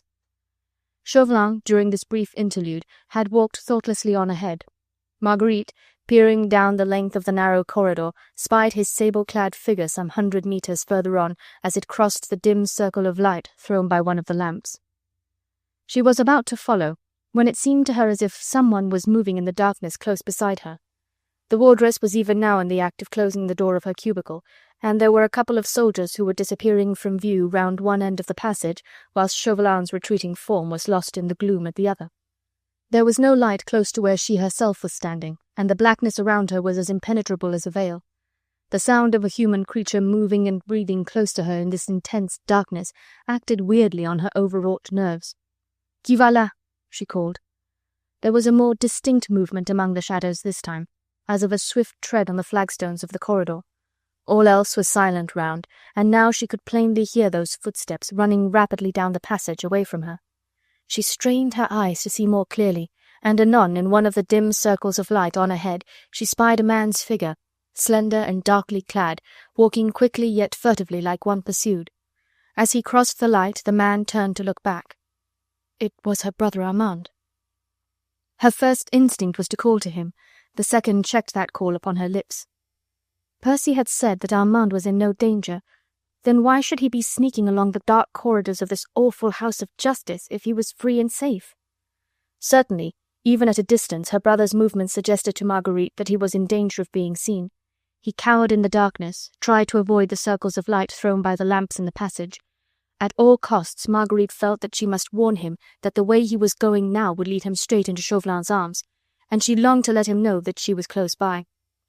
Feeling sure that he would recognize her voice, she made pretense to turn back to the cubicle, through the door of which the wardress had already disappeared, and called out as loudly as she dared, "Good night, citizeness." But Armand, who surely must have heard, did not pause at the sound. Rather was he walking on more rapidly than before. In less than a minute he would be reaching the spot where Chauvelin stood waiting for Marguerite. That end of the corridor, however, received no light from any of the lamps. Strive how she might, Marguerite could see nothing now either of Chauvelin or of Armand. Blindly, instinctively she ran forward, thinking only to reach Armand and to warn him to turn back before it was too late, before he found himself face to face with the most bitter enemy he and his nearest and dearest had ever had. But as she at last came to a halt at the end of the corridor, panting with the exertion of running and the fear for Armand, she almost fell up against Chauvelin, who was standing there alone and imperturbable, seemingly having waited patiently for her. She could only dimly distinguish his face, the sharp features and thin, cruel mouth, but she felt, more than she actually saw, his cold, steely eyes fixed with a strange expression of mockery upon her. But of Armand there was no sign, and she, poor soul, had difficulty in not betraying the anxiety which she felt for her brother. Had the flagstone swallowed him up? A door on the right was the only one that gave on the corridor at this point. It led to the concierge's lodge, and thence out into the courtyard. Had Chauvelin been dreaming, sleeping with his eyes open whilst he stood waiting for her, and had Armand succeeded in slipping past him under cover of darkness and through that door to safety that lay beyond these prison walls? Marguerite, miserably agitated, not knowing what to think, looked somewhat wild-eyed on Chauvelin. He smiled, that inscrutable, mirthless smile of his, and said blandly, "Is there aught else I can do for you, citizeness? This is your nearest way out. No doubt Sir Andrew will be waiting to escort you home." Then, as she, not daring either to reply or to question, walked straight up to the door, he hurried forward, prepared to open it for her. But before he did so, he turned to her once again. "I trust that your visit has pleased you, Lady Blakeney," he said suavely. "At what hour do you desire to repeat it tomorrow?" "Tomorrow?"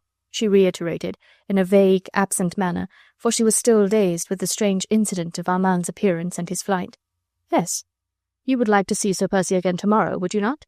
I myself would gladly pay him a visit from time to time, but he does not care for my company. My colleague, Citizen Heron, on the other hand, calls on him 4 times in every 24 hours.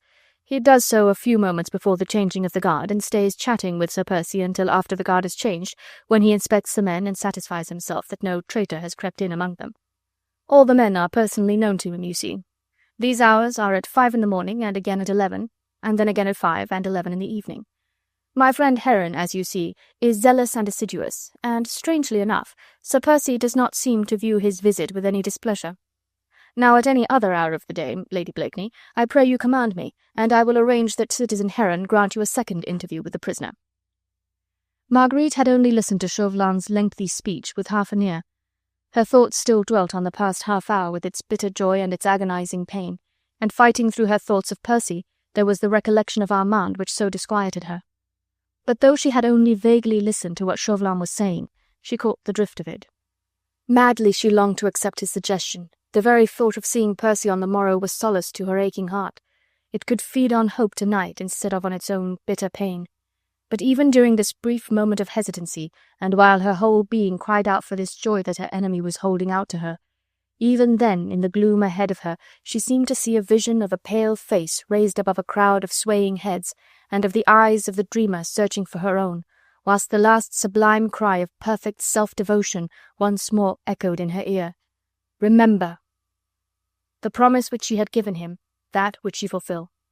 The burden which he had laid on her shoulders she would try to bear as heroically as he was bearing his own. Aye, even at the cost of the supreme sorrow of never resting again in the haven of his arms. But in spite of sorrow, in spite of anguish so terrible that she could not imagine death itself to have a more cruel sting, she wished above all to safeguard that final attenuated thread of hope which was wound round the packet that lay hidden on her breast. She wanted, above all, not to arouse Chauvelin's suspicions by markedly refusing to visit the prisoner again, suspicions that might lead to her being searched once more, and the precious packet filched from her. Therefore she said to him earnestly now, "I thank you, citizen, for your solicitude on my behalf, but you will understand, I think, that my visit to the prisoner has been almost more than I could bear. I cannot tell you at this moment whether tomorrow I should be in a fit state to repeat it." "As you please," he said urbanely, "but I pray you to remember one thing, and that is—" He paused a moment, while his restless eyes wandered rapidly over her face, trying, as it were, to get at the soul of this woman, at her innermost thoughts, which he felt were hidden from him. "Yes, citizen," she said quietly, "what is it that I am to remember?" "That it rests with you, Lady Blakeney, to put an end to the present situation." "How? Surely you can persuade Sir Percy's friends not to leave their chief in durance vile. They themselves could put an end to his troubles tomorrow." "By giving up the Dauphin to you, you mean?" she retorted coldly. "Precisely. And you still hope, that by placing before me the picture of your own fiendish cruelty against my husband, you will induce me to act the part of a traitor towards him and a coward before his followers?" "Oh," he said deprecatingly, "the cruelty now is no longer mine. Sir Percy's release is in your hands, Lady Blakeney, in that of his followers. I should only be too willing to end the present intolerable situation. You and your friends are applying the last turn of the thumbscrew, not I." She smothered the cry of horror that had risen to her lips. The man's cold-blooded sophistry was threatening to make a breach in her armour of self-control. She would no longer trust herself to speak, but made a quick movement towards the door. He shrugged his shoulders, as if the matter were now entirely out of his control. Then he opened the door for her to pass out, and as her skirts brushed against him, he bowed with studied deference, murmuring a cordial "Good night." "And remember, Lady Blakeney," he added politely, "that should you at any time desire to communicate with me at my rooms, 19 Rue du Puy, I hold myself entirely at your service." Then, as her tall, graceful figure disappeared in the outside gloom, he passed his thin hand over his mouth, as if to wipe away the last lingering signs of triumphant irony. "The second visit will work wonders, I think, my fine lady," he murmured under his breath. Chapter 31. An Interlude. It was close on midnight now, and still they sat opposite one another, he the friend and she the wife, talking over that brief half-hour that had meant an eternity to her. Marguerite had tried to tell Sir Andrew everything, bitter as it was to put into actual words the pathos and misery which she had witnessed. Yet she would hide nothing from the devoted comrade whom she knew Percy would trust absolutely. To him she repeated every word that Percy had uttered, described every inflection of his voice, those enigmatical phrases which she had not understood, and together they cheated one another into the belief that hope lingered somewhere hidden in those words. "I am not going to despair, Lady Blakeney," said Sir Andrew firmly, "and moreover, we are not going to disobey. I would stake my life that even now Blakeney has some scheme in his mind which is embodied in the various letters which he has given you, and which, heaven help us in that case, we might thwart by disobedience. Tomorrow in the late afternoon I will escort you to the Rue de Charonne. It is a house that we all know well, and which Armand of course knows too. I had already inquired there 2 days ago to ascertain whether by chance Saint-Just was not in hiding there, but Lucas, the landlord, an old clothes-dealer, knew nothing about him. Marguerite told him about her swift vision of Armand in the dark corridor of the House of Justice. "Can you understand it, Sir Andrew?" she asked, fixing her deep, luminous eyes inquiringly upon him. "No, I cannot," he said, after an almost imperceptible moment of hesitancy. "But we shall see him tomorrow. I have no doubt that Mademoiselle Lange will know where to find him. And now that we know where she is, all our anxiety about him, at any rate, should soon be at an end." He rose and made some allusion to the lateness of the hour. Somehow it seemed to her that her devoted friend was trying to hide his innermost thoughts from her. She watched him with an anxious, intent gaze. "Can you understand it at all, Sir Andrew?" she reiterated, with a pathetic note of appeal. "No, no," he said firmly. "On my soul, Lady Blakeney, I know no more of Armand than you do yourself. But I am sure that Percy is right. The boy frets because remorse must have assailed him by now. Had he but obeyed implicitly that day, as we all did—" But he could not frame the whole terrible proposition in words. Bitterly as he himself felt on the subject of Armand, he would not add yet another burden to this devoted woman's heavy load of misery. "It was fate, Lady Blakeney," he said after a while. "Fate, a damnable fate which did it all. Great God, to think of Blakeney in the hands of those brutes seems so horrible that at times I feel as if the whole thing were a nightmare, and that the next moment we shall both wake hearing his merry voice echoing through this room." He tried to cheer her with words of hope that he knew were but chimeras. A heavy weight of despondency lay on his heart. The letter from his chief was hidden against his breast. He would study it anon in the privacy of his own apartment, so as to commit every word to memory that related to the measures for the ultimate safety of the child king. After that, it would have to be destroyed, lest it fall into inimical hands. Soon he bade Marguerite good night. She was tired out, body and soul, and he, her faithful friend, vaguely wondered how long she would be able to withstand the strain of so much sorrow, such unspeakable misery.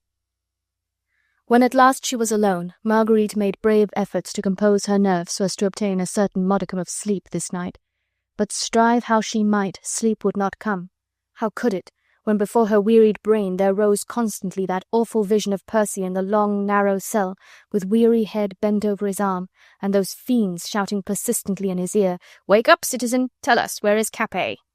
The fear obsessed her that his mind might give way, for the mental agony of such intense weariness must be well nigh impossible to bear. In the dark, as she sat hour after hour at the open window, looking out in the direction where, through the veil of snow, the grey walls of the Châtelet prison towered silent and grim, she seemed to see his pale, drawn face with almost appalling reality. She could see every line of it, and could study it with the intensity born of a terrible fear. How long would the ghostly glimmer of merriment still linger in the eyes? When would the hoarse, mirthless laugh rise to the lips, that awful laugh that proclaims madness? Oh, she could have screamed now with the awfulness of this haunting terror. Ghouls seemed to be mocking her out of the darkness. Every flake of snow that fell silently on the window-sill became a grinning face that taunted and derided. Every cry in the silence of the night, every footstep on the quay below, turned to hideous jeers hurled at her by tormenting fiends.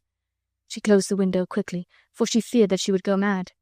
For an hour after that she walked up and down the room, making violent efforts to control her nerves, to find a glimmer of that courage which she promised Percy that she would have.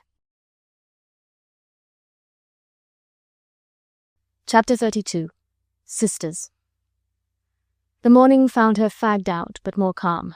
Later on she managed to drink some coffee, and having washed and dressed, she prepared to go out. Sir Andrew appeared in time to ascertain her wishes. "I promised Percy to go to the Rue de Charonne in the late afternoon," she said. "I have some hours to spare, and mean to employ them in trying to find speech with Mademoiselle Lange." "Blakeney has told you where she lives?" "Yes, in the Square du Roule. I know it well. I can be there in half an hour."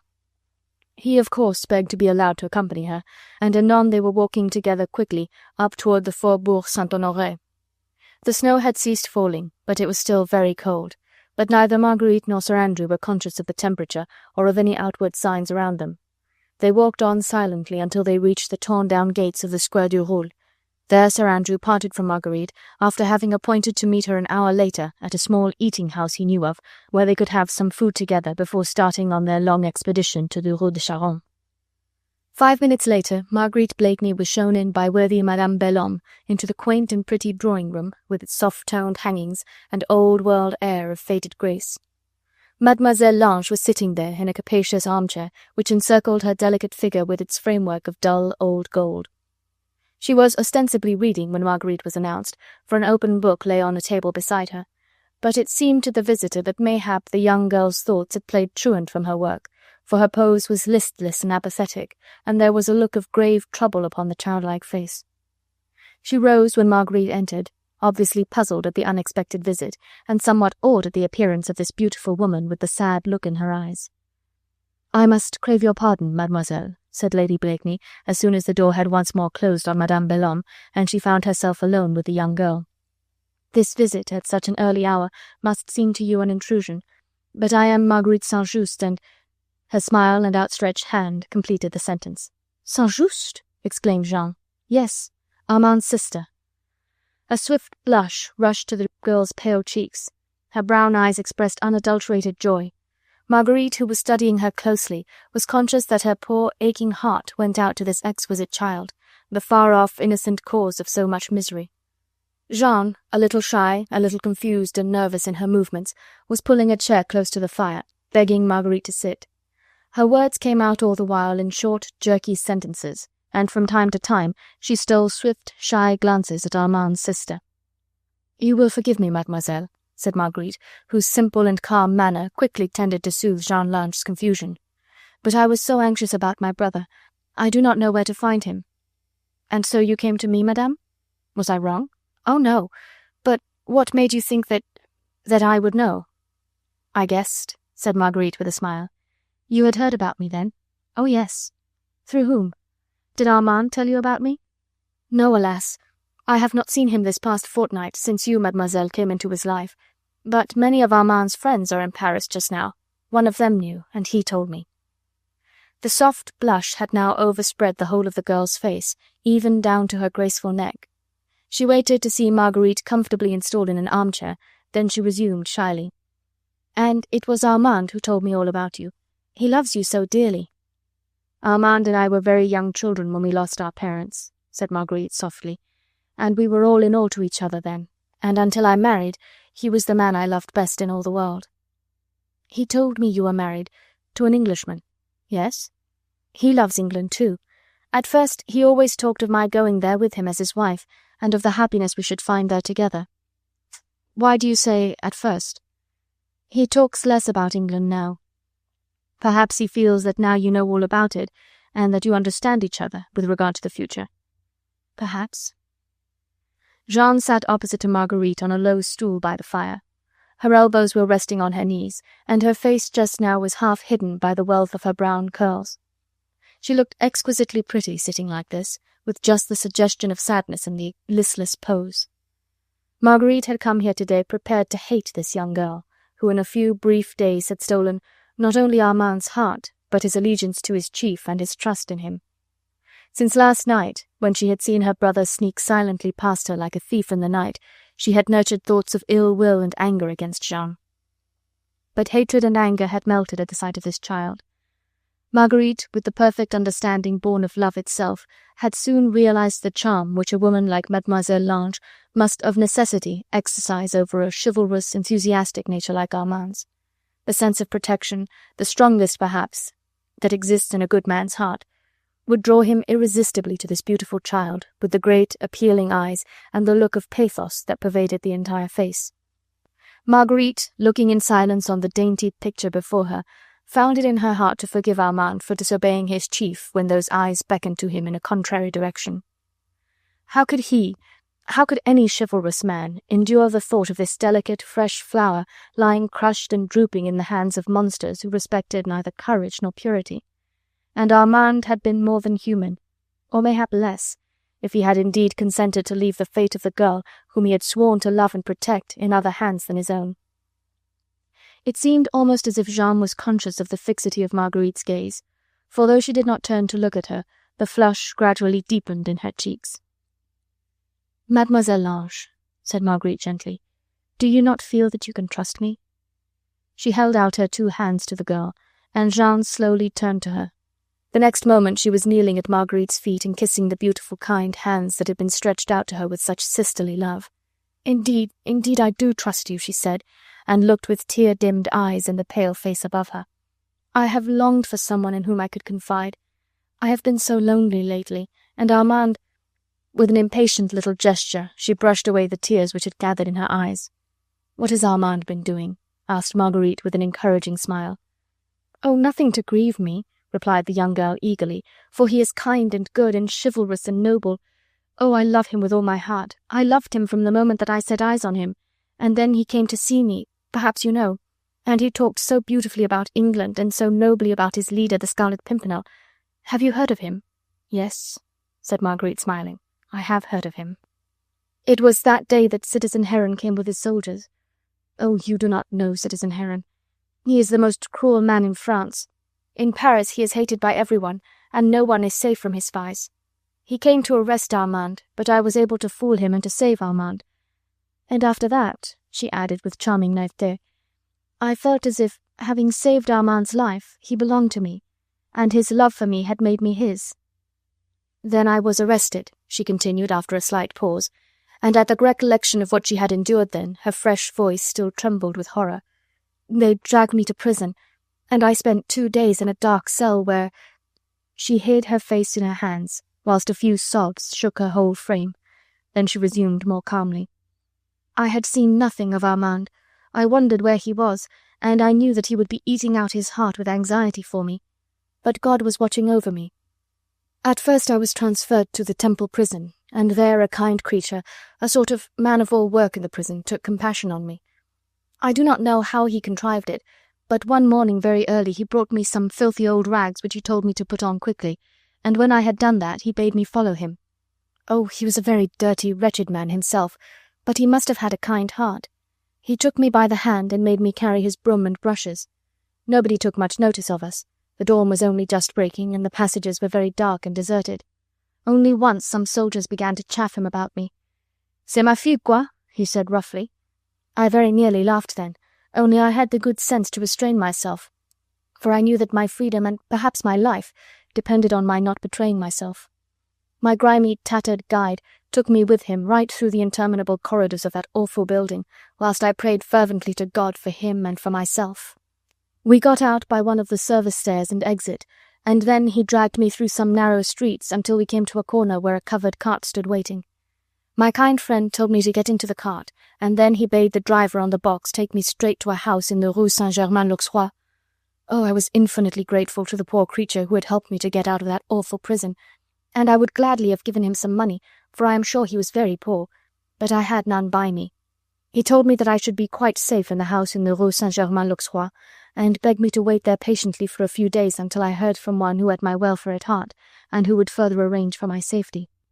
Marguerite had listened silently to this narrative, so naively told by this child, who obviously had no idea to whom she owed her freedom and her life. While the girl talked, her mind could follow with unspeakable pride and happiness every phase of that scene in the early dawn, when that mysterious, ragged man-of-all-work, unbeknown even to the woman whom he was serving, risked his own noble life for the sake of her whom his friend and comrade loved. "And did you never see again the kind man to whom you owe your life?" she asked. "No," replied Jeanne, "I never saw him since. But when I arrived at the Rue Saint-Germain-l'Auxerrois, I was told by the good people who took charge of me that the ragged man-of-all-work had been none other than the mysterious Englishman whom Armand reveres, he whom they call the Scarlet Pimpernel. But you did not stay very long in the Rue Saint-Germain-l'Auxerrois, did you?" "No, only 3 days. The 3rd day I received a communiqué from the Committee of General Security, together with an unconditional certificate of safety. It meant that I was free, quite free. Oh, I could scarcely believe it. I laughed and I cried until the people in the house thought that I had gone mad. The past few days had been such a horrible nightmare." "And then you saw Armand again?" "Yes. They told him that I was free, and he came here to see me. He often comes. He will be here anon. But are you not afraid on his account and your own? He must be still, suspect, a well-known adherent of the Scarlet Pimpernel. He would be safer out of Paris. No, oh no. Armand is in no danger. He too has an unconditional certificate of safety. An unconditional certificate of safety? Asked Marguerite, whilst a deep frown of grave puzzlement appeared between her brows. What does that mean? It means that he is free to come and go as he likes, that neither he nor I have anything to fear from Heron and his awful spies. Oh, but for that sad and careworn look on Armand's face, we could be so happy. But he is so unlike himself. He is Armand, and yet another. His look at times quite frightens me. Yet you know why he is so sad, said Marguerite in a strange, toneless voice, which she seemed quite unable to control, for that tonelessness came from a terrible sense of suffocation, of a feeling as if her heartstrings were being gripped by huge, hard hands. Yes, I know, said Jeanne, half hesitatingly, as if knowing she was still unconvinced. His chief, his comrade, the friend of whom you speak, the Scarlet Pimpernel, who risked his life in order to save yours, Mademoiselle, is a prisoner in the hands of those that hate him. Marguerite had spoken with sudden vehemence. There was almost an appeal in her voice now, as if she were trying not to convince Jeanne only, but also herself, of something that was quite simple, quite straightforward, and yet which appeared to be receding from her, an intangible something, a spirit that was gradually yielding to a force as yet unborn, to a phantom that had not yet emerged from out of chaos. But Jeanne seemed unconscious of all this. Her mind was absorbed in Armand, the man whom she loved in her simple, whole-hearted way, and who had seemed so different of late. Oh yes, she said, with a deep, sad sigh, whilst the ever-ready tears once more gathered in her eyes. Armand is very unhappy because of him. The Scarlet Pimpernel was his friend. Armand loved and revered him. Did you know, added the girl, turning large, horror-filled eyes on Marguerite, that they want some information from him about the Dauphin, and to force him to give it they... Yes, I know, said Marguerite. Can you wonder, then, that Armand is unhappy? Oh, last night after he went from me I cried for hours, just because he had looked so sad. He no longer talks of happy England, of the cottage we were to have, and of the Kentish orchards in May.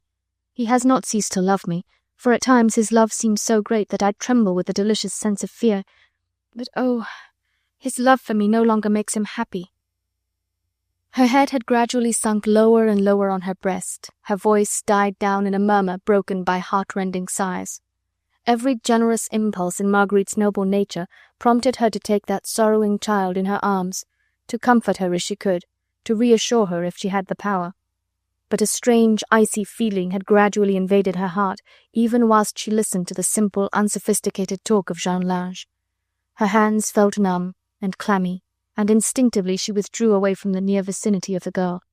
She felt as if the room, the furniture in it, even the window before her, were dancing a wild and curious dance, and that from everywhere around strange whistling sounds reached her ears, which caused her head to whirl and her brain to reel. Jeanne had buried her head in her hands. She was crying, softly, almost humbly at first, as if half ashamed of her grief. Then suddenly it seemed as if she could not contain herself any longer. A heavy sob escaped her throat and shook her whole delicate frame with its violence. Sorrow no longer would be gainsaid. It insisted on physical expression, that awful tearing of heartstrings which leaves the body numb and panting with pain. In a moment Marguerite had forgotten. The dark and shapeless phantom that had knocked at the gate of her soul was relegated back into chaos. It ceased to be. It was made to shrivel and to burn in the great seething cauldron of womanly sympathy. What part this child had played in the vast cataclysm of misery which had dragged the noble-hearted enthusiast into the dark torture-chamber whence the only outlet led to the guillotine, she, Marguerite Blakeney, did not know. What part Armand, her brother, had played in it, that she would not dare to guess. All that she knew was that here was a loving heart that was filled with pain, a young, inexperienced soul that was having its first tussle with the grim realities of life, and every motherly instinct in Marguerite was aroused. She rose and gently drew the young girl up from her knees, and then closer to her. She pillowed the grief-stricken head against her shoulder, and murmured gentle, comforting words into the tiny ear. "I have news for Armand," she whispered, "that will comfort him. A message, a letter from his friend. You will see, dear, that when Armand reads it, he will become a changed man. You see, Armand acted a little foolishly a few days ago. His chief had given him orders which he disregarded. He was so anxious about you. He should have obeyed. And now, mayhap, he feels that his disobedience may have been the innocent cause of much misery to others. That is, no doubt, the reason why he is so sad. The letter from his friend will cheer him. You will see." "Do you really think so, madame?"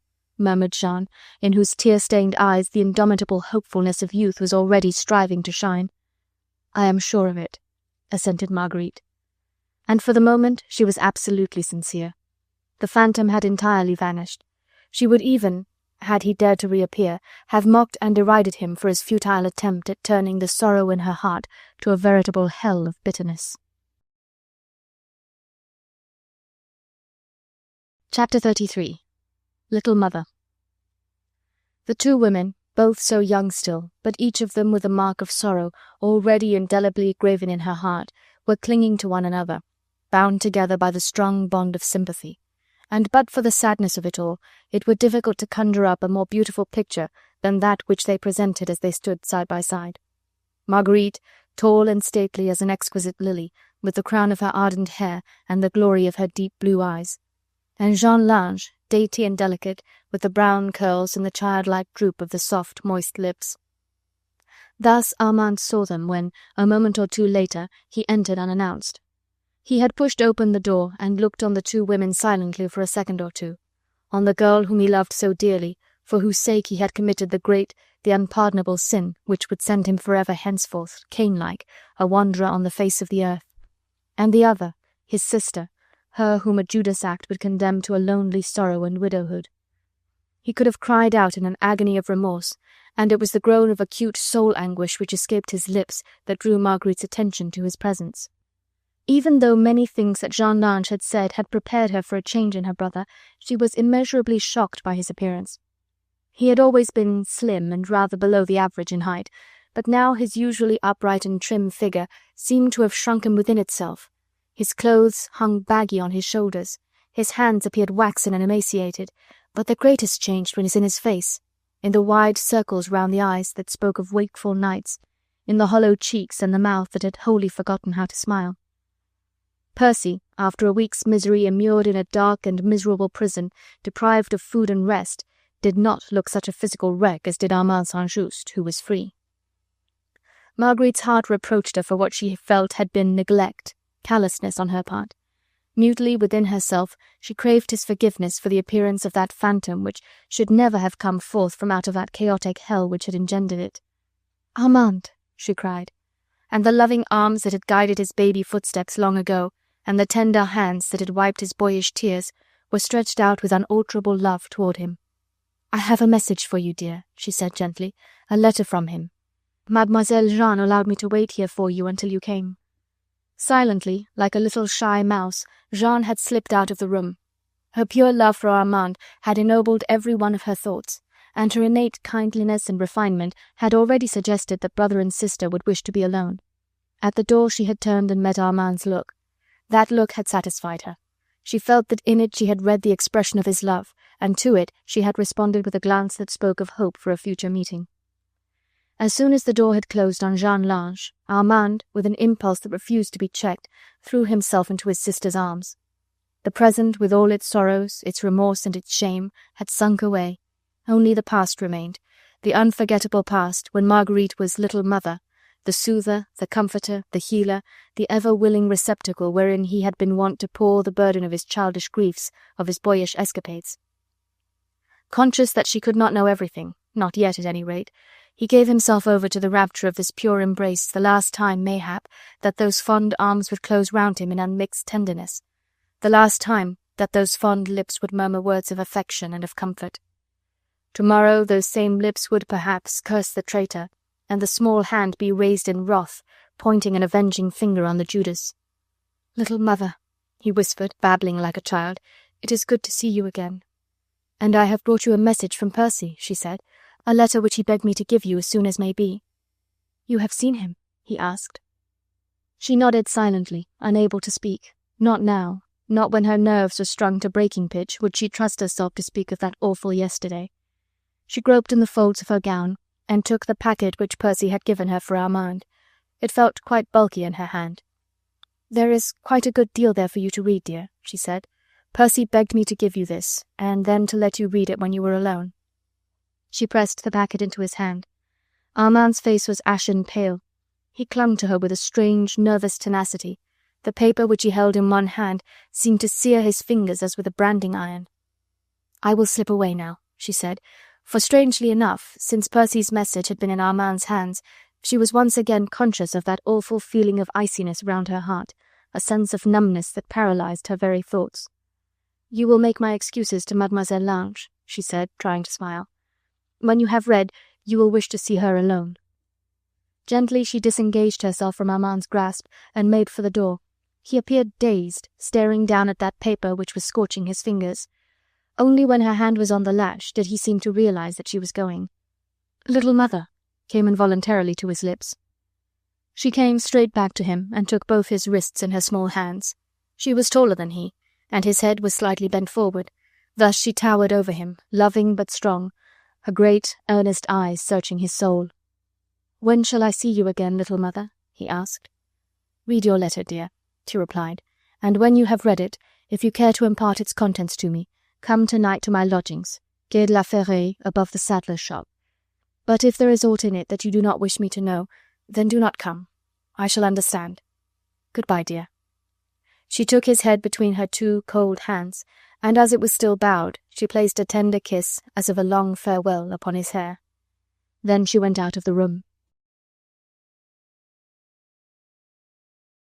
Chapter 34. The Letter. Armand sat in the armchair in front of the fire. His head rested against one hand. In the other he held the letter written by the friend whom he had betrayed. Twice he had read it now, and already was every word of that minute, clear writing graven upon the innermost fibres of his body, upon the most secret cells of his brain. "Armand, I know. I knew even before Chauvelin came to me, and stood there hoping to gloat over the soul agony of a man who finds that he has been betrayed by his dearest friend. But that demmed reprobate did not get that satisfaction, for I was prepared. Not only do I know, Armand, but I understand. I, who do not know what love is, have realized how small a thing is honor, loyalty, or friendship when weighed in the balance of a loved one's need. To save Jean, you sold me to Heron and his crowd. We are men, Armand, and the word forgiveness has only been spoken once these past 2,000 years, and then it was spoken by divine lips. But Marguerite loves you, and mayhap soon you will be all that is left her to love on this earth. Because of this, she must never know. As for you, Armand, well, God help you, but meseems that the hell which you are enduring now is 10,000 times worse than mine. I have heard your furtive footsteps in the corridor outside the grated window of this cell, and would not then have exchanged my hell for yours. Therefore, Armand, and because Marguerite loves you, I would wish to turn to you in the hour that I need help. I am in a tight corner, but the hour may come when a comrade's hand might mean life to me. I have thought of you, Armand, partly because, having taken more than my life, your own belongs to me, and partly because the plan which I have in my mind will carry with it grave risks for the man who stands by me. I swore once that never would I risk a comrade's life to save mine own. But matters are so different now. We are both in hell, Armand, and I, in striving to get out of mine, will be showing you a way out of yours. Will you retake possession of your lodgings in the Rue de la Croix Blanche? I should always know then where to find you on an emergency. But if at any time you receive another letter from me, be its contents what they may, act in accordance with the letter, and send a copy of it at once to Ffoulkes or to Marguerite. Keep in close touch with both of them. Tell her that I so far forgave your disobedience, there was nothing more, that I may yet trust my life and mine honour in your hands. I shall have no means of ascertaining definitely whether you will do all that I ask, but somehow, Armand, I know that you will. For the third time, Armand read the letter through. But Armand, he repeated, murmuring the words softly under his breath, I know that you will. Prompted by some indefinable instinct, moved by a force that compelled, he allowed himself to glide from the chair onto the floor, onto his knees. All the pent-up bitterness, the humiliation, the shame of the past few days surged up from his heart to his lips in one great cry of pain. My God, he whispered, Give me the chance of giving my life for him." Alone and unwatched, he gave himself over for a few moments to the most voluptuous delight of giving free rein to his grief. The hot Latin blood in him, tempestuous in all its passions, was firing his heart and brain now with the glow of devotion and of self-sacrifice. The calm, self-centered Anglo-Saxon temperament, the almost fatalistic acceptance of failure without reproach yet without despair, which Percy's letter to him had evidenced in so marked a manner, was mayhap somewhat beyond the comprehension of this young enthusiast, with pure Gallic blood in his veins, who was ever wont to allow his most elemental passions to sway his actions. But though he did not altogether understand, Armand St. could fully appreciate. All that was noble and loyal in him rose triumphant from beneath the devastating ashes of his own shame. Soon his mood calmed down, his look grew less wan and haggard. Hearing Jeanne's discreet and mouse-like steps in the next room, he rose quickly and hid the letter in the pocket of his coat. She came in and inquired anxiously about Marguerite. A hurriedly expressed excuse from him, however, satisfied her easily enough. She wanted to be alone with Armand, happy to see that he held his head more erect today, and that the look as of a hunted creature had entirely gone from his eyes. She ascribed this happy change to Marguerite, finding it in her heart to be grateful to the sister for having accomplished what the fiancé had failed to do. For a while they remained together, sitting side by side, speaking at times, but mostly silent, seeming to savour the return of truant happiness. Armand felt like a sick man who has obtained a sudden surcease from pain. He looked round him with a kind of melancholy delight on this room which he had entered for the first time less than a fortnight ago, and which already was so full of memories. Those first hours spent at the feet of Jean Lange, how exquisite they had been, how fleeting in the perfection of their happiness. Now they seemed to belong to a far distant past, evanescent like the perfume of violets, swift in their flight like the winged steps of youth. Blakeney's letter had effectually taken the bitter sting from out his remorse, but it had increased his already over-heavy load of inconsolable sorrow. Later in the day he turned his footsteps in the direction of the river, to the house in the Quai La Ferraille, above the saddler's shop. Marguerite had returned alone from the expedition to the Rue de Charonne. Whilst Sir Andrew took charge of the little party of fugitives and escorted them out of Paris, she came back to her lodgings in order to collect her belongings, preparatory to taking up her quarters in the house of Lucas, the old clothes dealer. She returned also because she hoped to see Armand. "If you care to impart the contents of the letter to me, come to my lodgings tonight," she had said. All day a phantom had haunted her, the phantom of an agonizing suspicion. But now the phantom had vanished, never to return. Armand was sitting close beside her, and he told her that the chief had selected him amongst all the others to stand by him inside the walls of Paris until the last. "I shall, mayhap," thus closed that precious document, "have no means of ascertaining definitely whether you will act in accordance with this letter. But somehow, Armand, I know that you will." "I know that you will, Armand," reiterated Marguerite fervently. She had been only too eager to be convinced. The dread, arid, dark suspicion which had been like a hideous, poisoned sting had only vaguely touched her soul. It had not gone in very deeply.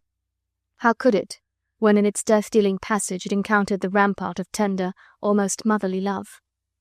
Armand, trying to read his sister's thoughts in the depths of her blue eyes, found the look in them limpid and clear. Percy's message to Armand had reassured her just as he had intended that it should do.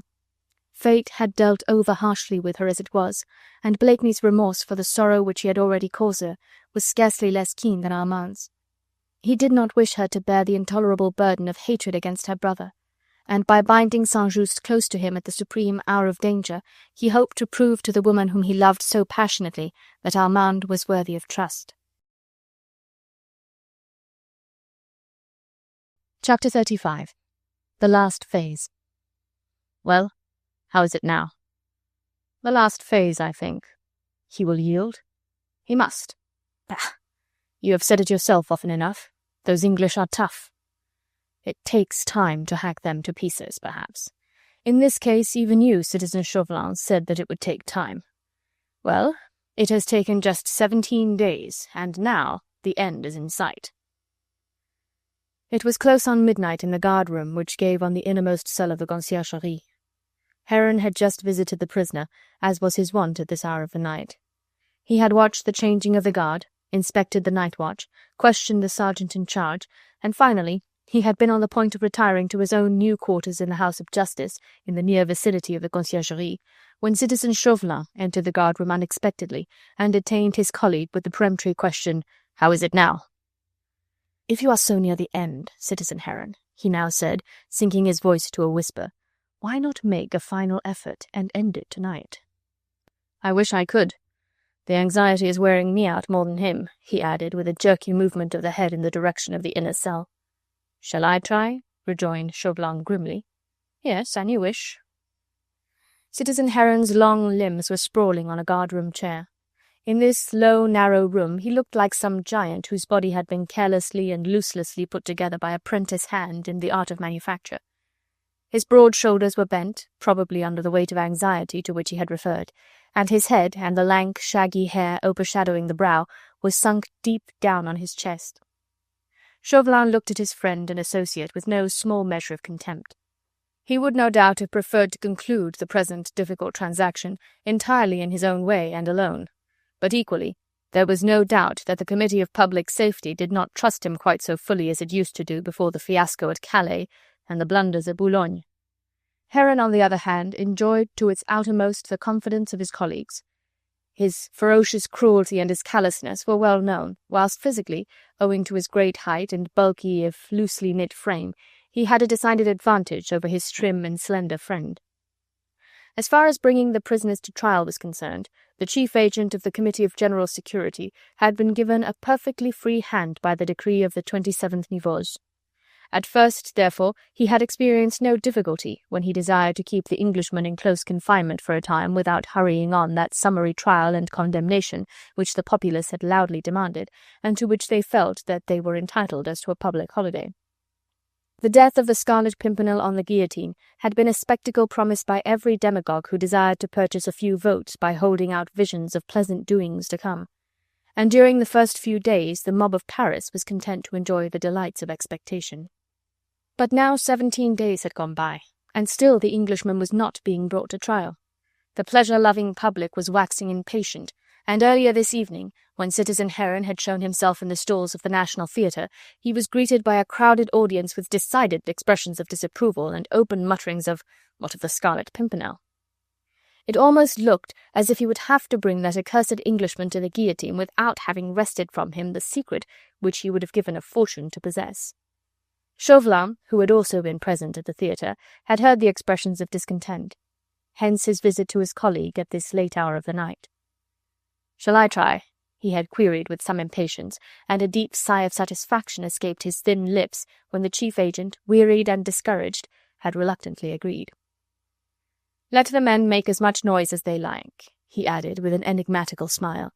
"The Englishman and I will want an accompaniment to our pleasant conversation." Heron growled a surly assent, and without another word Chauvelin turned towards the inner cell. As he stepped in, he allowed the iron bar to fall into its socket behind him. Then he went farther into the room until the distant recess was fully revealed to him. His tread had been furtive and almost noiseless. Now he paused, for he had caught sight of the prisoner. For a moment he stood quite still, with hands clasped behind his back in his wonted attitude, still save for a strange involuntary twitching of his mouth and the nervous clasping and interlocking of his fingers behind his back. He was savouring to its utmost fulsomeness the supremest joy which animal man can ever know, the joy of looking on a fallen enemy. Blakeney sat at the table with one arm resting on it, the emaciated hand tightly clutched, the body leaning forward, the eyes looking into nothingness.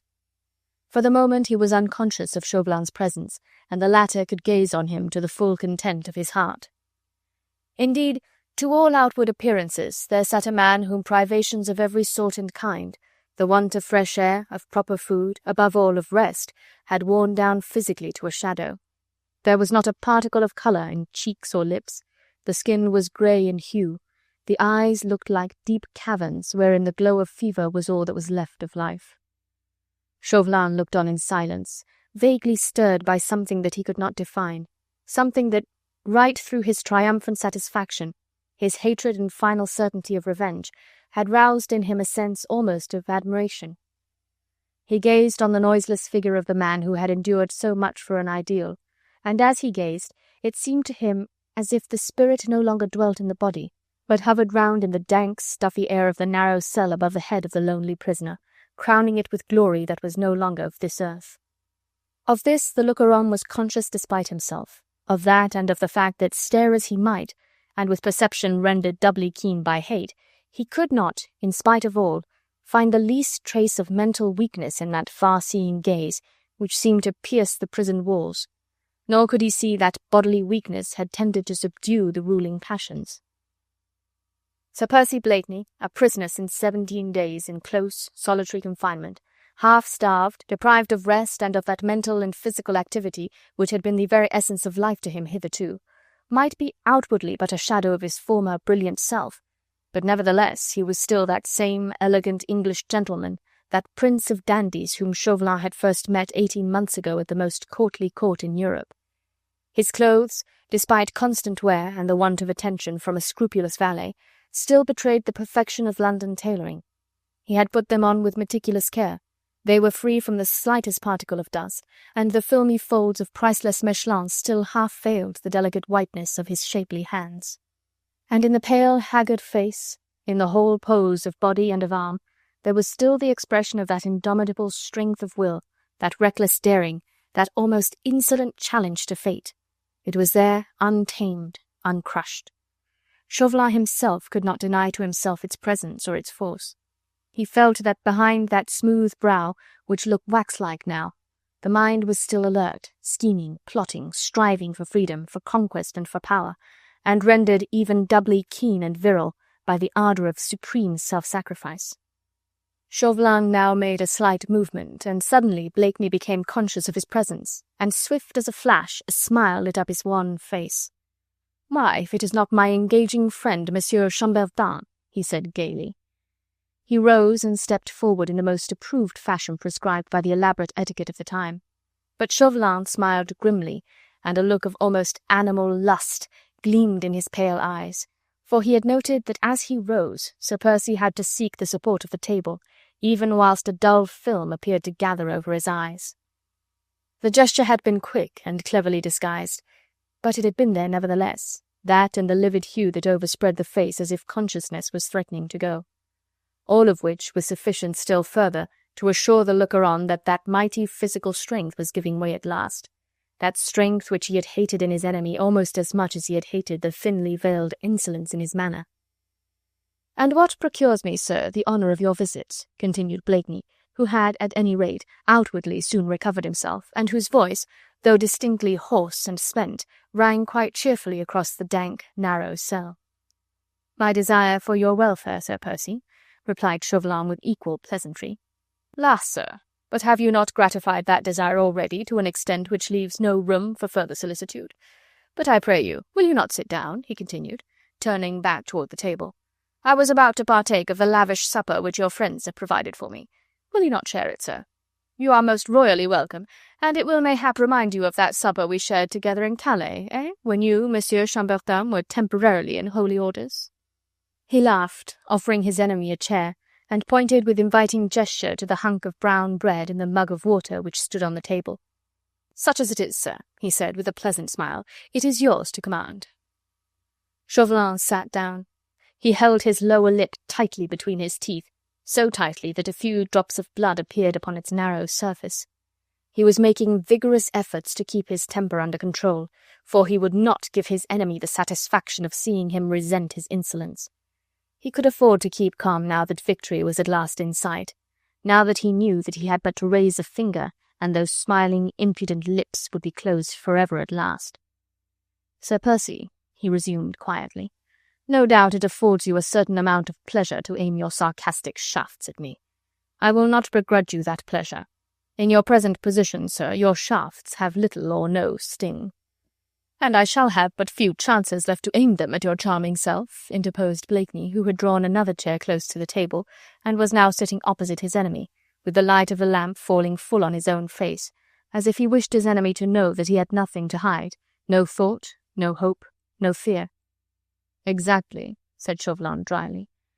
"That being the case, Sir Percy, what say you to no longer wasting the few chances which are left to you for safety? The time is getting on. You are not, I imagine, quite as hopeful as you were even a week ago. You have never been over-comfortable in this cell. Why not end this unpleasant state of affairs now, once and for all? You'll not have cause to regret it, my word on it." Sir Percy leaned back in his chair. He yawned loudly and ostentatiously. "I pray you, sir, forgive me," he said. "Never have I been so demmed fatigued. I have not slept for more than a fortnight." "Exactly, Sir Percy. A night's rest would do you a world of good." "A night, sir?" exclaimed Blakeney, with what seemed like an echo of his former inimitable laugh. "La, I should want a week." "I am afraid we could not arrange for that. But one night would greatly refresh you." "You are right, sir, you are right. But those demmed fellows in the next room make so much noise." "I would give strict orders that perfect quietude reigned in the guard-room this night," said Chauvelin, murmuring softly, and there was a gentle purr in his voice, "and that you were left undisturbed for several hours. I would give orders that a comforting supper be served to you at once, and that everything be done to minister to your wants." "That sounds demmed alluring, sir. Why did you not suggest this before? You were so, what shall I say, so obstinate, Sir Percy?" "Call it pig-headed, my dear Monsieur Chambertin," retorted Blakeney gaily. "Truly you would oblige me." "In any case you, sir, were acting in direct opposition to your own interests. Therefore you came," concluded Blakeney airily, "like the Good Samaritan, to take compassion on me and my troubles, and to lead me straightway to comfort, a good supper, and a downy bed." "Admirably put, Sir Percy," said Chauvelin blandly. "That is exactly my mission." "How will you set to work, Monsieur Chambertin?" "Quite easily, if you, Sir Percy, will yield to the persuasion of my friend, Citizen Heron." "Ah! Why, yes. He is anxious to know where little Capet is. A reasonable whim, you will own, considering that the disappearance of the child is causing him grave anxiety." "And you, Monsieur Chambertin?" queried Sir Percy, with that suspicion of insolence in his manner which had the power to irritate his enemy even now. "And yourself, sir? What are your wishes in the matter?" "Mine, Sir Percy?" retorted Chauvelin. "Mine? Why, to tell you the truth, the fate of little Capet interests me but little. Let him rot in Austria or in our prisons, I cannot which. He'll never trouble France overmuch, I imagine. The teachings of old Simon will not tend to make a leader or a king out of the puny brat whom you chose to drag out of our keeping. My wishes, sir, are the annihilation of your accursed league, and the lasting disgrace, if not the death, of its chief." He had spoken more hotly than he had intended, but all the pent-up rage of the past 18 months, the recollections of Calais and of Boulogne, had all surged up again in his mind, because, despite of the closeness of these prison walls, despite the grim shadow of starvation and of death that beckoned so close at hand, he still encountered a pair of mocking eyes fixed with relentless insolence upon him. Whilst he spoke, Blakeney had once more leaned forward, resting his elbows upon the table. Now he drew nearer to him the wooden platter on which reposed that very uninviting piece of dry bread. With solemn intentness he proceeded to break the bread into pieces. Then he offered the platter to Chauvelin. "I am sorry, sir," he said pleasantly, "that I cannot offer you more dainty fare, sir, but this is all that your friends have supplied me with today." He crumbled some of the dry bread in his slender fingers, then started munching the crumbs with apparent relish. He poured out some water into the mug and drank it. Then he said with a light laugh, "Even the vinegar which that ruffian Brogard served us at Calais was preferable to this. Do you not imagine so, my good Monsieur Chambertin?" Chauvelin made no reply. Like a feline creature on the prowl, he was watching the prey that had so nearly succumbed to his talons. Blakeney's face now was positively ghastly. The effort to speak, to laugh, to appear unconcerned, was apparently beyond his strength. His cheeks and lips were livid in hue, the skin clung like a thin layer of wax to the bones of cheek and jaw, and the heavy lids that fell over the eyes had purple patches on them like lead. To assist him in such an advanced state of exhaustion, the stale water and dusty bread must have been terribly nauseating, and Chauvelin himself, callous and thirsting for vengeance though he was, could hardly bear to look calmly on the martyrdom of this man, whom he and his colleagues were torturing in order to gain their own ends. An ashen hue, which seemed like the shadow of the hand of death, passed over the prisoner's face. Chauvelin felt compelled to avert his gaze. A feeling that was almost akin to remorse had stirred in a hidden chord in his heart. The feeling did not last. The heart had been too long atrophied by the constantly recurring spectacles of cruelties, massacres, and wholesale hecatombs perpetrated in the past 18 months in the name of liberty and fraternity to be capable of a sustained effort in the direction of gentleness or of pity. Any noble instinct in these revolutionaries had long ago been drowned in a whirlpool of exploits that would forever sully the records of humanity, and this keeping of a fellow creature on the rack in order to wring from him a Judas-like betrayal was but a compliment to a record of infamy that had ceased by its very magnitude to weigh upon their souls. Chauvelin was in no way different from his colleagues. The crimes in which he had had no hand he had condoned by continuing to serve the government that had committed them, and his ferocity in the present case was increased 1,000-fold by his personal hatred for the man who had so often fooled and baffled him. When he looked round a second or two later, that ephemeral fit of remorse did its final vanishing. He had once more encountered the pleasant smile, the laughing if ashen-pale face of his unconquered foe. "Only a passing giddiness, my dear sir," said Sir Percy lightly. "As you were saying." At the airily spoken words, at the smile that accompanied them, Chauvelin had jumped to his feet. There was something almost supernatural, weird and impish about the present situation, about this dying man who, like an impudent schoolboy, seemed to be mocking death with his tongue in his cheek, about his laugh that appeared to find its echo in a widely yawning grave. "In the name of God, Sir Percy," he said roughly, as he brought his clenched fist crashing down upon the table, "this situation is intolerable. Bring it to an end tonight." "Aye, sir," retorted Blakeney. "Methought you and your kind did not believe in God." "No, but you English do." "We do, but we do not care to hear his name on your lips." "Then in the name of the wife whom you love—" But even before the words had died upon his lips, Sir Percy too had risen to his feet. "Have done, man, have done," he broke in hoarsely, and despite weakness, despite exhaustion and weariness, there was such a dangerous look in his hollow eyes as he leaned across the table that Chauvelin drew back a step or two, and, vaguely fearful, looked furtively towards the opening into the guard-room. "Have done," he reiterated for a third time. "Do not name her, or by the living God whom you dared to invoke, I'll find strength yet to smite you in the face."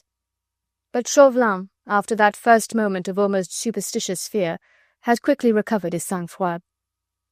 "Little Capet, Sir Percy," he said, meeting the other's threatening glance with an imperturbable smile. "Tell me where to find him, and you may yet live to savour the caresses of the most beautiful woman in England." He had meant it as a taunt, the final turn of the thumbscrew applied to a dying man, and he had in that watchful, keen mind of his well weighed the full consequences of the taunt. The next moment he had paid to the full the anticipated price. Sir Percy had picked up the pewter mug from the table. It was half filled with brackish water, and with a hand that trembled but slightly, he held it straight at his opponent's face. The heavy mug did not hit Citizen Chauvelin. It went crashing against the stone wall opposite, but the water was trickling from the top of his head all down his eyes and cheeks. He shrugged his shoulders with a look of benign indulgence directed at his enemy, who had fallen back into his chair exhausted with the effort. Then he took out his handkerchief and calmly wiped the water from his face. "Not quite so straight a shot as you used to be, Sir Percy," he said mockingly. "No, sir. Apparently not." The words came out in gasps. He was like a man only partly conscious. The lips were parted, the eyes closed, the head leaning against the high back of the chair. For the space of 1 second, Chauvelin feared that his zeal had outrun his prudence, that he had dealt a death blow to a man in the last stage of exhaustion, where he had only wished to fan the flickering flame of life.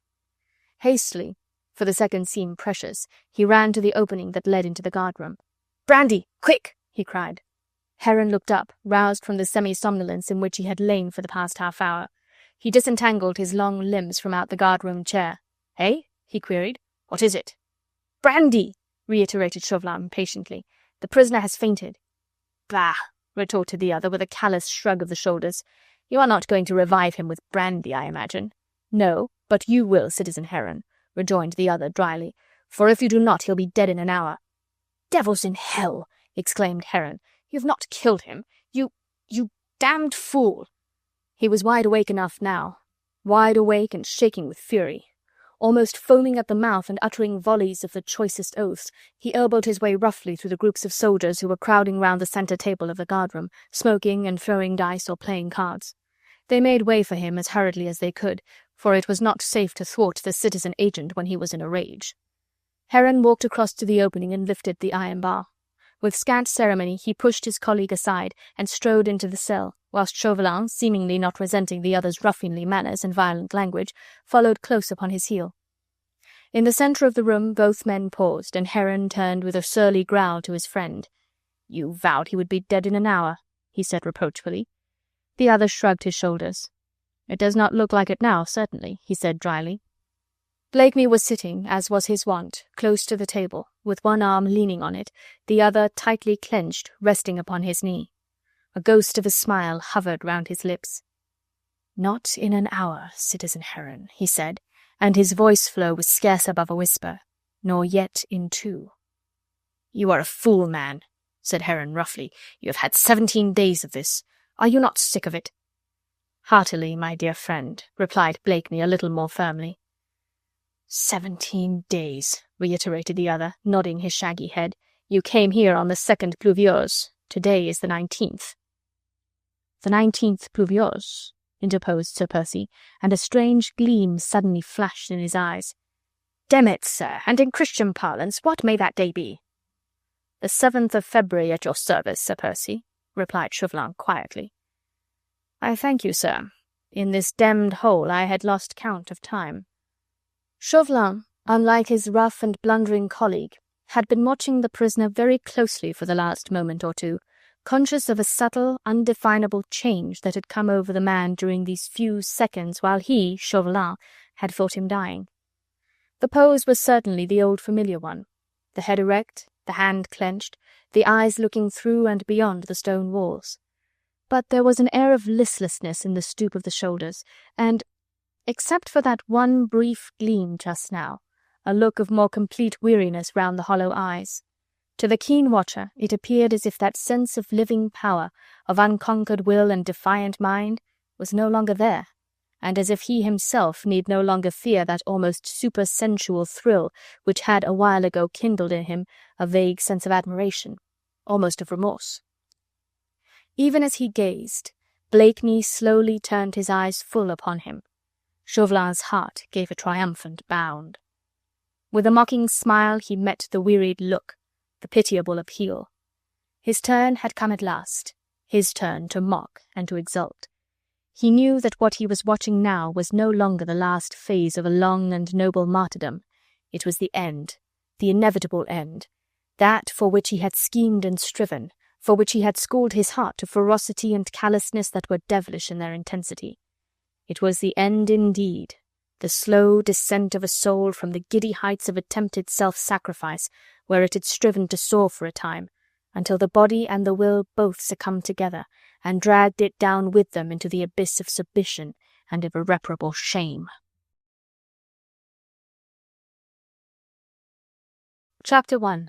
In the Théâtre National.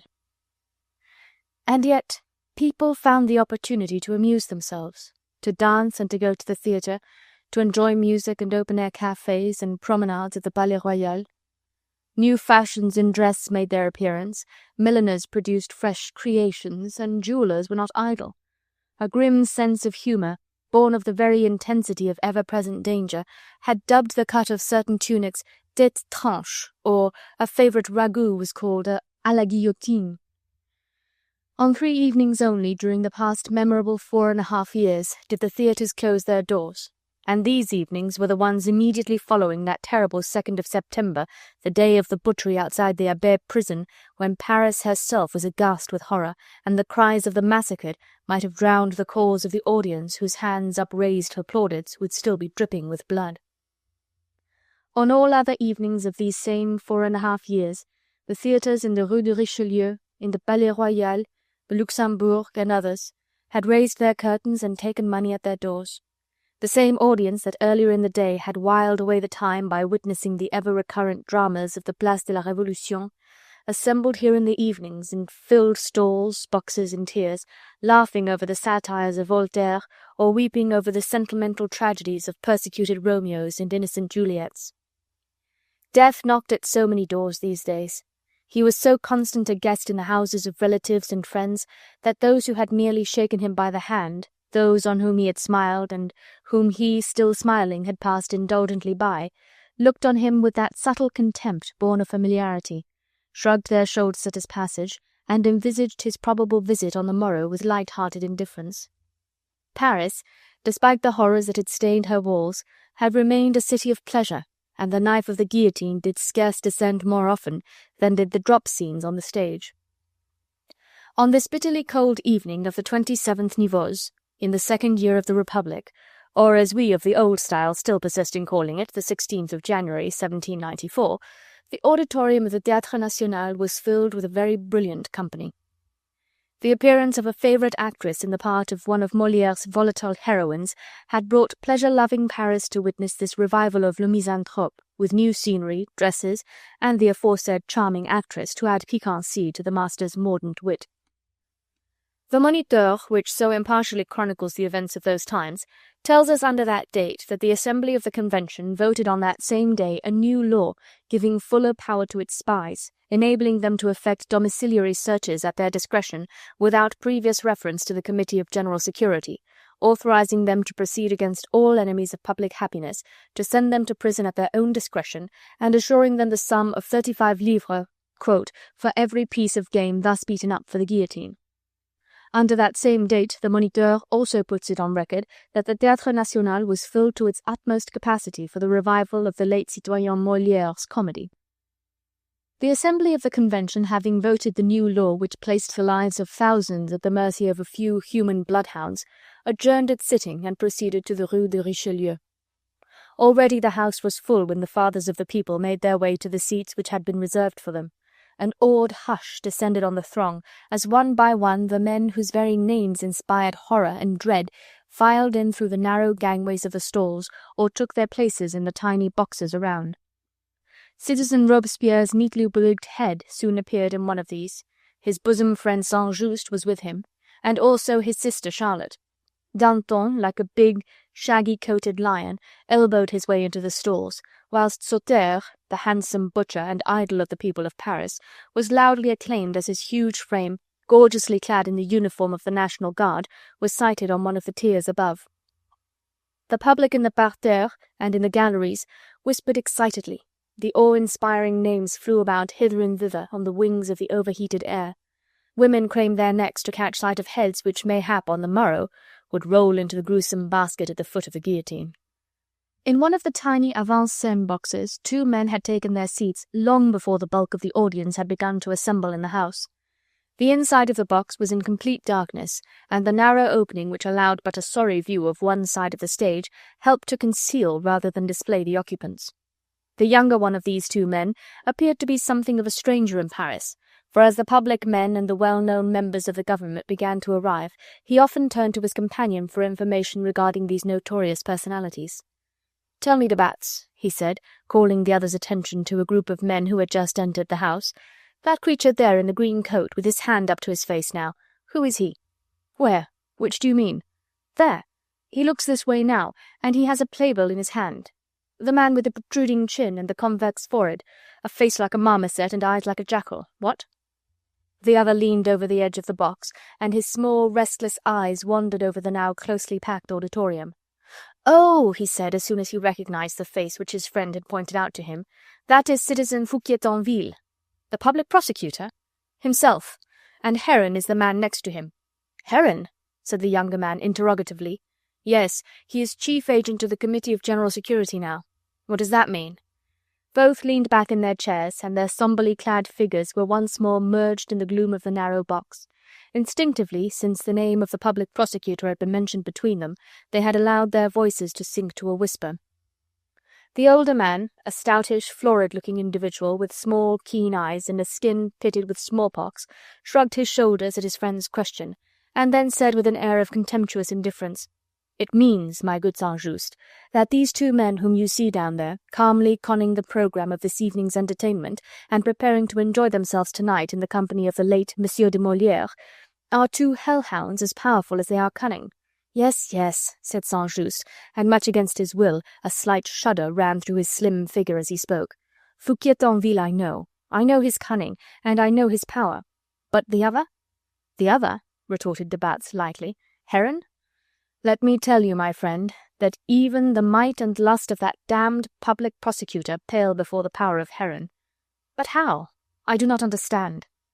Ah, you have been in England so long, you lucky dog, and though no doubt the main plot of our hideous tragedy has reached your ken, you have no cognizance of the actors who play the principal parts on this arena flooded with blood and carpeted with hate. They come and go, these actors, my good Saint-Just. They come and go. Marat is already the man of yesterday. Robespierre is the man of tomorrow. Today we still have Danton and Fouquier-Tinville. We still have Père Duchesne and your own good cousin Antoine Saint-Just. But Heron and his like are with us always. Spies, of course. Spies, assented the other. And what spies? Were you present at the sitting of the Assembly today? I was. I heard the new decree which already has passed into law. Ah, I tell you, friend, that we do not let the grass grow under our feet these days. Robespierre wakes up one morning with a whim. By the afternoon that whim has become law, passed by a servile body of men too terrified to run counter to his will, fearful lest they be accused of moderation or of humanity, the greatest crimes that can be committed nowadays. But Danton? Ah, Danton. He would wish to stem the tide that his own passions have let loose, to muzzle the raging beasts whose fangs he himself has sharpened. I told you that Danton is still the man of today. Tomorrow he will be accused of moderation. Danton and moderation! Ye gods, eh? Danton, who thought the guillotine too slow in its work and armed 30 soldiers with swords, so that 30 heads might fall at one and the same time. Danton, friend, will perish tomorrow, accused of treachery against the Revolution, of moderation towards her enemies, and curs like Heron will feast on the blood of lions like Danton and his crowd. He paused a moment, for he dared not raise his voice, and his whispers were being drowned by the noise in the auditorium. The curtain, timed to be raised at 8 o'clock, was still down, though it was close on past, and the public was growing impatient. There was loud stamping of feet, and a few shrill whistles of disapproval proceeded from the gallery. If Heron gets impatient, said de Batz lightly, when the noise had momentarily subsided, the manager of this theatre and mayhap his leading actor and actress will spend an unpleasant day tomorrow. Always Heron, said Saint-Just with a contemptuous smile. Yes, my friend, rejoined the other imperturbably, always Heron, and he has even obtained a longer lease of existence this afternoon. By the new decree? Yes, the new decree. The agents of the Committee of General Security, of whom Heron is the chief, have from today powers of domiciliary search. They have full powers to proceed against all enemies of public welfare. Isn't that beautifully vague? And they have absolute discretion. Every one may become an enemy of public welfare, either by spending too much money or by spending too little, by laughing today or crying tomorrow, by mourning for one dead relative or rejoicing over the execution of another. He may be a bad example to the public by the cleanliness of his person, or by the filth upon his clothes. He may offend by walking today and by riding in a carriage next week. The agents of the Committee of General Security shall alone decide what constitutes enmity against public welfare. All prisons are to be opened at their bidding to receive those whom they choose to denounce. They have henceforth the right to examine prisoners privately and without witnesses, and to send them to trial without further warrants. Their duty is clear. They must beat up game for the guillotine. Thus is the decree worded. They must furnish the public prosecutor with work to do, the tribunals with victims to condemn, the Place de la Révolution with death scenes to amuse the people, and for their work they will be rewarded 35 livres for every head that falls under the guillotine. Ah, if Heron and his like and his myrmidons work hard and well, they can make a comfortable income of 4,000 or 5,000 livres a week. We are getting on, friend Saint-Just. We are getting on. He had not raised his voice while he spoke, nor in the recounting of such inhuman monstrosity, such vile and bloodthirsty conspiracy against the liberty, the dignity, the very life of an entire nation, did he appear to feel the slightest indignation. Rather did a tone of amusement and even of triumph strike through his speech, and now he laughed good-humouredly like an indulgent parent who is watching the naturally cruel antics of a spoilt boy. "Then from this hell let loose upon earth," exclaimed Saint-Just hotly, "must we rescue those who refuse to ride upon this tide of blood?" His cheeks were glowing, his eyes sparkled with enthusiasm. He looked very young and very eager. Armand St, the brother of Lady Blakeney, had something of the refined beauty of his lovely sister, but the features, though manly, had not the latent strength expressed in them which characterized every line of Marguerite's exquisite face. The forehead suggested a dreamer rather than a thinker. The blue-grey eyes were those of an idealist rather than a man of action. De Batz's keen, piercing eyes had no doubt noted this, even whilst he gazed at his young friend with that same look of good-humoured indulgence which seemed habitual to him. "We have to think of the future, my good Saint-Just," he said after a slight pause, and speaking slowly and decisively, like a father rebuking a hot-headed child. "Not of the present. What are a few lives worth beside the great principles which we have at stake?" "The restoration of the monarchy, I know," retorted Saint-Just, still unsobered. "But in the meanwhile," rejoined de Batz earnestly, "every victim to the lust of these men is a step towards the restoration of law and order, that is to say, of the monarchy. It is only through these violent excesses perpetrated in its name that the nation will realize how it is being fooled by a set of men who have only their own power and their own advancement in view, and who imagine that the only way to that power is over the dead bodies of those who stand in their way. Once the nation is sickened by these orgies of ambition and of hate, it will turn against these savage brutes and gladly acclaim the restoration of all that they are striving to destroy. This is our only hope for the future, and believe me, friend, that every head snatched from the guillotine by your romantic hero, the Scarlet Pimpernel, is a stone laid for the consolidation of this infamous republic." "I'll not believe it," protested Saint-Just emphatically. De Batz, with a gesture of contempt indicative also of complete self-satisfaction and unalterable self-belief, shrugged his broad shoulders. His short fat fingers, covered with rings, beat a tattoo upon the ledge of the box. Obviously he was ready with a retort. His young friend's attitude irritated even more than it amused him. But he said nothing for the moment, waiting while the traditional 3 knocks on the floor of the stage proclaimed the rise of the curtain. The growing impatience of the audience subsided as if by magic at the welcome call. Everybody settled down again comfortably in their seats. They gave up the contemplation of the fathers of the people and turned their full attention to the actors on the boards. Chapter 2. Widely Divergent Aims. This was Armand St.'s first visit to Paris since that memorable day when first he decided to sever his connection from the Republican party, of which he and his beautiful sister Marguerite had at one time been amongst the most noble, most enthusiastic followers. Already a year and a half ago the excesses of the party had horrified him, and that was long before they had degenerated into the sickening orgies which were culminating today in wholesale massacres and bloody hecatombs of innocent victims. With the death of Mirabeau, the moderate Republicans, whose sole and entirely pure aim had been to free the people of France from the autocratic tyranny of the Bourbons, saw the power go from their clean hands to the grimy ones of lustful demagogues who knew no law save their own passions of bitter hatred against all classes that were not as self-seeking, as ferocious as themselves. It was no longer a question of a fight for political and religious liberty only, but one of class against class, man against man, and let the weaker look to himself. The weaker had proved himself to be, firstly, the man of property and substance, then the law-abiding citizen, lastly the man of action who had obtained for the people that very same liberty of thought and of belief which soon became so terribly misused. Armand St. one of the apostles of liberty, fraternity, and equality, soon found that the most savage excesses of tyranny were being perpetrated in the name of those same ideals which he had worshipped. His sister Marguerite, happily married in England, was the final temptation which caused him to quit the country, the destinies of which he no longer could help to control. The spark of enthusiasm which he and the followers of Mirabeau had tried to kindle in the hearts of an oppressed people had turned to raging tongues of unquenchable flames. The taking of the Bastille had been the prelude to the massacres of September, and even the horror of these had since paled beside the holocausts of today. Armand, saved from the swift vengeance of the revolutionaries by the devotion of the Scarlet Pimpernel, crossed over to England and enrolled himself under the banner of the heroic chief. But he had been unable hitherto to be an active member of the League. The chief was loath to allow him to run foolhardy risks. The Saint-Justs, both Marguerite and Armand, were still very well known in Paris. Marguerite was not a woman easily forgotten, and her marriage with an English aristo did not please those republican circles who had looked upon her as their queen.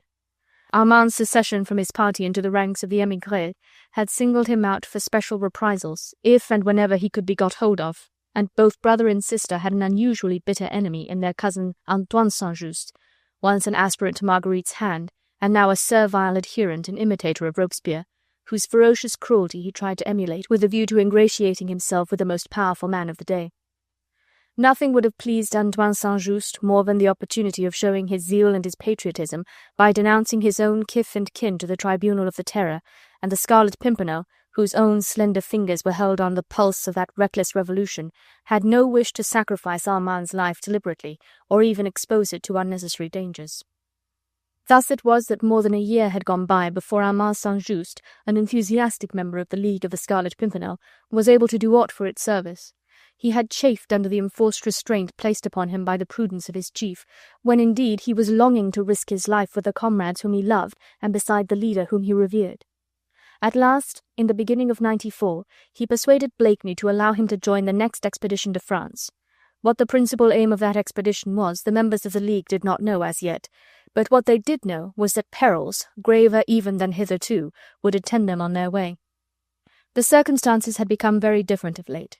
At first, the impenetrable mystery which had surrounded the personality of the chief had been a full measure of safety, but now one tiny corner of that veil of mystery had been lifted, by two rough pairs of hands at least. Chauvelin, ex-ambassador at the English court, was no longer in any doubt as to the identity of the Scarlet Pimpernel, whilst Collot d'Herbois had seen him at Boulogne, and had there been effectually foiled by him. 4 months had gone by since that day, and the Scarlet Pimpernel was hardly ever out of France now. The massacres in Paris and in the provinces had multiplied with appalling rapidity. The necessity for the selfless devotion of that small band of heroes had become daily, hourly more pressing. They rallied round their chief with unbounded enthusiasm, and let it be admitted at once that the sporting instinct inherent in these English gentlemen made them all the more keen, all the more eager, now that the dangers which beset their expeditions were increased tenfold. At a word from the beloved leader, these young men, the spoilt darlings of society, would leave the gaieties, the pleasures, the luxuries of London or of Bath, and taking their lives in their hands, they placed them, together with their fortunes, and even their good names, at the service of the innocent and helpless victims of merciless tyranny. The married men, Ffoulkes, my Lord Hastings, Sir Jeremiah Walscourt, left wife and children at a call from the chief, at the cry of the wretched. Armand, unattached and enthusiastic, had the right to demand that he should no longer be left behind. He had only been away a little over 15 months, and yet he found Paris a different city from the one he had left immediately after the terrible massacres of September. An air of grim loneliness seemed to hang over her despite the crowds that thronged her streets. The men whom he was wont to meet in public places 15 months ago, friends and political allies, were no longer to be seen. Strange faces surrounded him on every side. Sullen, glowering faces, all wearing a certain air of horrified surprise and of vague, terrified wonder, as if life had become one awful puzzle, the answer to which must be found in the brief interval between the swift passages of death. Armand St. having settled his few simple belongings in the squalid lodgings which had been assigned to him, had started out after dark to wander somewhat aimlessly through the streets. Instinctively, he seemed to be searching for a familiar face, someone who would come to him out of that merry past which he had spent with Marguerite in their pretty apartment in the Rue Saint-Honoré. For an hour he wandered thus, and met no one whom he knew. At times it appeared to him as if he did recognize a face or figure that passed him swiftly by in the gloom, but even before he could fully make up his mind to that, the face or figure had already disappeared, gliding furtively down some narrow, unlighted by-street, without turning to look to right or left, as if dreading fuller recognition. Armand felt a total stranger in his own native city. The terrible hours of the execution on the Place de la Révolution were fortunately over. The tumbrils no longer rattled along the uneven pavements, nor did the death cry of the unfortunate victims resound through the deserted streets. Armand was, on this first day of his arrival, spared the sight of this degradation of the once lovely city, but her desolation, her general appearance of shamefaced indigence and of cruel aloofness, struck a chill in the young man's heart. It was no wonder, therefore, when anon he was wending his way slowly back to his lodging, he was accosted by a pleasant, cheerful voice, that he responded to it with alacrity. The voice, of a smooth, oily timbre, as if the owner kept it well greased for purposes of amiable speech, was like an echo of the past, when jolly, irresponsible Baron de Batz, erstwhile officer of the guard in the service of the late king, and since then known to be the most inveterate conspirator for the restoration of the monarchy, used to amuse Marguerite by his vapid, senseless plans for the overthrow of the newly risen power of the people. Armand was quite glad to meet him, and when de Batz suggested that a good talk over old times would be vastly agreeable, the younger man gladly acceded. The two men, though certainly not mistrustful of one another, did not seem to care to reveal to each other the place where they lodged. De Batz at once proposed the avant-scène box of one of the theatres as being the safest place where old friends could talk without fear of spying eyes or ears. "There is no place so safe or so private nowadays, believe me, my young friend," he said. "I have tried every sort of nook and cranny in this accursed town, now riddled with spies, and I have come to the conclusion that a small avant-scène box is the most perfect den of privacy there is in the entire city. The voices of the actors on the stage and the hum among the audience in the house will effectually drown all individual conversation to every ear save the one for whom it is intended. It is not difficult to persuade a young man who feels lonely and somewhat forlorn in a large city to while away an evening in the companionship of a cheerful talker, and de Batz was essentially good company. His vapourings had always been amusing, but Armand now gave him credit for more seriousness of purpose, and though the chief had warned him against picking up acquaintances in Paris, the young man felt that that restriction would certainly not apply to a man like de Batz, whose hot partisanship of the royalist cause and harebrained schemes for its restoration must make him at one with the League of the Scarlet Pimpernel. Armand accepted the other's cordial invitation. He too felt that he would indeed be safer from observation in a crowded theatre than in the streets. Among a closely packed throng bent on amusement, the sombrely clad figure of a young man with the appearance of a student or of a journalist would easily pass unperceived. But somehow, after the first 10 minutes spent in de Batz's company within the gloomy shelter of the small avant-scène box, Armand already repented of the impulse which had prompted him to come to the theatre tonight and to renew acquaintanceship with the ex-officer of the late King's Guard. Though he knew de Batz to be an ardent royalist and even an active adherent of the monarchy, he was soon conscious of a vague sense of mistrust of this pompous, self-complacent individual whose every utterance breathed selfish aims rather than devotion to a forlorn cause. Therefore, when the curtain rose at last on the first act of Moliere's witty comedy, St-Just deliberately turned towards the stage and tried to interest himself in the wordy quarrel between Philinte and Alceste. But this attitude on the part of the younger man did not seem to suit his newly found friend. It was clear that de Batz did not consider the topic of conversation by any means exhausted, and that it had been more with a view to a discussion like the present interrupted one that he had invited St-Just to come to the theatre with him tonight, rather than for the purpose of witnessing Mademoiselle Lange's debut in the part of Célimène. The presence of St-Just in Paris had as a matter of fact astonished de Batz not a little, and had set his intriguing brain busy on conjectures. It was in order to turn these conjectures into certainties that he had desired private talk with the young man. He waited silently now for a moment or two, his keen, small eyes resting with evident anxiety on Armand's averted head, his fingers still beating the impatient tattoo upon the velvet-covered cushion of the box. Then at the first movement of St-Just towards him, he was ready in an instant to reopen the subject under discussion. With a quick nod of his head he called his young friend's attention back to the men in the auditorium. "Your good cousin Antoine St-Just is hand and glove with Robespierre now," he said. "When you left Paris more than a year ago, you could afford to despise him as an empty-headed windbag. Now, if you desire to remain in France, you will have to fear him as a power and a menace." "Yes, I knew that he had taken to herding with the wolves," rejoined Armand lightly. "At one time he was in love with my sister. I thank God that she never cared for him." "They say that he herds with the wolves because of this disappointment," said de Batz. "The whole pack is made up of men who have been disappointed, and who have nothing more to lose. When all these wolves will have devoured one another, then and then only can we hope for the restoration of the monarchy in France. And they will not turn on one another whilst prey for their greed lies ready to their jaws.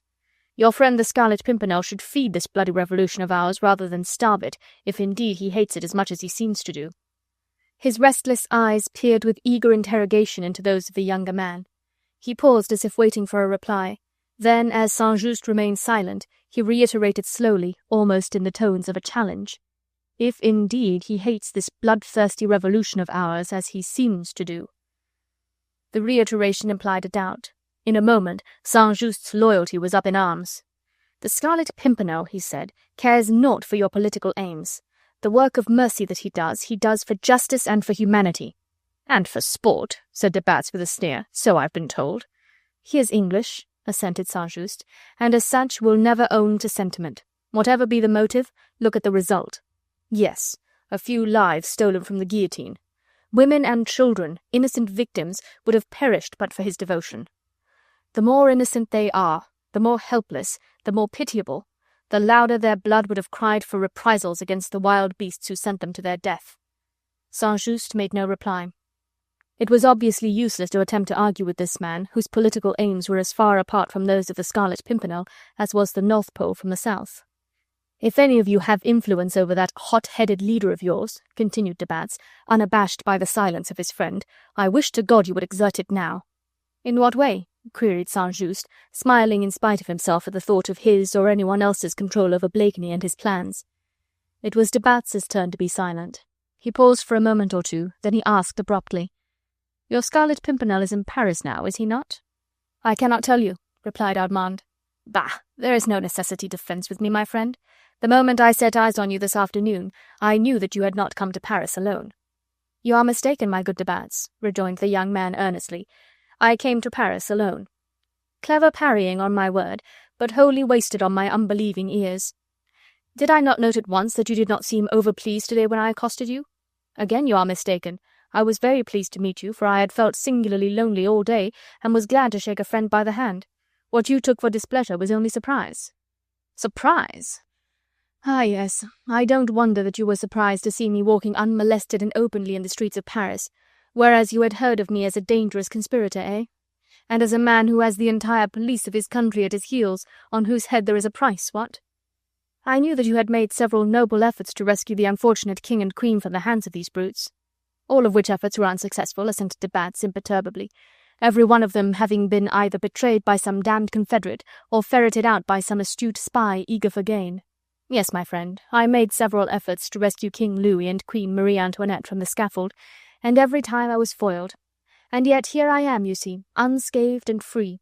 I walk about the streets boldly and talk to my friends as I meet them." "You are lucky," said Saint-Just, not without a tinge of sarcasm. "I have been prudent," retorted de Batz. "I have taken the trouble to make friends there where I thought I needed them most. The mammon of unrighteousness, you know what?" And he laughed a broad, thick laugh of perfect self-satisfaction.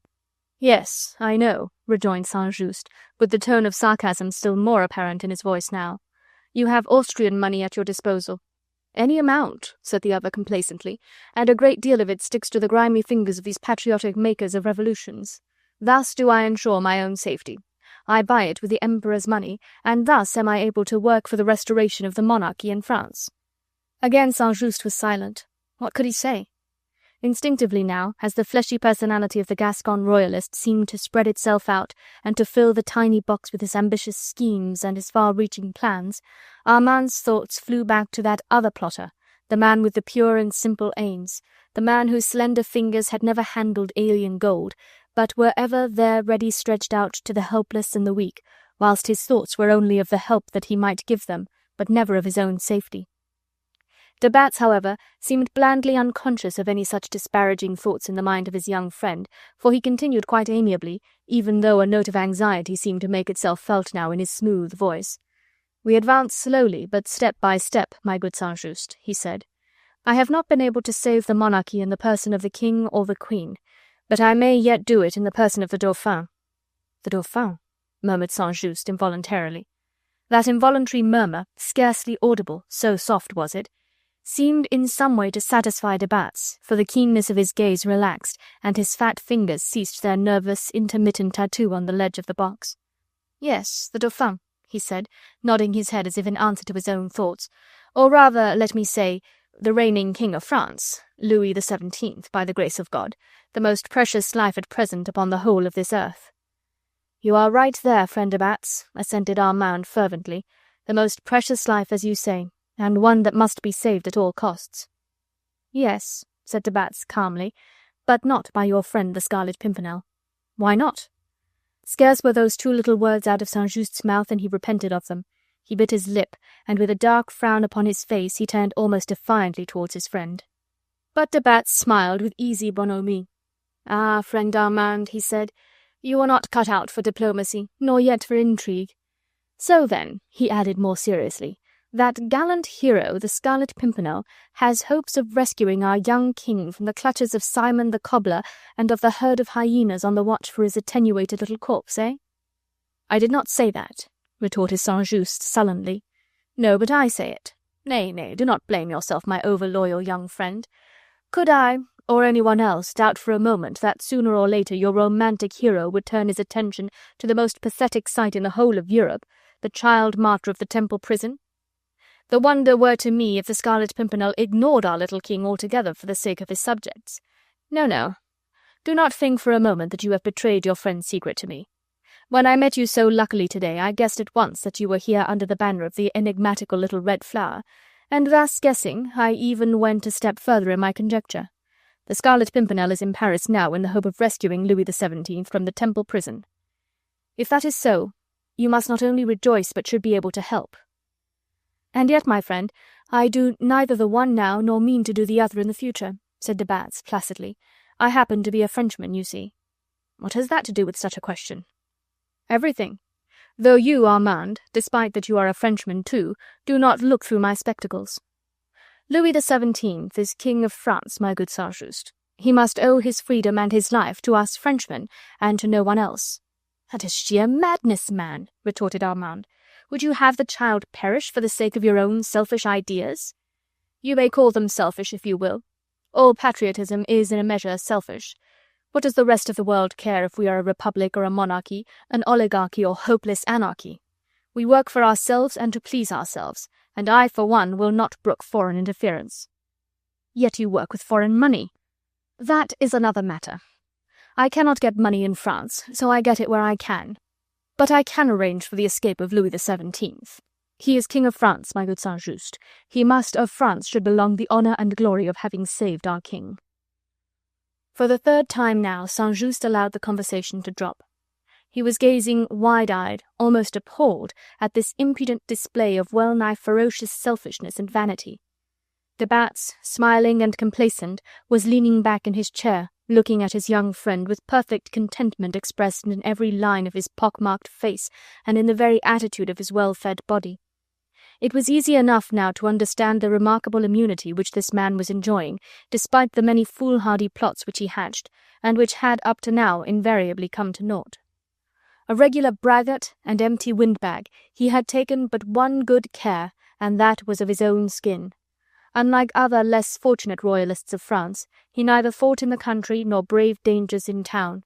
He played a safer game, crossed the frontier and constituted himself agent of Austria. He succeeded in gaining the Emperor's money for the good of the royalist cause, and for his own most especial benefit. Even a less astute man of the world than was Armand St would easily have guessed that de Batz's desire to be the only instrument in the rescue of the poor little Dauphin from the Temple was not actuated by patriotism, but solely by greed. Obviously there was a rich reward waiting for him in Vienna the day that he brought Louis XVII safely into Austrian territory. That reward he would miss if a meddlesome Englishman interfered in this affair. Whether in this wrangle he risked the life of the child king or not mattered to him not at all. It was de Batz who was to get the reward, and whose welfare and prosperity mattered more than the most precious life in Europe. Chapter 3. The Demon Chance. Saint-Just would have given much to be back in his lonely, squalid lodgings now. Too late did he realize how wise had been the dictum which had warned him against making or renewing friendships in France. Men had changed with the times. How terribly they had changed. Personal safety had become a fetish with most, a goal so difficult to attain that it had to be fought for and striven for, even at the expense of humanity and of self-respect. Selfishness, the mere cold-blooded insistence for self-advancement, ruled supreme. De Batz, surfeited with foreign money, used it firstly to ensure his own immunity, scattering it right and left to still the ambition of the public prosecutor or to satisfy the greed of innumerable spies. What was left over he used for the purpose of pitting the bloodthirsty demagogues one against the other, making of the National Assembly a gigantic bear den wherein wild beasts could rend one another limb from limb. In the meanwhile, what cared he said it himself, whether hundreds of innocent martyrs perished miserably and uselessly? They were the necessary food whereby the revolution was to be satiated, and de Batz's schemes enabled to mature. The most precious life in Europe, even, was only to be saved if its price went to swell the pockets of de Batz, or to further his future ambitions. Times had indeed changed an entire nation. Saint-Just felt as sickened with this self-seeking royalist as he did with the savage brutes who struck to right or left for their own delectation. He was meditating immediate flight back to his lodgings, with the hope of finding there a word for him from the chief, a word to remind him that men did live nowadays who had other aims beside their own advancement, other ideals beside the deification of self. The curtain had descended on the first act, and traditionally, as the works of Monsieur de Molière demanded it, the 3 knocks were heard again without any interval. St. Just rose ready with a pretext for parting with his friend. The curtain was being slowly drawn up on the second act, and disclosed Alceste in wrathful conversation with Célimène. Alceste's opening speech is short. Whilst the actor spoke it, Armand had his back to the stage. With hand outstretched, he was murmuring what he hoped would prove a polite excuse for thus leaving his amiable host while the entertainment had only just begun. De Batz, vexed and impatient, had not by any means finished with his friend yet. He thought that his specious arguments, delivered with boundless conviction, had made some impression on the mind of the young man. That impression, however, he desired to deepen, and whilst Armand was worrying his brain to find a plausible excuse for going away, de Batz was racking his to find one for keeping him here. Then it was that the wayward demon Chance intervened. Had St. Just risen but 2 minutes earlier, had his active mind suggested the desired excuse more readily, who knows what unspeakable sorrow, what heart-rending misery, what terrible shame might have been spared both him and those for whom he cared. Those 2 minutes, did he but know it, decided the whole course of his future life. The excuse hovered on his lips. De Batz reluctantly was preparing to bid him good-bye, when Célimène, speaking commonplace words enough in answer to her quarrelsome lover, caused him to drop the hand which he was holding out to his friend and to turn back towards the stage. It was an exquisite voice that had spoken, a voice mellow and tender, with deep tones in it that betrayed latent power. The voice had caused Armand to look. The lips that spoke forged the first tiny link of that chain which riveted him forever after to the speaker. It is difficult to say if such a thing really exists as love at first sight. Poets and romanticists will have us believe that it does. Idealists swear by it as being the only true love worthy of the name. I do not know if I am prepared to admit their theory with regard to Armand St. Mademoiselle Lange's exquisite voice certainly had charmed him to the extent of making him forget his mistrust of de Batz and his desire to get away. Mechanically, almost, he sat down again, and leaning both elbows on the edge of the box, he rested his chin in his hand and listened. The words which the late Monsieur de Molière puts into the mouth of Célimène are trite and flippant enough, yet every time that Mademoiselle Lange's lips moved, Armand watched her, entranced. There, no doubt, the matter would have ended. A young man fascinated by a pretty woman on the stage, 'tis a small matter, and one from which there doth not often spring a weary trail of tragic circumstances. Armand, who had a passion for music, would have worshipped at the shrine of Mademoiselle Lange's perfect voice until the curtain came down on the last act, had not his friend de Batz seen the keen enchantment which the actress had produced on the young enthusiast. Now de Batz was a man who never allowed an opportunity to slip by, if that opportunity led towards the furtherance of his own desires. He did not want to lose sight of Armand just yet, and here the good demon Chance had given him an opportunity for obtaining what he wanted. He waited quietly until the fall of the curtain at the end of Act 2. Then, as Armand, with a sigh of delight, leaned back in his chair and, closing his eyes, appeared to be living the last half-hour all over again, de Batz remarked with well-assumed indifference, "Mademoiselle Lange is a promising young actress. Do you not think so, my friend?" "She has a perfect voice. It was exquisite melody to the ear," replied Armand. "I was conscious of little else." "She is a beautiful woman, nevertheless," continued de Batz with a smile. "During the next act, my good St. I would suggest that you opened your eyes as well as your ears." Armand did as he was bidden. The whole appearance of Mademoiselle Lange seemed in harmony with her voice. She was not very tall, but eminently graceful, with a small oval face and slender, almost childlike figure, which appeared still more so above the wide hoops and draped panniers of the fashions of Molière's time. Whether she was beautiful or not, the young man hardly knew. Measured by certain standards, she certainly was not so, for her mouth was not small, and her nose anything but classical in outline. But the eyes were brown, and they had that half-veiled look in them, shaded with long lashes that seemed to make a perpetual tender appeal to the masculine heart. The lips, too, were full and moist, and the teeth dazzling white. Yes, on the whole we might easily say that she was exquisite, even though we did not admit that she was beautiful. Painter David has made a sketch of her. We have all seen it at the Musée Carnavalet, and all wondered why that charming, if irregular, little face made such an impression of sadness. There are 5 acts in Le Misanthrope, during which Célimène is almost constantly on the stage. At the end of the 4th act, de Batz said casually to his friend, "I have the honour of personal acquaintanceship with Mademoiselle Lange. An you care for an introduction to her, we can go round to the green room after the play." Did prudence then whisper desist? Did loyalty to the leader murmur, "Obey"? It were indeed difficult to say.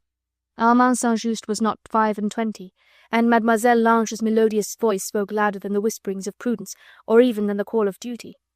He thanked de Batz warmly, and during the last half-hour, while the misanthropical lover spurned repentant Célimène, he was conscious of a curious sensation of impatience, a tingling of his nerves, a wild, mad longing to hear those full, moist lips pronounce his name, and have those large brown eyes throw their half-veiled look into his own. Chapter 4. Mademoiselle Lange. The green room was crowded when de Batz and St. arrived there after the performance. The older man cast a hasty glance through the open door. The crowd did not suit his purpose, and he dragged his companion hurriedly away from the contemplation of Mademoiselle Lange, sitting in a far corner of the room, surrounded by an admiring throng, and by innumerable floral tributes offered to her beauty and to her success. De Batz, without a word, led the way back towards the stage.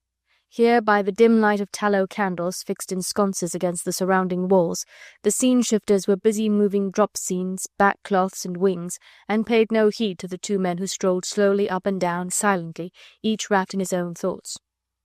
Armand walked with his hands buried in his breeches pockets, his head bent forward on his chest, but every now and again he threw quick, apprehensive glances around him whenever a firm step echoed along the empty stage or a voice rang clearly through the now deserted theatre. "Are we wise to wait here?" he asked, speaking to himself rather than to his companion. He was not anxious about his own safety, but the words of de Batz had impressed themselves upon his mind. "Heron and his spies we have always with us." From the green room a separate foyer and exit led directly out into the street. Gradually the sound of many voices, the loud laughter and occasional snatches of song, which for the past half-hour had proceeded from that part of the house, became more subdued and more rare. One by one the friends of the artists were leaving the theatre, after having paid the usual banal compliments to those whom they favoured, or presented the accustomed offering of flowers to the brightest star of the night. The actors were the first to retire, then the older actresses, the ones who could no longer command a court of admirers around them. They all filed out of the green room and crossed the stage to where, at the back, a narrow, rickety wooden stairs led to their so-called dressing-rooms, tiny dark cubicles, ill-lighted, unventilated, where some half-dozen of the lesser stars tumbled over one another while removing wigs and grease-paint. Armand and de Batz watched this exodus, both with equal impatience. Mademoiselle Lange was the last to leave the green room. For some time, since the crowd had become thinner around her, Armand had contrived to catch glimpses of her slight, elegant figure. A short passage led from the stage to the green room door, which was wide open, and at the corner of this passage the young man had paused from time to time in his walk, gazing with earnest admiration at the dainty outline of the young girl's head, with its wig of powdered curls that seemed scarcely whiter than the creamy brilliance of her skin. De Batz did not watch Mademoiselle Lange, beyond casting impatient looks in the direction of the crowd that prevented her leaving the green room. He did watch Armand, however, noted his eager look, his brisk and alert movements, the obvious glances of admiration which he cast in the direction of the young actress, and this seemed to afford him a considerable amount of contentment. The best part of an hour had gone by since the fall of the curtain before Mademoiselle Lange finally dismissed her many admirers, and de Batz had the satisfaction of seeing her running down the passage, turning back occasionally in order to bid gay good nights to the loiterers who were loath to part from her. She was a child in all her movements, quite unconscious of self or of her own charms, but frankly delighted with her success. She was still dressed in the ridiculous hoops and panniers pertaining to her part, and the powdered peruke hid the charm of her own hair. The costume gave a certain stilted air to her unaffected personality, which by this very sense of contrast was essentially fascinating. In her arms she held a huge sheaf of sweet-scented narcissi, the spoils of some favoured spot far away in the south. Armand thought that never in his life had he seen anything so winsome or so charming. Having at last said the positive final adieu, Mademoiselle Lange, with a happy little sigh, turned to run down the passage. She came face to face with Armand, and gave a sudden little gasp of terror. It was not good these days to come on any loiterer unawares. But already de Batz had quickly joined his friend, and his smooth, pleasant voice and podgy, beringed hand extended towards Mademoiselle Lange were sufficient to reassure her. "You were so surrounded in the green room, mademoiselle," he said courteously, "I did not venture to press in among the crowd of your admirers, yet I had the great wish to present my respectful congratulations in person." "Ah, c'est ce cher de Batz!" exclaimed Mademoiselle gaily, in that exquisitely rippling voice of hers. "And where in the world do you spring from, my friend?" "Hush," he whispered, holding her small bemittened hand in his and putting one finger to his lips with an urgent entreaty for discretion. "Not my name, I beg of you, fair one." "Bah," she retorted lightly, even though her full lips trembled now as she spoke and belied her very words. "You need have no fear whilst you are in this part of the house. It is an understood thing that the Committee of General Security does not send its spies behind the curtain of a theatre. Why, if all of us actors and actresses were sent to the guillotine, there would be no play on the morrow. Artistes are not replaceable in a few hours. Those that are in existence must perforce be spared, or the citizens who govern us now would not know where to spend their evenings." But though she spoke so airily and with her accustomed gaiety, it was easily perceived that even on this childish mind the dangers which beset everyone these days had already imprinted their mark of suspicion and of caution. "Come into my dressing-room," she said. "I must not tarry here any longer, for they will be putting out the lights. But I have a room to myself, and we can talk there quite agreeably." She led the way across the stage, towards the wooden stairs. Armand, who during this brief colloquy between his friend and the young girl had kept discreetly in the background, felt undecided what to do. But at a peremptory sign from de Batz, he too turned in the wake of the gay little lady who ran swiftly up the rickety steps, humming snatches of popular songs the while, and not turning to see if indeed the two men were following her. She had the sheaf of narcissi still in her arms, and the door of her tiny dressing-room being open, she ran straight in and threw the flowers down in a confused, sweet-scented mass upon the small table that stood at one end of the room, littered with pots and bottles, letters, mirrors, powder puffs, silk stockings, and cambric handkerchiefs. Then she turned and faced the two men, a merry look of unalterable gaiety dancing in her eyes. "Shut the door, mon ami," she said to de Batz, "and after that sit down where you can, so long as it is not on my most precious pot of unguent or a box of costliest powder." While de Batz did as he was told, she turned to Armand and said with a pretty tone of interrogation in her melodious voice, "Monsieur?" "St. Just, at your service, mademoiselle," said Armand, bowing very low in the most approved style obtaining at the English court. "St. Just?" she repeated, a look of puzzlement in her brown eyes. "Surely—" "A kinsman of citizen St. Just, whom no doubt you know, mademoiselle," he exclaimed. "My friend Armand St. Just," interposed de Batz, "is practically a newcomer in Paris. He lives in England habitually." "In England!" she exclaimed. "Oh, do tell me all about England. I would love to go there. Perhaps I may have to go some day. Oh, do sit down, de Batz," she continued, talking rather volubly, even as a delicate blush heightened the colour in her cheeks under the look of obvious admiration from Armand St. Just's expressive eyes. She swept a handful of delicate cambric and silk from off a chair, making room for de Batz's portly figure. Then she sat upon the sofa, and with an inviting gesture and a call from the eyes, she bade Armand sit down next to her. She leaned back against the cushions, and the table being close by, she stretched out a hand and once more took up the bunch of narcissi, and while she talked to Armand she held the snow-white blooms quite close to her face. So close, in fact, that he could not see her mouth and chin, only her dark eyes shone across at him over the heads of the blossoms. "Tell me all about England," she reiterated, settling herself down among the cushions like a spoilt child who was about to listen to an oft-told favourite story. Armand was vexed that de Batz was sitting there. He felt he could have told this dainty lady quite a good deal about England if only his pompous fat friend would have had the good sense to go away. As it was, he felt unusually timid and gauche, not quite knowing what to say, a fact which seemed to amuse Mademoiselle Lange not a little. "I am very fond of England," he said lamely. "My sister is married to an Englishman, and I myself have taken up my permanent residence there." "Among the society of émigrés?" she queried. Then, as Armand made no reply, de Batz interposed quickly. "Oh, you need not fear to admit it, my good Armand. Mademoiselle Lange has many friends among the émigrés. Have you not, mademoiselle?" "Yes, of course," she replied lightly. "I have friends everywhere. Their political views have nothing to do with me. Artistes, I think, should have naught to do with politics.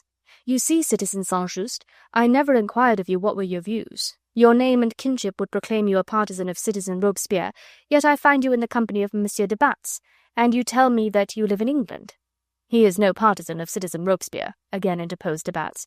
"In fact, mademoiselle, I may safely tell you, I think, that my friend has but one ideal on this earth, whom he has set up in a shrine and whom he worships with all the ardour of a Christian for his God." "How romantic," she said, and she looked straight at Armand. "Tell me, monsieur, is your ideal a woman or a man?" His look answered her, even before he boldly spoke the two words. "A woman." She took a deep draught of sweet, intoxicating scent from the narcissi, and his gaze once more brought blushes to her cheeks. De Bat's good-humoured laugh helped her to hide this unwanted excess of confusion. "That was well turned, friend Armand," he said lightly, "but I assure you, mademoiselle, that before I brought him here tonight, his ideal was a man." "A man?" she exclaimed with a contemptuous little pout. "Who was it?"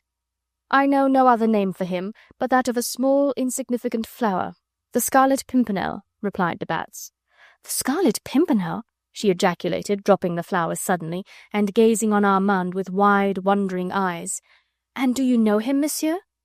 He was frowning despite himself, despite the delight which he felt at sitting so close to this charming little lady, and feeling that in a measure his presence and his personality interested her. But he felt irritated with de Batz, and angered at what he considered the latter's indiscretion. To him the very name of his leader was almost a sacred one. He was one of those enthusiastic devotees who only cared to name the idol of their dreams with bated breath, and only in the ears of those who would understand and sympathize. Again he felt that if only he could have been alone with Mademoiselle, he could have told her all about the Scarlet Pimpernel, knowing that in her he would find a ready listener, a helping and loving heart. But as it was, he merely replied tamely enough, "Yes, mademoiselle, I do know him." "You have seen him?" she queried eagerly. "Spoken to him?" "Yes." "Oh, do tell me all about him. You know, quite a number of us in France have the greatest possible admiration for your national hero. We know, of course, that he is an enemy of our government, but oh, we feel that he is not an enemy of France because of that. We are a nation of heroes too, monsieur," she added with a pretty, proud toss of the head. "We can appreciate bravery and resource, and we love the mystery that surrounds the personality of your Scarlet Pimpernel. But since you know him, monsieur, tell me, what is he like?" Armand was smiling again. He was yielding himself up wholly to the charm which emanated from this young girl's entire being, from her gaiety and her unaffectedness, her enthusiasm and that obvious artistic temperament which caused her to feel every sensation with superlative keenness and thoroughness. "What is he like?" she insisted. "That, mademoiselle," he replied, "I am not at liberty to tell you." "Not at liberty to tell me?" she exclaimed. "But, monsieur, if I command you—" "At risk of falling forever under the ban of your displeasure, mademoiselle, I would still remain silent on that subject." She gazed on him with obvious astonishment. It was quite an unusual thing for this spoilt darling of an admiring public to be thus openly thwarted in her whims. "How tiresome and pedantic," she said with a shrug of her pretty shoulders and a moue of discontent. "And oh, how ungallant! You have learned ugly English ways, monsieur, for there, I am told, men hold their womenkind in very scant esteem. There," she added, turning with a mock air of hopelessness towards de Batz, "am I not a most unlucky woman? For the past 2 years I have used my best endeavours to catch sight of that interesting Scarlet Pimpernel. Here do I meet monsieur, who actually knows him, so he says, and he is so ungallant that he even refuses to satisfy the first cravings of my just curiosity." "Citizen Saint-Just will tell you nothing now, mademoiselle," rejoined de Batz with his good-humoured laugh. "It is my presence, I assure you, which is setting a seal upon his lips. He is, believe me, aching to confide in you, to share in your enthusiasm, and to see your beautiful eyes glowing in response to his ardour when he describes to you the exploits of that prince of heroes. En tete-a-tete one day you will, I know, worm every secret out of my discreet friend Armand." Mademoiselle made no comment on this. That is to say, no audible comment. But she buried the whole of her face for a few seconds among the flowers, and Armand from amongst those flowers caught sight of a pair of very bright brown eyes, which shone on him with a puzzled look. She said nothing more about the Scarlet Pimpernel or about England just then, but after a while she began talking of more indifferent subjects, the state of the weather, the price of food, the discomforts of her own house now that the servants had been put on perfect equality with their masters. Armand soon gathered that the burning questions of the day, the horrors of massacres, the raging turmoil of politics, had not affected her very deeply as yet. She had not troubled her pretty head very much about the social and humanitarian aspect of the present seething revolution. She did not really wish to think about it at all. An artiste to her fingertips, she was spending her young life in earnest work, striving to attain perfection in her art, absorbed in study during the day and in the expression of what she had learnt in the evenings. The terrors of the guillotine affected her a little, but somewhat vaguely still. She had not realized that any dangers could assail her whilst she worked for the artistic delectation of the public. It was not that she did not understand what went on around her, but that her artistic temperament and her environment had kept her aloof from it all.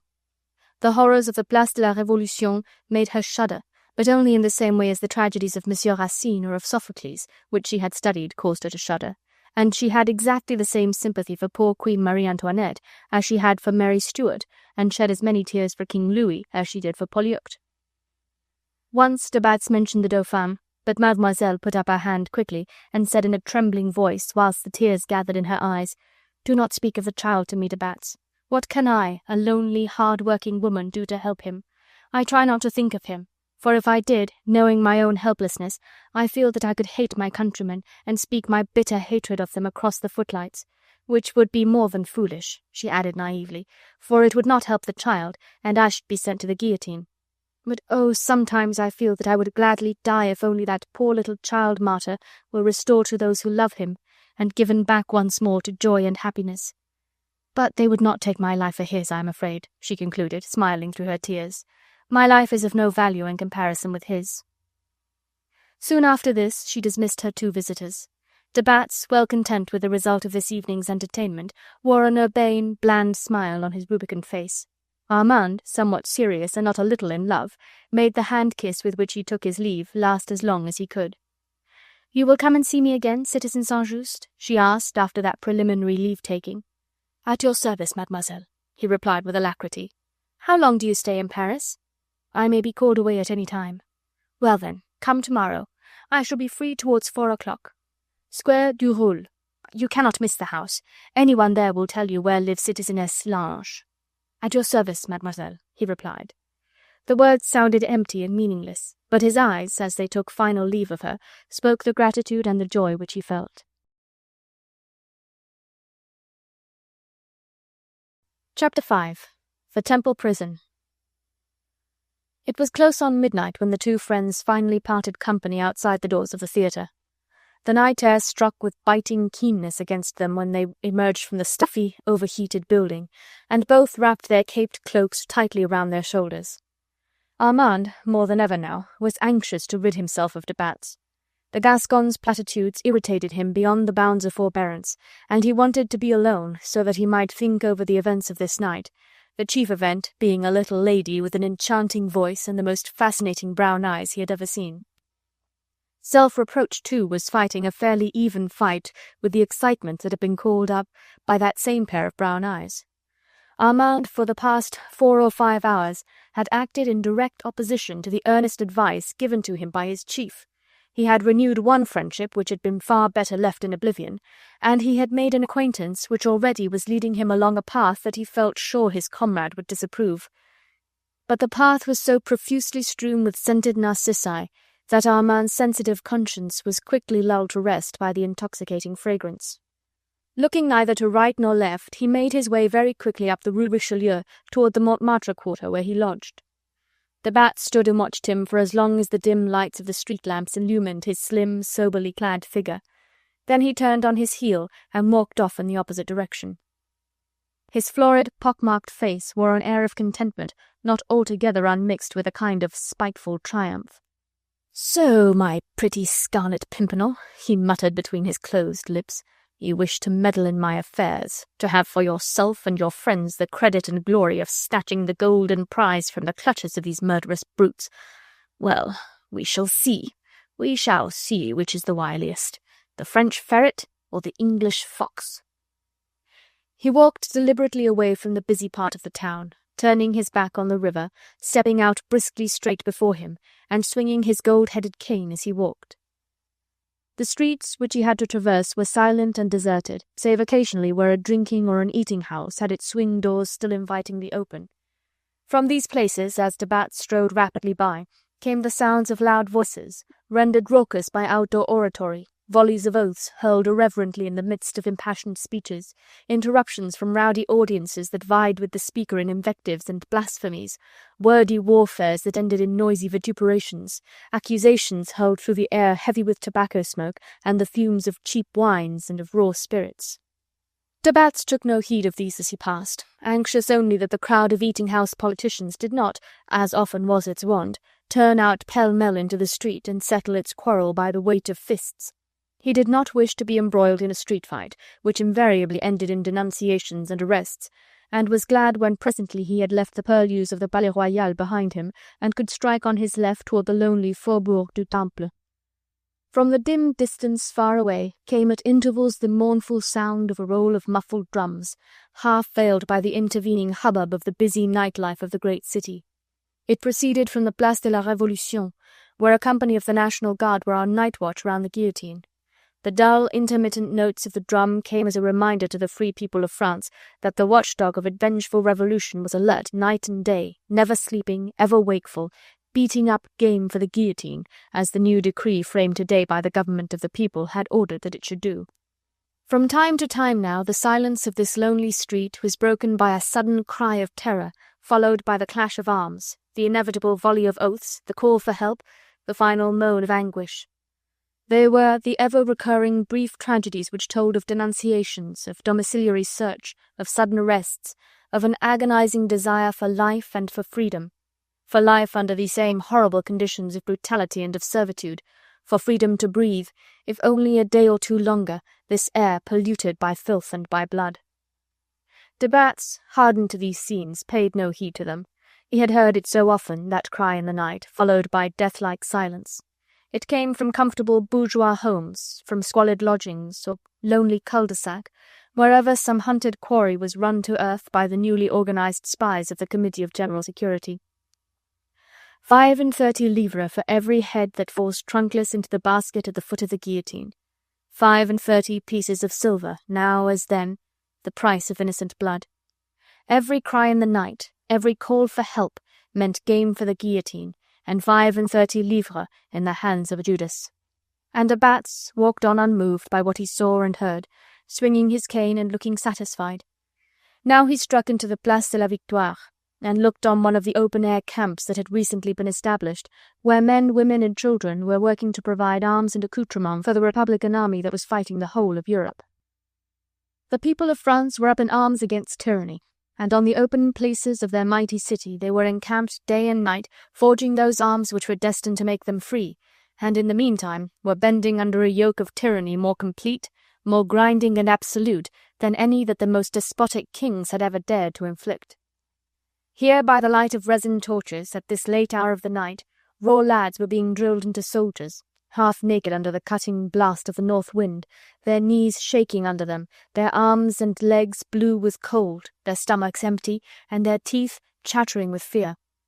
Women were sewing shirts for the great improvised army, with eyes straining to see the stitches by the flickering light of the torches, their throats parched with the continual inhaling of smoke-laden air.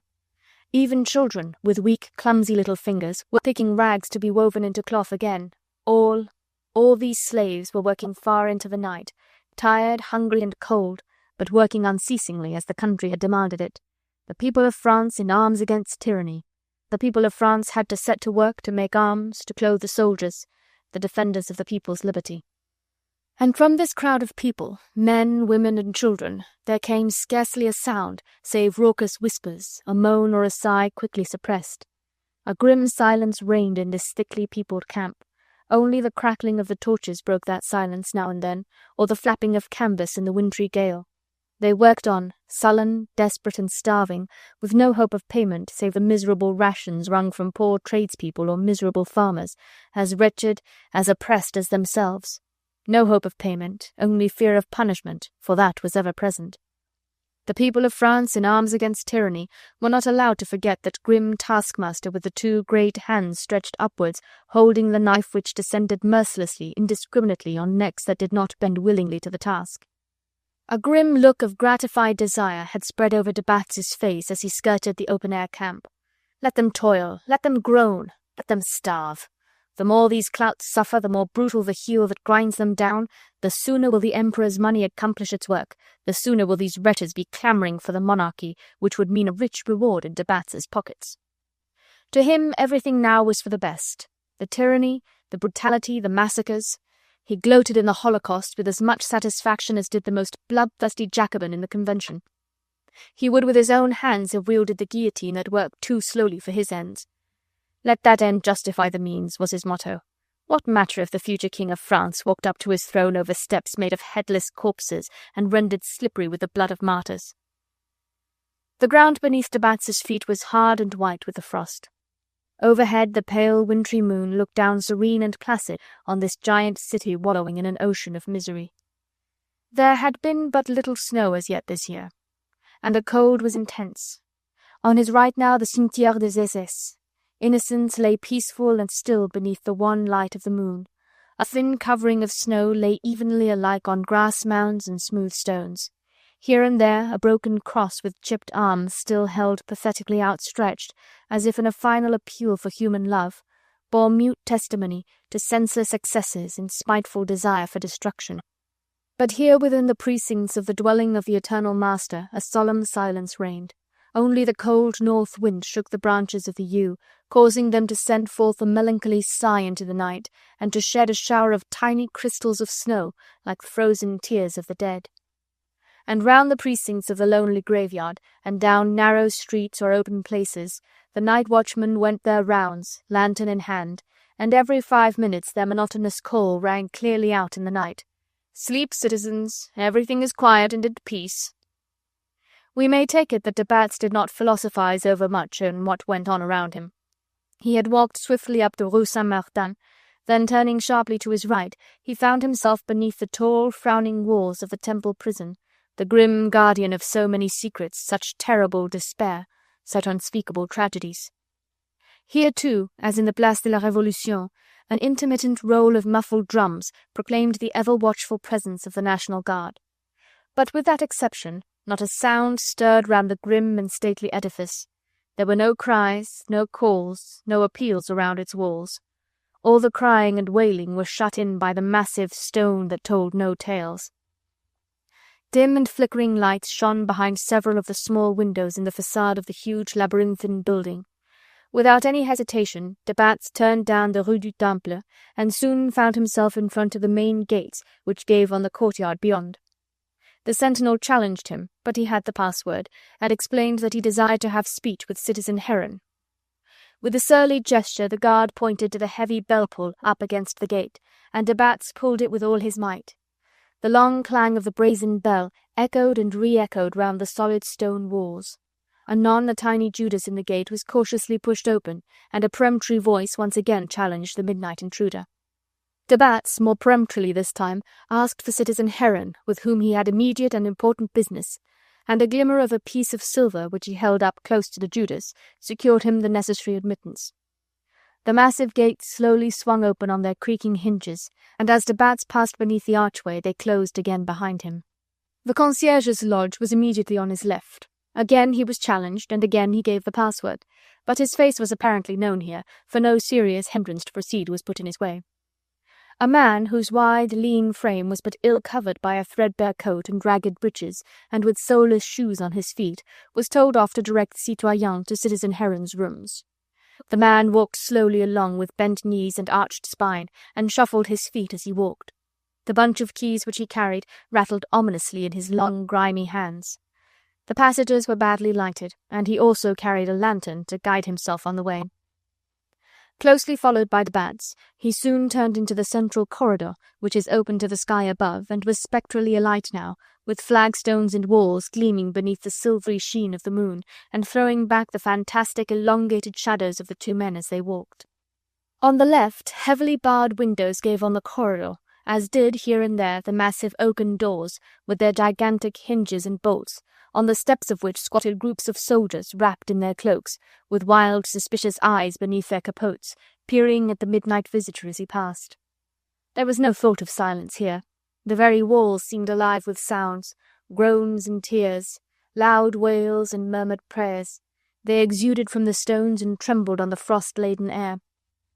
Occasionally at one of the windows a pair of white hands would appear, grasping the heavy iron bar, trying to shake it in its socket, and mayhap above the hands the dim vision of a haggard face, a man's or a woman's, trying to get a glimpse of the outside world, a final look at the sky before the last journey to the place of death tomorrow. Then one of the soldiers, with a loud, angry oath, would struggle to his feet, and with the butt end of his gun strike at the thin, wan fingers till their hold on the iron bar relaxed, and the pallid face beyond would sink back into the darkness with a desperate cry of pain. A quick, impatient sigh escaped de Batz's lips. He had skirted the wide courtyard in the wake of his guide, and from where he was he could see the great central tower with its tiny windows lighted from within, the grim walls behind which the descendant of the world's conquerors, the bearer of the proudest name in Europe and wearer of its most ancient crown, had spent the last days of his brilliant life in abject shame, sorrow, and degradation. The memory had swiftly surged up before him of that night when he all but rescued King Louis and his family from this same miserable prison. The guard had been bribed, the keeper corrupted, everything had been prepared, save the reckoning with the one irresponsible factor: chance. He had failed then and had tried again, and again had failed. A fortune had been his reward if he had succeeded.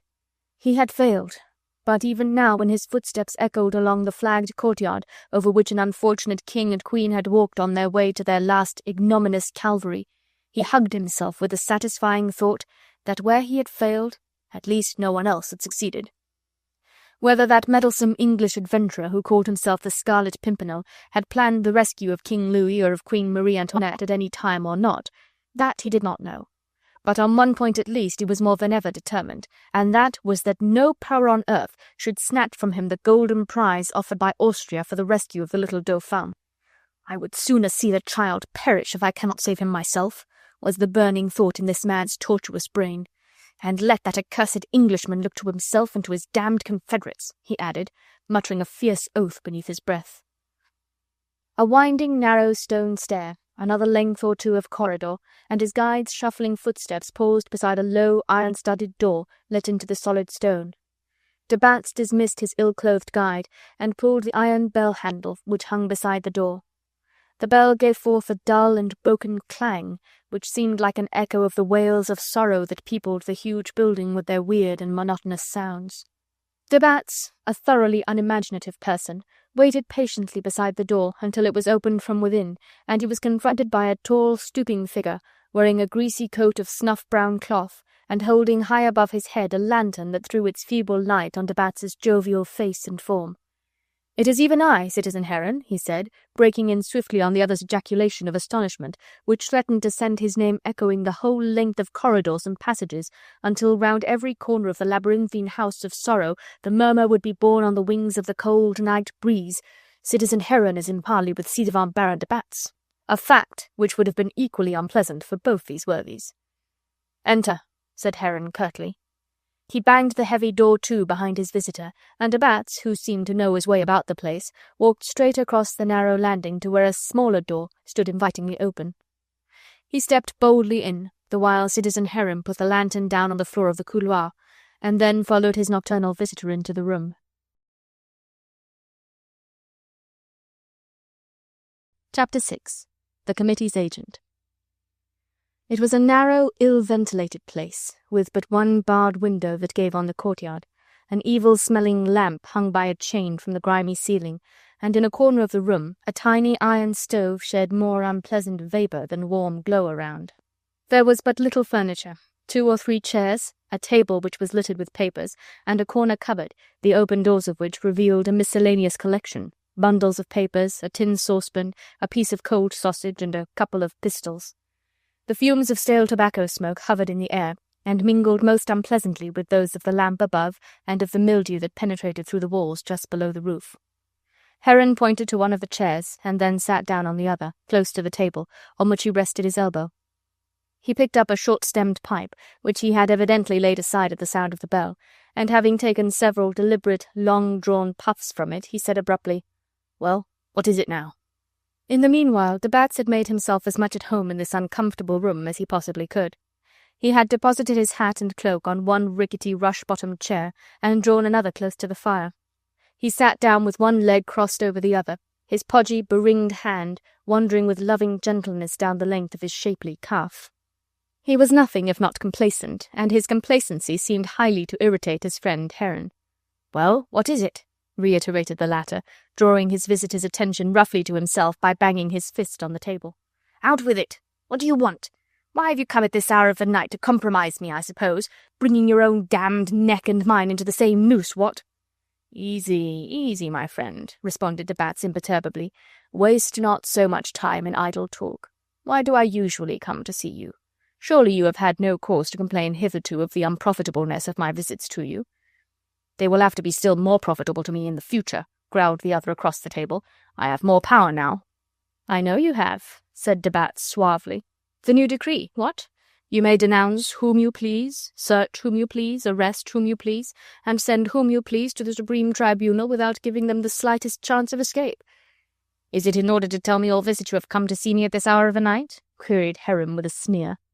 "No, I came at this hour of the night because I surmised that in the future you and your hellhounds would be so busy all day beating up game for the guillotine that the only time you would have at the disposal of your friends would be the late hours of the night. I saw you at the theatre a couple of hours ago, friend Heron. I didn't think to find you yet abed." "Well, what do you want?" "Rather," retorted de Batz blandly, "shall we say, what do you want, citizen Heron?" "For what?" "For my continued immunity at the hands of yourself and your pack." Heron pushed his chair brusquely aside and strode across the narrow room, deliberately facing the portly figure of de Batz, who, with head slightly inclined on one side, his small eyes narrowed till they appeared mere slits in his pock-marked face, was steadily and quite placidly contemplating this inhuman monster who had this very day been given uncontrolled power over hundreds of thousands of human lives. Heron was one of those tall men who look mean in spite of their height. His head was small and narrow, and his hair, which was sparse and lank, fell in untidy strands across his forehead.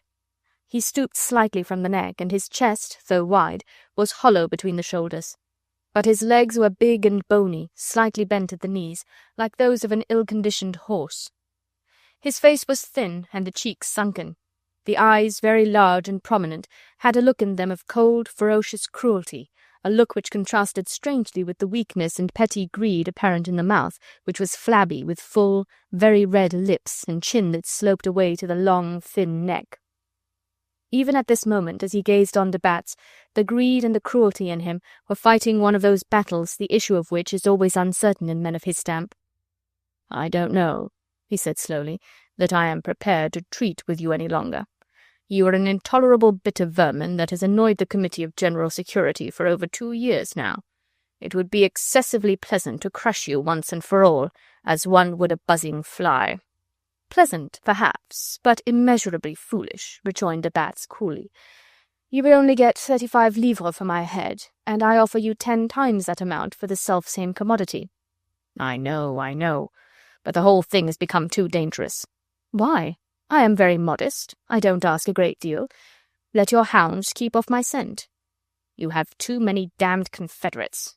"Oh, never mind about the others. I am not bargaining about them. Let them look after themselves." "Every time we get a batch of them, one or the other denounces you." "Under torture, I know," rejoined de Batz placidly, holding his podgy hands to the warm glow of the fire. "For you have started torture in your house of justice now, eh, friend Heron?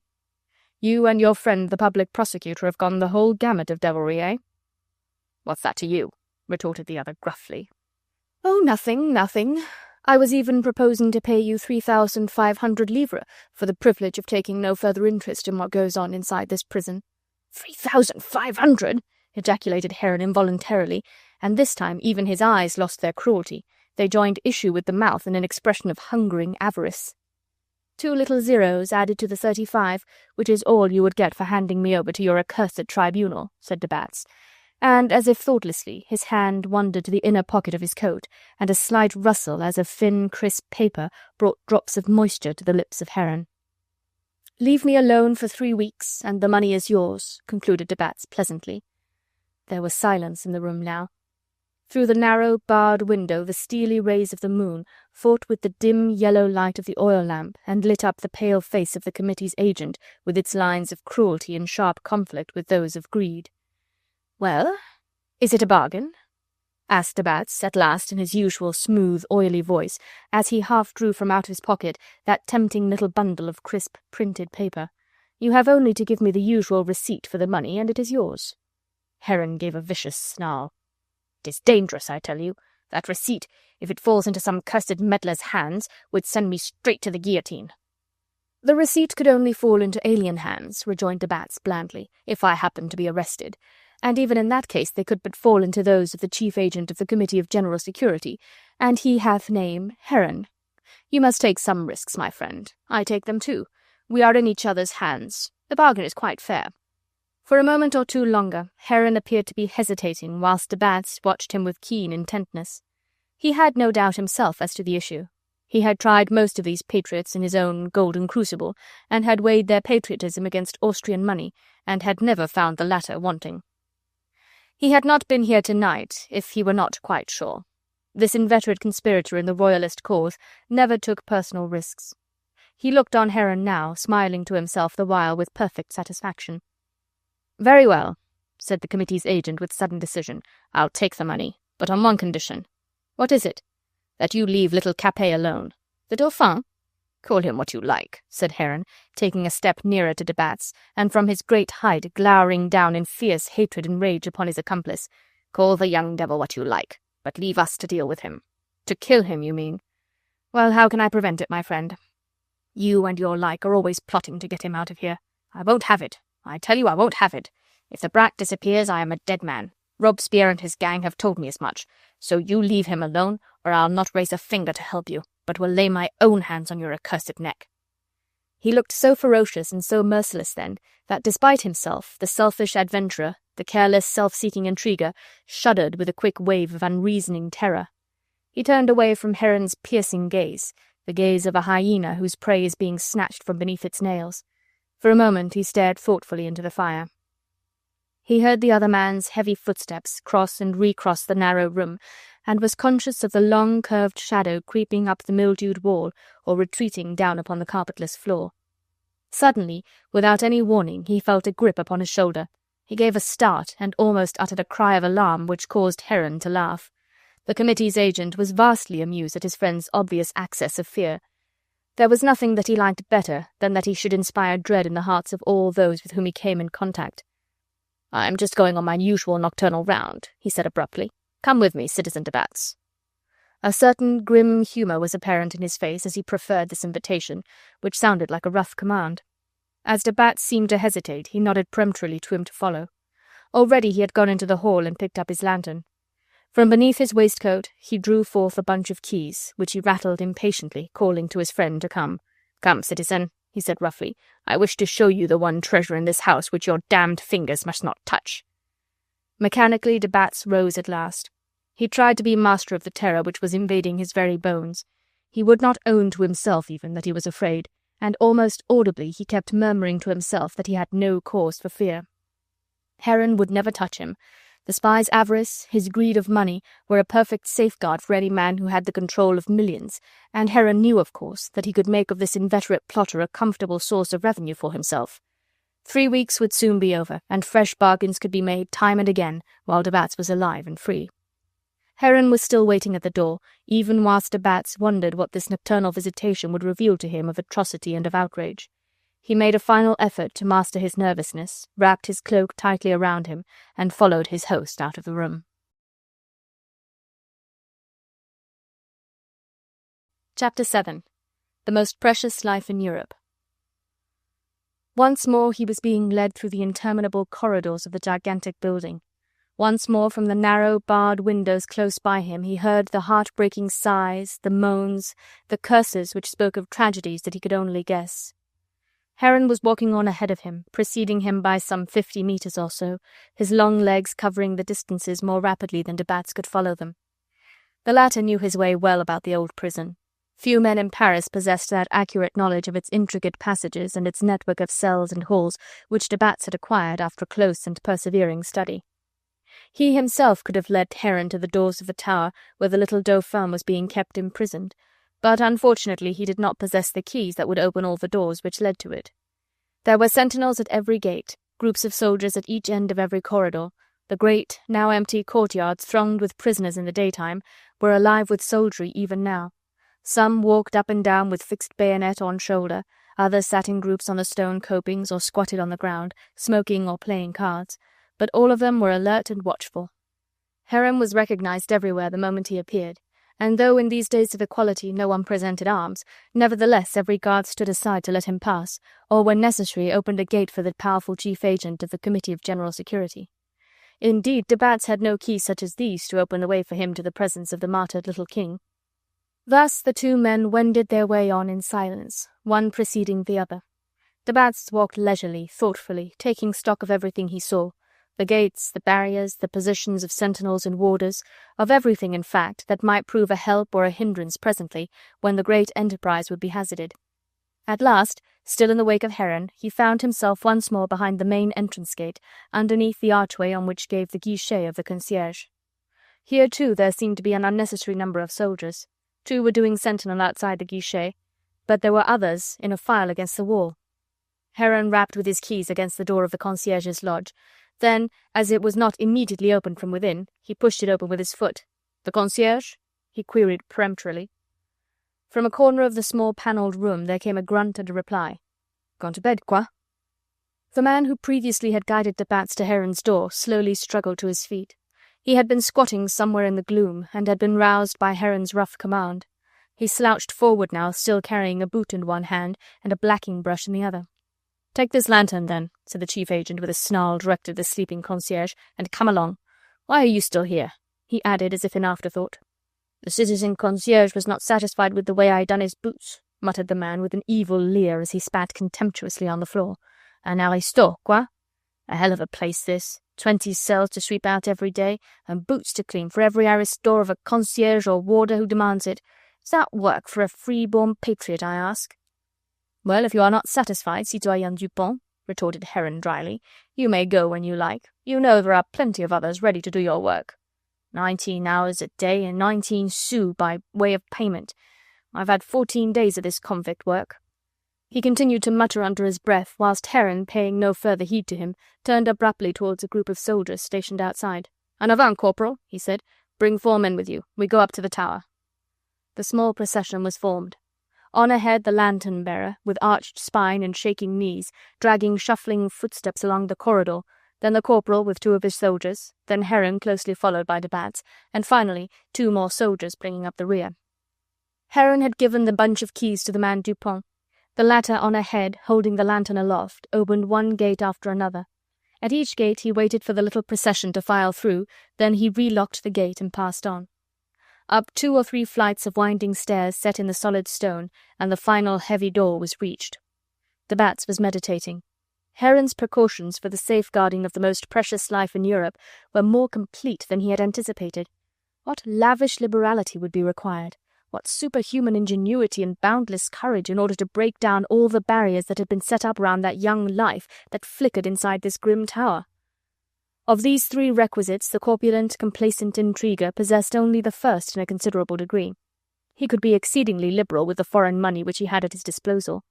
As for courage and ingenuity, he believed that he possessed both, but these qualities had not served him in very good stead in the attempts which he had made at different times to rescue the unfortunate members of the royal family from prison. His overwhelming egotism would not admit for a moment that in ingenuity and pluck the Scarlet Pimpernel and his English followers could outdo him, but he did wish to make quite sure that they would not interfere with him in the highly remunerative work of saving the Dauphin.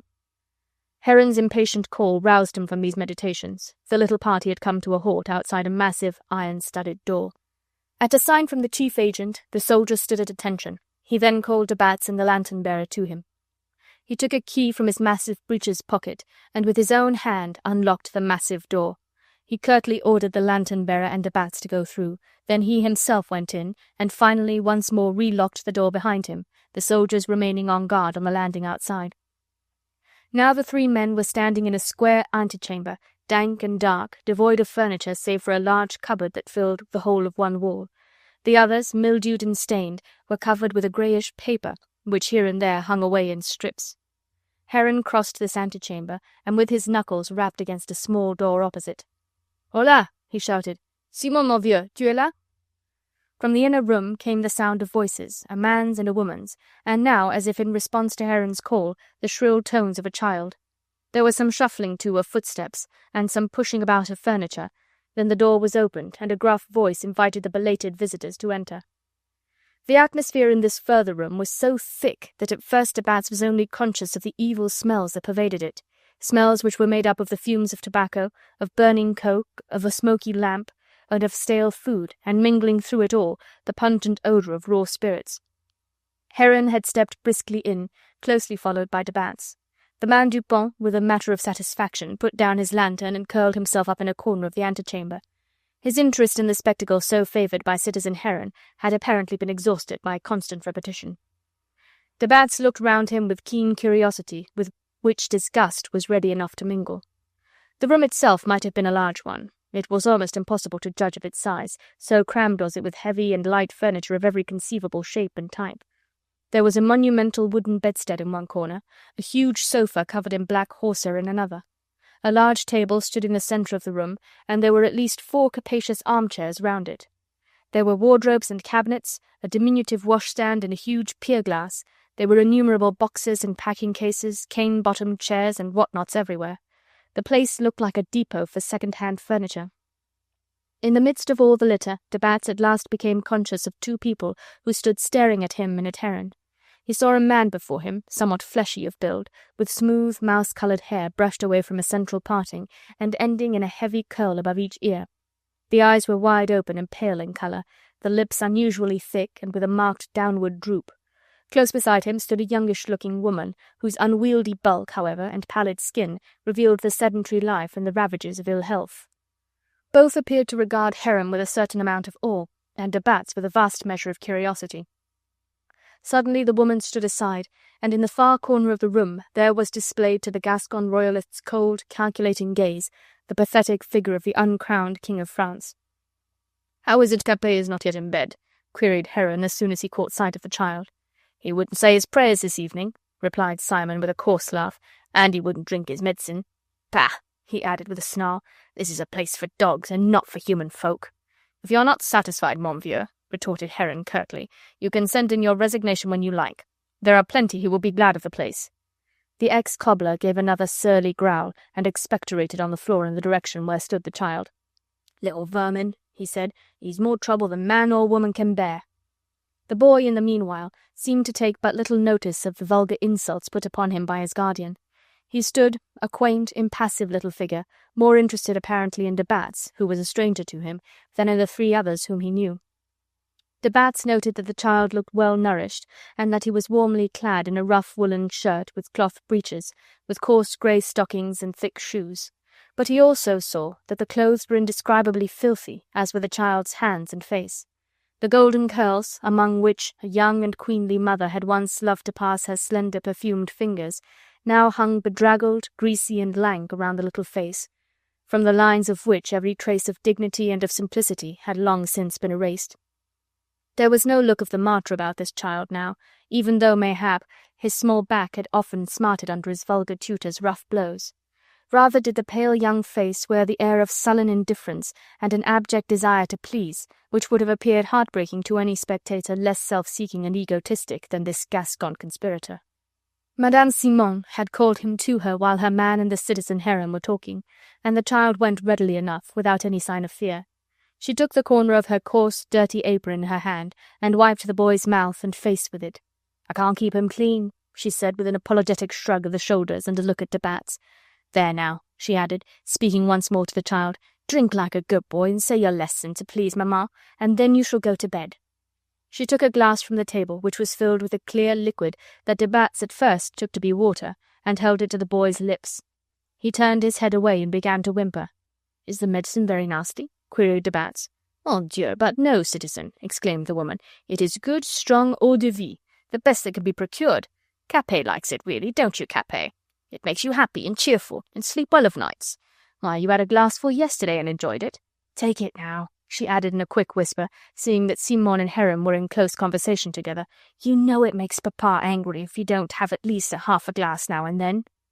The child wavered for a moment longer, making a quaint little grimace of distaste, but at last he seemed to make up his mind that it was wisest to yield over so small a matter, and he took the glass from Madame Simon. And thus did de Batz see the descendant of Saint Louis quaffing a glass of raw spirit at the bidding of a rough cobbler's wife, whom he called by the fond and foolish name sacred to childhood, Maman. Selfish egoist though he was, de Batz turned away in loathing. Simon had watched the little scene with obvious satisfaction. He chuckled audibly when the child drank the spirit, and called Heron's attention to him, whilst a look of triumph lit up his wide, pale eyes. "And now, mon petit," he said jovially, "let the citizen hear you say your prayers."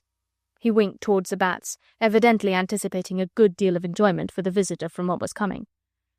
From a heap of litter in a corner of the room he fetched out a greasy red bonnet adorned with a tricolour cockade, and a soiled and tattered flag which had once been white and had a golden fleur-de-lis embroidered upon it. The cap he set on the child's head, and the flag he threw upon the floor. "Now, Capet, your prayers," he said, with another chuckle of amusement. All his movements were rough, and his speech almost ostentatiously coarse. He banged against the furniture as he moved about the room, kicking a footstool out of the way or knocking over a chair. De Batz instinctively thought of the perfumed stillness of the rooms at Versailles, of the army of elegant, high-born ladies who had ministered to the wants of this child, who stood there now before him, a cap on his yellow hair, and his shoulder held up to his ear with that gesture of careless indifference peculiar to children when they are sullen or uncared for. Obediently, quite mechanically it seemed, the boy trod on the flag which Henri IV had borne before him at Ivry, and Le Roi Soleil had flaunted in the face of the armies of Europe. The son of the Bourbons was spitting on their flag and wiping his shoes upon its tattered folds. With shrill, cracked voice he sang the Carmagnole, "Ça ira, les aristos à la lanterne," until de Batz himself felt inclined to stop his ears and to rush from the place in horror. Louis XVII, whom the hearts of many had proclaimed King of France by the grace of God, the child of the Bourbons, the eldest son of the Church, was stepping a vulgar dance over the flag of Saint Louis, which he had been taught to defile. His pale cheeks glowed as he danced, his eyes shone with the unnatural light kindled in them by the intoxicating liquor. With one slender hand he waved the red cap with the tricolour cockade and shouted, "Vive la République!" Madame Simon was clapping her hands, looking on the child with obvious pride and a kind of rough maternal affection. Simon was gazing on Heron for approval, and the latter nodded his head, murmuring words of encouragement and of praise. "Thy catechism now, Capet, thy catechism," shouted Simon in a hoarse voice. The boy stood at attention, cap on head, hands on his hips, legs wide apart and feet firmly planted on the fleur-de-lis, the glory of his forefathers. "Thy name?" queried Simon. "Louis Capet," replied the child in a clear, high-pitched voice. "What art thou?" "A citizen of the Republic of France." "What was thy father?" "Louis Capet, ci-devant king, a tyrant who perished by the will of the people." "What was thy mother?" De Batz involuntarily uttered a cry of horror. Whatever the man's private character was, he had been born a gentleman, and his every instinct revolted against what he saw and heard. The scene had positively sickened him. He turned precipitately towards the door. "How now, citizen?" queried the committee's agent with a sneer. "Are you not satisfied with what you see?" "Mayhap the citizen would like to see Capet sitting in a golden chair," interposed Simon the cobbler with a sneer, "and me and my wife kneeling and kissing his hand, what?" "'Tis the heat of the room," stammered de Batz, who was fumbling with the lock of the door. "My head began to swim." "Spit on the accursed flag, then, like a good patriot, like Capet," retorted Simon gruffly. "Here, Capet, my son," he added, pulling the boy by the arm with a rough gesture, "get thee to bed. Thou art quite drunk enough to satisfy any good Republican." By way of a caress he tweaked the boy's ear and gave him a prod in the back with his bent knee. He was not wilfully unkind, for just now he was not angry with the lad. Rather, he was vastly amused with the effect Capet's prayer and Capet's recital of his catechism had had on the visitor. As to the lad, the intensity of excitement in him was immediately followed by an overwhelming desire for sleep. Without any preliminary of undressing or of washing, he tumbled, just as he was, onto the sofa. Madame Simon, with quite pleasing solicitude, arranged a pillow under his head, and the very next moment the child was fast asleep. "'Tis well, citoyen Simon," said Heron in his turn, going towards the door. "I'll report favourably on you to the Committee of Public Security. As for the citoyenne, she had best be more careful," turning to the woman Simon with a snarl on his evil face. "It was no cause to arrange a pillow under the head of that vermin's spawn. Many good patriots have no pillows to put under their heads. Take that pillow away, and I don't like the shoes on the brat's feet. Sabots are quite good enough." Citoyenne Simon made no reply. Some sort of retort had apparently hovered on her lips, but had been checked, even before it was uttered, by a peremptory look from her husband. Simon the cobbler, snarling in speech but obsequious in manner, prepared to accompany the citizen agent to the door. De Batz was taking a last look at the sleeping child. The uncrowned King of France was wrapped in a drunken sleep, with the last spoken insult upon his dead mother still hovering on his childish lips. Chapter 8. Arcades Ambo. "That is the way we conduct our affairs, citizen," said Heron gruffly, as he once more led his guest back into his office. It was his turn to be complacent now. De Batz, for once in his life, cowed by what he had seen, still wore a look of horror and disgust upon his florid face. "What devils you all are," he said at last. "We are good patriots," retorted Heron, "and the tyrant's spawn leads but the life that hundreds of thousands of children led whilst his father oppressed the people. Nay, what am I saying? He leads a far better, far happier life. He gets plenty to eat and plenty of warm clothes. Thousands of innocent children, who have not the crimes of a despot father upon their conscience, have to starve whilst he grows fat." The leer in his face was so evil that once more de Batz felt that eerie feeling of terror creeping into his bones. Here were cruelty and bloodthirsty ferocity personified to their utmost extent. At thought of the Bourbons, or of all those whom he considered had been in the past the oppressors of the people, Heron was nothing but a wild and ravenous beast, hungering for revenge, longing to bury his talons and his fangs into the body of those whose heels had once pressed on his own neck. And de Batz knew that even with millions or countless money at his command, he could not purchase from this carnivorous brute the life and liberty of the son of King Louis. No amount of bribery would accomplish that. It would have to be ingenuity pitted against animal force, the wiliness of the fox against the power of the wolf. Even now Heron was darting savagely suspicious looks upon him. "I shall get rid of the Simons," he said. "There's something in that woman's face which I don't trust. They shall go within the next few hours, or as soon as I can lay my hands upon a better patriot than that mealy-mouthed cobbler. And it will be better not to have a woman about the place. Let me see, today is Thursday, or else Friday morning. By Sunday I'll get those Simons out of the place. Methought I saw you ogling that woman," he added, bringing his bony fist crashing down on the table so that papers, pen, and inkhorn rattled loudly.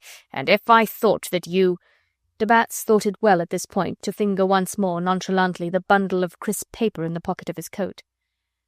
"Only on that one condition," reiterated Heron in a hoarse voice. "If you try to get at Capet, I'll drag you to the tribunal with my own hands." "Always presuming that you can get me, my friend," murmured de Batz, who was gradually regaining his accustomed composure. Already his active mind was busily at work. One or two things which he had noted in connection with his visit to the Dauphin's prison had struck him as possibly useful in his schemes. But he was disappointed that Heron was getting rid of the Simons. The woman might have been very useful, and more easily got at than a man. The avarice of the French bourgeois would have proved a promising factor, but this, of course, would now be out of the question. At the same time, it was not because Heron raved and stormed and uttered cries like a hyena that he, de Batz, meant to give up an enterprise which, if successful, would place millions into his own pocket. As for that meddling Englishman, the Scarlet Pimpernel, and his crack-brained followers, they must be effectually swept out of the way first of all. De Batz felt that they were the real, the most likely hindrance to his schemes. He himself would have to go very cautiously to work, since apparently Heron would not allow him to purchase immunity for himself in that one matter, and whilst he was laying his plans with necessary deliberation so as to ensure his own safety, that accursed Scarlet Pimpernel would mayhap snatch the golden prize from the Temple prison right under his very nose. When he thought of that, the Gascon royalist felt just as vindictive as did the chief agent of the Committee of General Security. While these thoughts were coursing through de Batz's head, Heron had been indulging in a volley of vituperation. "If that little vermin escapes," he said, "my life will not be worth an hour's purchase. In 24 hours I am a dead man, thrown to the guillotine like those dogs of aristocrats. You say I am a night-bird, citizen. I tell you that I do not sleep night or day thinking of that brat and the means to keep him safely under my hand. I have never trusted those Simons." "Not trusted them?" exclaimed de Batz. "Surely you could not find anywhere more inhuman monsters." "Inhuman monsters?" snarled Heron. "Bah! They don't do their business thoroughly. We want the tyrant's spawn to become a true republican and patriot, aye, to make of him such an one that even if you and your cursed confederates got him by some hellish chance, he would be no use to you as a king, a tyrant to set above the people, to set up in your Versailles, your Louvre, to eat off golden plates and wear satin clothes. You have seen the brat. By the time he is a man, he should forget how to eat save with his fingers, and get roaring drunk every night. That's what we want, to make him so that he shall be no use to you, even if you did get him away. But you shall not. You shall not. Not if I have to strangle him with my own hands." He picked up his short-stemmed pipe and pulled savagely at it for a while. De Batz was meditating. "My friend," he said after a little while, "you are agitating yourself quite unnecessarily, and gravely jeopardizing your prospects of getting a comfortable little income through keeping your fingers off my person. Who said I wanted to meddle with the child? You had best not, growled Heron. Exactly. You have said that before. But do you not think that you would be far wiser, instead of directing your undivided attention to my unworthy self, to turn your thoughts a little to one whom, believe me, you have far greater cause to fear? Who is that? The Englishman. You mean the man they call the Scarlet Pimpernel? Himself. Have you not suffered from his activity, friend Heron? I fancy that Citizen Chauvelin and Citizen Collot would have quite a tale to tell about him. They ought both to have been guillotined for that blunder last autumn at Boulogne. Take care that the same accusation be not laid at your door this year, my friend, commented de Batz placidly. Bah! The Scarlet Pimpernel is in Paris even now. The devil he is! And on what errand, think you? There was a moment's silence, and then de Batz continued with slow and dramatic emphasis. That of rescuing your most precious prisoner from the temple. How do you know? Heron queried savagely. I guessed. How? I saw a man at the Théâtre National today. Well? Who is a member of the League of the Scarlet Pimpernel. Damn him! Where can I find him? Will you sign a receipt for the 3,500 livres which I am pining to hand over to you, my friend, and I will tell you? Where's the money? In my pocket. Without further words, Heron dragged the inkhorn and a sheet of paper towards him, took up a pen, and wrote a few words rapidly in a loose, scrawly hand. He strewed sand over the writing, then handed it across the table to de Batz. Will that do? He asked briefly. The other was reading the note through carefully. I see you only grant me a fortnight, he remarked casually. For that amount of money it is sufficient. If you want an extension, you must pay more. So be it, assented de Batz coolly, as he folded the paper across. On the whole, a fortnight's immunity in France these days is quite a pleasant respite, and I prefer to keep in touch with you, friend Heron. I'll call on you again this day fortnight. He took out a letter case from his pocket. Out of this he drew a packet of banknotes, which he laid on the table in front of Heron. Then he placed the receipt carefully into the letter case, and this back into his pocket. Heron, in the meanwhile, was counting over the banknotes. The light of ferocity had entirely gone from his eyes. Momentarily, the whole expression of the face was one of satisfied greed. Well, he said at last, when he had assured himself that the number of notes was quite correct, and he had transferred the bundle of crisp papers into an inner pocket of his coat. Well, what about your friend? I knew him years ago, rejoined de Batz coolly. He is a kinsman of Citizen Saint-Just. I know that he is one of the confederates of the Scarlet Pimpernel. Where does he lodge? That is for you to find out. I saw him at the theatre, and afterwards in the green room. He was making himself agreeable to the Citizeness Lange. I heard him ask for leave to call on her tomorrow at 4 o'clock. You know where she lodges, of course. He watched Heron while the latter scribbled a few words on a scrap of paper. Then he quietly rose to go. He took up his cloak and once again wrapped it around his shoulders. There was nothing more to be said, and he was anxious to go. The leave-taking between the two men was neither cordial nor more than barely courteous. De Batz nodded to Heron, who escorted him to the outside door of his lodging, and there called loudly to a soldier who was doing sentinel at the further end of the corridor. "Show this citizen the way to the guichet," he said curtly. "Good night, citizen," he added finally, nodding to de Batz. 10 minutes later, the Gascon once more found himself in the Rue du Temple, between the great outer walls of the prison and the silent little church and convent of St. Elizabeth. He looked up to where in the central tower a small grated window lighted from within showed the place where the last of the Bourbons was being taught to desecrate the traditions of his race at the bidding of a mender of shoes, a naval officer cashiered for misconduct and fraud. Such is human nature in its self-satisfied complacency that de Batz, calmly ignoring the vile part which he himself had played in the last quarter of an hour of his interview with the committee's agent, found it in him to think of Heron with loathing and even of the cobbler Simon with disgust. Then, with a self-righteous sense of duty performed and an indifferent shrug of the shoulders, he dismissed Heron from his mind. That meddlesome Scarlet Pimpernel would find his hands over full tomorrow, and mayhap will not interfere in my affairs for some time to come, he mused. Meseems that will be the first time that a member of his precious league has come within the clutches of such unpleasant people as the sleuth-hounds of my friend Heron. Chapter 9. What Love Can Do. Yesterday you were unkind and ungallant. How could I smile when you seemed so stern? Yesterday I was not alone with you. How could I say what lay next to my heart when indifferent ears could catch the words that were meant only for you? Ah, monsieur, Do they teach you in England how to make pretty speeches?" "No, mademoiselle. That is an instinct that comes into birth by the fire of a woman's eyes." Mademoiselle Lange was sitting upon a small sofa of antique design, with cushions covered in faded silks heaped around her pretty head. Armand thought that she looked like that carved cameo which his sister Marguerite possessed. He himself sat on a low chair at some distance from her. He had brought her a large bunch of early violets, for he knew that she was fond of flowers, and these lay upon her lap against the opalescent grey of her gown. She seemed a little nervous and agitated, his obvious admiration bringing a ready blush to her cheeks. The room itself appeared to Armand to be a perfect frame for the charming picture which she presented. The furniture in it was small and old, tiny tables of antique vernis Martin, softly faded tapestries, a pale-toned Aubusson carpet, everything mellow and in a measure pathetic. Mademoiselle Lange, who was an orphan, lived alone under the duennership of a middle-aged relative, a penniless hanger-on of the successful young actress, who acted as her chaperone, housekeeper, and maid, and kept unseemly or overbold gallants at bay.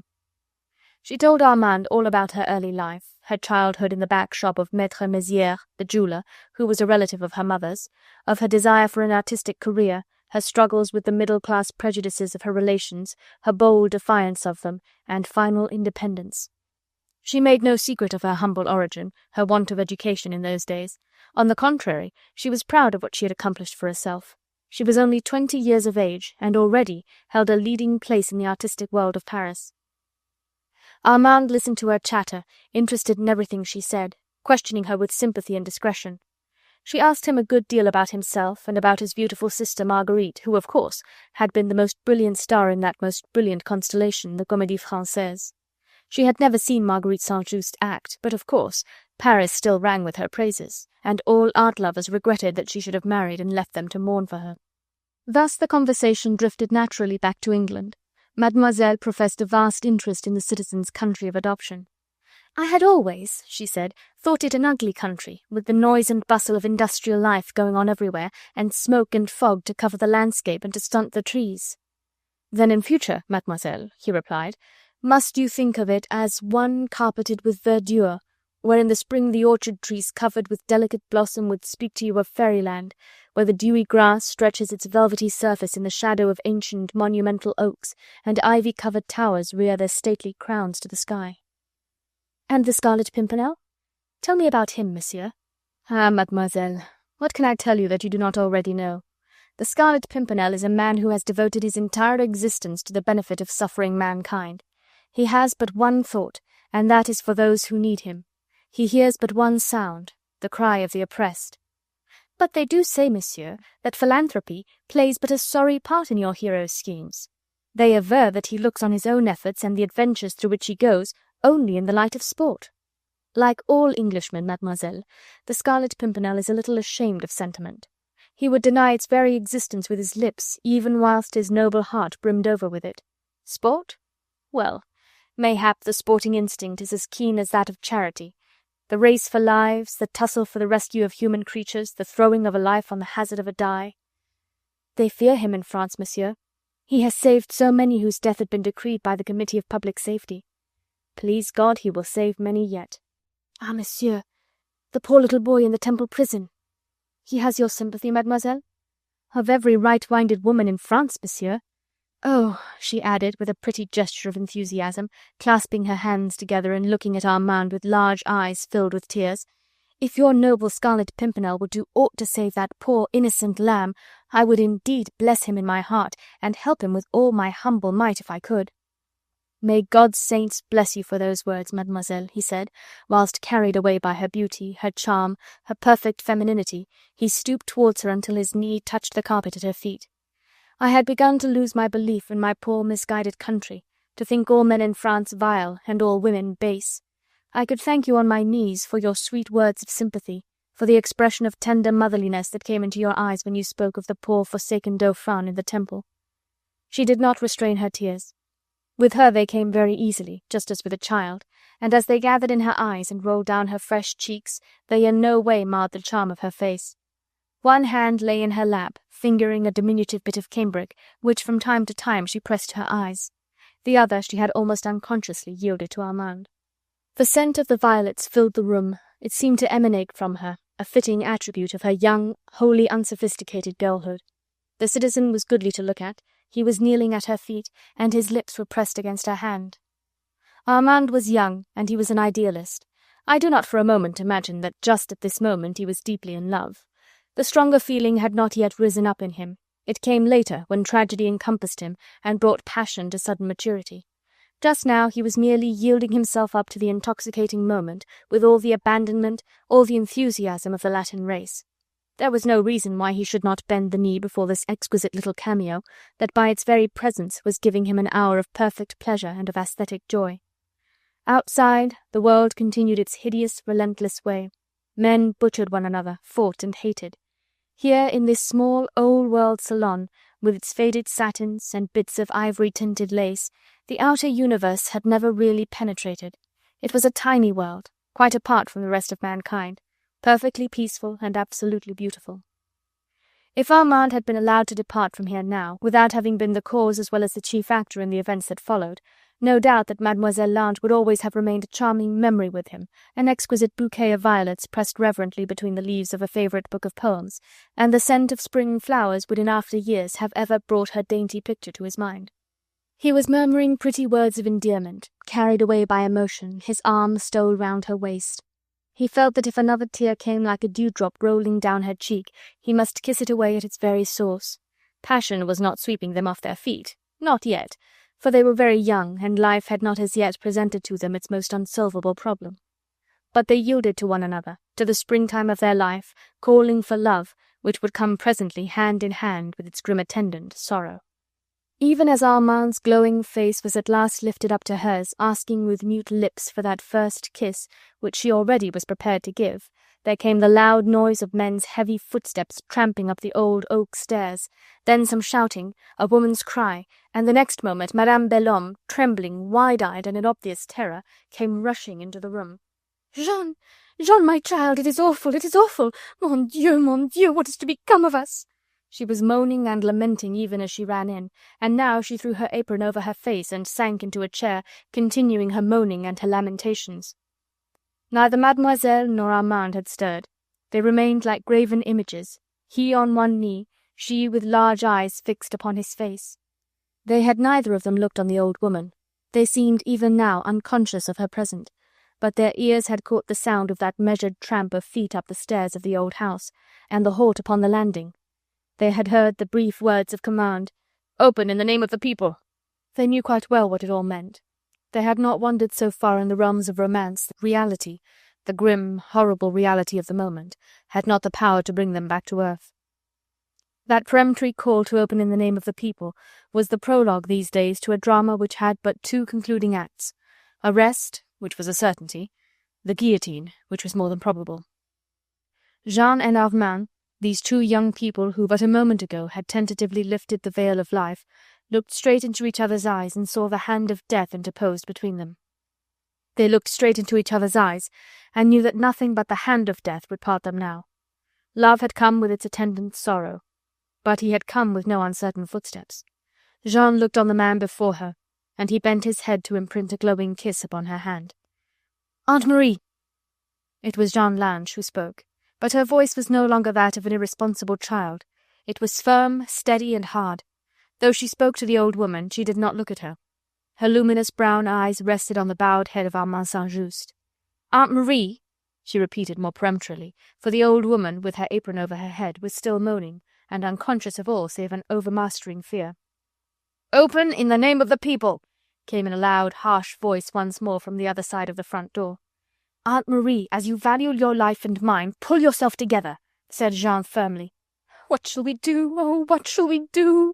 moaned Madame Belhomme, but she had dragged the apron away from her face, and was looking with some puzzlement at meek, gentle little Jean, who had suddenly become so strange, so dictatorial, all unlike her habitual, somewhat diffident self. "You need not have the slightest fear, Aunt Marie, if you will only do as I tell you," resumed Jean quietly. "If you give way to fear, we are all of us undone. As you value your life and mine," she now repeated authoritatively, "pull yourself together and do as I tell you."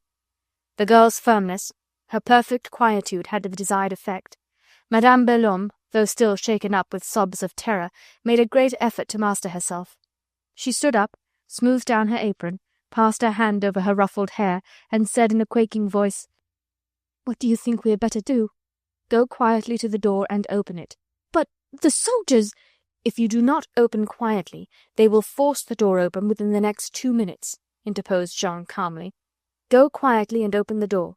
Try and hide your fears, grumble in an audible voice at being interrupted in your cooking, and tell the soldiers at once that they will find Mademoiselle in the boudoir.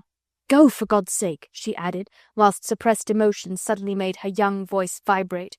"Go before they break open the door."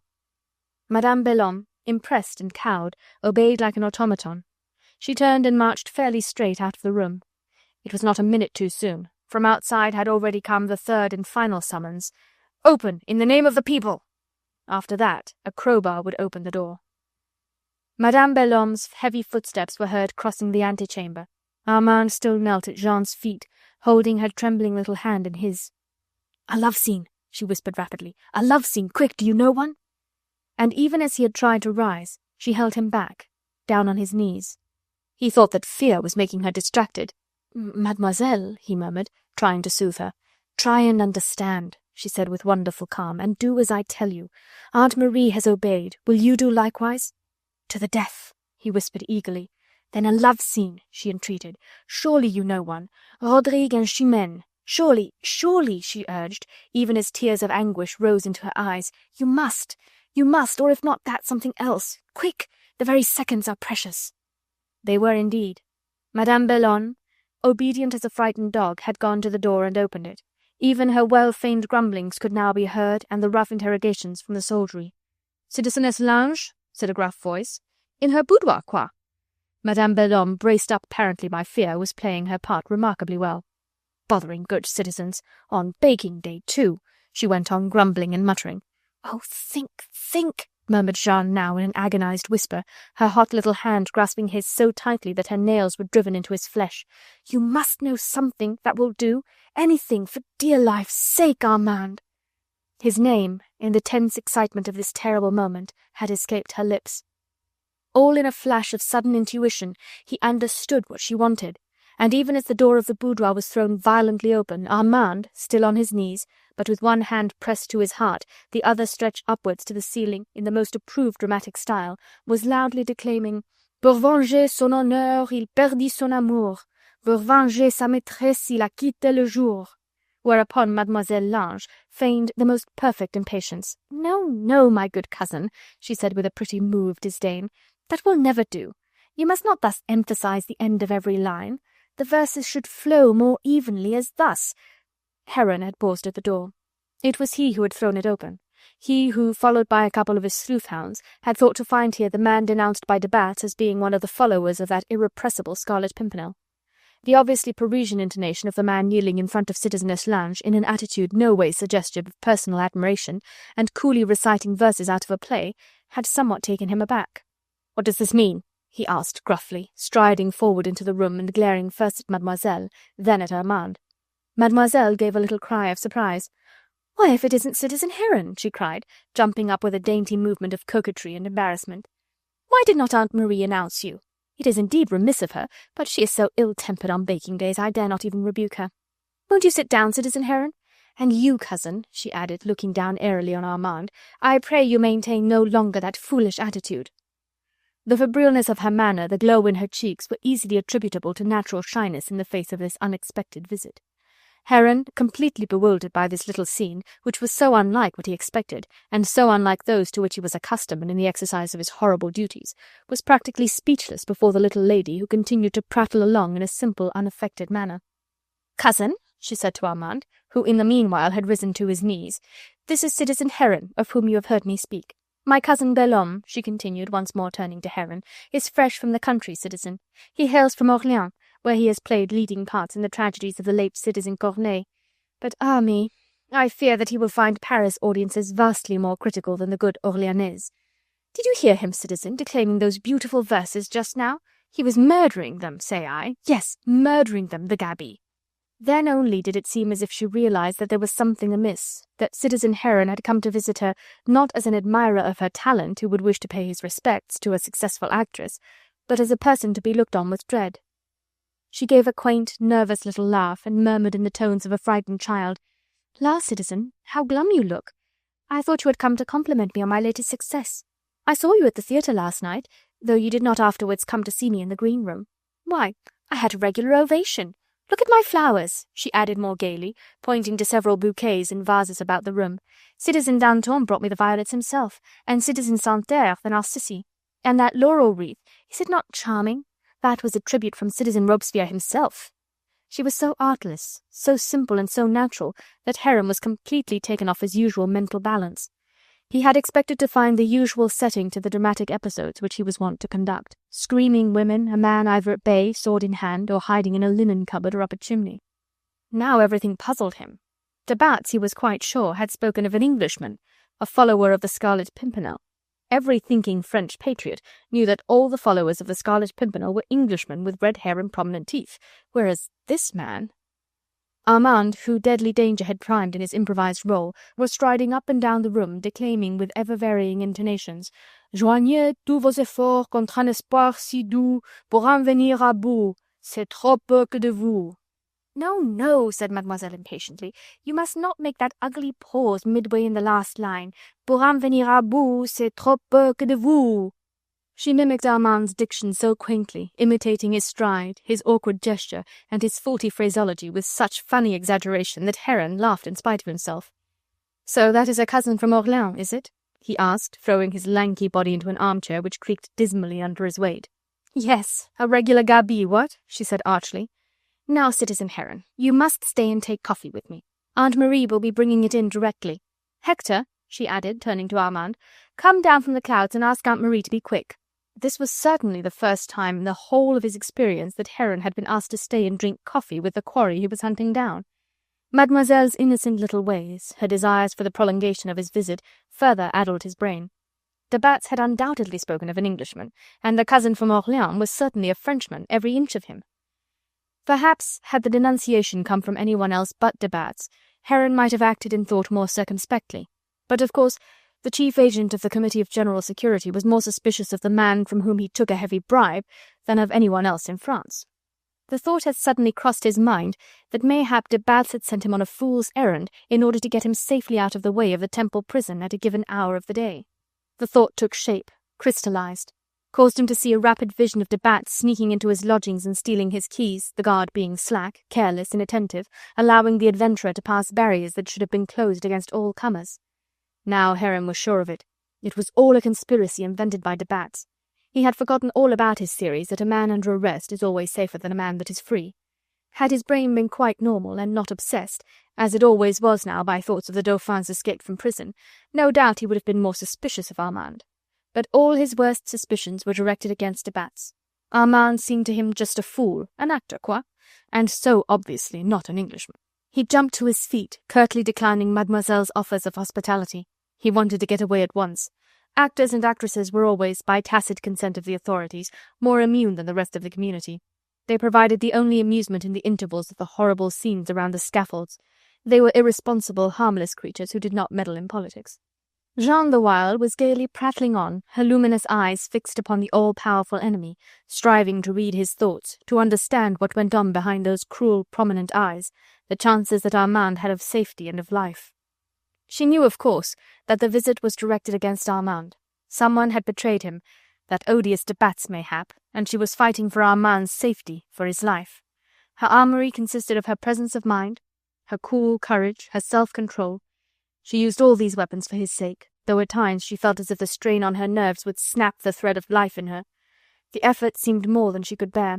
But she kept up her part, rallying Heron for the shortness of his visit, begging him to tarry another 5 minutes at least, throwing out, with subtle feminine intuition, just those very hints anent little Capet's safety that were most calculated to send him flying back towards the Temple. "I felt so honoured last night, citizen," she said coquettishly, "that you even forgot little Capet in order to come and watch my debut as Célimène." "Forget him?" retorted Heron, smothering a curse. "I never forget the vermin. I must go back to him. There are too many cats nosing about my house. Good day to you, citizeness. I ought to have brought flowers, I know, but I am a busy man, a harassed man." "Je te crois," she said with a grave nod of the head.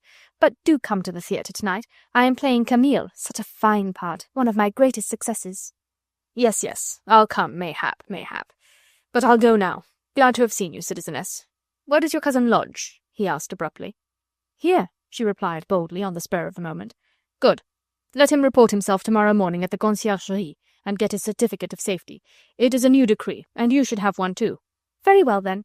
Hector and I will come together, and perhaps Aunt Marie will come too." "Don't send us to Mamma Guillotine yet awhile, citizen," she said lightly. "You will never get such another Camille, nor yet so good a Célimène." She was gay, artless to the last. She accompanied Heron to the door herself, chaffing him about his escort. "You are an aristo, citizen," she said, gazing with well-feigned admiration on the 2 sleuth-hounds who stood in wait in the anteroom. "It makes me proud to see so many citizens at my door. Come and see me play Camille. Come tonight, and don't forget the green room door. It will always be kept invitingly open for you." She bobbed him a curtsy, and he walked out, closely followed by his 2 men. Then at last she closed the door behind them. She stood there for a while, her ear glued against the massive panels, listening for their measured tread down the oak staircase. At last it rang more sharply against the flagstones of the courtyard below. Then she was satisfied that they had gone, and went slowly back to the boudoir.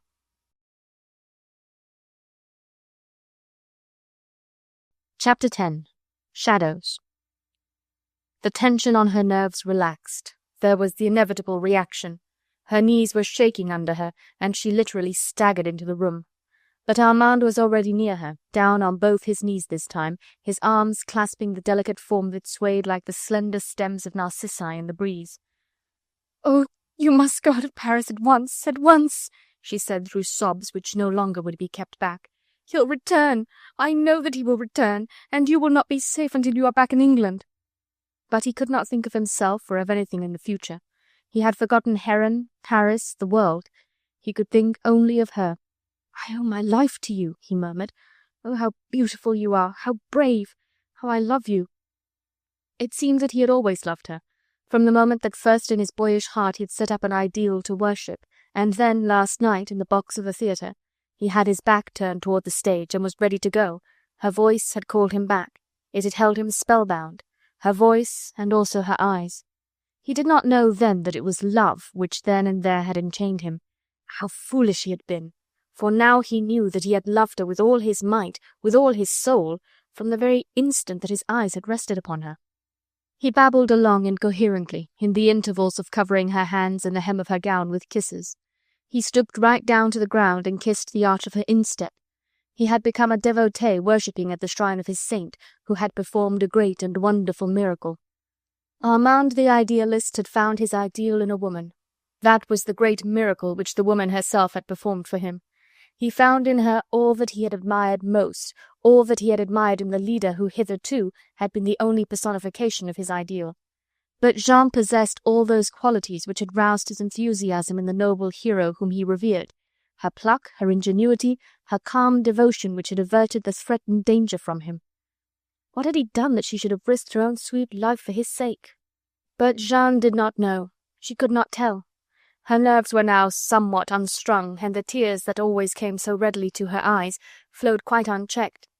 She could not very well move, for he held her knees imprisoned in his arms, but she was quite content to remain like this, and to yield her hands to him, so that he might cover them with kisses. Indeed, she did not know at what precise moment love for him had been born in her heart. Last night, perhaps. She could not say, but when they parted she felt that she must see him again, and then today, perhaps it was the scent of the violets, they were so exquisitely sweet. Perhaps it was his enthusiasm and his talk about England. But when Heron came, she knew that she must save Armand's life at all cost, that she would die if they dragged him away to prison. Thus these 2 children philosophized, trying to understand the mystery of the birth of love. But they were only children. They did not really understand. Passion was sweeping them off their feet, because a common danger had bound them irrevocably to one another. The womanly instinct to save and to protect had given the young girl strength to bear a difficult part, and now she loved him for the dangers from which she had rescued him, and he loved her because she had risked her life for him. The hours sped on. There was so much to say, so much that was exquisite to listen to. The shades of evening were gathering fast. The room, with its pale-toned hangings and faded tapestries, was sinking into the arms of gloom. Aunt Marie was no doubt too terrified to stir out of her kitchen. She did not bring the lamps, but the darkness suited Armand's mood, and Jeanne was glad that the gloaming effectually hid the perpetual blush in her cheeks. In the evening air, the dying flowers sent their heady fragrance around. Armand was intoxicated with the perfume of violets that clung to Jeanne's fingers, with the touch of her satin gown that brushed his cheek, with the murmur of her voice that quivered through her tears. No noise from the ugly outer world reached this secluded spot. In the tiny square outside a street lamp had been lighted, and its feeble rays came peeping in through the lace curtains of the window. They caught the dainty silhouette of the young girl, playing with the loose tendrils of her hair around her forehead, and outlining a thin band of light the contour of neck and shoulder, making the satin of her gown shimmer with an opalescent glow. Armand rose from his knees. Her eyes were calling to him, her lips were ready to yield. "Tu m'aimes?" he whispered, and like a tired child she sank upon his breast. He kissed her hair, her eyes, her lips. Her skin was fragrant as the flowers of spring. The tears on her cheeks glistened like morning dew. Aunt Marie came in at last, carrying the lamp. She found them sitting side by side like two children, hand in hand, mute with the eloquence which comes from boundless love. They were under a spell, forgetting even that they lived, knowing nothing except that they loved. The lamp broke the spell, and Aunt Marie's still trembling voice, "Oh, my dear, how did you manage to rid yourself of those brutes?" But she asked no other question, even when the lamp showed up quite clearly the glowing cheeks of Jeanne and the ardent eyes of Armand. In her heart, long since atrophied, there were a few memories, carefully put away in a secret cell, and those memories caused the old woman to understand. Neither Jeanne nor Armand noticed what she did. The spell had been broken, but the dream lingered on. They did not see Aunt Marie putting the room tidy and then quietly tiptoeing out by the door. But through the dream, reality was struggling for recognition. After Armand had asked for the 100th time, "Tu m'aimes?" and Jeanne for the 100th time had replied mutely with her eyes, her fears for him suddenly returned. Something had awakened her from her trance. A heavy footstep mayhap in the street below, the distant roll of a drum, or only the clash of steel saucepans in Aunt Marie's kitchen. But suddenly Jeanne was alert, and with her alertness came terror for the beloved. "Your life," she said, for he had called her his life just then. "Your life, and I was forgetting that it is still in danger. Your dear, your precious life." "Doubly dear now," he replied, "since I owe it to you." "Then I pray you, I entreat you, guard it well for my sake. Make all haste to leave Paris. Oh, this I beg of you," she continued more earnestly, seeing the look of demur in his eyes.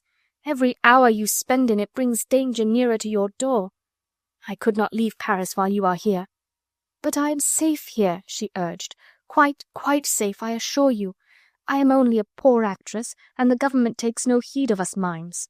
Men must be amused, even between the intervals of killing one another. Indeed, I should be far safer here now, waiting quietly for a while you make preparations to go. My hasty departure at this moment would bring disaster on us both." There was logic in what she said. And yet, how could he leave her, now that he had found this perfect woman, this realization of his highest ideals? How could he go and leave her in this awful Paris, with brutes like Heron forcing their hideous personality into her sacred presence, threatening that very life he would gladly give his own to keep inviolate? "Listen, sweetheart," he said after a while, when presently reason struggled back for first place in his mind. "Will you allow me to consult with my chief, with the Scarlet Pimpernel, who is in Paris at the present moment? I am under his orders. I could not leave France just now. My life, my entire person are at his disposal.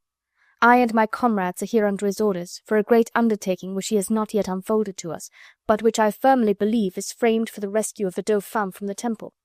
She gave an involuntary exclamation of horror. "No, no," she said quickly and earnestly. "As far as you are concerned, Armand, that has now become an impossibility. Someone has betrayed you, and you are henceforth a marked man. I think that odious de Batz had a hand in Heron's visit of this afternoon. We succeeded in putting these spies off the scent, but only for a moment. Within a few hours, less perhaps, Heron will repent him of his carelessness. He'll come back. I know that he will come back. He may leave me, personally, alone, but he will be on your track. He'll drag you to the Conciergerie to report yourself, and there your true name and history are bound to come to light. If you succeed in evading him, he will still be on your track. If the Scarlet Pimpernel keeps you in Paris now, your death will be at his door." Her voice had become quite hard and trenchant as she said these last words.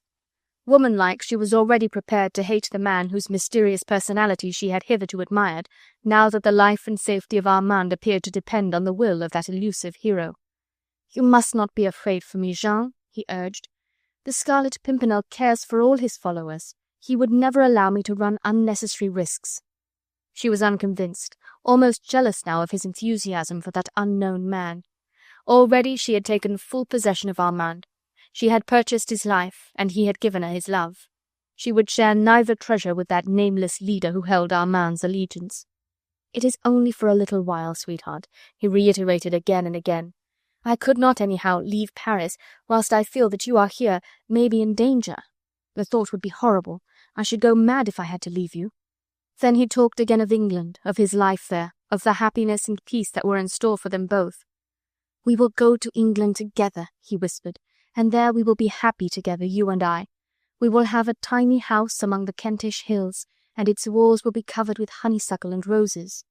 At the back of the house there will be an orchard, and in May, when the fruit blossom is fading and soft spring breezes blow among the trees, showers of sweet-scented petals will envelop us as we walk along, falling on us like fragrant snow.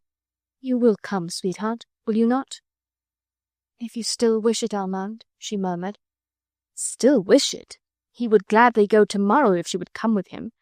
But of course that could not be arranged. She had her contract to fulfill at the theatre. Then there would be her house and furniture to dispose of, and there was Aunt Marie. But of course Aunt Marie would come too. She thought that she could get away some time before the spring, and he swore that he could not leave Paris until she came with him. It seemed a terrible deadlock, for she could not bear to think of him alone in those awful Paris streets, where she knew that spies would always be tracking him. She had no illusions as to the impression which she had made on Heron. She knew that it could only be a momentary one, and that Armand would henceforth be in daily, hourly danger. At last she promised him that she would take the advice of his chief. They would both be guided by what he said. Armand would confide in him tonight, and if it could be arranged, she would hurry on her preparations, and mayhap be ready to join him in a week. In the meanwhile, that cruel man must not risk your dear life, she said. Remember, Armand, your life belongs to me. Oh, I could hate him for the love you bear him. Shh, he said earnestly. Dear heart, you must not speak like that of the man whom, next to your perfect self, I love most upon earth. You think of him more than of me. I shall scarce live until I know that you are safely out of Paris. Though it was horrible to part, yet it was best, perhaps, that he should go back to his lodgings now, in case Heron sent his spies back to her door, and since he meant to consult with his chief. She had a vague hope that if the mysterious hero was indeed the noble-hearted man whom Armand represented him to be, surely he would take compassion on the anxiety of a sorrowing woman, and release the man she loved from bondage. This thought pleased her and gave her hope. She even urged Armand now to go. "When may I see you tomorrow?" he asked. "But it will be so dangerous to meet," she argued. "I must see you. I could not live through the day without seeing you." "The theatre is the safest place." "I could not wait till the evening. May I not come here?" "No, no. Heron's spies may be about." "Where, then?" She thought it over for a moment. "At the stage door of the theatre at 1 o'clock," she said at last. "We shall have finished rehearsal. Slip into the guichet of the concierge. I will tell him to admit you, and send my dresser to meet you there. She will bring you along to my room, where we shall be undisturbed for at least half an hour." He had perforce to be content with that, though he would so much rather have seen her here again, where the faded tapestries and soft-toned hangings made such a perfect background for her delicate charm. He had every intention of confiding in Blakeney, and of asking his help for getting Jean out of Paris as quickly as may be. Thus this perfect hour was passed, the most pure, the fullest of joy that these two young people were ever destined to know. Perhaps they felt within themselves the consciousness that their great love would rise anon to yet greater, fuller perfection when fate had crowned it with its halo of sorrow. Perhaps, too, it was that consciousness that gave to their kisses now the solemnity of a last farewell. Chapter 36. Submission. Silence reigned in the narrow cell for a few moments, whilst two human jackals stood motionless over their captured prey. A savage triumph gleamed in Chauvelin's eyes, and even Heron, dull and brutal though he was, had become vaguely conscious of the great change that had come over the prisoner. Blakeney, with a gesture and a sigh of hopeless exhaustion, had once more rested both his elbows on the table. His head fell heavy and almost lifeless downward in his arms. "Curse you, man!" cried Heron almost involuntarily. "Why in the name of hell did you wait so long?" Then, as the prisoner made no reply, but only raised his head slightly and looked on the other two men with dulled, wearied eyes, Chauvelin interposed calmly. "More than a fortnight has been wasted in useless obstinacy, Sir Percy. Fortunately, it is not too late." "Capet!" said Heron hoarsely. "Tell us, where is Capet?" He leaned across the table. His eyes were bloodshot with the keenness of his excitement. His voice shook with the passionate desire for the crowning triumph. "If you'll only not worry me," murmured the prisoner, and the whisper came so laboriously and so low that both men were forced to bend their ears close to the scarcely moving lips. "If you will let me sleep and rest and leave me in peace." "The peace of the grave, man," retorted Chauvelin roughly, "if you will only speak. Where is Capet?" "I cannot tell you. The way is long, the road intricate." "Bah!" "I'll lead you to him, if you will give me rest." "We don't want you to lead us anywhere," growled Heron with a smothered curse. "Tell us where Capet is. We'll find him right enough." "I cannot explain. The way is intricate. The place off the beaten track, unknown except to me and my friends." Once more that shadow, which was so like the passing of the hand of death, overspread the prisoner's face. His head rolled back against the chair. "He'll die before he can speak," muttered Chauvelin under his breath. "You usually are well provided with brandy, Citizen Heron." The latter no longer demurred. He saw the danger as clearly as did his colleague. It had been hell's own luck if the prisoner were to die now when he seemed ready to give in. He produced a flask from the pocket of his coat, and this he held to Blakeney's lips. "Beastly stuff," murmured the latter feebly. "I think I'd sooner faint than drink." "Capet! Where is Capet?" reiterated Heron impatiently. 1, 2, 300 leagues from here. I must let one of my friends know. He'll communicate with the others. They must be prepared," replied the prisoner slowly. Heron uttered a blasphemous oath. "Where is Capet? Tell us where Capet is, or—" He was like a raging tiger that had thought to hold its prey and suddenly realized that it was being snatched from him. He raised his fist, and without doubt the next moment he would have silenced forever the lips that held the precious secret, but Chauvelin fortunately was quick enough to seize his wrist. "Have a care, citizen," he said peremptorily. "Have a care. You called me a fool just now when you thought I had killed the prisoner. It is his secret we want first. His death can follow afterwards." "Yes, but not in this demmed hole," murmured Blakeney. "On the guillotine, if you'll speak," cried Heron, whose exasperation was getting the better of his self-interest.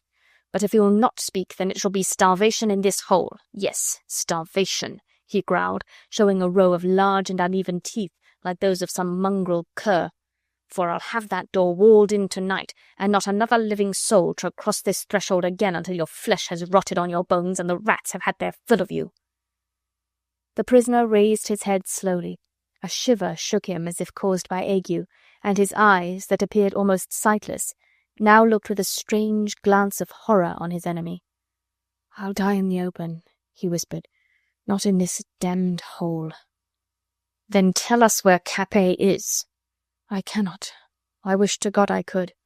But I'll take you to him, I swear I will. I'll make my friends give him up to you.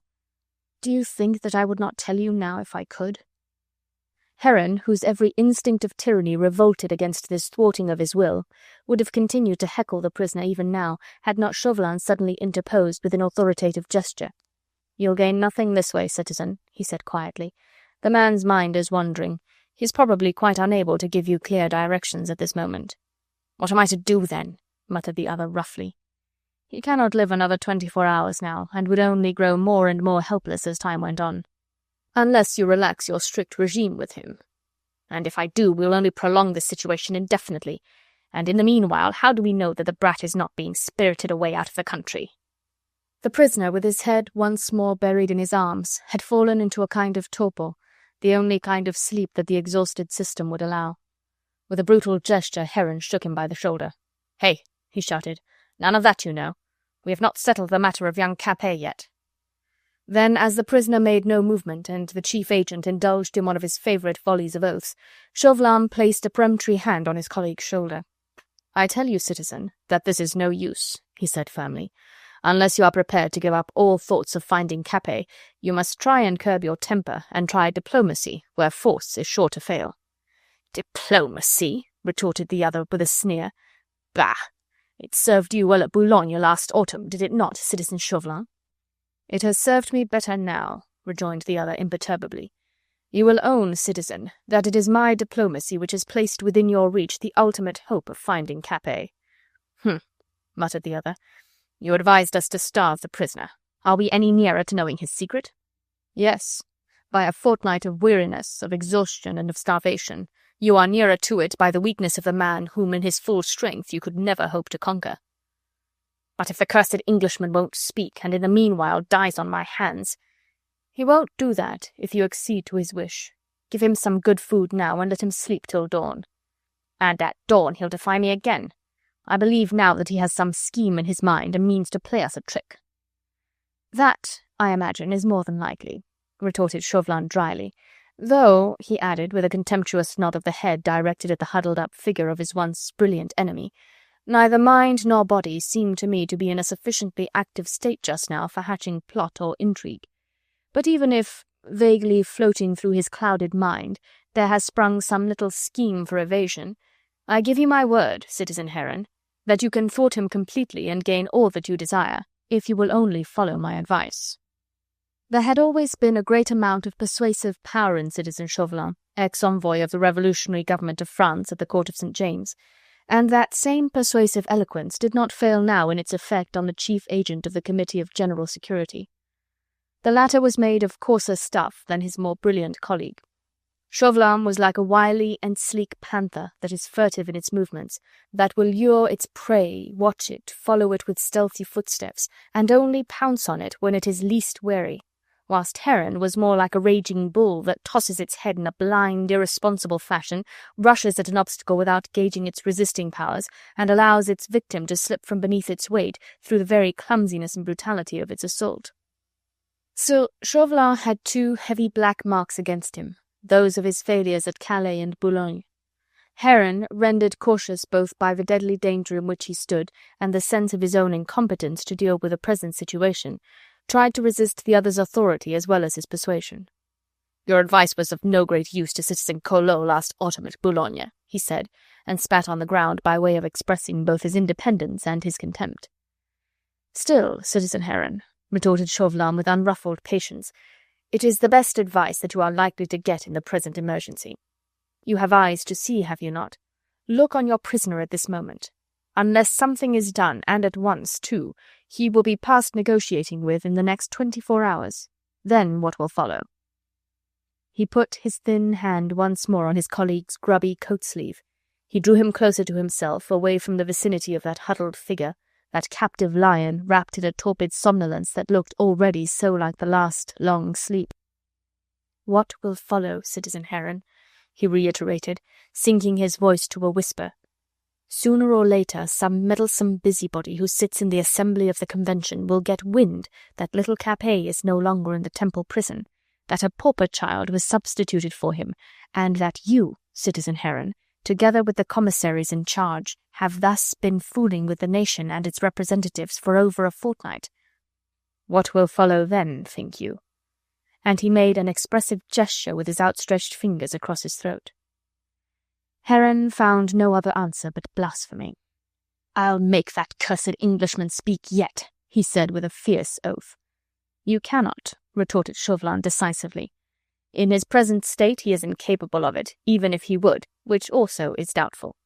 "Ah, then you do think that he still means to cheat us?" "Yes, I do. But I also know that he is no longer in a physical state to do it. No doubt he thinks that he is. A man of that type is sure to overvalue his own strength. But look at him, citizen Heron. Surely you must see that we have nothing to fear from him now." Heron now was like a voracious creature that has two victims lying ready for his gluttonous jaws. He was loath to let either of them go. He hated the very thought of seeing the Englishman being led out of this narrow cell, where he had kept a watchful eye over him night and day for a fortnight, satisfied that with every day, every hour, the chances of escape became more improbable and more rare. At the same time, there was a possibility of the recapture of little Capet, a possibility which made Heron's brain reel with the delightful vista of it, and which might never come about if the prisoner remained silent to the end. "I wish I were quite sure," he said sullenly, "that you were body and soul in accord with me." "I am in accord with you, Citizen Heron," rejoined the other earnestly, "body and soul in accord with you. Do you not believe that I hate this man? I hate him with a hatred 10,000 times more strong than yours. I want his death. Heaven or hell alone know how I long for that. But what I long for most is his lasting disgrace. For that I have worked, Citizen Heron. For that I advised and helped you. When first you captured this man, you wanted summarily to try him, to send him to the guillotine amidst the joy of the populace of Paris, and crowned with a splendid halo of martyrdom. That man, Citizen Heron, would have baffled you, mocked you, and fooled you even on the steps of the scaffold. In the zenith of his strength and of insurmountable good luck, you and all your myrmidons and all the assembled guard of Paris would have had no power over him. The day that you led him out of his cell in order to take him to trial or to the guillotine would have been that of your hopeless discomfiture. Having once walked out of this cell hale, hearty, and alert, be the escort round him ever so strong, he never would have re-entered it again. Of that I am as convinced as that I am alive. I know the man. You don't. Mine are not the only fingers through which he has slipped. Ask Citizen Collot d'Herbois. Ask Sergeant Bibot at the barrier of Ménilmontant. Ask General Santerre and his guards. They all have a tale to tell. Did I believe in God or the devil, I should also believe that this man has supernatural powers and a host of demons at his beck and call. Yet you talk now of letting him walk out of this cell tomorrow. He is a different man now, Citizen Heron. On my advice, you placed him on a regime that has counteracted the supernatural power by simple physical exhaustion, and driven to the four winds the host of demons, who no doubt fled in the face of starvation. If I only thought that the recapture of Capet was as vital to you as it is to me, said Heron, still unconvinced. The capture of Capet is just as vital to me as it is to you, rejoined Chauvelin earnestly, if it is brought about through the instrumentality of the Englishman. He paused, looking intently on his colleague, whose shifty eyes encountered his own. Thus, eye to eye, the two men at last understood one another. "Ah," said Heron with a snort, "I think I understand." "I am sure that you do," responded Chauvelin dryly. "The disgrace of this cursed Scarlet Pimpernel and his league is as vital to me, and more, as the capture of Capet is to you. That is why I showed you the way how to bring that meddlesome adventurer to his knees. That is why I will help you now both to find Capet and with his aid, and to wreak what reprisals you like on him in the end." Heron, before he spoke again, cast one more look on the prisoner. The latter had not stirred. His face was hidden, but the hands, emaciated, nerveless, and waxen, like those of the dead, told a more eloquent tale, mayhap, than the eyes could do. The chief agent of the Committee of General Security walked deliberately round the table until he stood once more close beside the man from whom he longed with passionate ardour to wrest an all-important secret. With brutal, grimy hand he raised the head that lay sunken and inert against the table. With callous eyes he gazed attentively on the face that was then revealed to him. He looked on the waxen flesh, the hollow eyes, the bloodless lips. Then he shrugged his wide shoulders, and with a laugh that surely must have caused joy in hell, he allowed the wearied head to fall back against the outstretched arms, and turned once again to his colleague. "I think you are right, Citizen Chauvelin," he said. "There is not much supernatural power here.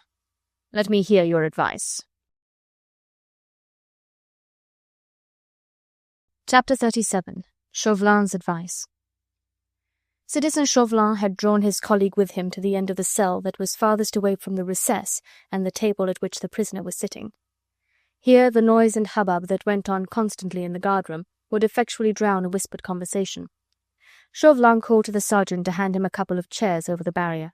These he placed against the wall opposite the opening, and beckoning Heron to sit down, he did likewise, placing himself close to his colleague. From where the two men now sat, they could both see into the guard-room opposite them and into the recess at the furthermost end of the cell. "First of all," began Chauvelin after a while, and sinking his voice to a whisper, "let me understand you thoroughly, Citizen Heron. Do you want the death of the Englishman, either today or tomorrow, either in this prison or on the guillotine? For that now is easy of accomplishment. Or do you want, above all, to get hold of little Capet?" "It is Capet I want," growled Heron savagely under his breath. "Capet, Capet! My own neck is dependent on my finding Capet. Curse you, have I not told you that clearly enough?" "You have told it me very clearly, Citizen Heron, but I wish to make assurance doubly sure, and also to make you understand that I, too, want the Englishman to betray little Capet into your hands. I want that more even than I do his death." "Then in the name of hell, citizen, give me your advice." "My advice to you, Citizen Heron, is this. Give your prisoner now just a sufficiency of food to revive him. He will have had a few moments' sleep, and when he has eaten, and mayhap drunk a glass of wine, he will, no doubt, feel a recrudescence of strength. Then give him pen and ink and paper. He must, as he says, write to one of his followers, who, in his turn, I suppose, will communicate with the others, bidding them to be prepared to deliver up little Capet to us. The letter must make it clear to that crowd of English gentlemen that their beloved chief is giving up the uncrowned King of France to us in exchange for his own safety. But I think you will agree with me, Citizen Heron, that it would not be over-prudent on our part to allow that same gallant crowd to be forewarned too soon of the proposed doings of their chief. Therefore, I think, we'll explain to the prisoner that his follower, whom he will first apprise of his intentions, shall start with us tomorrow on our expedition, and accompany us until its last stage, when, if it is found necessary, he may be sent on ahead, strongly escorted, of course, and with personal messages from the gallant Scarlet Pimpernel to the members of his league." "What will be the good of that?" broke in Heron viciously. "Do you want one of his accursed followers to be ready to give him a helping hand on the way if he tries to slip through our fingers?" "Patience, patience, my good Heron," rejoined Chauvelin with a placid smile. "Hear me out to the end. Time is precious. You shall offer what criticism you will when I have finished, but not before." "Go on, then. I listen." "I am not only proposing that one member of the Scarlet Pimpernel League shall accompany us tomorrow," continued Chauvelin, "but I would also force the prisoner's wife, Marguerite Blakeney, to follow in our train." "A woman? Bah! What for?" "I will tell you the reason of this presently. In her case, I would not let the prisoner know beforehand that she too will form a part of our expedition. Let this come as a pleasing surprise for him. She could join us on our way out of Paris." "How will you get hold of her?" "Easily enough. I know where to find her. I traced her myself a few days ago to a house in the Rue de Charonne, and she is not likely to have gone away from Paris while her husband was at the Conciergerie. But this is a digression. Let me proceed more consecutively. The letter, as I have said, being written tonight by the prisoner to one of his followers, I will myself see that it is delivered into the right hands. You, Citizen Heron, will in the meanwhile make all arrangements for the journey. We ought to start at dawn, and we ought to be prepared, especially during the first 50 leagues of the way, against organized attack in case the Englishman leads us into an ambush." "Yes, he might even do that, curse him," muttered Heron. "He might, but it is unlikely. Still, it is best to be prepared. Take a strong escort, citizen, say 20 or 30 men, picked and trained soldiers who would make short work of civilians, however well armed they might be. There are 20 members, including the chief, in that Scarlet Pimpernel League, and I do not quite see how from this cell the prisoner could organize an ambuscade against us at a given time. Anyhow, that is a matter for you to decide. I have still to place before you a scheme which is a measure of safety for ourselves and our men against ambush as well as against trickery, and which I feel sure you will pronounce quite adequate." "Let me hear it, then." "The prisoner will have to travel by coach, of course. You can travel with him if you like, and put him in irons, and thus avert all chances of his escaping on the road. But—" and here Chauvelin made a long pause which had the effect of holding his colleague's attention still more closely. "Remember that we shall have his wife and one of his friends with us. Before we finally leave Paris tomorrow, we will explain to the prisoner that at the first attempt to escape on his part, at the slightest suspicion that he has tricked us for his own ends or is leading us into an ambush, at the slightest suspicion, I say, you, Citizen Heron, We'll order his friend first, and then Marguerite Blakeney herself, to be summarily shot before his eyes." Heron gave a long, low whistle. Instinctively he threw a furtive backward glance at the prisoner. Then he raised his shifty eyes to his colleague. There was unbounded admiration expressed in them. One blackguard had met another, a greater one than himself, and was proud to acknowledge him as his master. "By Lucifer, Citizen Chauvelin," he said at last, "I should never have thought of such a thing myself." Chauvelin put up his hand with a gesture of self-deprecation. "I certainly think that measure ought to be adequate," he said with a gentle air of assumed modesty, "unless you would prefer to arrest the woman and lodge her here, keeping her here as an hostage." "No, no," said Heron with a gruff laugh. "That idea does not appeal to me nearly so much as the other. I should not feel so secure on the way. I should always be thinking that cursed woman had been allowed to escape. No, no, I would rather keep her under my own eye, just as you suggest, Citizen Chauvelin. And under the prisoner's, too," he added with a coarse jest. "If he did not actually see her, he might be more ready to try and save himself at her expense. But, of course, he could not see her shot before his eyes. It is a perfect plan, citizen, and does you infinite credit.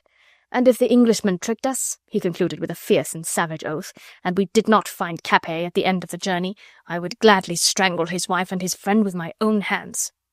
"A satisfaction which I would not begrudge you, citizen," said Chauvelin dryly. "Perhaps you are right. The woman had best be kept under your own eye.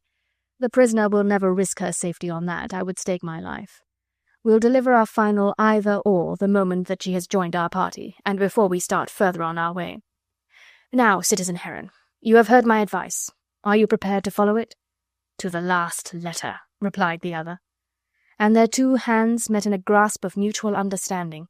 Two hands already indelibly stained with much innocent blood, more deeply stained now with 17 past days of inhumanity and miserable treachery to come. Chapter 38. Capitulation.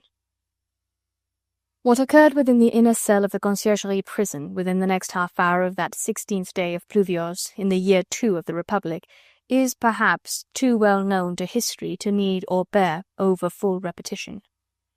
Chroniclers intimate with the inner history of those infamous days have told us how the chief agent of the Committee of General Security gave orders 1 hour after midnight that hot soup, white bread, and wine be served to the prisoner, who for close on 14 days previously had been kept on short rations of black bread and water.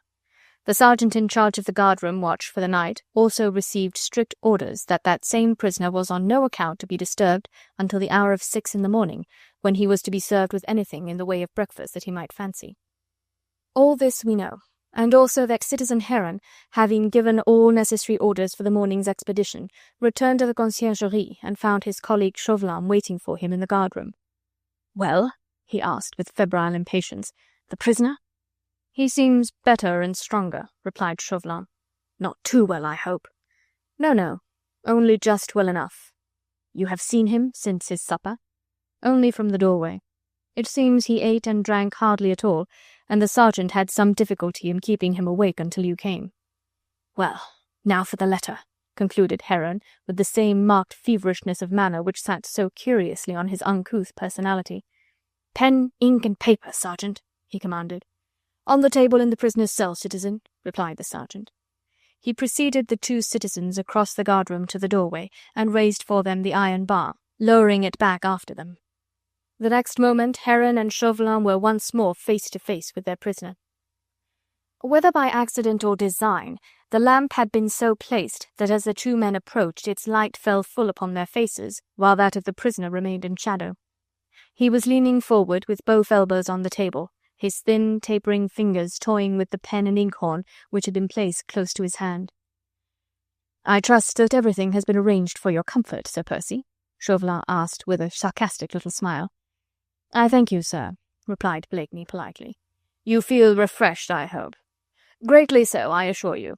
But I am still demmed sleepy, and if you would kindly be brief—" "You have not changed your mind, sir?" queried Chauvelin, and a note of anxiety, which he vainly tried to conceal, quivered in his voice. "No, my good Monsieur Chambertin," replied Blakeney with the same urbane courtesy. "I have not changed my mind." A sigh of relief escaped the lips of both the men. The prisoner certainly had spoken in a clearer and firmer voice. But whatever renewed strength wine and food had imparted to him, he apparently did not mean to employ in renewed obstinacy. Chauvelin, after a moment's pause, resumed more calmly. "You are prepared to direct us to the place where little Capet lies hidden?" "I am prepared to do anything, sir, to get out of this demmed hole." "Very well. My colleague, Citizen Heron, has arranged for an escort of 20 men picked from the best regiment of the Garde de Paris to accompany us, yourself, him, and me, to wherever you will direct us. Is that clear?" "Perfectly, sir. You must not imagine for a moment that we, on the other hand, guarantee to give you your life and freedom, even if this expedition prove unsuccessful." "I would not venture on suggesting such a wild proposition, sir," said Blakeney placidly. Chauvelin looked keenly on him. There was something in the tone of that voice that he did not altogether like, something that reminded him of an evening at Calais, and yet again of a day at Boulogne. He could not read the expression in the eyes, so with a quick gesture he pulled the lamp forward so that its light now fell full on the face of the prisoner. "Ah, that is certainly better, is it not, my dear Monsieur Chambertin?" said Sir Percy, beaming on his adversary with a pleasant smile. His face, though still of the same ashen hue, looked serene if hopelessly wearied. The eyes seemed to mock.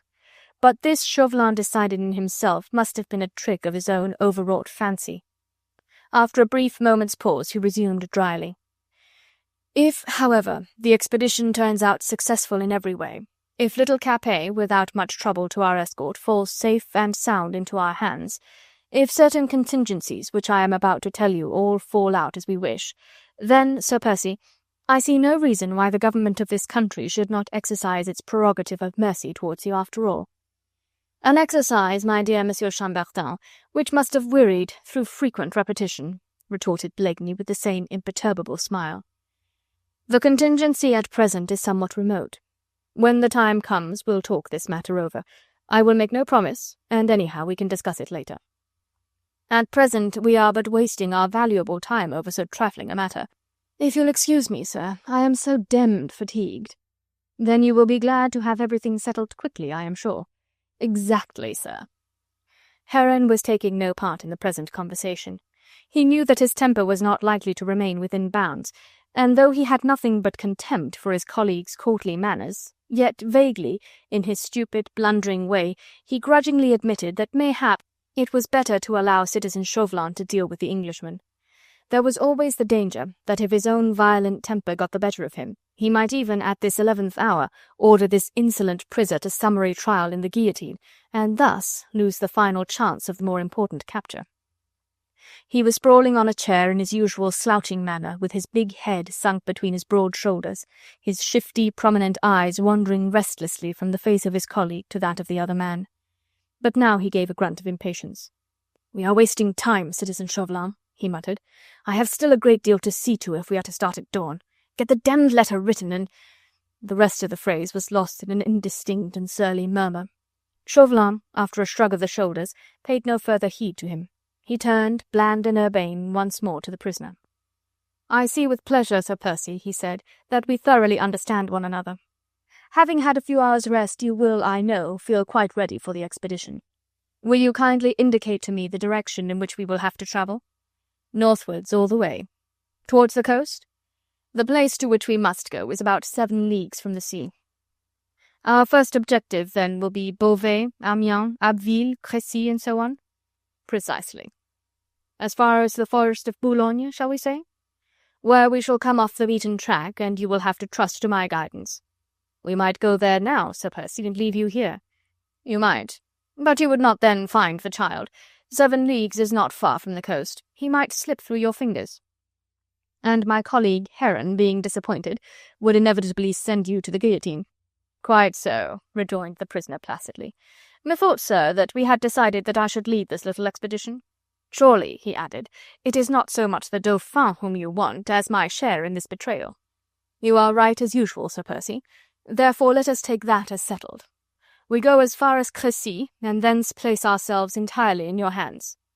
The journey should not take more than 3 days, sir, during which you will travel in a coach in the company of my friend Heron."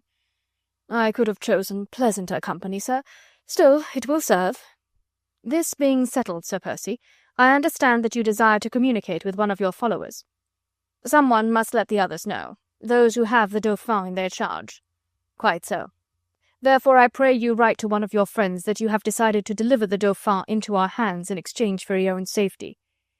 You said just now that this you would not guarantee, interposed Blakeney quietly. If all turns out well, retorted Chauvelin with a show of contempt, and if you will write the exact letter which I shall dictate, we might even give you that guarantee. The quality of your mercy, sir, passes belief. Then I pray you write. Which of your followers will have the honour of the communication? My brother-in-law, Armand St. He is still in Paris, I believe. He can let the others know. Chauvelin made no immediate reply. He paused a while, hesitating. Would Sir Percy Blakeney be ready, if his own safety demanded it, to sacrifice the man who had betrayed him? In the momentous either-or that was to be put to him by and by, would he choose his own life and leave Armand St. to perish? It was not for Chauvelin, or any man of his stamp, to judge of what Blakeney would do under such circumstances. And had it been a question of St. alone, mayhap Chauvelin would have hesitated still more at the present juncture. But the friend as hostage was only destined to be a minor leverage for the final breaking up of the League of the Scarlet Pimpernel through the disgrace of its chief. There was the wife, Marguerite Blakeney, sister of St. joint and far more important hostage, whose very close affection for her brother might prove an additional trump card in that handful which Chauvelin already held. Blakeney paid no heed seemingly to the other's hesitation. He did not even look up at him, but quietly drew pen and paper towards him and made ready to write. "What do you wish me to say?" he asked simply. "Will that young blackguard answer your purpose, Citizen Chauvelin?" queried Heron roughly. Obviously the same doubt had crossed his mind. Chauvelin quickly reassured him. "Better than anyone else," he said firmly. "Will you write at my dictation, Sir Percy?" "I am waiting to do so, my dear sir." "Begin your letter as you wish, then. Now continue." And he began to dictate slowly, watching every word as it left Blakeney's pen. "I cannot stand my present position any longer. Citizen Heron and also Monsieur Chauvelin—" "Yes, Sir Percy, Chauvelin, not Chambertin. Chauvelin. That is quite right. Have made this prison a perfect hell for me." Sir Percy looked up from his writing, smiling. "You wrong yourself, my dear Chambertin," he said. "I really have been most comfortable." "I wish to place the matter before your friends in as indulgent a manner as I can," retorted Chauvelin dryly. "I thank you, sir. Pray proceed." "A perfect hell for me," resumed the other. "Have you that? And I have been forced to give way. Tomorrow we start from here at dawn, and I will guide Citizen Heron to the place where he can find the Dauphin. But the authorities demand that one of my followers, one who has once been a member of the League of the Scarlet Pimpernel, shall accompany me on this expedition. I therefore ask you, or desire you, or beg you, whichever you prefer, Sir Percy. Ask you will do quite nicely. This is really very interesting, you know. To be prepared to join the expedition. We start at dawn, and you would be required to be at the main gate of the House of Justice at 6 o'clock precisely. I have an assurance from the authorities that your life should be inviolate, but if you refuse to accompany me, the guillotine will await me on the morrow." "The guillotine will await me on the morrow. That sounds quite cheerful, does it not, Monsieur Chambertin?" said the prisoner, who had not evinced the slightest surprise at the wording of the letter whilst he wrote at the other's dictation. "Do you know, I quite enjoyed writing this letter. It so reminded me of happy days in Boulogne." Chauvelin pressed his lips together. Truly now he felt that a retort from him would have been undignified, more especially as just at this moment there came from the guardroom the sound of men's voices talking and laughing, the occasional clang of steel or of a heavy boot against the tiled floor, the rattling of dice, or a sudden burst of laughter. Sounds, in fact, that betokened the presence of a number of soldiers close by. Chauvelin contented himself with a nod in the direction of the guardroom. "The conditions are somewhat different now," he said placidly, "from those that reigned in Boulogne. But will you not sign your letter, Sir Percy?" "With pleasure, sir," responded Blakeney, as with an elaborate flourish of the pen he appended his name to the missive. Chauvelin was watching him with eyes that would have shamed a lynx by their keenness. He took up the completed letter, read it through very carefully, as if to find some hidden meaning behind the very words which he himself had dictated. He studied the signature, and looked vainly for a mark or a sign that might convey a different sense to that which he had intended. Finally, finding none, he folded the letter up with his own hand, and at once slipped it into the pocket of his coat. "Take care, Monsieur Chambertin," said Blakeney lightly. "It will burn a hole in that elegant vest of yours." "It will have no time to do that, Sir Percy," retorted Chauvelin blandly, "and you will furnish me with Citizen St. Just's present address. I will myself convey the letter to him at once." "At this hour of the night? Poor old Armand, he'll be abed. But his address, sir, is number 32 Rue de la Croix Blanche, on the first floor, the door on your right as you mount the stairs. You know the room well, Citizen Chauvelin. You have been in it before. And now," he added, with a loud and ostentatious yawn, "shall we all to bed? We start at dawn, you said, and I am so demmed fatigued." Frankly, he did not look it now. Chauvelin himself, despite his matured plans, despite all the precautions that he meant to take for the success of this gigantic scheme, felt a sudden strange sense of fear creeping into his bones. Half an hour ago he had seen a man in what looked like the last stage of utter physical exhaustion, a hunched-up figure, listless and limp, hands that twitched nervously, the face as of a dying man. Now those outward symptoms were still there, certainly. The face by the light of the lamp still looked livid, the lips bloodless, the hands emaciated and waxen, but the eyes! They were still hollow, with heavy lids still purple, but in their depths there was a curious, mysterious light. A look that seemed to see something that was hidden to natural sight. Citizen Chauvelin thought that Heron too must be conscious of this, but the committee's agent was sprawling on a chair sucking on a short-stemmed pipe, and gazing with entire animal satisfaction on the prisoner. "The most perfect piece of work we have ever accomplished, you and I, Citizen Chauvelin," he said complacently. "You think that everything is quite satisfactory?" asked the other, with anxious stress on his words. "Everything, of course. Now you see to the letter. I will give final orders for tomorrow, but I shall sleep in the guard-room."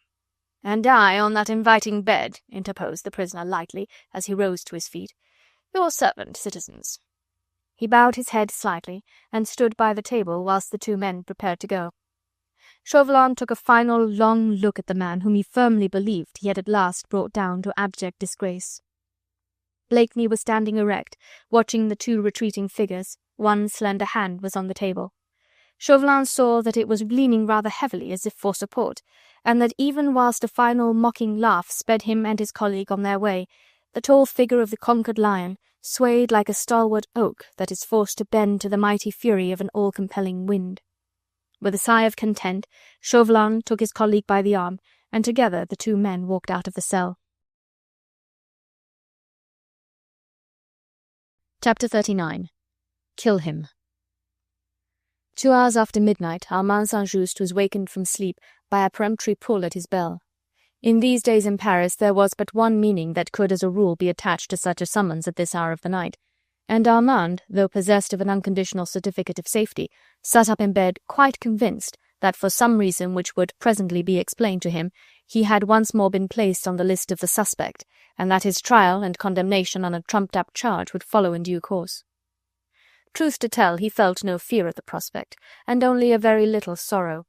The sorrow was not for himself. He regretted neither life nor happiness. Life had become hateful to him since happiness had fled with it on the dark wings of dishonour. Sorrow such as he felt was only for Jeanne. She was very young and would weep bitter tears. She would be unhappy because she truly loved him, and because this would be the first cup of bitterness which life was holding out to her. But she was very young, and sorrow would not be eternal. It was better so. He, Armand St. though he loved her with an intensity of passion that had been magnified and strengthened by his own overwhelming shame, had never really brought his beloved one single moment of unalloyed happiness. From the very first day when he sat beside her in the tiny boudoir of the Square du Roule, and the heavy footfall of Heron and his bloodhounds broke in on their first kiss, down to this hour, which he believed struck his own death-knell, his love for her had brought more tears to her dear eyes than smiles to her exquisite mouth. Her he had loved so dearly that for her sweet sake he had sacrificed honour, friendship, and truth.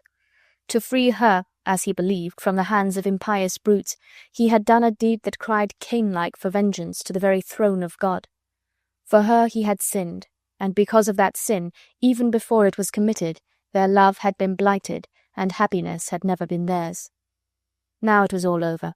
He would pass out of her life, up the steps of the scaffold, tasting as he mounted them the most entire happiness that he had known since that awful day when he became a Judas. The peremptory summons, once more repeated, roused him from his meditations. He lit a candle, and without troubling to slip any of his clothes on, he crossed the narrow antechamber and opened the door that gave on the landing. "In the name of the people!" He had expected to hear not only those words, but also the grounding of arms and the brief command to halt. He had expected to see before him the white facings of the uniform of the Garde de Paris, and to feel himself roughly pushed back into his lodging, preparatory to the search being made of all his effects and the placing of irons on his wrists. Instead of this, it was a quiet, dry voice that said without undue harshness, "In the name of the people." And instead of the uniforms, the bayonets, and the scarlet caps with tricolour cockades, he was confronted by a slight, sable-clad figure, whose face, lit by the flickering light of the tallow candle, looked strangely pale and earnest. "Citizen Chauvelin," gasped Armand, more surprised than frightened at this unexpected apparition. "Himself, citizen, at your service," replied Chauvelin with his quiet, ironical manner. "I am the bearer of a letter for you from Sir Percy Blakeney. Have I your permission to enter?" Mechanically, Armand stood aside, allowing the other man to pass in. He closed the door behind his nocturnal visitor, then, taper in hand, he preceded him into the inner room. It was the same one in which, a fortnight ago, a fighting lion had been brought to his knees. Now it lay wrapped in gloom, the feeble light of the candle only lighting Armand's face and the white frill of his shirt. The young man put the taper down on the table and turned to his visitor. "Shall I light the lamp?" he asked. "Quite unnecessary," replied Chauvelin curtly. "I have only a letter to deliver, and after that to ask you one brief question." From the pocket of his coat he drew the letter which Blakeney had written an hour ago. "The prisoner wrote this in my presence," he said, as he handed the letter over to Armand. "Will you read it?" Armand took it from him, and sat down close to the table. Leaning forward, he held the paper near the light and began to read. He read the letter through very slowly to the end, then once again from the beginning. He was trying to do that which Chauvelin had wished to do an hour ago. He was trying to find the inner meaning which he felt must inevitably lie behind these words which Percy had written with his own hand. That these bare words were but a blind to try to deceive the enemy, Armand never doubted for a moment. In this he was as loyal as Marguerite would have been herself. Never for a moment did the suspicion cross his mind that Blakeney was about to play the part of a coward, but he, Armand, felt that as a faithful friend and follower he ought by instinct to know exactly what his chief intended, what he meant him to do. Swiftly his thoughts flew back to that other letter, the one which Marguerite had given him, the letter full of pity and of friendship which had brought him hope and joy and peace which he had thought at one time that he would never know again. And suddenly one sentence in that letter stood out so clearly before his eyes that it blurred the actual tangible ones on the paper which even now rustled in his hand. "But if at any time you receive any other letter from me, be its contents what they may, act in accordance with the letter, but send a copy of it at once to Ffoulkes or to Marguerite." Now everything seemed at once quite clear. His duty, his next actions, every word that he would speak to Chauvelin. Those that Percy had written to him were already indelibly graven on his memory. Chauvelin had waited with his usual patience, silent and imperturbable, while the young man read. Now, when he saw that Armand had finished, he said quietly, "Just one question, citizen, and I need not detain you longer. But first, will you kindly give me back that letter? It is a precious document which will forever remain in the archives of the nation." But even while he spoke, Armand, with one of those quick intuitions that come in moments of acute crisis, had done just that which he felt Blakeney would wish him to do. He had held the letter close to the candle. A corner of the thin, crisp paper immediately caught fire, and before Chauvelin could utter a word of anger or make a movement to prevent the conflagration, the flames had licked up fully one half of the letter, and Armand had only just time to throw the remainder on the floor and to stamp out the blaze with his foot. "I am sorry, citizen," he said calmly. "An accident." "A useless act of devotion," interposed Chauvelin, who already had smothered the oath that had risen to his lips. "The Scarlet Pimpernel's actions in the present matter will not lose their merited publicity through the foolish destruction of this document." "I had no thought, citizen," retorted the young man, "of commenting on the actions of my chief, or of trying to deny them that publicity which you seem to desire for them almost as much as I do." "More, citizen, a great deal more. The impeccable Scarlet Pimpernel, the noble and gallant English gentleman, has agreed to deliver into our hands the uncrowned King of France in exchange for his own life and freedom. Methinks that even his worst enemy would not wish for a better ending to a career of adventure and a reputation for bravery unequalled in Europe." But no more of this, time is pressing. I must help Citizen Heron with his final preparations for his journey. You, of course, Citizen Saint-Just, will act in accordance with Sir Percy Blakeney's wishes? Of course, replied Armand. You will present yourself at the main entrance of the House of Justice at 6 o'clock this morning. I will not fail you. A coach will be provided for you. You will follow the expedition as hostage for the good faith of your chief. I quite understand. That's brave. You have no fear, Citizen Saint-Just? Fear of what, sir? You will be a hostage in our hands, citizen, your life a guarantee that your chief has no thought of playing us false. Now, I was thinking of certain events which led to the arrest of Sir Percy Blakeney. Of my treachery, you mean, rejoined the young man calmly, even though his face had suddenly become as pale as death. Of the damnable lie wherewith you cheated me into selling my honour, and made me what I am, a creature scarce fit to walk upon this earth. Oh, protested Chauvelin blandly. The damnable lie, continued Armand more vehemently, that hath made me one with Cain and the Iscariot. When you goaded me into the hellish act, Jean Lange was already free. Free, but not safe. A lie, man, a lie, for which you are thrice accursed. Great God, is it not you that should have cause for fear? Methinks were I to strangle you now, I should suffer less of remorse. And would be rendering your ex-chief but a sorry service, interposed Chauvelin with quiet irony. Sir Percy Blakeney is a dying man, Citizen Saint-Just. He'll be a dead man at dawn if I do not put in an appearance by 6 o'clock this morning. This is a private understanding between Citizen Heron and myself. We agreed to it before I came to see you. Oh, you take care of your own miserable skin well enough. But you need not be afraid of me. I take my orders from my chief, and he has not ordered me to kill you. That was kind of him. Then we may count on you? You are not afraid? Afraid that the Scarlet Pimpernel would leave me in the lurch because of the immeasurable wrong I have done to him? Retorted Armand, proud and defiant in the name of his chief. No, sir, I am not afraid of that. I have spent the last fortnight in praying to God that my life might yet be given for his. I think it most unlikely that your prayers will be granted, citizen. Prayers, I imagine, so very seldom are. But I don't know. I never pray myself. In your case, now, I should say that you have not the slightest chance of the deity interfering in so pleasant a manner. Even were Sir Percy Blakeney prepared to wreak personal revenge on you, he would scarcely be so foolish as to risk the other life which we shall also hold as hostage for his good faith. The other life? Yes, your sister, Lady Blakeney, will also join the expedition tomorrow. This Sir Percy does not yet know, but it will come as a pleasant surprise for him. At the slightest suspicion of false play on Sir Percy's part, at his slightest attempt at escape, your life and that of your sister are forfeit. You will both be summarily shot before his eyes. I do not think that I need be more precise, Citizen Saint-Just? The young man was quivering with passion. A terrible loathing for himself, for his crime which had been the precursor of this terrible situation, filled his soul to the verge of sheer physical nausea. A red film gathered before his eyes, and through it he saw the grinning face of the inhuman monster who had planned this hideous, abominable thing. It seemed to him as if in the silence and the hush of the night, above the feeble, flickering flame that threw weird shadows around, a group of devils were surrounding him and were shouting, "Kill him! Kill him now! Rid the earth of this hellish brute!" No doubt if Chauvelin had exhibited the slightest sign of fear, if he had moved an inch towards the door, Armand, blind with passion, driven to madness by agonizing remorse, more even than by rage, would have sprung at his enemy's throat and crushed the life out of him, as he would have out of a venomous beast. But the man's calm, his immobility, recalled Saint-Just to himself. Reason, that had almost yielded to passion again, found strength to drive the enemy back this time, to whisper a warning, an admonition, even a reminder. Enough harm, God knows, had been done by tempestuous passion already, and God alone knew what terrible consequences its triumph now might bring in its trial, and striking on Armand's buzzing ears, Chauvelin's words came back as a triumphant and mocking echo. He'll be a dead man at dawn if I do not put in appearance by 6 o'clock. The red film lifted, the candle flickered low, the devils vanished, only the pale face of the terrorist gazed with gentle irony out of the gloom. I think that I need not detain you any longer, Citizen Saint-Just, he said quietly.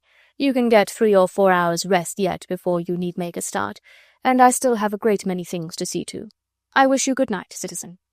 Good night, murmured Armand mechanically. He took the candle and escorted his visitor back to the door. He waited on the landing, taper in hand, while Chauvelin descended the narrow, winding stairs. There was a light in the concierge's lodge, No doubt the woman had struck it when the nocturnal visitor had first demanded admittance. His name and tricolour scarf of office had ensured him the full measure of her attention, and now she was evidently sitting up waiting to let him out. Saint-Just, satisfied that Chauvelin had finally gone, now turned back to his own rooms. Chapter 40. God help us all. He carefully locked the outer door. Then he lit the lamp, for the candle gave but a flickering light, and he had some important work to do. Firstly, he picked up the charred fragment of the letter and smoothed it out carefully and reverently as he would a relic. Tears had gathered in his eyes, but he was not ashamed of them, for no one saw them. But they eased his heart, and helped to strengthen his resolve. It was a mere fragment that had been spared by the flame, but Armand knew every word of the letter by heart. He had pen, ink, and paper ready to his hand, and from memory wrote out a copy of it. To this he added a covering letter from himself to Marguerite. This, which I had from Percy through the hands of Chauvelin, I neither question or understand. He wrote the letter, and I have no thought but to obey. In his previous letter to me, he enjoined me, if ever he wrote to me again, to obey him implicitly and to communicate with you. To both these commands do I submit with a glad heart. But of this I must give you warning, little mother. Chauvelin desires you also to accompany us tomorrow. Percy does not know this yet, else he would never start. But those fiends fear that his readiness is a blind, and that he has some plan in his head for his own escape at the continued safety of the Dauphin. This plan they hope to frustrate through holding you and me as hostages for his good faith. God only knows how gladly I would give my life for my chief, but your life, dear little mother, is sacred above all. I think that I do right in warning you. God help us all. Having written the letter, he sealed it, together with the copy of Percy's letter which he had made. Then he took up the candle and went downstairs. There was no longer any light in the concierge's lodge, and Armand had some difficulty in making himself heard. At last the woman came to the door. She was tired and cross after 2 interruptions of her night's rest, but she had a partiality for her young lodger, whose pleasant ways and easy liberality had been like a pale ray of sunshine through the squalor of everyday misery. "It is a letter, citoyenne," said Armand with earnest entreaty, "for my sister. She lives in the Rue de Charonne, near the fortifications, and must have it within an hour. It is a matter of life and death to her, to me, and to another who is very dear to us both." The concierge threw up her hands in horror. "Rue de Charonne, near the fortifications!" she exclaimed. "And within an hour?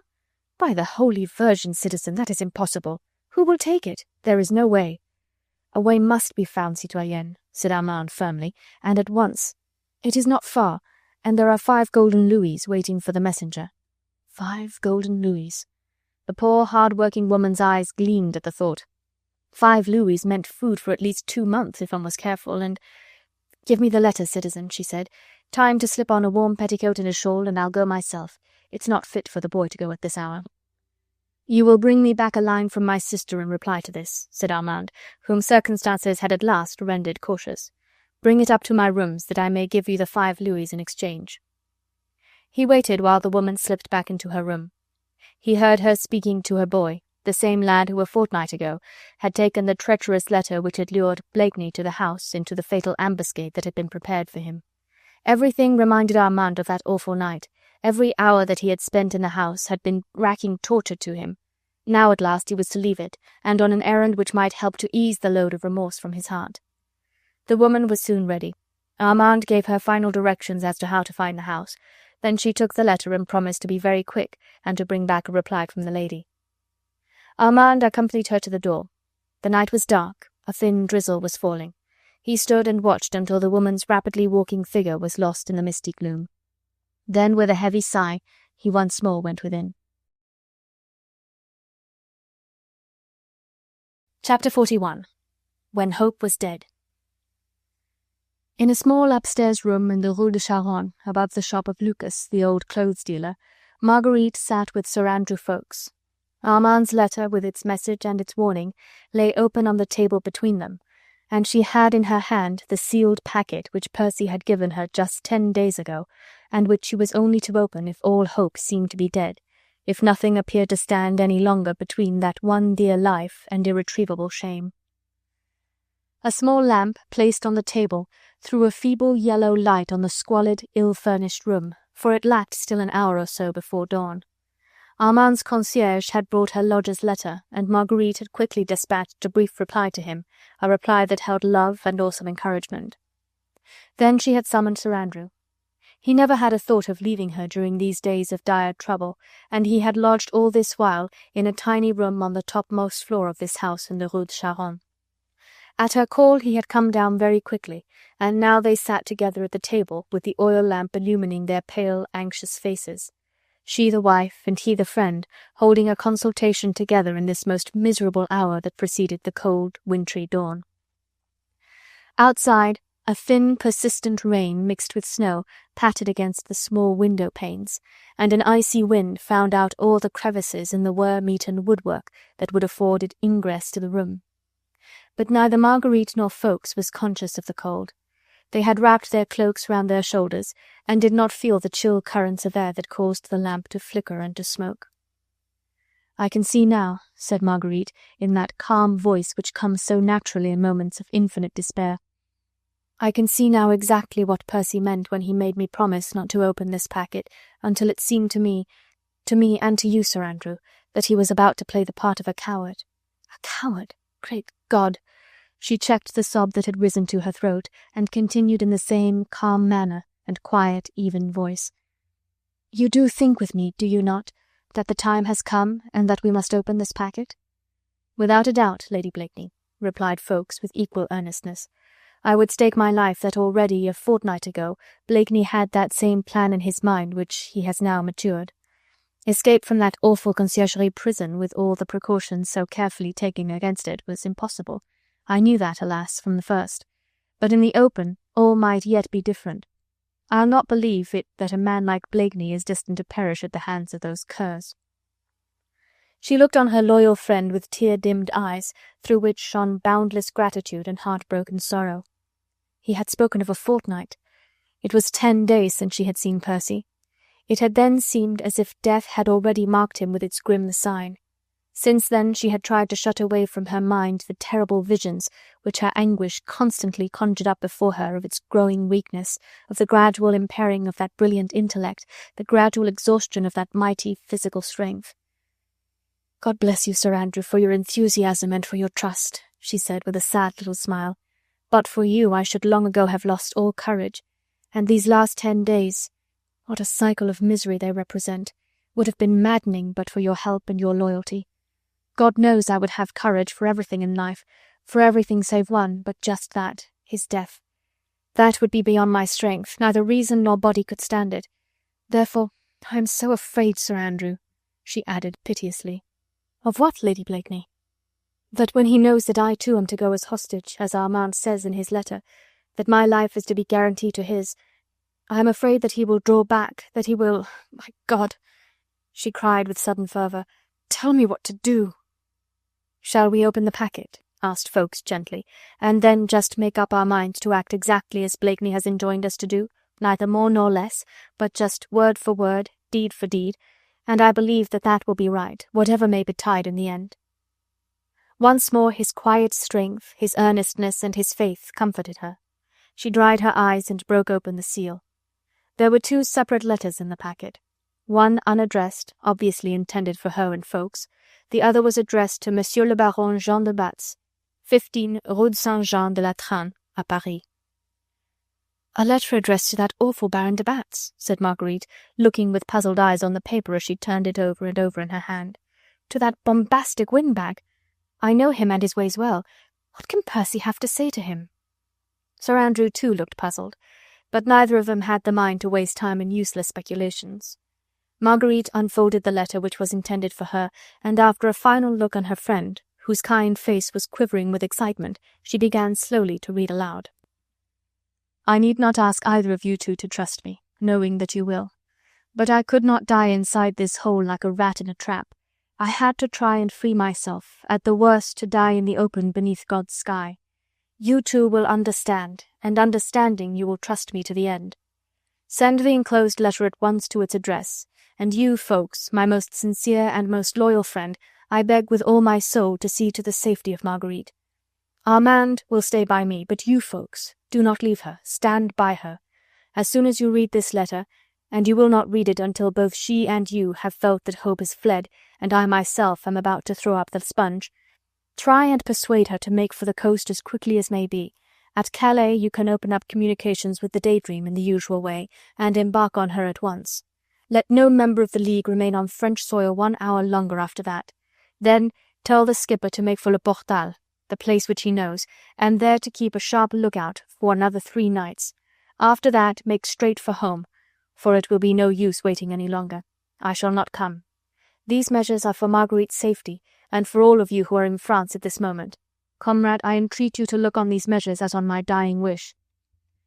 To de Batz I have given rendezvous at the chapelle of the Holy Sepulchre, just outside the park of the Château d'Ourde. He will help me to save the Dauphin, and if by good luck he also helps me to save myself, I shall be within 7 leagues of Le Portal, and with the Liane frozen as she is, I could reach the coast. But Marguerite's safety I leave in your hands, folks. Would that I could look more clearly into the future, and know that those devils will not drag her into danger. Beg her to start at once for Calais immediately you have both read this. I only beg, I do not command. I know that you folks will stand by her whatever she may wish to do. God's blessing be forever on you both. Marguerite's voice died away in the silence that still lay over this deserted part of the great city, and in this squalid house where she and Sir Andrew Ffoulkes had found shelter these last 10 days. The agony of mind which they had here endured, never doubting but scarcely ever hoping, had found its culmination at last in this final message, which almost seemed to come to them from the grave. It had been written 10 days ago. A plan had then apparently formed in Percy's mind, which she had set forth during the brief half-hour's respite which those fiends had once given him. Since then they had never given him 10 consecutive minutes' peace. Since then 10 days had gone by.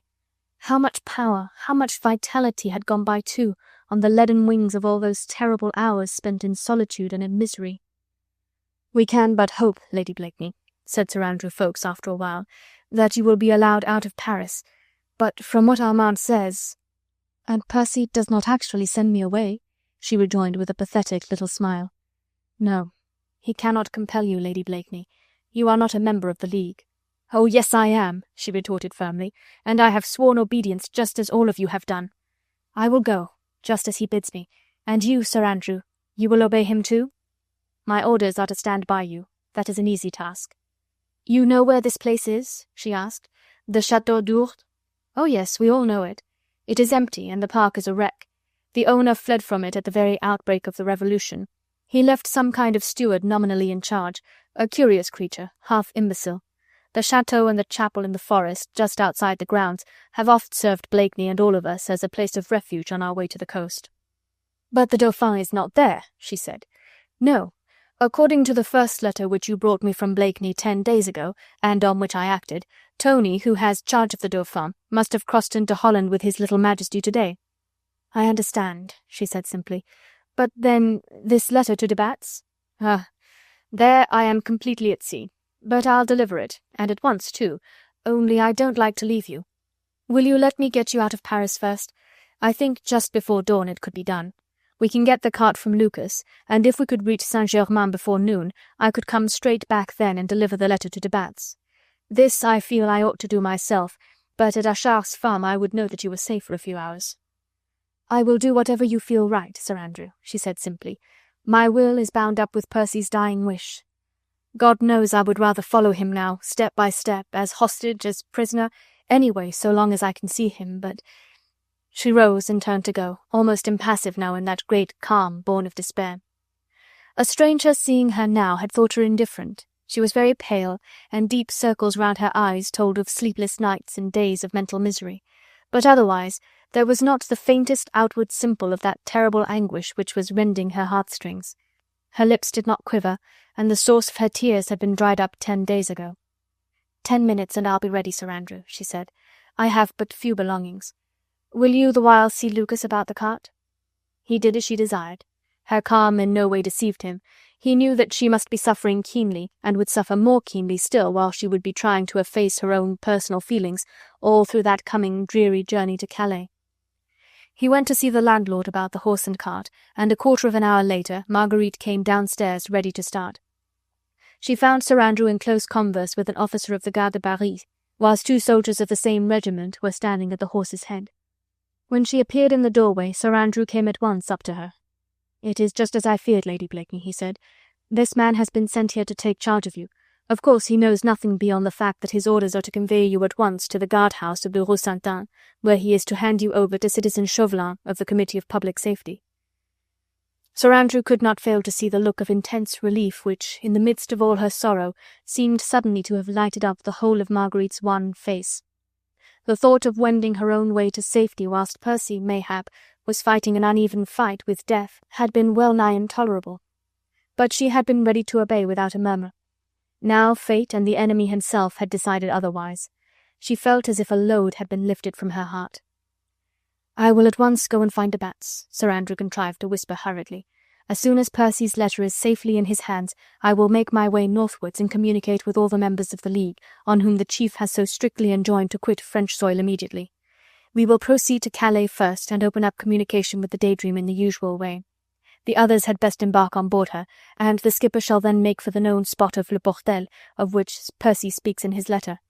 I myself will go by land to Le Portel, and thence, if I have no news of you or of the expedition, I will slowly work southwards in the direction of the Chateau d'Ourde. That is all that I can do. If you can contrive to let Percy or even Armand know my movements, do so by all means. I know that I shall be doing right, for, in a way, I shall be watching over you and arranging for your safety, as Blakeney begged me to do. God bless you, Lady Blakeney, and God save the Scarlet Pimpernel." He stooped and kissed her hand, and she intimated to the officer that she was ready. He had a hackney coach waiting for her lower down the street. To it she walked with a firm step, and as she entered it, she waved a last farewell to Sir Andrew Ffoulkes. Chapter 42. The Guard-house of the Rue Saint-Anne. The little cortege was turning out of the great gates of the House of Justice. It was intensely cold, a bitter northeasterly gale and blowing from across the heights of Montmartre, driving sleet and snow and half-frozen rain into the faces of the men and finding its way up their sleeves, down their collars, and round the knees of their threadbare breeches. Armand, whose fingers were numb with the cold, could scarcely feel the reins in his hands. Chauvelin was riding close beside him, but the two men had not exchanged one word since the moment when the small troop of some 20 mounted soldiers had filed up inside the courtyard, and Chauvelin, with a curt word of command, had ordered one of the troopers to take Armand's horse on the lead. A hackney coach brought up the rear of the cortege, with a man riding at either door and two more following at a distance of 20 paces. Heron's gaunt, ugly face, crowned with a battered sugar-loaf hat, appeared from time to time at the window of the coach. He was no horseman and, moreover, preferred to keep the prisoner closely under his own eye. The corporal had told Armand that the prisoner was with Citizen Heron inside the coach, in irons. Beyond that, the soldiers could tell him nothing. They knew nothing of the object of this expedition. Vaguely they might have wondered in their dull minds why this particular prisoner was thus being escorted out of the Conciergerie prison with so much paraphernalia and such an air of mystery, when there were thousands of prisoners in the city and the provinces at the present moment who anon would be bundled up wholesale into carts to be dragged to the guillotine like a flock of sheep to the butcher's. But even if they wondered, they made no remarks among themselves. Their faces, blue with the cold, were the perfect mirrors of their own unconquerable stolidity. The tower clock of Notre Dame struck 7 when the small cavalcade finally moved slowly out of the monumental gates. In the east, the one light of a February morning slowly struggled out of the surrounding gloom. Now the towers of many churches loomed ghost-like against the dull grey sky, and down below, on the right, the frozen river, like a smooth sheet of steel, wound its graceful curves round the islands and past the facade of the Louvre Palace, whose walls looked grim and silent, like the mausoleum of dead giants of the past. All around, the great city gave signs of awakening. The business of the day renewed its course every 24 hours, despite the tragedies of death and of dishonour that walked with it hand in hand. From the Place de la Révolution, the intermittent roll of drums came from time to time, with its muffled sound striking the ear of the passer-by. Along the quay opposite, an open-air camp was already astir. Men, women, and children engaged in the great task of clothing and feeding the people of France, armed against tyranny, were bending to their task, even before the wintry dawn had spread its pale grey tints over the narrower streets of the city. Armand shivered under his cloak. This silent ride beneath the laden sky, through the veil of half-frozen rain and snow, seemed like a dream to him. and now as the outriders of the little cavalcade turned to cross the Pont au Change, he saw spread out on his left what appeared like the living panorama of these 3 weeks that had just gone by. He could see the house of the Rue Saint-Germain-l'Auxerrois, where Percy had lodged before he carried through the rescue of the little Dauphin. Armand could even see the window at which the dreamer had stood, weaving noble dreams that his brilliant daring had turned into realities, until the hand of a traitor had brought him down to what? Armand would not have dared at this moment to look back at that hideous, vulgar hackney coach wherein that proud, reckless adventurer who had defied fate and mocked death sat in chains beside a loathsome creature whose very propinquity was an outrage. Now they were passing under the very house on the Quai de la Ferraille, above the saddler's shop, the house with Marguerite had lodged 10 days ago, whither Armand had come trying to fool himself into the belief that the love of little mother could be deceived into blindness against his own crime. He had tried to draw a veil before those eyes, which he had scarcely dared to encounter, but he knew that that veil must lift one day, and then a curse would send him forth, outlawed and homeless, a wanderer on the face of the earth. Soon as the little cortege wended its way northwards, it filed out beneath the walls of the Temple prison.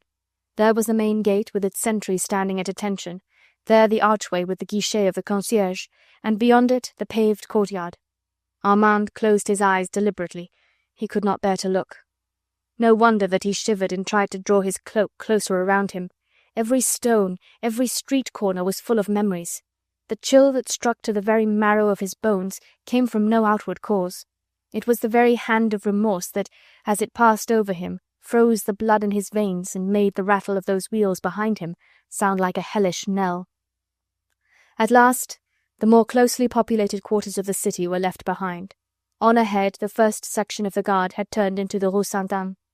The houses became more sparse, intersected by narrow pieces of terrain vague or small weed-covered bits of kitchen garden. Then a halt was called. It was quite light now, as light as it would ever be beneath this leaden sky. Rain and snow still fell in gusts, driven by the blast. Someone ordered Armand to dismount. It was probably Chauvelin. He did as he was told, and a trooper led him to the door of an irregular brick building that stood isolated on the right, extended on either side by a low wall, and surrounded by a patch of uncultivated land, which now looked like a sea of mud. On ahead was the line of fortifications, dimly outlined against the grey of the sky, and in between, brown, sodden earth, with here and there a detached house, a cabbage patch, a couple of windmills, deserted and desolate. The loneliness of an unpopulated outlying quarter of the great mother city, a useless limb of her active body, an ostracized member of her vast family. Mechanically, Armand had followed the soldier to the door of the building. Here Chauvelin was standing and bade him follow. A smell of hot coffee hung in the dark, narrow passage in front. Chauvelin led the way to a room on the left. Still that smell of hot coffee. Ever after it was associated in Armand's mind with this awful morning in the guard-house of the Rue Sainte-Anne, when the rain and snow beat against the windows, and he stood there in the low guard-room, shivering and half-numbed with cold. There was a table in the middle of the room, and on it stood cups of hot coffee. Chauvelin bade him drink, suggesting, not unkindly, that the warm beverage would do him good. Armand advanced further into the room, and saw that there were wooden benches all round against the wall. On one of these sat his sister Marguerite. When she saw him, she made a sudden, instinctive movement to go to him, but Chauvelin interposed in his usual bland, quiet manner. "Not just now, citizeness," he said. She sat down again, and Armand noted how cold and stony seemed her eyes, as if life within her was at a standstill, and a shadow that was almost like death had atrophied every emotion in her. "I trust you have not suffered too much from the cold, Lady Blakeney," resumed Chauvelin politely. "We ought not to have kept you waiting here for so long, but delay at departure is sometimes inevitable." She made no reply, only acknowledging his reiterated inquiry as to her comfort with an inclination of the head. Armand had forced himself to swallow some coffee, and for the moment he felt less chilled. He held the cup between his two hands, and gradually some warmth crept into his bones. "Little mother," he said in English, "try and drink some of this. It will do you good." "Thank you, dear," she replied. "I have had some. I am not cold." Then a door at the end of the room was pushed open, and Heron stalked in. "Are we going to be all day in this confounded hole?" he queried roughly. Armand, who was watching his sister very closely, saw that she started at the sight of the wretch, and seemed immediately to shrink still further within herself, whilst her eyes, suddenly luminous and dilated, rested on him like those of a captive bird upon an approaching cobra. But Chauvelin was not to be shaken out of his suave manner. "One moment, Citizen Heron," he said. "This coffee is very comforting. Is the prisoner with you?" he added lightly. Heron nodded in the direction of the other room. "In there," he said curtly. "Then perhaps, if you will be so good, citizen, to invite him thither, I could explain to him his future position and our own." Heron muttered something between his fleshy lips, then turned back towards the open door, solemnly spat twice on the threshold, and nodded his gaunt head once or twice in a manner which apparently was understood from within. "No, Sergeant, I don't want you," he said gruffly. "Only the prisoner." A second or two later, Sir Percy Blakeney stood in the doorway. His hands were behind his back, obviously handcuffed, but he held himself very erect, though it was clear that this caused him a mighty effort. As soon as he had crossed the threshold, his quick glance had swept right round the room. He saw Armand, and his eyes lit up almost imperceptibly. Then he caught sight of Marguerite, and his pale face took on suddenly a more ashen hue. Chauvelin was watching him with those keen, light-coloured eyes of his. Blakeney, conscious of this, made no movement, only his lips tightened, and the heavy lids fell over the hollow eyes, completely hiding their glance. But what even the most astute, most deadly enemy could not see was that subtle message of understanding that passed at once between Marguerite and the man she loved. It was a magnetic current, intangible, invisible to all save to her and to him. She was prepared to see him, prepared to see in him all that she had feared, the weakness, the mental exhaustion, the submission to the inevitable. Therefore she had also schooled her glance to express to him all that she knew she would not be allowed to say, the reassurance that she had read his last letter, that she had obeyed it to the last word, save where fate and her enemy had interfered with regard to herself. With a slight, imperceptible movement, imperceptible to everyone save to him, she had seemed to handle a piece of paper in her kerchief.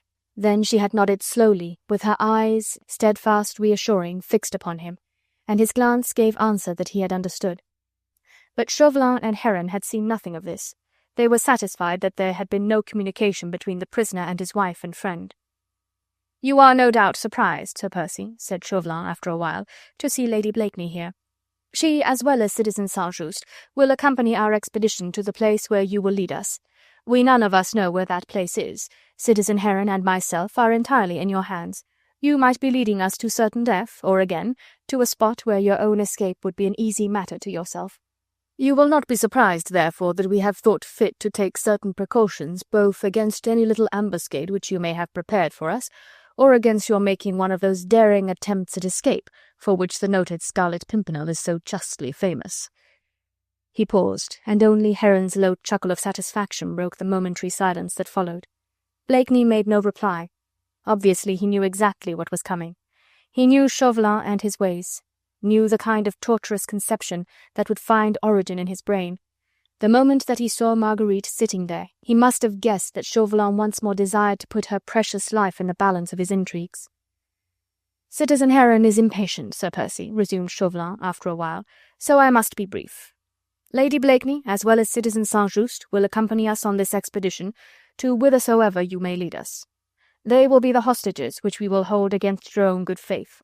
At the slightest suspicion, a mere suspicion, perhaps, that you have played us false, at a hint that you have led us into an ambush, or that the whole of this expedition has been but a trick on your part to effect your own escape, or if merely our hope of finding Capet at the end of our journey is frustrated, the lives of our two hostages belong to us, and your friend and your wife will be summarily shot before your eyes."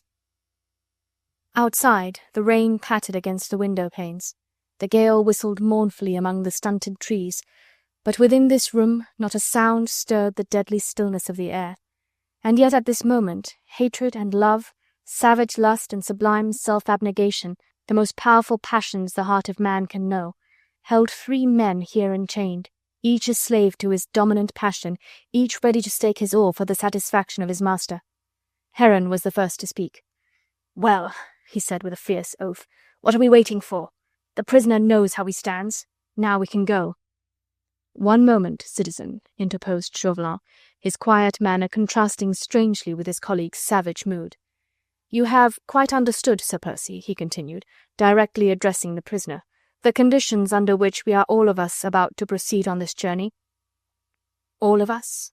said Blakeney slowly. "Are you taking it for granted, then, that I accept your conditions, and that I am prepared to proceed on the journey?" "If you do not proceed on the journey," cried Heron with savage fury, "I'll strangle that woman with my own hands now."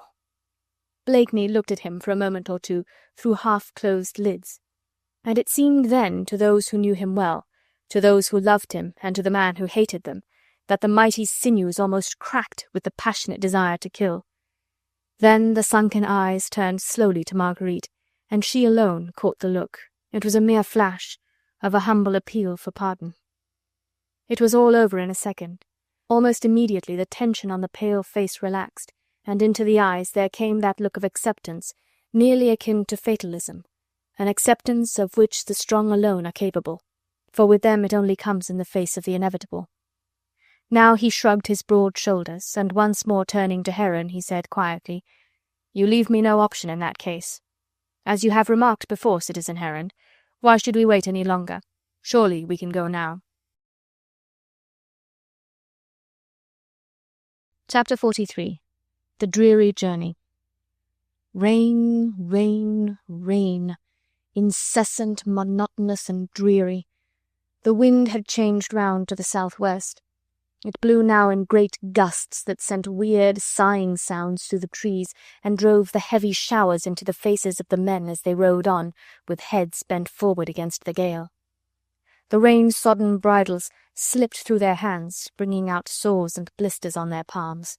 The horses were fidgety, tossing their heads with wearying persistence as the wet trickled into their ears, or the sharp, intermittent hailstones struck their sensitive noses. 3 days of this awful monotony, varied only by the halts at wayside inns, the changing of troops at one of the guard-houses on the way, the reiterated commands given to the fresh squad before starting on the next lap of this strange, momentous way. And all the while, audible above the clatter of horses' hoofs, the rumbling of coach wheels, 2 closed carriages, each drawn by a pair of sturdy horses, which were changed at every halt. A soldier on each box urged them to a good pace to keep up with the troopers, who were allowed to go at an easy canter or light jog-trot, whatever might prove easiest and least fatiguing, and from time to time Heron's shaggy, gaunt head would appear at the window of one of the coaches, asking the way, the distance to the next city, or to the nearest wayside inn, cursing the troopers, the coachman, his colleague, and everyone concerned, blaspheming against the interminable length of the road, against the cold and against the wet. Early in the evening on the second day of the journey he had met with an accident. The prisoner, who presumably was weak and weary, and not oversteady on his feet, had fallen up against him as they were both about to re-enter the coach after a halt just outside Amiens, and Citizen Heron had lost his footing in the slippery mud of the road. His head came in violent contact with the step, and his right temple was severely cut. Since then he had been forced to wear a bandage across the top of his face, under his sugar-loaf hat, which had added nothing to his beauty, but a great deal to the violence of his temper. He wanted to push the men on, to force the pace, to shorten the halts, but Chauvelin knew better than to allow slackness and discontent to follow in the wake of over-fatigue. The soldiers were always well rested and well fed, and though the delay caused by long and frequent halts must have been just as irksome to him as it was to Heron, yet he bore it imperturbably, for he would have had no use on this momentous journey for a handful of men whose enthusiasm and spirit had been blown away by the roughness of the gale, or drowned in the fury of the constant downpour of rain. Of all this Marguerite had been conscious in a vague, dreamy kind of way. She seemed to herself like the spectator in a moving panoramic drama, unable to raise a finger or to do aught to stop that final, inevitable ending, the cataclysm of sorrow and misery that awaited her when the dreary curtain would fall on the last act, and she and all the other spectators, Armand, Chauvelin, Heron, the soldiers, would slowly wend their way home, leaving the principal actor behind the fallen curtain, which never would be lifted again. After that first halt in the guard-room of the Rue Saint-Anne, she had been bidden to enter a second hackney coach, which followed the other at a distance of 50 metres or so, and was, like that other, closely surrounded by a squad of mounted men. Armand and Chauvelin rode in this carriage with her. All day she sat, looking out on the endless monotony of the road, on the drops of rain that pattered against the window-glass and ran down from it like a perpetual stream of tears. There were 2 halts called during the day, one for dinner and one midway through the afternoon, when she and Armand could step out of the coach and be led, always with soldiers close around them, to some wayside inn where some sort of a meal was served, where the atmosphere was close and stuffy and smelt of onion soup and of stale cheese. Armand and Marguerite would in most cases have a room to themselves, with sentinels posted outside the door, and they would try and eat enough to keep body and soul together, for they would not allow their strength to fall away before the end of the journey was reached.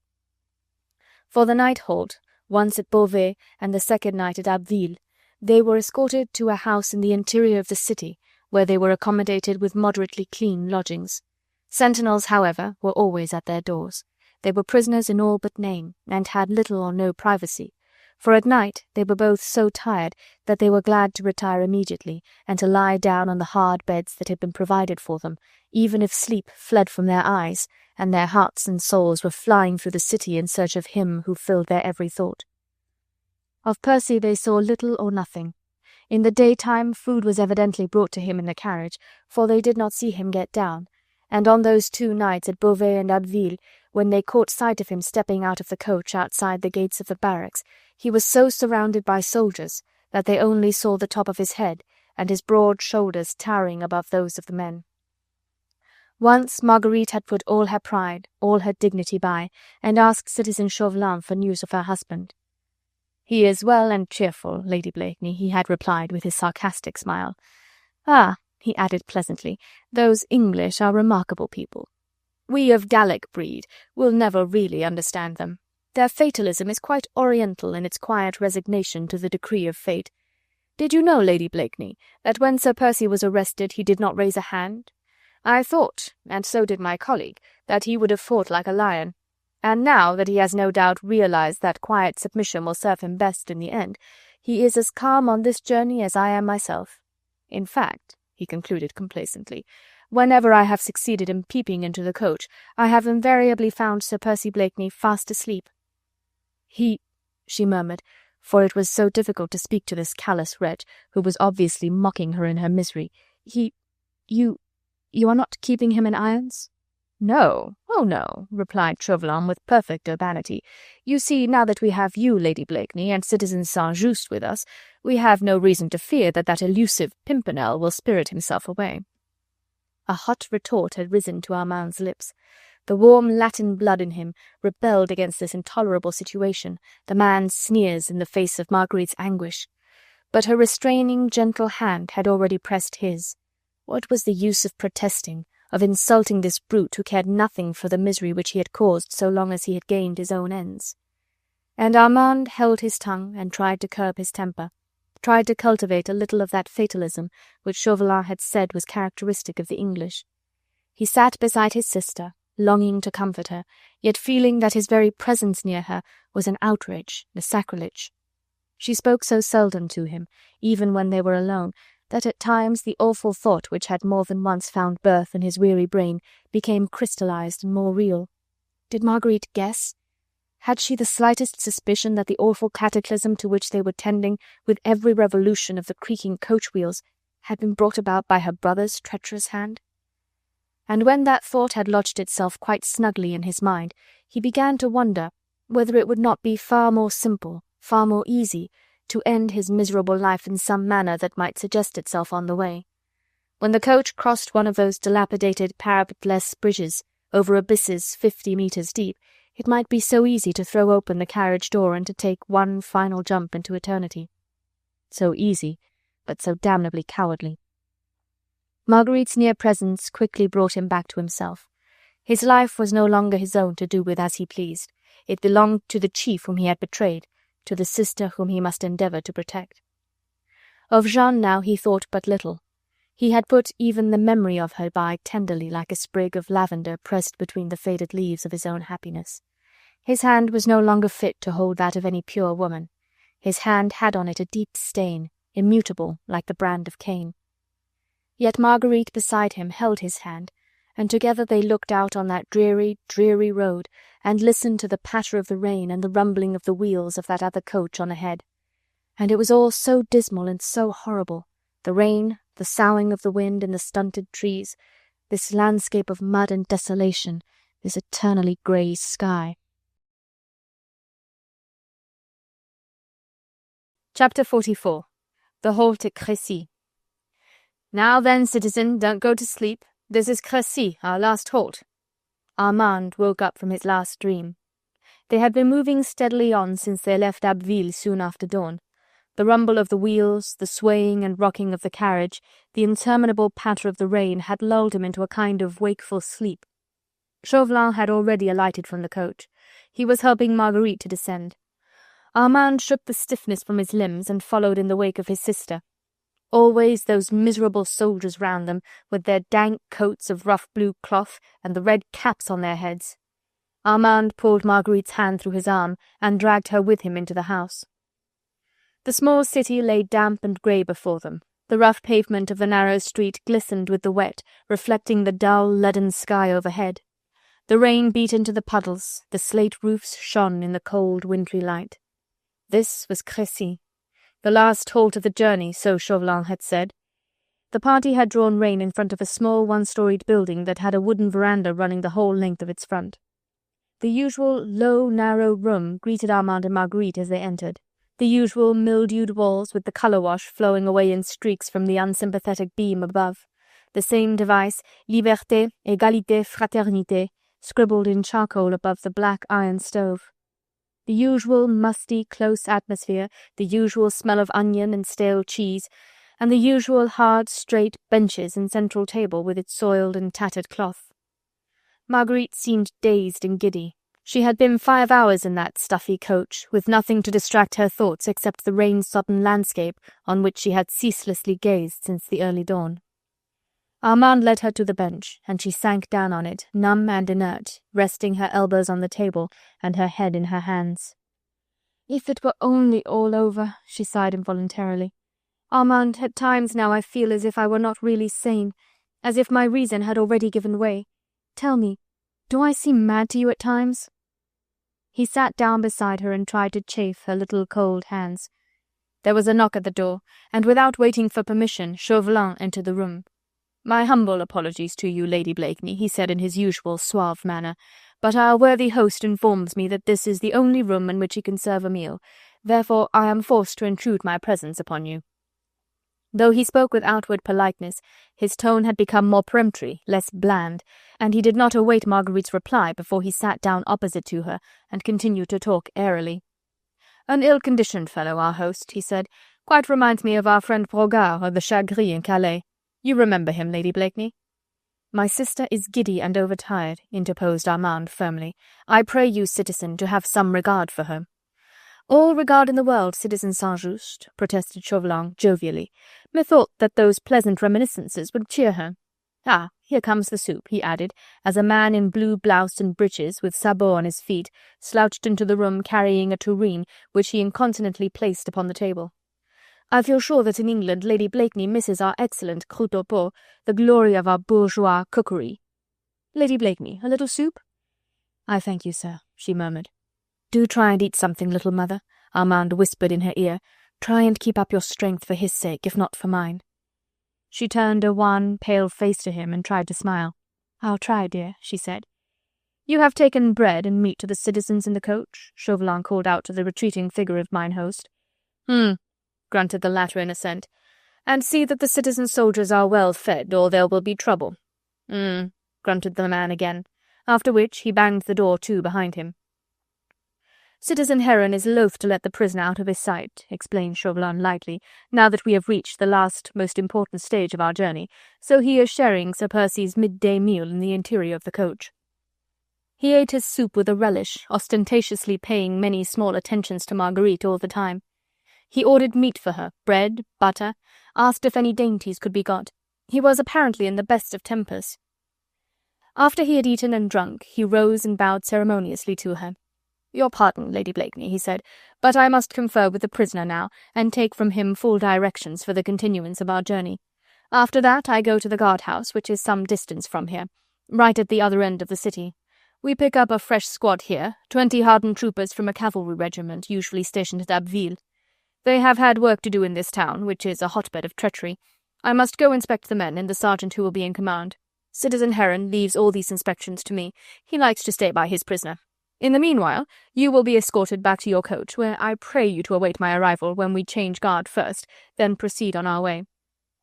Marguerite was longing to ask him many questions.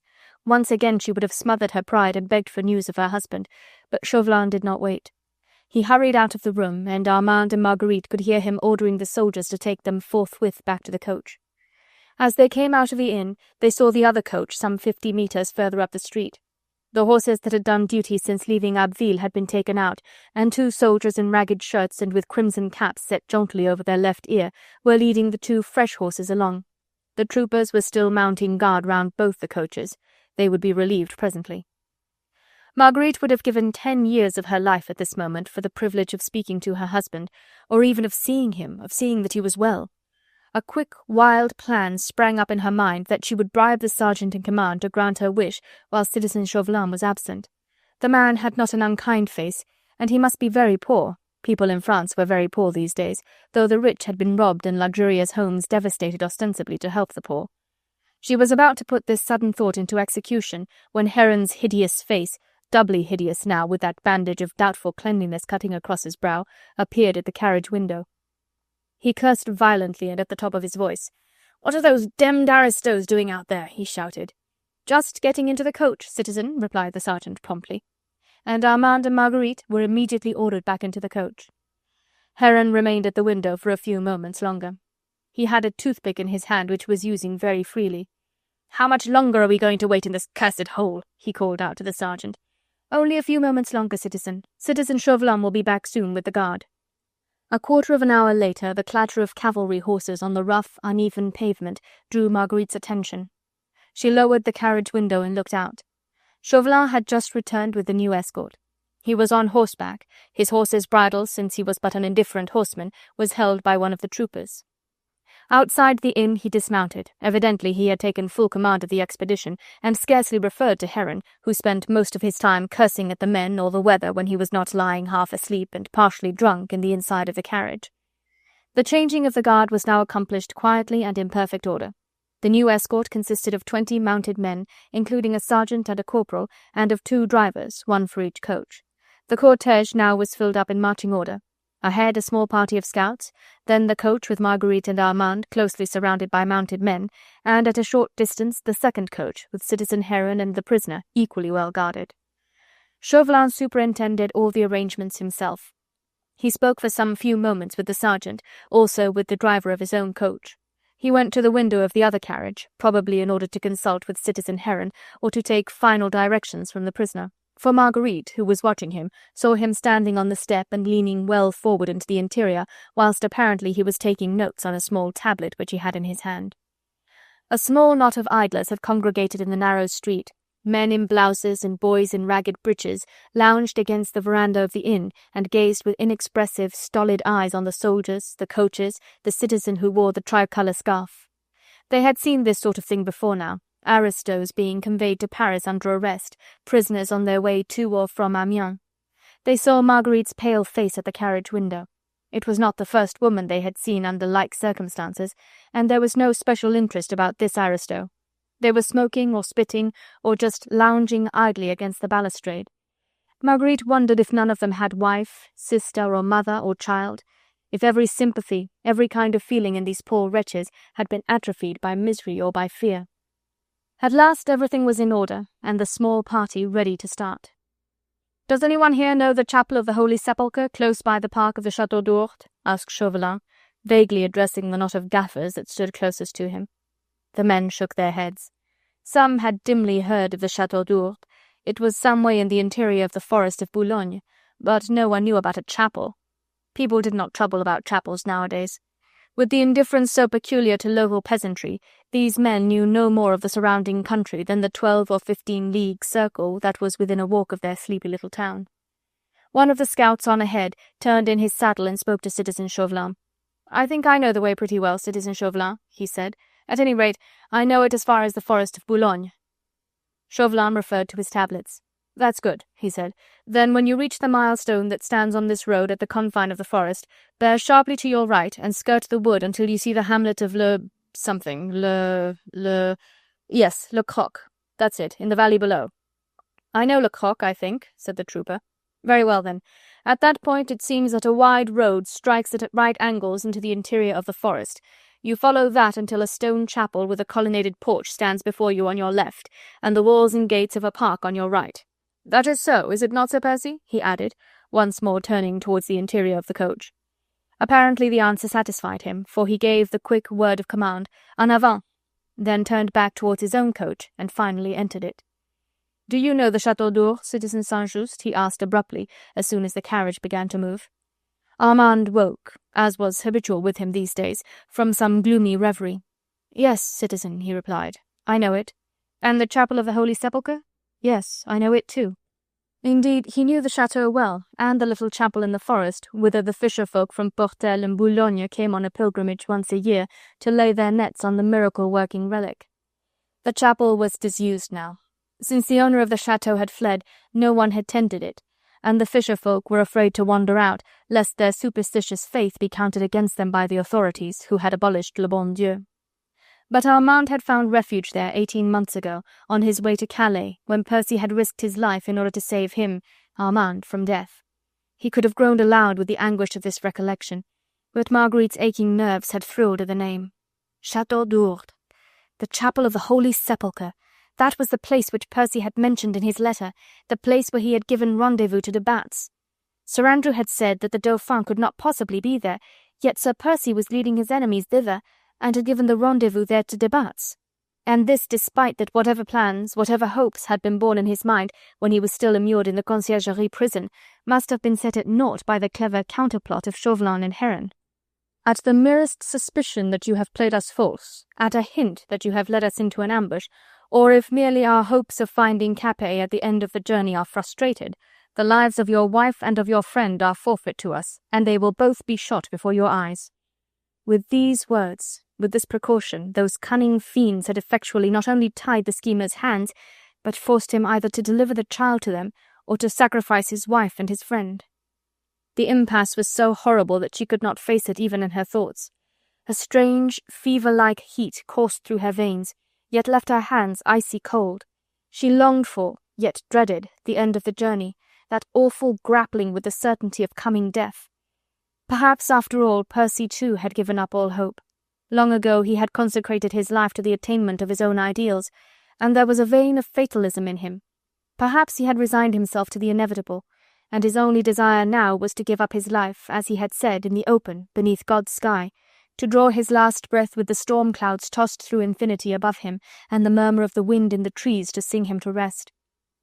Crecy was gradually fading into the distance, wrapped in a mantle of damp and mist. For a long while Marguerite could see the sloping slate roofs glimmering like steel in the grey afternoon light, and the quaint church tower with its beautiful lantern, through the pierced stonework of which shone patches of the leaden sky. Then a sudden twist of the road hid the city from view. Only the outlying churchyard remained in sight, with its white monuments and granite crosses, over which the dark yews, wet with the rain and shaken by the gale, sent showers of diamond-like sprays. Chapter 45. The Forest of Boulogne. Progress was not easy, and very slow along the muddy road. The two coaches moved along laboriously, with wheels creaking and sinking deeply from time to time in the quagmire. When the small party finally reached the edge of the wood, the greyish light of this dismal day had changed in the west to a dull reddish glow, a glow that had neither brilliance nor incandescence in it, only a weird tint that hung over the horizon and turned the distance into lines of purple. The nearness of the sea made itself already felt. There was a briny taste in the damp atmosphere, and the trees all turned their branches away in the same direction against the onslaught of the prevailing winds. The road at this point formed a sharp fork, skirting the wood on either side, the forest lying like a black, close mass of spruce and firs on the left, while the open expanse of country stretched out on the right. The southwesterly gale struck with full violence against the barrier of forest trees, bending the tall crests of the pines and causing their small dead branches to break and fall with a sharp, crisp sound like a cry of pain. The squad had been fresh at starting. Now the men had been 4 hours in the saddle under persistent rain and gusty wind. They were tired, and the atmosphere of the close, black forest so near the road was weighing upon their spirits. Strange sounds came to them from out of the dense network of trees, the screeching of night birds, the weird call of the owls, the swift and furtive tread of wild beasts on the prowl. The cold winter and lack of food had lured the wolves from their fastnesses. Hunger had emboldened them, and now, as gradually the grey light fled from the sky, dismal howls could be heard in the distance, and now and then a pair of eyes, bright with the reflection of the lurid western glow, would shine momentarily out of the darkness like tiny glowworms and as quickly vanish away.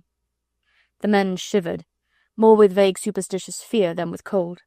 They would have urged their horses on, but the wheels of the coaches stuck persistently in the mud, and now again a halt had to be called so that the spokes and axles might be cleared.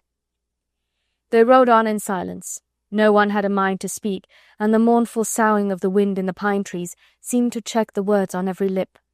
The dull thud of hoofs in the soft road, the clang of steel bits and buckles, the snorting of the horses alone answered the wind, and also the monotonous creaking of the wheels ploughing through the ruts. Soon the ruddy glow in the west faded into soft-toned purple and then into grey. Finally that too vanished. Darkness was drawing in on every side like a wide black mantle pulled together closer and closer overhead by invisible giant hands. The rain still fell in a thin drizzle that soaked through caps and coats, made the bridles slimy and the saddles slippery and damp. A veil of vapour hung over the horses' cruppers and was rendered fuller and thicker every moment with the breath that came from their nostrils. The wind no longer blew with gusty fury. Its strength seemed to have been spent with the grey light of day, but now and then it would still come sweeping across the open country and dash itself upon the wall of forest trees, lashing against the horses' ears, catching the corner of a mantle here, an ill-adjusted cap there, and wreaking its mischievous freak for a while, and then with a sigh of satisfaction die, murmuring among the pines. Suddenly there was a halt, much shouting, a volley of oaths from the drivers, and citizen Chauvelin thrust his head out of the carriage window. "What is it?" he asked.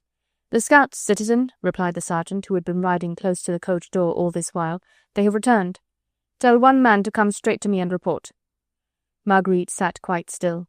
Indeed, she had almost ceased to live momentarily, for her spirit was absent from her body, which felt neither fatigue nor cold nor pain.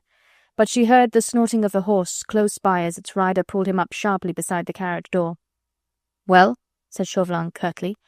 "This is the crossroads, citizen," replied the man. "It strikes straight into the wood, and the hamlet of Le Croc lies down in the valley on the right." "Did you follow the road in the wood?" "Yes, citizen.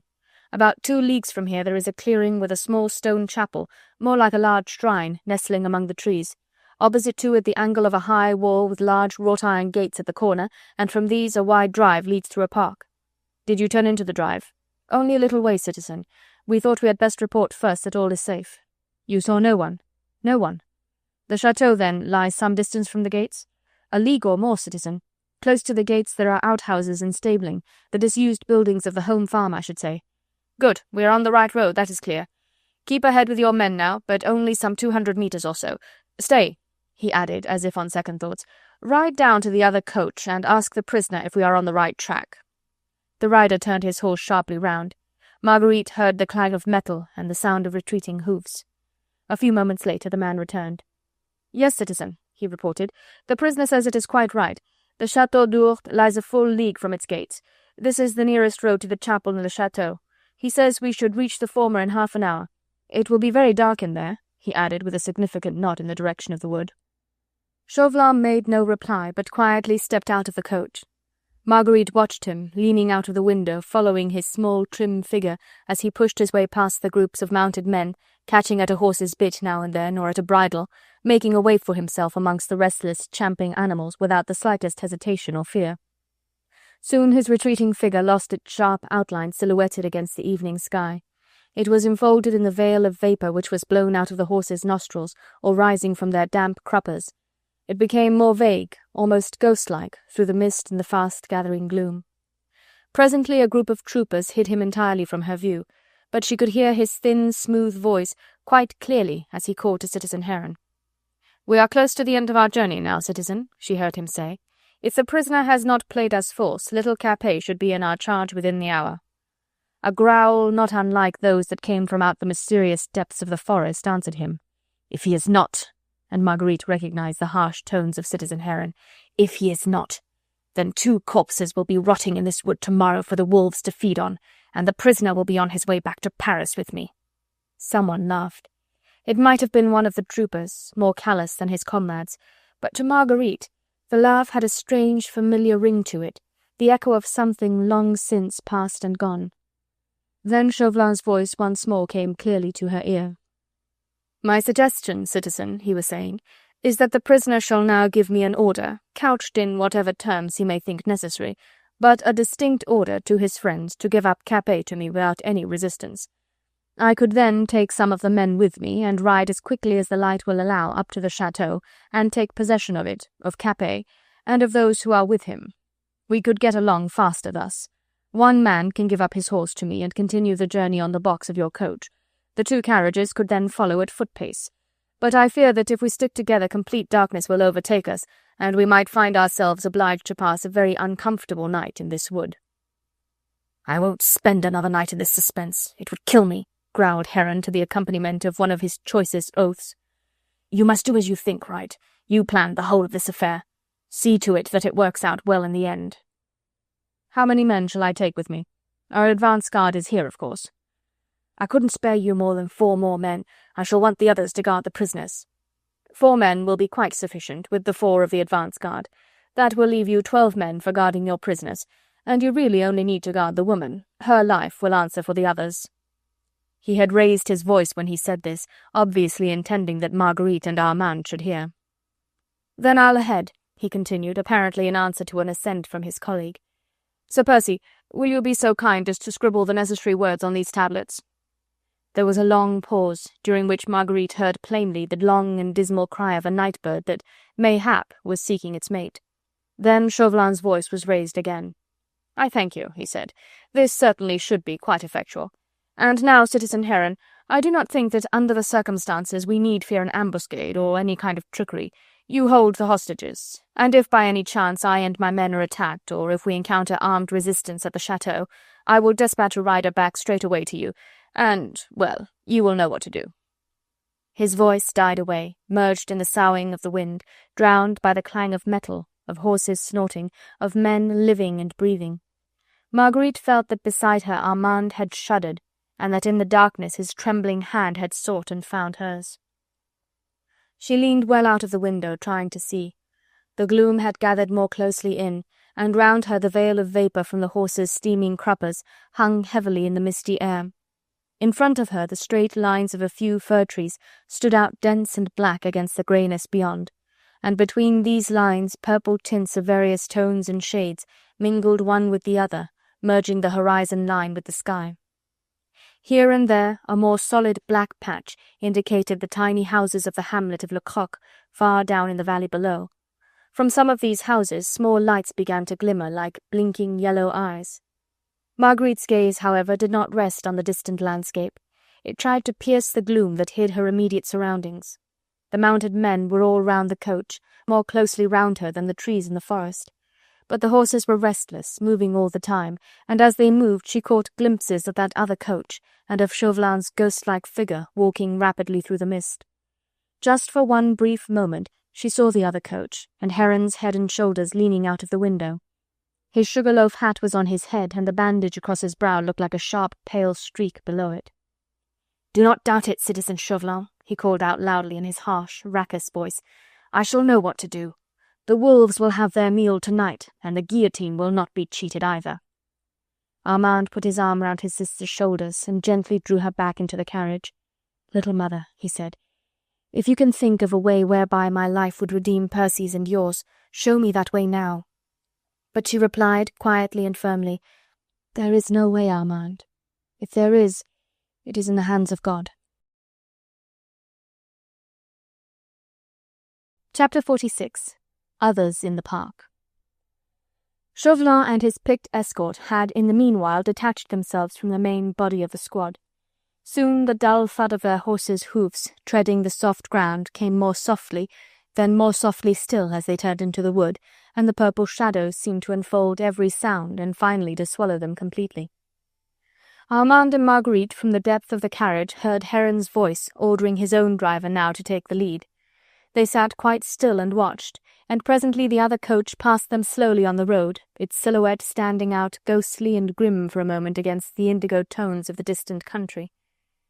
Heron's head, with its battered sugarloaf hat and the soiled bandage round the brow, was as usual out of the carriage window. He leered across at Marguerite when he saw the outline of her face framed by the window of the carriage. "Say all the prayers you have ever known, citizeness," he said with a loud laugh, "that my friend Chauvelin may find Capet at the chateau, or else you may take a last look at the open country, for you will not see the sun rise on it tomorrow. It is one or the other, you know." She tried not to look at him. The very sight of him filled her with horror. That blotched, gaunt face of his, the fleshy lips, that hideous bandage across his face that hid one of his eyes.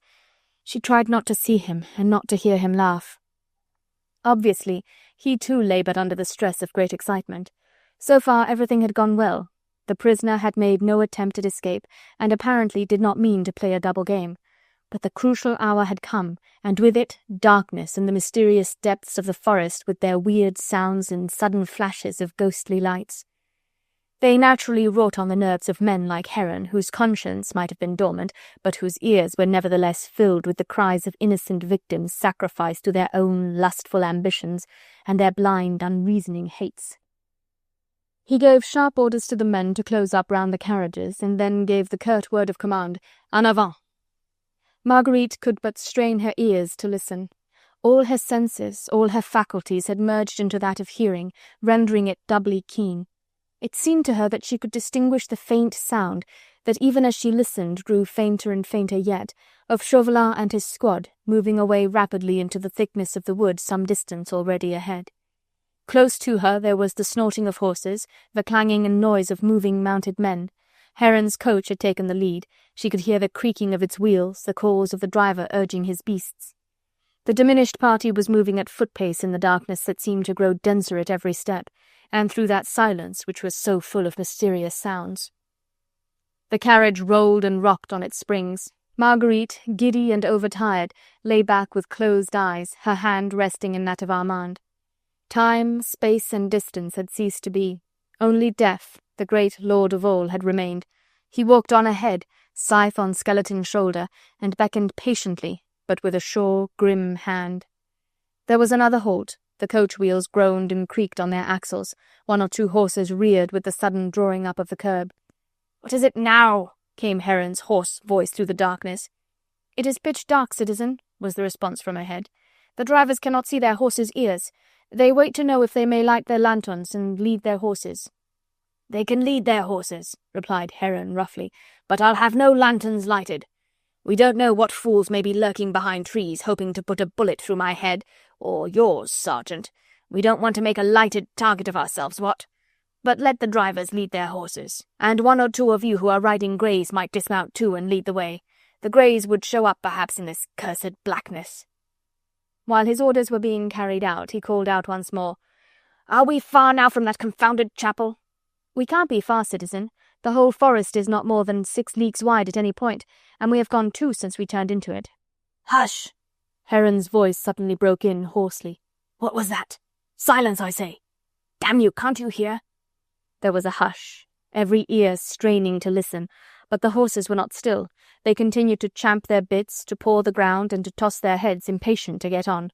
Only now and again would there come a lull even through these sounds, a second or two, mayhap, of perfect, unbroken silence, and then it seemed as if right through the darkness a mysterious echo sent back those same sounds, the champing of bits, the pawing of soft ground, the tossing and snorting of animals, human life that breathed far out there among the trees. "It is Citizen Chauvelin and his men," said the sergeant after a while, and speaking in a whisper. "Silence, I want to hear!" came the curt, hoarsely whispered command. Once more everyone listened, the men hardly daring to breathe, clinging to their bridles and pulling on their horses' mouths, trying to keep them still, and again through the night there came like a faint echo which seemed to throw back those sounds that indicated the presence of men and of horses not very far away. "Yes, it must be Citizen Chauvelin," said Heron at last, but the tone of his voice sounded as if he were anxious and only half convinced. "But I thought he would be at the chateau by now." "He may have had to go at foot-pace. It is very dark, Citizen Heron," remarked the sergeant. "En avant, then," quoth the other. "The sooner we come up with him, the better." And the squad of mounted men, the 2 coaches, the drivers, and the advanced section who were leading their horses slowly, restarted on the way. The horses snorted, the bits and stirrups clanged, and the springs and wheels of the coaches creaked and groaned dismally as the ramshackle vehicles began once more to plough the carpet of pine needles that lay thick upon the road. But inside the carriage, Armand and Marguerite held one another tightly by the hand. "It is de Batz with his friends," she whispered scarce above her breath. "De Batz?" he asked, vaguely and fearfully, for in the dark he could not see her face, and as he did not understand why she should suddenly be talking of de Batz, he thought with horror that mayhap her prophecy anent herself had come true, and that her mind, wearied and overwrought, had become suddenly unhinged. "Yes, de Batz," she replied. "Percy sent him a message through me to meet him here. I am not mad, Armand," she added more calmly. "Sir Andrew took Percy's letter to de Batz the day that we started from Paris." "Great God!" exclaimed Armand, and instinctively, with a sense of protection, he put his arms round his sister. "Then if Chauvelin or the squad is attacked, if—" "Yes," she said calmly. "If de Batz makes an attack on Chauvelin, or if he reaches the chateau first and tries to defend it, they will shoot us, Armand, and Percy." "But is the Dauphin at the Chateau d'Ourde?" No, I think not."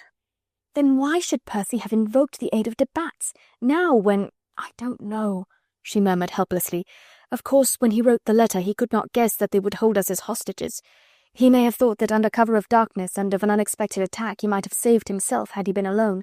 But now that you and I are here— Oh, it is all so horrible, and I cannot understand it all." "Hark!" broke in Armand, suddenly gripping her arm more tightly. "Halt!" rang the sergeant's voice through the night. This time there was no mistaking the sound. Already it came from no far distance. It was the sound of a man running and panting, and now and again calling out as he ran. For a moment there was stillness in the very air. The wind itself was hushed between 2 gusts. Even the rain had ceased its incessant pattering. Heron's harsh voice was raised in the stillness. "What is it now?" he demanded. "A runner, citizen," replied the sergeant, "coming through the wood from the right." "From the right?" And the exclamation was accompanied by a volley of oaths. "The direction of the chateau? Chauvelin has been attacked. He is sending a messenger back to me. Sergeant, close up round that coach. Guard your prisoners as you value your life, and—" The rest of his words were drowned in a yell of such violent fury that the horses, already over-nervous and fidgety, reared in mad terror, and the men had the greatest difficulty in holding them in. For a few moments noisy confusion prevailed, until the men could quieten their quivering animals with soft words and gentle pattings. Then the troopers obeyed, closing up round the coach wherein brother and sister sat huddled against one another. One of the men said under his breath, "Oh, but the citizen agent knows how to curse. One day he will break his gullet with the fury of his oaths." In the meanwhile the runner had come nearer, always at the same breathless speed. The next moment he was challenged. "Qui va là?" "A friend," he replied, panting and exhausted. "Where is Citizen Heron?" "Here," came the reply in a voice hoarse with passionate excitement.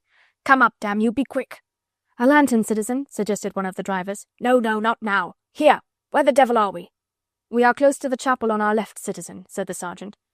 The runner, whose eyes were no doubt accustomed to the gloom, had drawn nearer to the carriage. "The gates of the chateau," he said, still somewhat breathlessly, "are just opposite here on the right, citizen. I have just come through them." "Speak up, man," and Heron's voice now sounded as if choked with passion. "Citizen Chauvelin sent you?" "Yes. He bade me tell you that he has gained access to the chateau, and that Capet is not there." A series of Citizen Heron's choicest oaths interrupted the man's speech. Then he was curtly ordered to proceed, and he resumed his report. Citizen Chauvelin rang at the door of the chateau. After a while he was admitted by an old servant, who appeared to be in charge, but the place seemed otherwise absolutely deserted. Only what? Go on, what is it?" "As we rode through the park, it seemed to us as if we were being watched and followed. We heard distinctly the sound of horses, behind and around us, but we could see nothing. And now, when I ran back, again I heard. There are others in the park tonight besides us, citizen." There was silence after that. It seemed as if the flood of Heron's blasphemous eloquence had spent itself at last. "Others in the park." And now his voice was scarcely above a whisper, hoarse and trembling. "How many? Could you see?" "No, citizen, we could not see, but there are horsemen lurking round the chateau now. Citizen Chauvelin took 4 men into the house with him and left the others on guard outside. He bade me tell you that it might be safer to send him a few more men, if you could spare them. There are a number of disused farm buildings quite close to the gates, and he suggested that all the horses be put up there for the night, and that the men come up to the chateau on foot. It would be quicker and safer, for the darkness is intense." Even while the man spoke, the forest in the distance seemed to wake from its solemn silence. The wind on its wings brought sounds of life and movement, different from the prowling of beasts or the screeching of night-birds. It was the furtive advance of men, the quick whispers of command, of encouragement, of the human animal preparing to attack his kind. But all in the distance still, all muffled, all furtive as yet. "Sergeant!" It was Heron's voice, but it too was subdued and almost calm now. "Can you see the chapel?" "More clearly, citizen," replied the sergeant. "It is on our left, quite a small building, I think." "Then dismount, and walk all round it. See that there are no windows or door in the rear." There was a prolonged silence, during which those distant sounds of men moving, of furtive preparations for attack, struck distinctly through the night. Marguerite and Armand, clinging to one another, not knowing what to think, nor yet what to fear, heard the sounds mingling with those immediately around them, and Marguerite murmured under her breath, "It is de Batz and some of his friends, but what can they do? What can Percy hope for now?" But of Percy she could hear and see nothing. The darkness and the silence had drawn their imperceptible veil between his unseen presence and her own consciousness.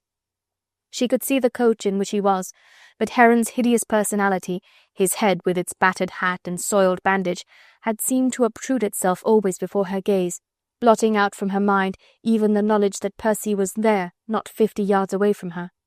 So strong did this feeling grow in her that presently the awful dread seized upon her that he was no longer there, that he was dead, worn out with fatigue and illness brought on by terrible privations, or if not dead, that he had swooned, that he was unconscious, his spirit absent from his body. She remembered that frightful yell of rage and hate which Heron had uttered a few minutes ago. Had the brute vented his fury on his helpless, weakened prisoner, and stilled forever those lips that, mayhap, had mocked him to the last? Marguerite could not guess. She hardly knew what to hope. Vaguely, when the thought of Percy lying dead beside his enemy floated through her aching brain, she was almost conscious of a sense of relief at the thought that at least he would be spared the pain of the final, inevitable cataclysm. Chapter 47. The Chapel of the Holy Sepulchre. The sergeant's voice broke in upon her misery. The man had apparently done as the citizen agent had ordered, and had closely examined the little building that stood on the left, a vague black mass more dense than the surrounding gloom. "It is all solid stone, citizen," he said. "Iron gates in front, closed but not locked, rusty key in the lock which turns quite easily, no windows or door in the rear." "You are quite sure?" "Quite certain, citizen. It is plain solid stone at the back, and the only possible access to the interior is through the iron gate in front." "Good." Marguerite could only just hear Heron speaking to the sergeant. Darkness enveloped every form and deadened every sound. Even the harsh voice which she had learned to loathe and to dread sounded curiously subdued and unfamiliar. Heron no longer seemed inclined to storm, to rage, or to curse. The momentary danger, the thought of failure, the hope of revenge, had apparently cooled his temper, strengthened his determination, and forced his voice down to a little above a whisper. He gave his orders clearly and firmly, and the words came to Marguerite on the wings of the wind, with strange distinctness, borne to her ears by the darkness itself and the hush that lay over the wood. "Take 6 men with you, sergeant," she heard him say, "and join citizen Chauvelin at the chateau. You can stable your horses in the farm buildings close by, as he suggests, and run to him on foot. You and your men should quickly get the best of a handful of midnight prowlers. You are well armed, and they only civilians. Tell citizen Chauvelin that I, in the meanwhile, will take care of our prisoners. The Englishman I shall put in irons and lock up inside the chapel, with 5 men under the command of your corporal to guard him. The other 2 I will drive myself straight to Crecy with what is left of the escort. You understand?" "Yes, citizen." "We may not reach Crecy until 2 hours after midnight, but directly I arrive I will send citizen Chauvelin further reinforcements, which, however, I hope may not be necessary, but which will reach him in the early morning. Even if he is seriously attacked, he can, with the 14 men he will have with him, hold out inside the castle throughout the night. Tell him also that at dawn the 2 prisoners who will be with me will be shot in the courtyard of the guardhouse at Crecy, but that whether he has got hold of Capet or not, he had best pick up the Englishman in the chapel in the morning and bring him straight to Crecy, where I shall be awaiting him, ready to return to Paris. You understand?" "Yes, citizen."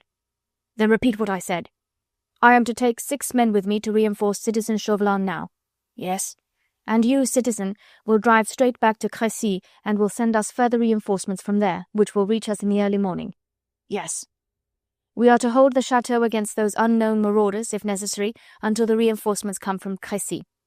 Having routed them, we return here, pick up the Englishman whom you will have locked up in the chapel under a strong guard commanded by Corporal Cassard, and join you forthwith at Crecy. This, whether citizen Chauvelin has got hold of Capet or not." "Yes, citizen, I understand," concluded the sergeant imperturbably, "and I am also to tell citizen Chauvelin that the 2 prisoners will be shot at dawn in the courtyard of the guardhouse at Crecy." "Yes, that is all. Try to find the leader of the attacking party, and bring him along to Crecy with the Englishmen, but unless they are in very small numbers, do not trouble about the others. Now, en avant, citizen Chauvelin might be glad of your help. And stay, order all the men to dismount, and take the horses out of one of the coaches, then let the men you are taking with you each lead a horse, or even 2, and stable them all in the farm buildings. I shall not need them, and could not spare any of my men for the work later on. Remember that, above all, silence is the order. When you are ready to start, come back to me here." The sergeant moved away, and Marguerite heard him transmitting the citizen agent's orders to the soldiers. The dismounting was carried on in wonderful silence, for silence had been one of the principal commands. Only 1 or 2 words reached her ears. "First section and first half of the second section fall in, right wheel. First section each take 2 horses on the lead. Quietly now there. Don't tug at his bridle, let him go." And after that a simple report. "All ready, citizen." "Good," was the response. "Now detail your corporal and 2 men to come here to me, so that we may put the Englishman in irons and take him at once to the chapel, and 4 men to stand guard at the doors of the other coach." The necessary orders were given, and after that there came the curt command, "En avant!" The sergeant, with his squad and all the horses, was slowly moving away in the night. The horses' hoofs hardly made a noise on the soft carpet of pine needles and of dead fallen leaves, but the champing of the bits was of course audible, and now and then the snorting of some poor, tired horse longing for its stable. Somehow, in Marguerite's fevered mind, this departure of a squad of men seemed like the final flitting of her last hope. The slow agony of the familiar sounds, the retreating horses and soldiers moving away amongst the shadows, took on a weird significance. Heron had given his last orders. Percy, helpless and probably unconscious, would spend the night in that dank chapel, while she and Armand would be taken back to Crecy, driven to death like some insentient animals to the slaughter. When the grey dawn would first begin to peep through the branches of the pines, Percy would be led back to Paris and the guillotine, and she and Armand will have been sacrificed to the hatred and revenge of brutes. The end had come, and there was nothing more to be done. Struggling, fighting, scheming could be of no avail now. But she wanted to get to her husband. She wanted to be near him now that death was so imminent both for him and for her. She tried to envisage it all, quite calmly, just as she knew that Percy would wish her to do. The inevitable end was there, and she would not give to these callous wretches here the gratuitous spectacle of a despairing woman fighting blindly against adverse fate. But she wanted to go to her husband. She felt that she could face death more easily on the morrow if she could but see him once more, if she could but look once more into the eyes that had mirrored so much enthusiasm, such absolute vitality and whole-hearted self-sacrifice, and such an intensity of love and passion. If she could but kiss once more those lips that had smiled through life, and would smile, she knew, even in the face of death. She tried to open the carriage door, but it was held from without, and a harsh voice cursed her, ordering her to sit still. But she could lean out of the window and strain her eyes to see. They were by now accustomed to the gloom, the dilated pupils taking in pictures of vague forms, moving like ghouls in the shadows. The other coach was not far, and she could hear Heron's voice, still subdued and calm, and the curses of the men. But not a sound from Percy. "I think the prisoner is unconscious," she heard one of the men say. "Lift him out of the carriage, then," was Heron's curt command. "And you go and throw open the chapel gates." Marguerite saw it all. The movement, the crowd of men, two vague black forms lifting another one which appeared heavy and inert, out of the coach, and carrying it staggering up towards the chapel. Then the forms disappeared, swallowed up by the more dense mass of the little building, merged in with it, immovable as the stone itself. Only a few words reached her now. "He is unconscious." "Leave him there, then. He'll not move." "Now close the gates." There was a loud clang, and Marguerite gave a piercing scream. She tore at the handle of the carriage door. "Armand! Armand, go to him!" she cried, and all her self-control, all her enforced calm, vanished in an outburst of wild, agonizing passion. "Let me get to him, Armand! This is the end! Get me to him, in the name of God!" "Stop that woman screaming!" came Heron's voice clearly through the night. "Put her and the other prisoner in irons, quick!" But while Marguerite expended her feeble strength in a mad, pathetic effort to reach her husband, even now at this last hour, when all hope was dead and death was so nigh, Armand had already wrenched the carriage door from the grasp of the soldier who was guarding it. He was of the south, and knew the trick of charging an unsuspecting adversary with head thrust forward like a bull inside a ring. Thus he knocked one of the soldiers down and made a quick rush for the chapel gates. The men, attacked so suddenly and in such complete darkness, did not wait for orders. They closed in round Armand. One man drew his sabre and hacked away with it in aimless rage. But for the moment he evaded them all, pushing his way through them, not heeding the blows that came on him from out the darkness. At last he reached the chapel. With one bound he was at the gate, his numb fingers fumbling for the lock which he could not see. It was a vigorous blow from Heron's fist that brought him at last to his knees, and even then his hands did not relax their hold. They gripped the ornamental scroll of the gate, shook the gate itself in its rusty hinges, pushed and pulled with the unreasoning strength of despair. He had a sabre cut across his brow, and the blood flowed in a warm, trickling stream down his face. But of this he was unconscious. All that he wanted, all that he was striving for with agonizing heartbeats and cracking sinews, was to get to his friend who was lying in there unconscious, abandoned, dead perhaps. "Curse you!" struck Heron's voice close to his ear. "Cannot some of you stop this raving maniac?" Then it was that the heavy blow on his head caused him a sensation of sickness, and he fell on his knees, still gripping the ironwork. Stronger hands than his were forcing him to loosen his hold. Blows that hurt terribly rained on his numbed fingers. He felt himself dragged away, carried like an inert mass further and further from that gate which he would have given his life-blood to force open. And Marguerite heard all this from the inside of the coach, where she was imprisoned as effectually as was Percy's unconscious body inside that dark chapel. She could hear the noise and scramble and Heron's hoarse commands, the swift sabre strokes as they cut through the air. Already a trooper had clapped irons on her wrists. Two others held the carriage doors. Now Armand was lifted back into the coach, and she could not even help to make him comfortable, though as he was lifted in she heard him feebly moaning. Then the carriage doors were banged to again. "Do not allow either of the prisoners out again, or peril of your lives," came with a vigorous curse from Heron. After which there was a moment's silence. Whispered commands came spasmodically in deadened sound to her ear. "Will the key turn?" "Yes, citizen." "All secure?" "Yes, citizen. The prisoner is groaning." "Let him groan."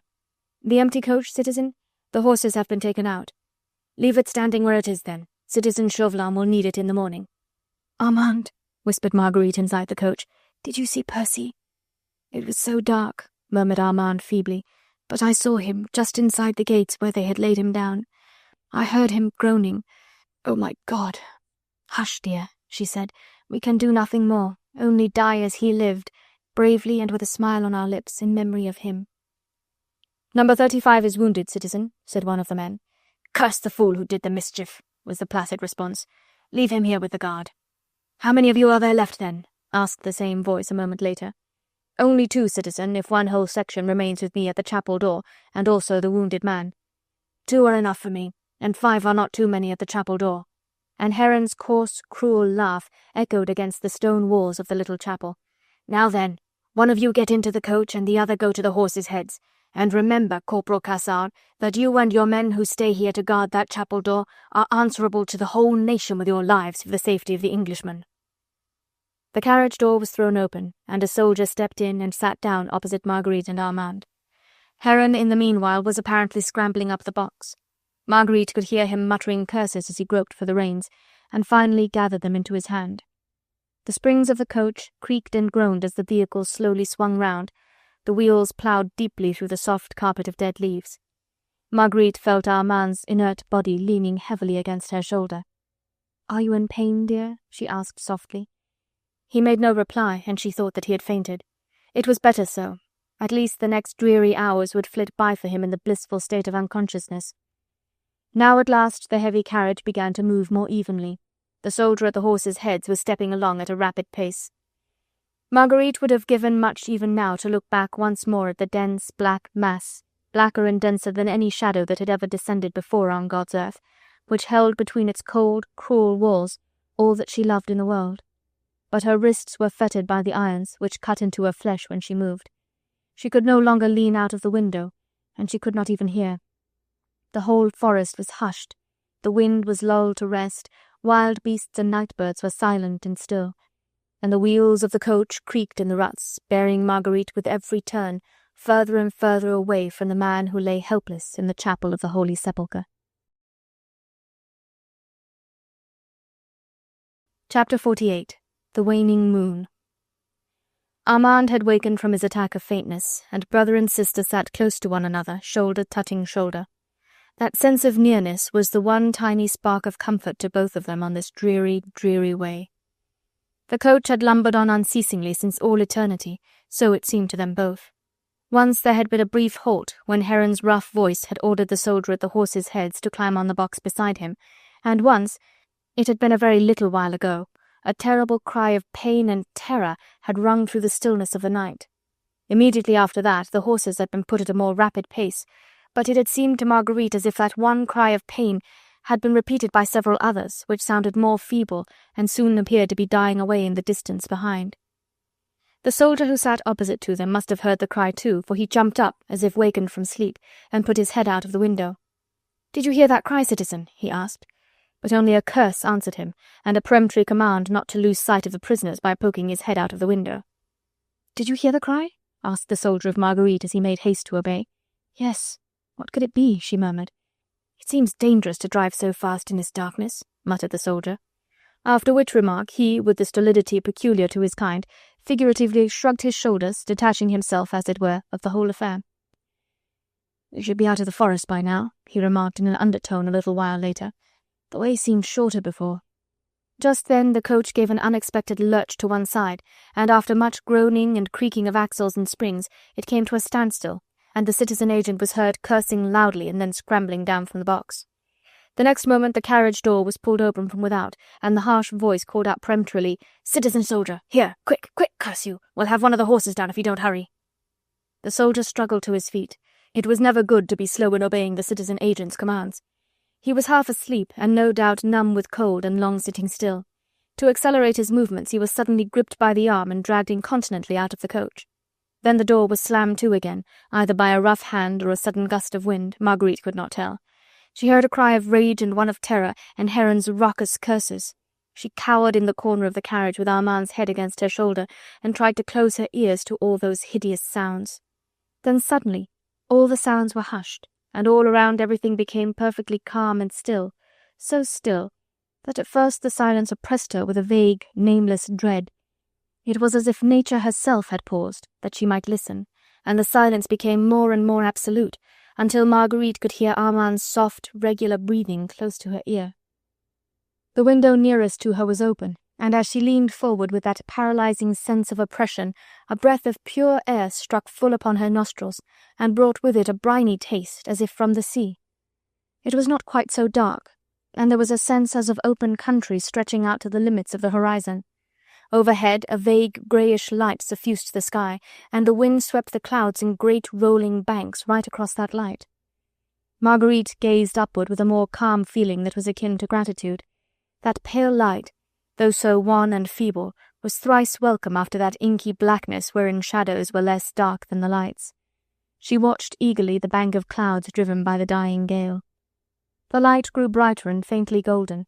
Now the banks of clouds, storm-tossed and fleecy, raced past one another, parted and reunited like veils of unseen giant dancers waved by hands that controlled infinite space, advanced and rushed and slackened speed again, united and finally tore asunder, to reveal the waning moon, honey-coloured and mysterious, rising as if from an invisible ocean far away. The wan light spread over the wide stretch of country, throwing over it as it spread dull tones of indigo and of blue. Here and there sparse stunted trees with fringed gaunt arms bending to prevailing winds proclaimed the neighbourhood of the sea. Marguerite gazed on the picture which the waning moon had so suddenly revealed, but she gazed with eyes that knew not what they saw. The moon had risen on her right. There lay the east, and the coach must have been travelling due north, whereas Crecy... In the absolute silence that reigned she could perceive from far, very far away, the sound of a church clock striking at the midnight hour, and now it seemed to her supersensitive senses that a firm footstep was treading the soft earth, a footstep that drew nearer, and then nearer still. Nature did pause to listen. The wind was hushed. The night birds in the forest had gone to rest. Marguerite's heart beat so fast that its throbbings choked her, and her dizziness clouded her consciousness. But through the state of torpor she heard the opening of the carriage door, she felt the onrush of that pure, briny air, and she felt a long, burning kiss upon her hands. She thought then that she was really dead, and that God in his infinite love had opened to her the outer gates of paradise. "I love," she murmured. She was leaning back in the carriage, and her eyes were closed, but she felt that firm fingers removed the irons from her wrists, and that a pair of warm lips were pressed there in their stead. "There, little woman, that's better so, is it not? Now let me get hold of poor Armand." It was heaven, of course, else how could earth hold such heavenly joy? "Percy!" exclaimed Armand in an awed voice. "Hush, dear," murmured Marguerite feebly. "We are in heaven, you and I." Whereupon a ringing laugh woke the echoes of the silent night. "In heaven, dear heart!" And the voice had a delicious earthly ring in its whole-hearted merriment. "Please God, you'll both be at Portel with me before dawn." Then she was indeed forced to believe. She put out her hands and groped for him, for it was dark inside the carriage. She groped and felt his massive shoulders leaning across the body of the coach, while his fingers busied themselves with the irons on Armand's wrist. "Don't touch that boots, filthy coat with your dainty fingers, dear heart," he said gaily. "Great Lord, I have worn that wretch's clothes for over 2 hours. I feel as if the dirt had penetrated to my bones." Then, with that gesture so habitual to him, he took her head between his 2 hands, and drawing her to him until the wan light from without lit up the face that he worshipped, he gazed his fill into her eyes. She could only see the outline of his head silhouetted against the wind-tossed sky. She could not see his eyes, nor his lips, but she felt his nearness, and the happiness of that almost caused her to swoon. "Come out into the open, my lady fair," he murmured, and though she could not see, she could feel that he smiled. "Let God's pure air blow through your hair and round your dear head. Then, if you can walk so far, there's a small halfway house close by here. I have knocked up the none too amiable host. You and Armand could have half an hour's rest there before we go further on our way." "But you, Percy, are you safe?" "Yes, my dear, we're all of us safe until morning. Time enough to reach Le Portel and to be aboard the Daydream before mine amiable friend Monsieur Chambertin has discovered his worthy colleague lying gagged and bound inside the chapel of the Holy Sepulchre. By gad, how old Heron will curse the moment he can open his mouth." He half helped, half lifted her out of the carriage. The strong, pure air suddenly rushing right through to her lungs made her feel faint, and she almost fell. But it was good to feel herself falling, when one pair of arms amongst the millions on the earth were there to receive her. "Can you walk, dear heart?" he asked. "Lean well on me. It is not far, and the rest will do you good. But you, Percy?" He laughed, and the most complete joy of living seemed to resound through that laugh. Her arm was in his, and for one moment he stood still while his eyes swept the far reaches of the country, the mellow distance still wrapped in its mantle of indigo, still untouched by the mysterious light of the waning moon. He pressed her arm against his heart, but his right hand was stretched out towards the black wall of the forest behind him, towards the dark crests of the pines in which the dying wind sent its last mournful sighs. "Dear heart," he said, and his voice quivered with the intensity of his excitement. "Beyond the stretch of that wood, from far away over there are cries and moans of anguish that come to my ear even now. But for you, dear, I would cross that wood tonight and re-enter Paris tomorrow. But for you, dear, but for you," he reiterated earnestly as he pressed her closer to him, for a bitter cry had risen to her lips. She went on in silence. Her happiness was great as was her pain. She had found him again, the man whom she worshipped, the husband whom she thought never to see again on earth. She had found him, And not even now, not after those terrible weeks of misery and suffering unspeakable, could she feel that love had triumphed over the wild, adventurous spirit, the reckless enthusiasm, the ardour of self-sacrifice.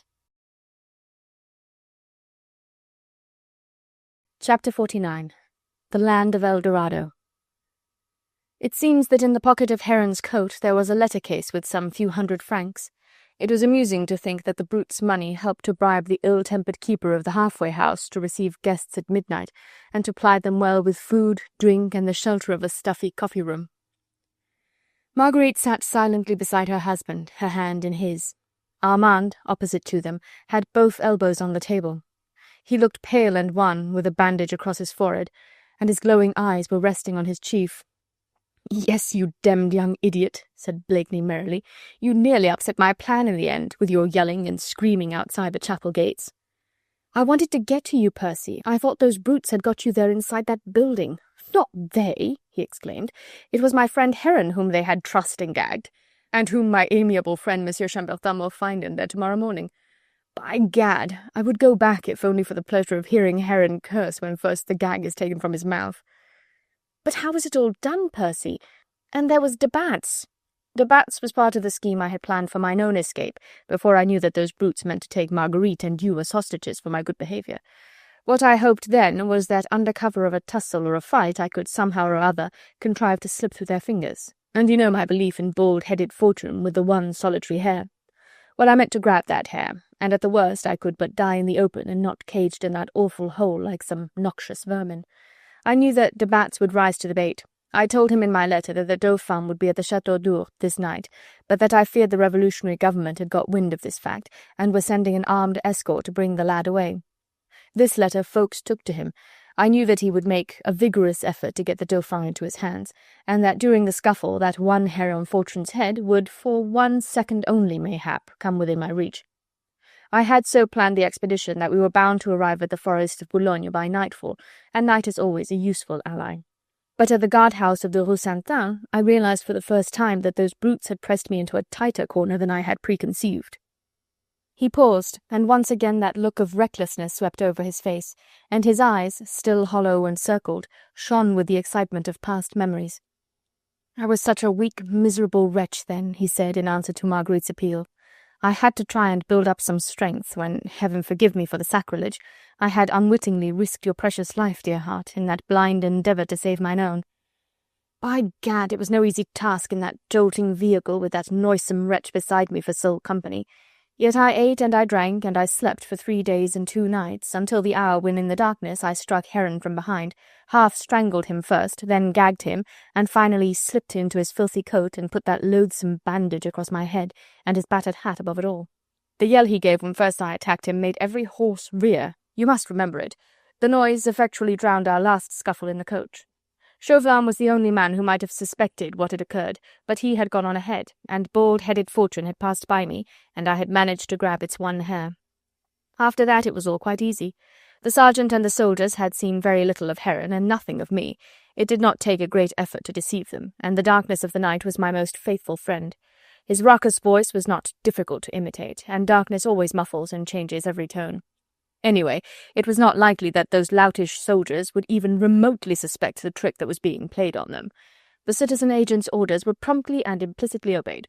The men never even thought to wonder that after insisting on an escort of 20 men, he should drive off with 2 prisoners and only 2 men to guard them. If they did wonder, it was not theirs to question. Those 2 troopers are spending an uncomfortable night somewhere in the forest of Boulogne, each tied to a tree, and some 2 leagues apart one from the other. And now, he added gaily, en voiture, my fair lady, and you too, Armand. 'Tis 7 leagues to Le Portel, and we must be there before dawn. Sir Andrew's intention was to make for Calais first, there to open communication with the Daydream, and then for Le Portel, said Marguerite. After that he meant to strike back for the Château d'Ourde in search of me. Then we'll still find him at Le Portel. I shall know how to lay hands on him, but you too must get aboard the Daydream at once, for Ffoulkes and I can always look after ourselves. It was 1 hour after midnight when, refreshed with food and rest, Marguerite, Armand, and Sir Percy left the halfway house. Marguerite was standing in the doorway, ready to go. Percy and Armand had gone ahead to bring the coach along. "Percy," whispered Armand, "Marguerite does not know?" "Of course she does not, you young fool. retorted Percy lightly. "If you try and tell her, I think I would smash your head." "But you," said the young man with sudden vehemence, "can you bear the sight of me? My God, when I think—" "Don't think, my good Armand. Not of that, anyway. Only think of the woman for whose sake you committed a crime. If she is pure and good, woo her and win her. Not just now, for it were foolish to go back to Paris after her, but anon, when she comes to England, and all these past days are forgotten. Then love her as much as you can, Armand. Learn your lesson of love better than I have learnt mine. Do not cause Jean Lange those tears of anguish which my mad spirit brings to your sister's eyes. You were right, Armand, when you said that I do not know how to love." But on board the Daydream, when all danger was past, Marguerite felt that he did.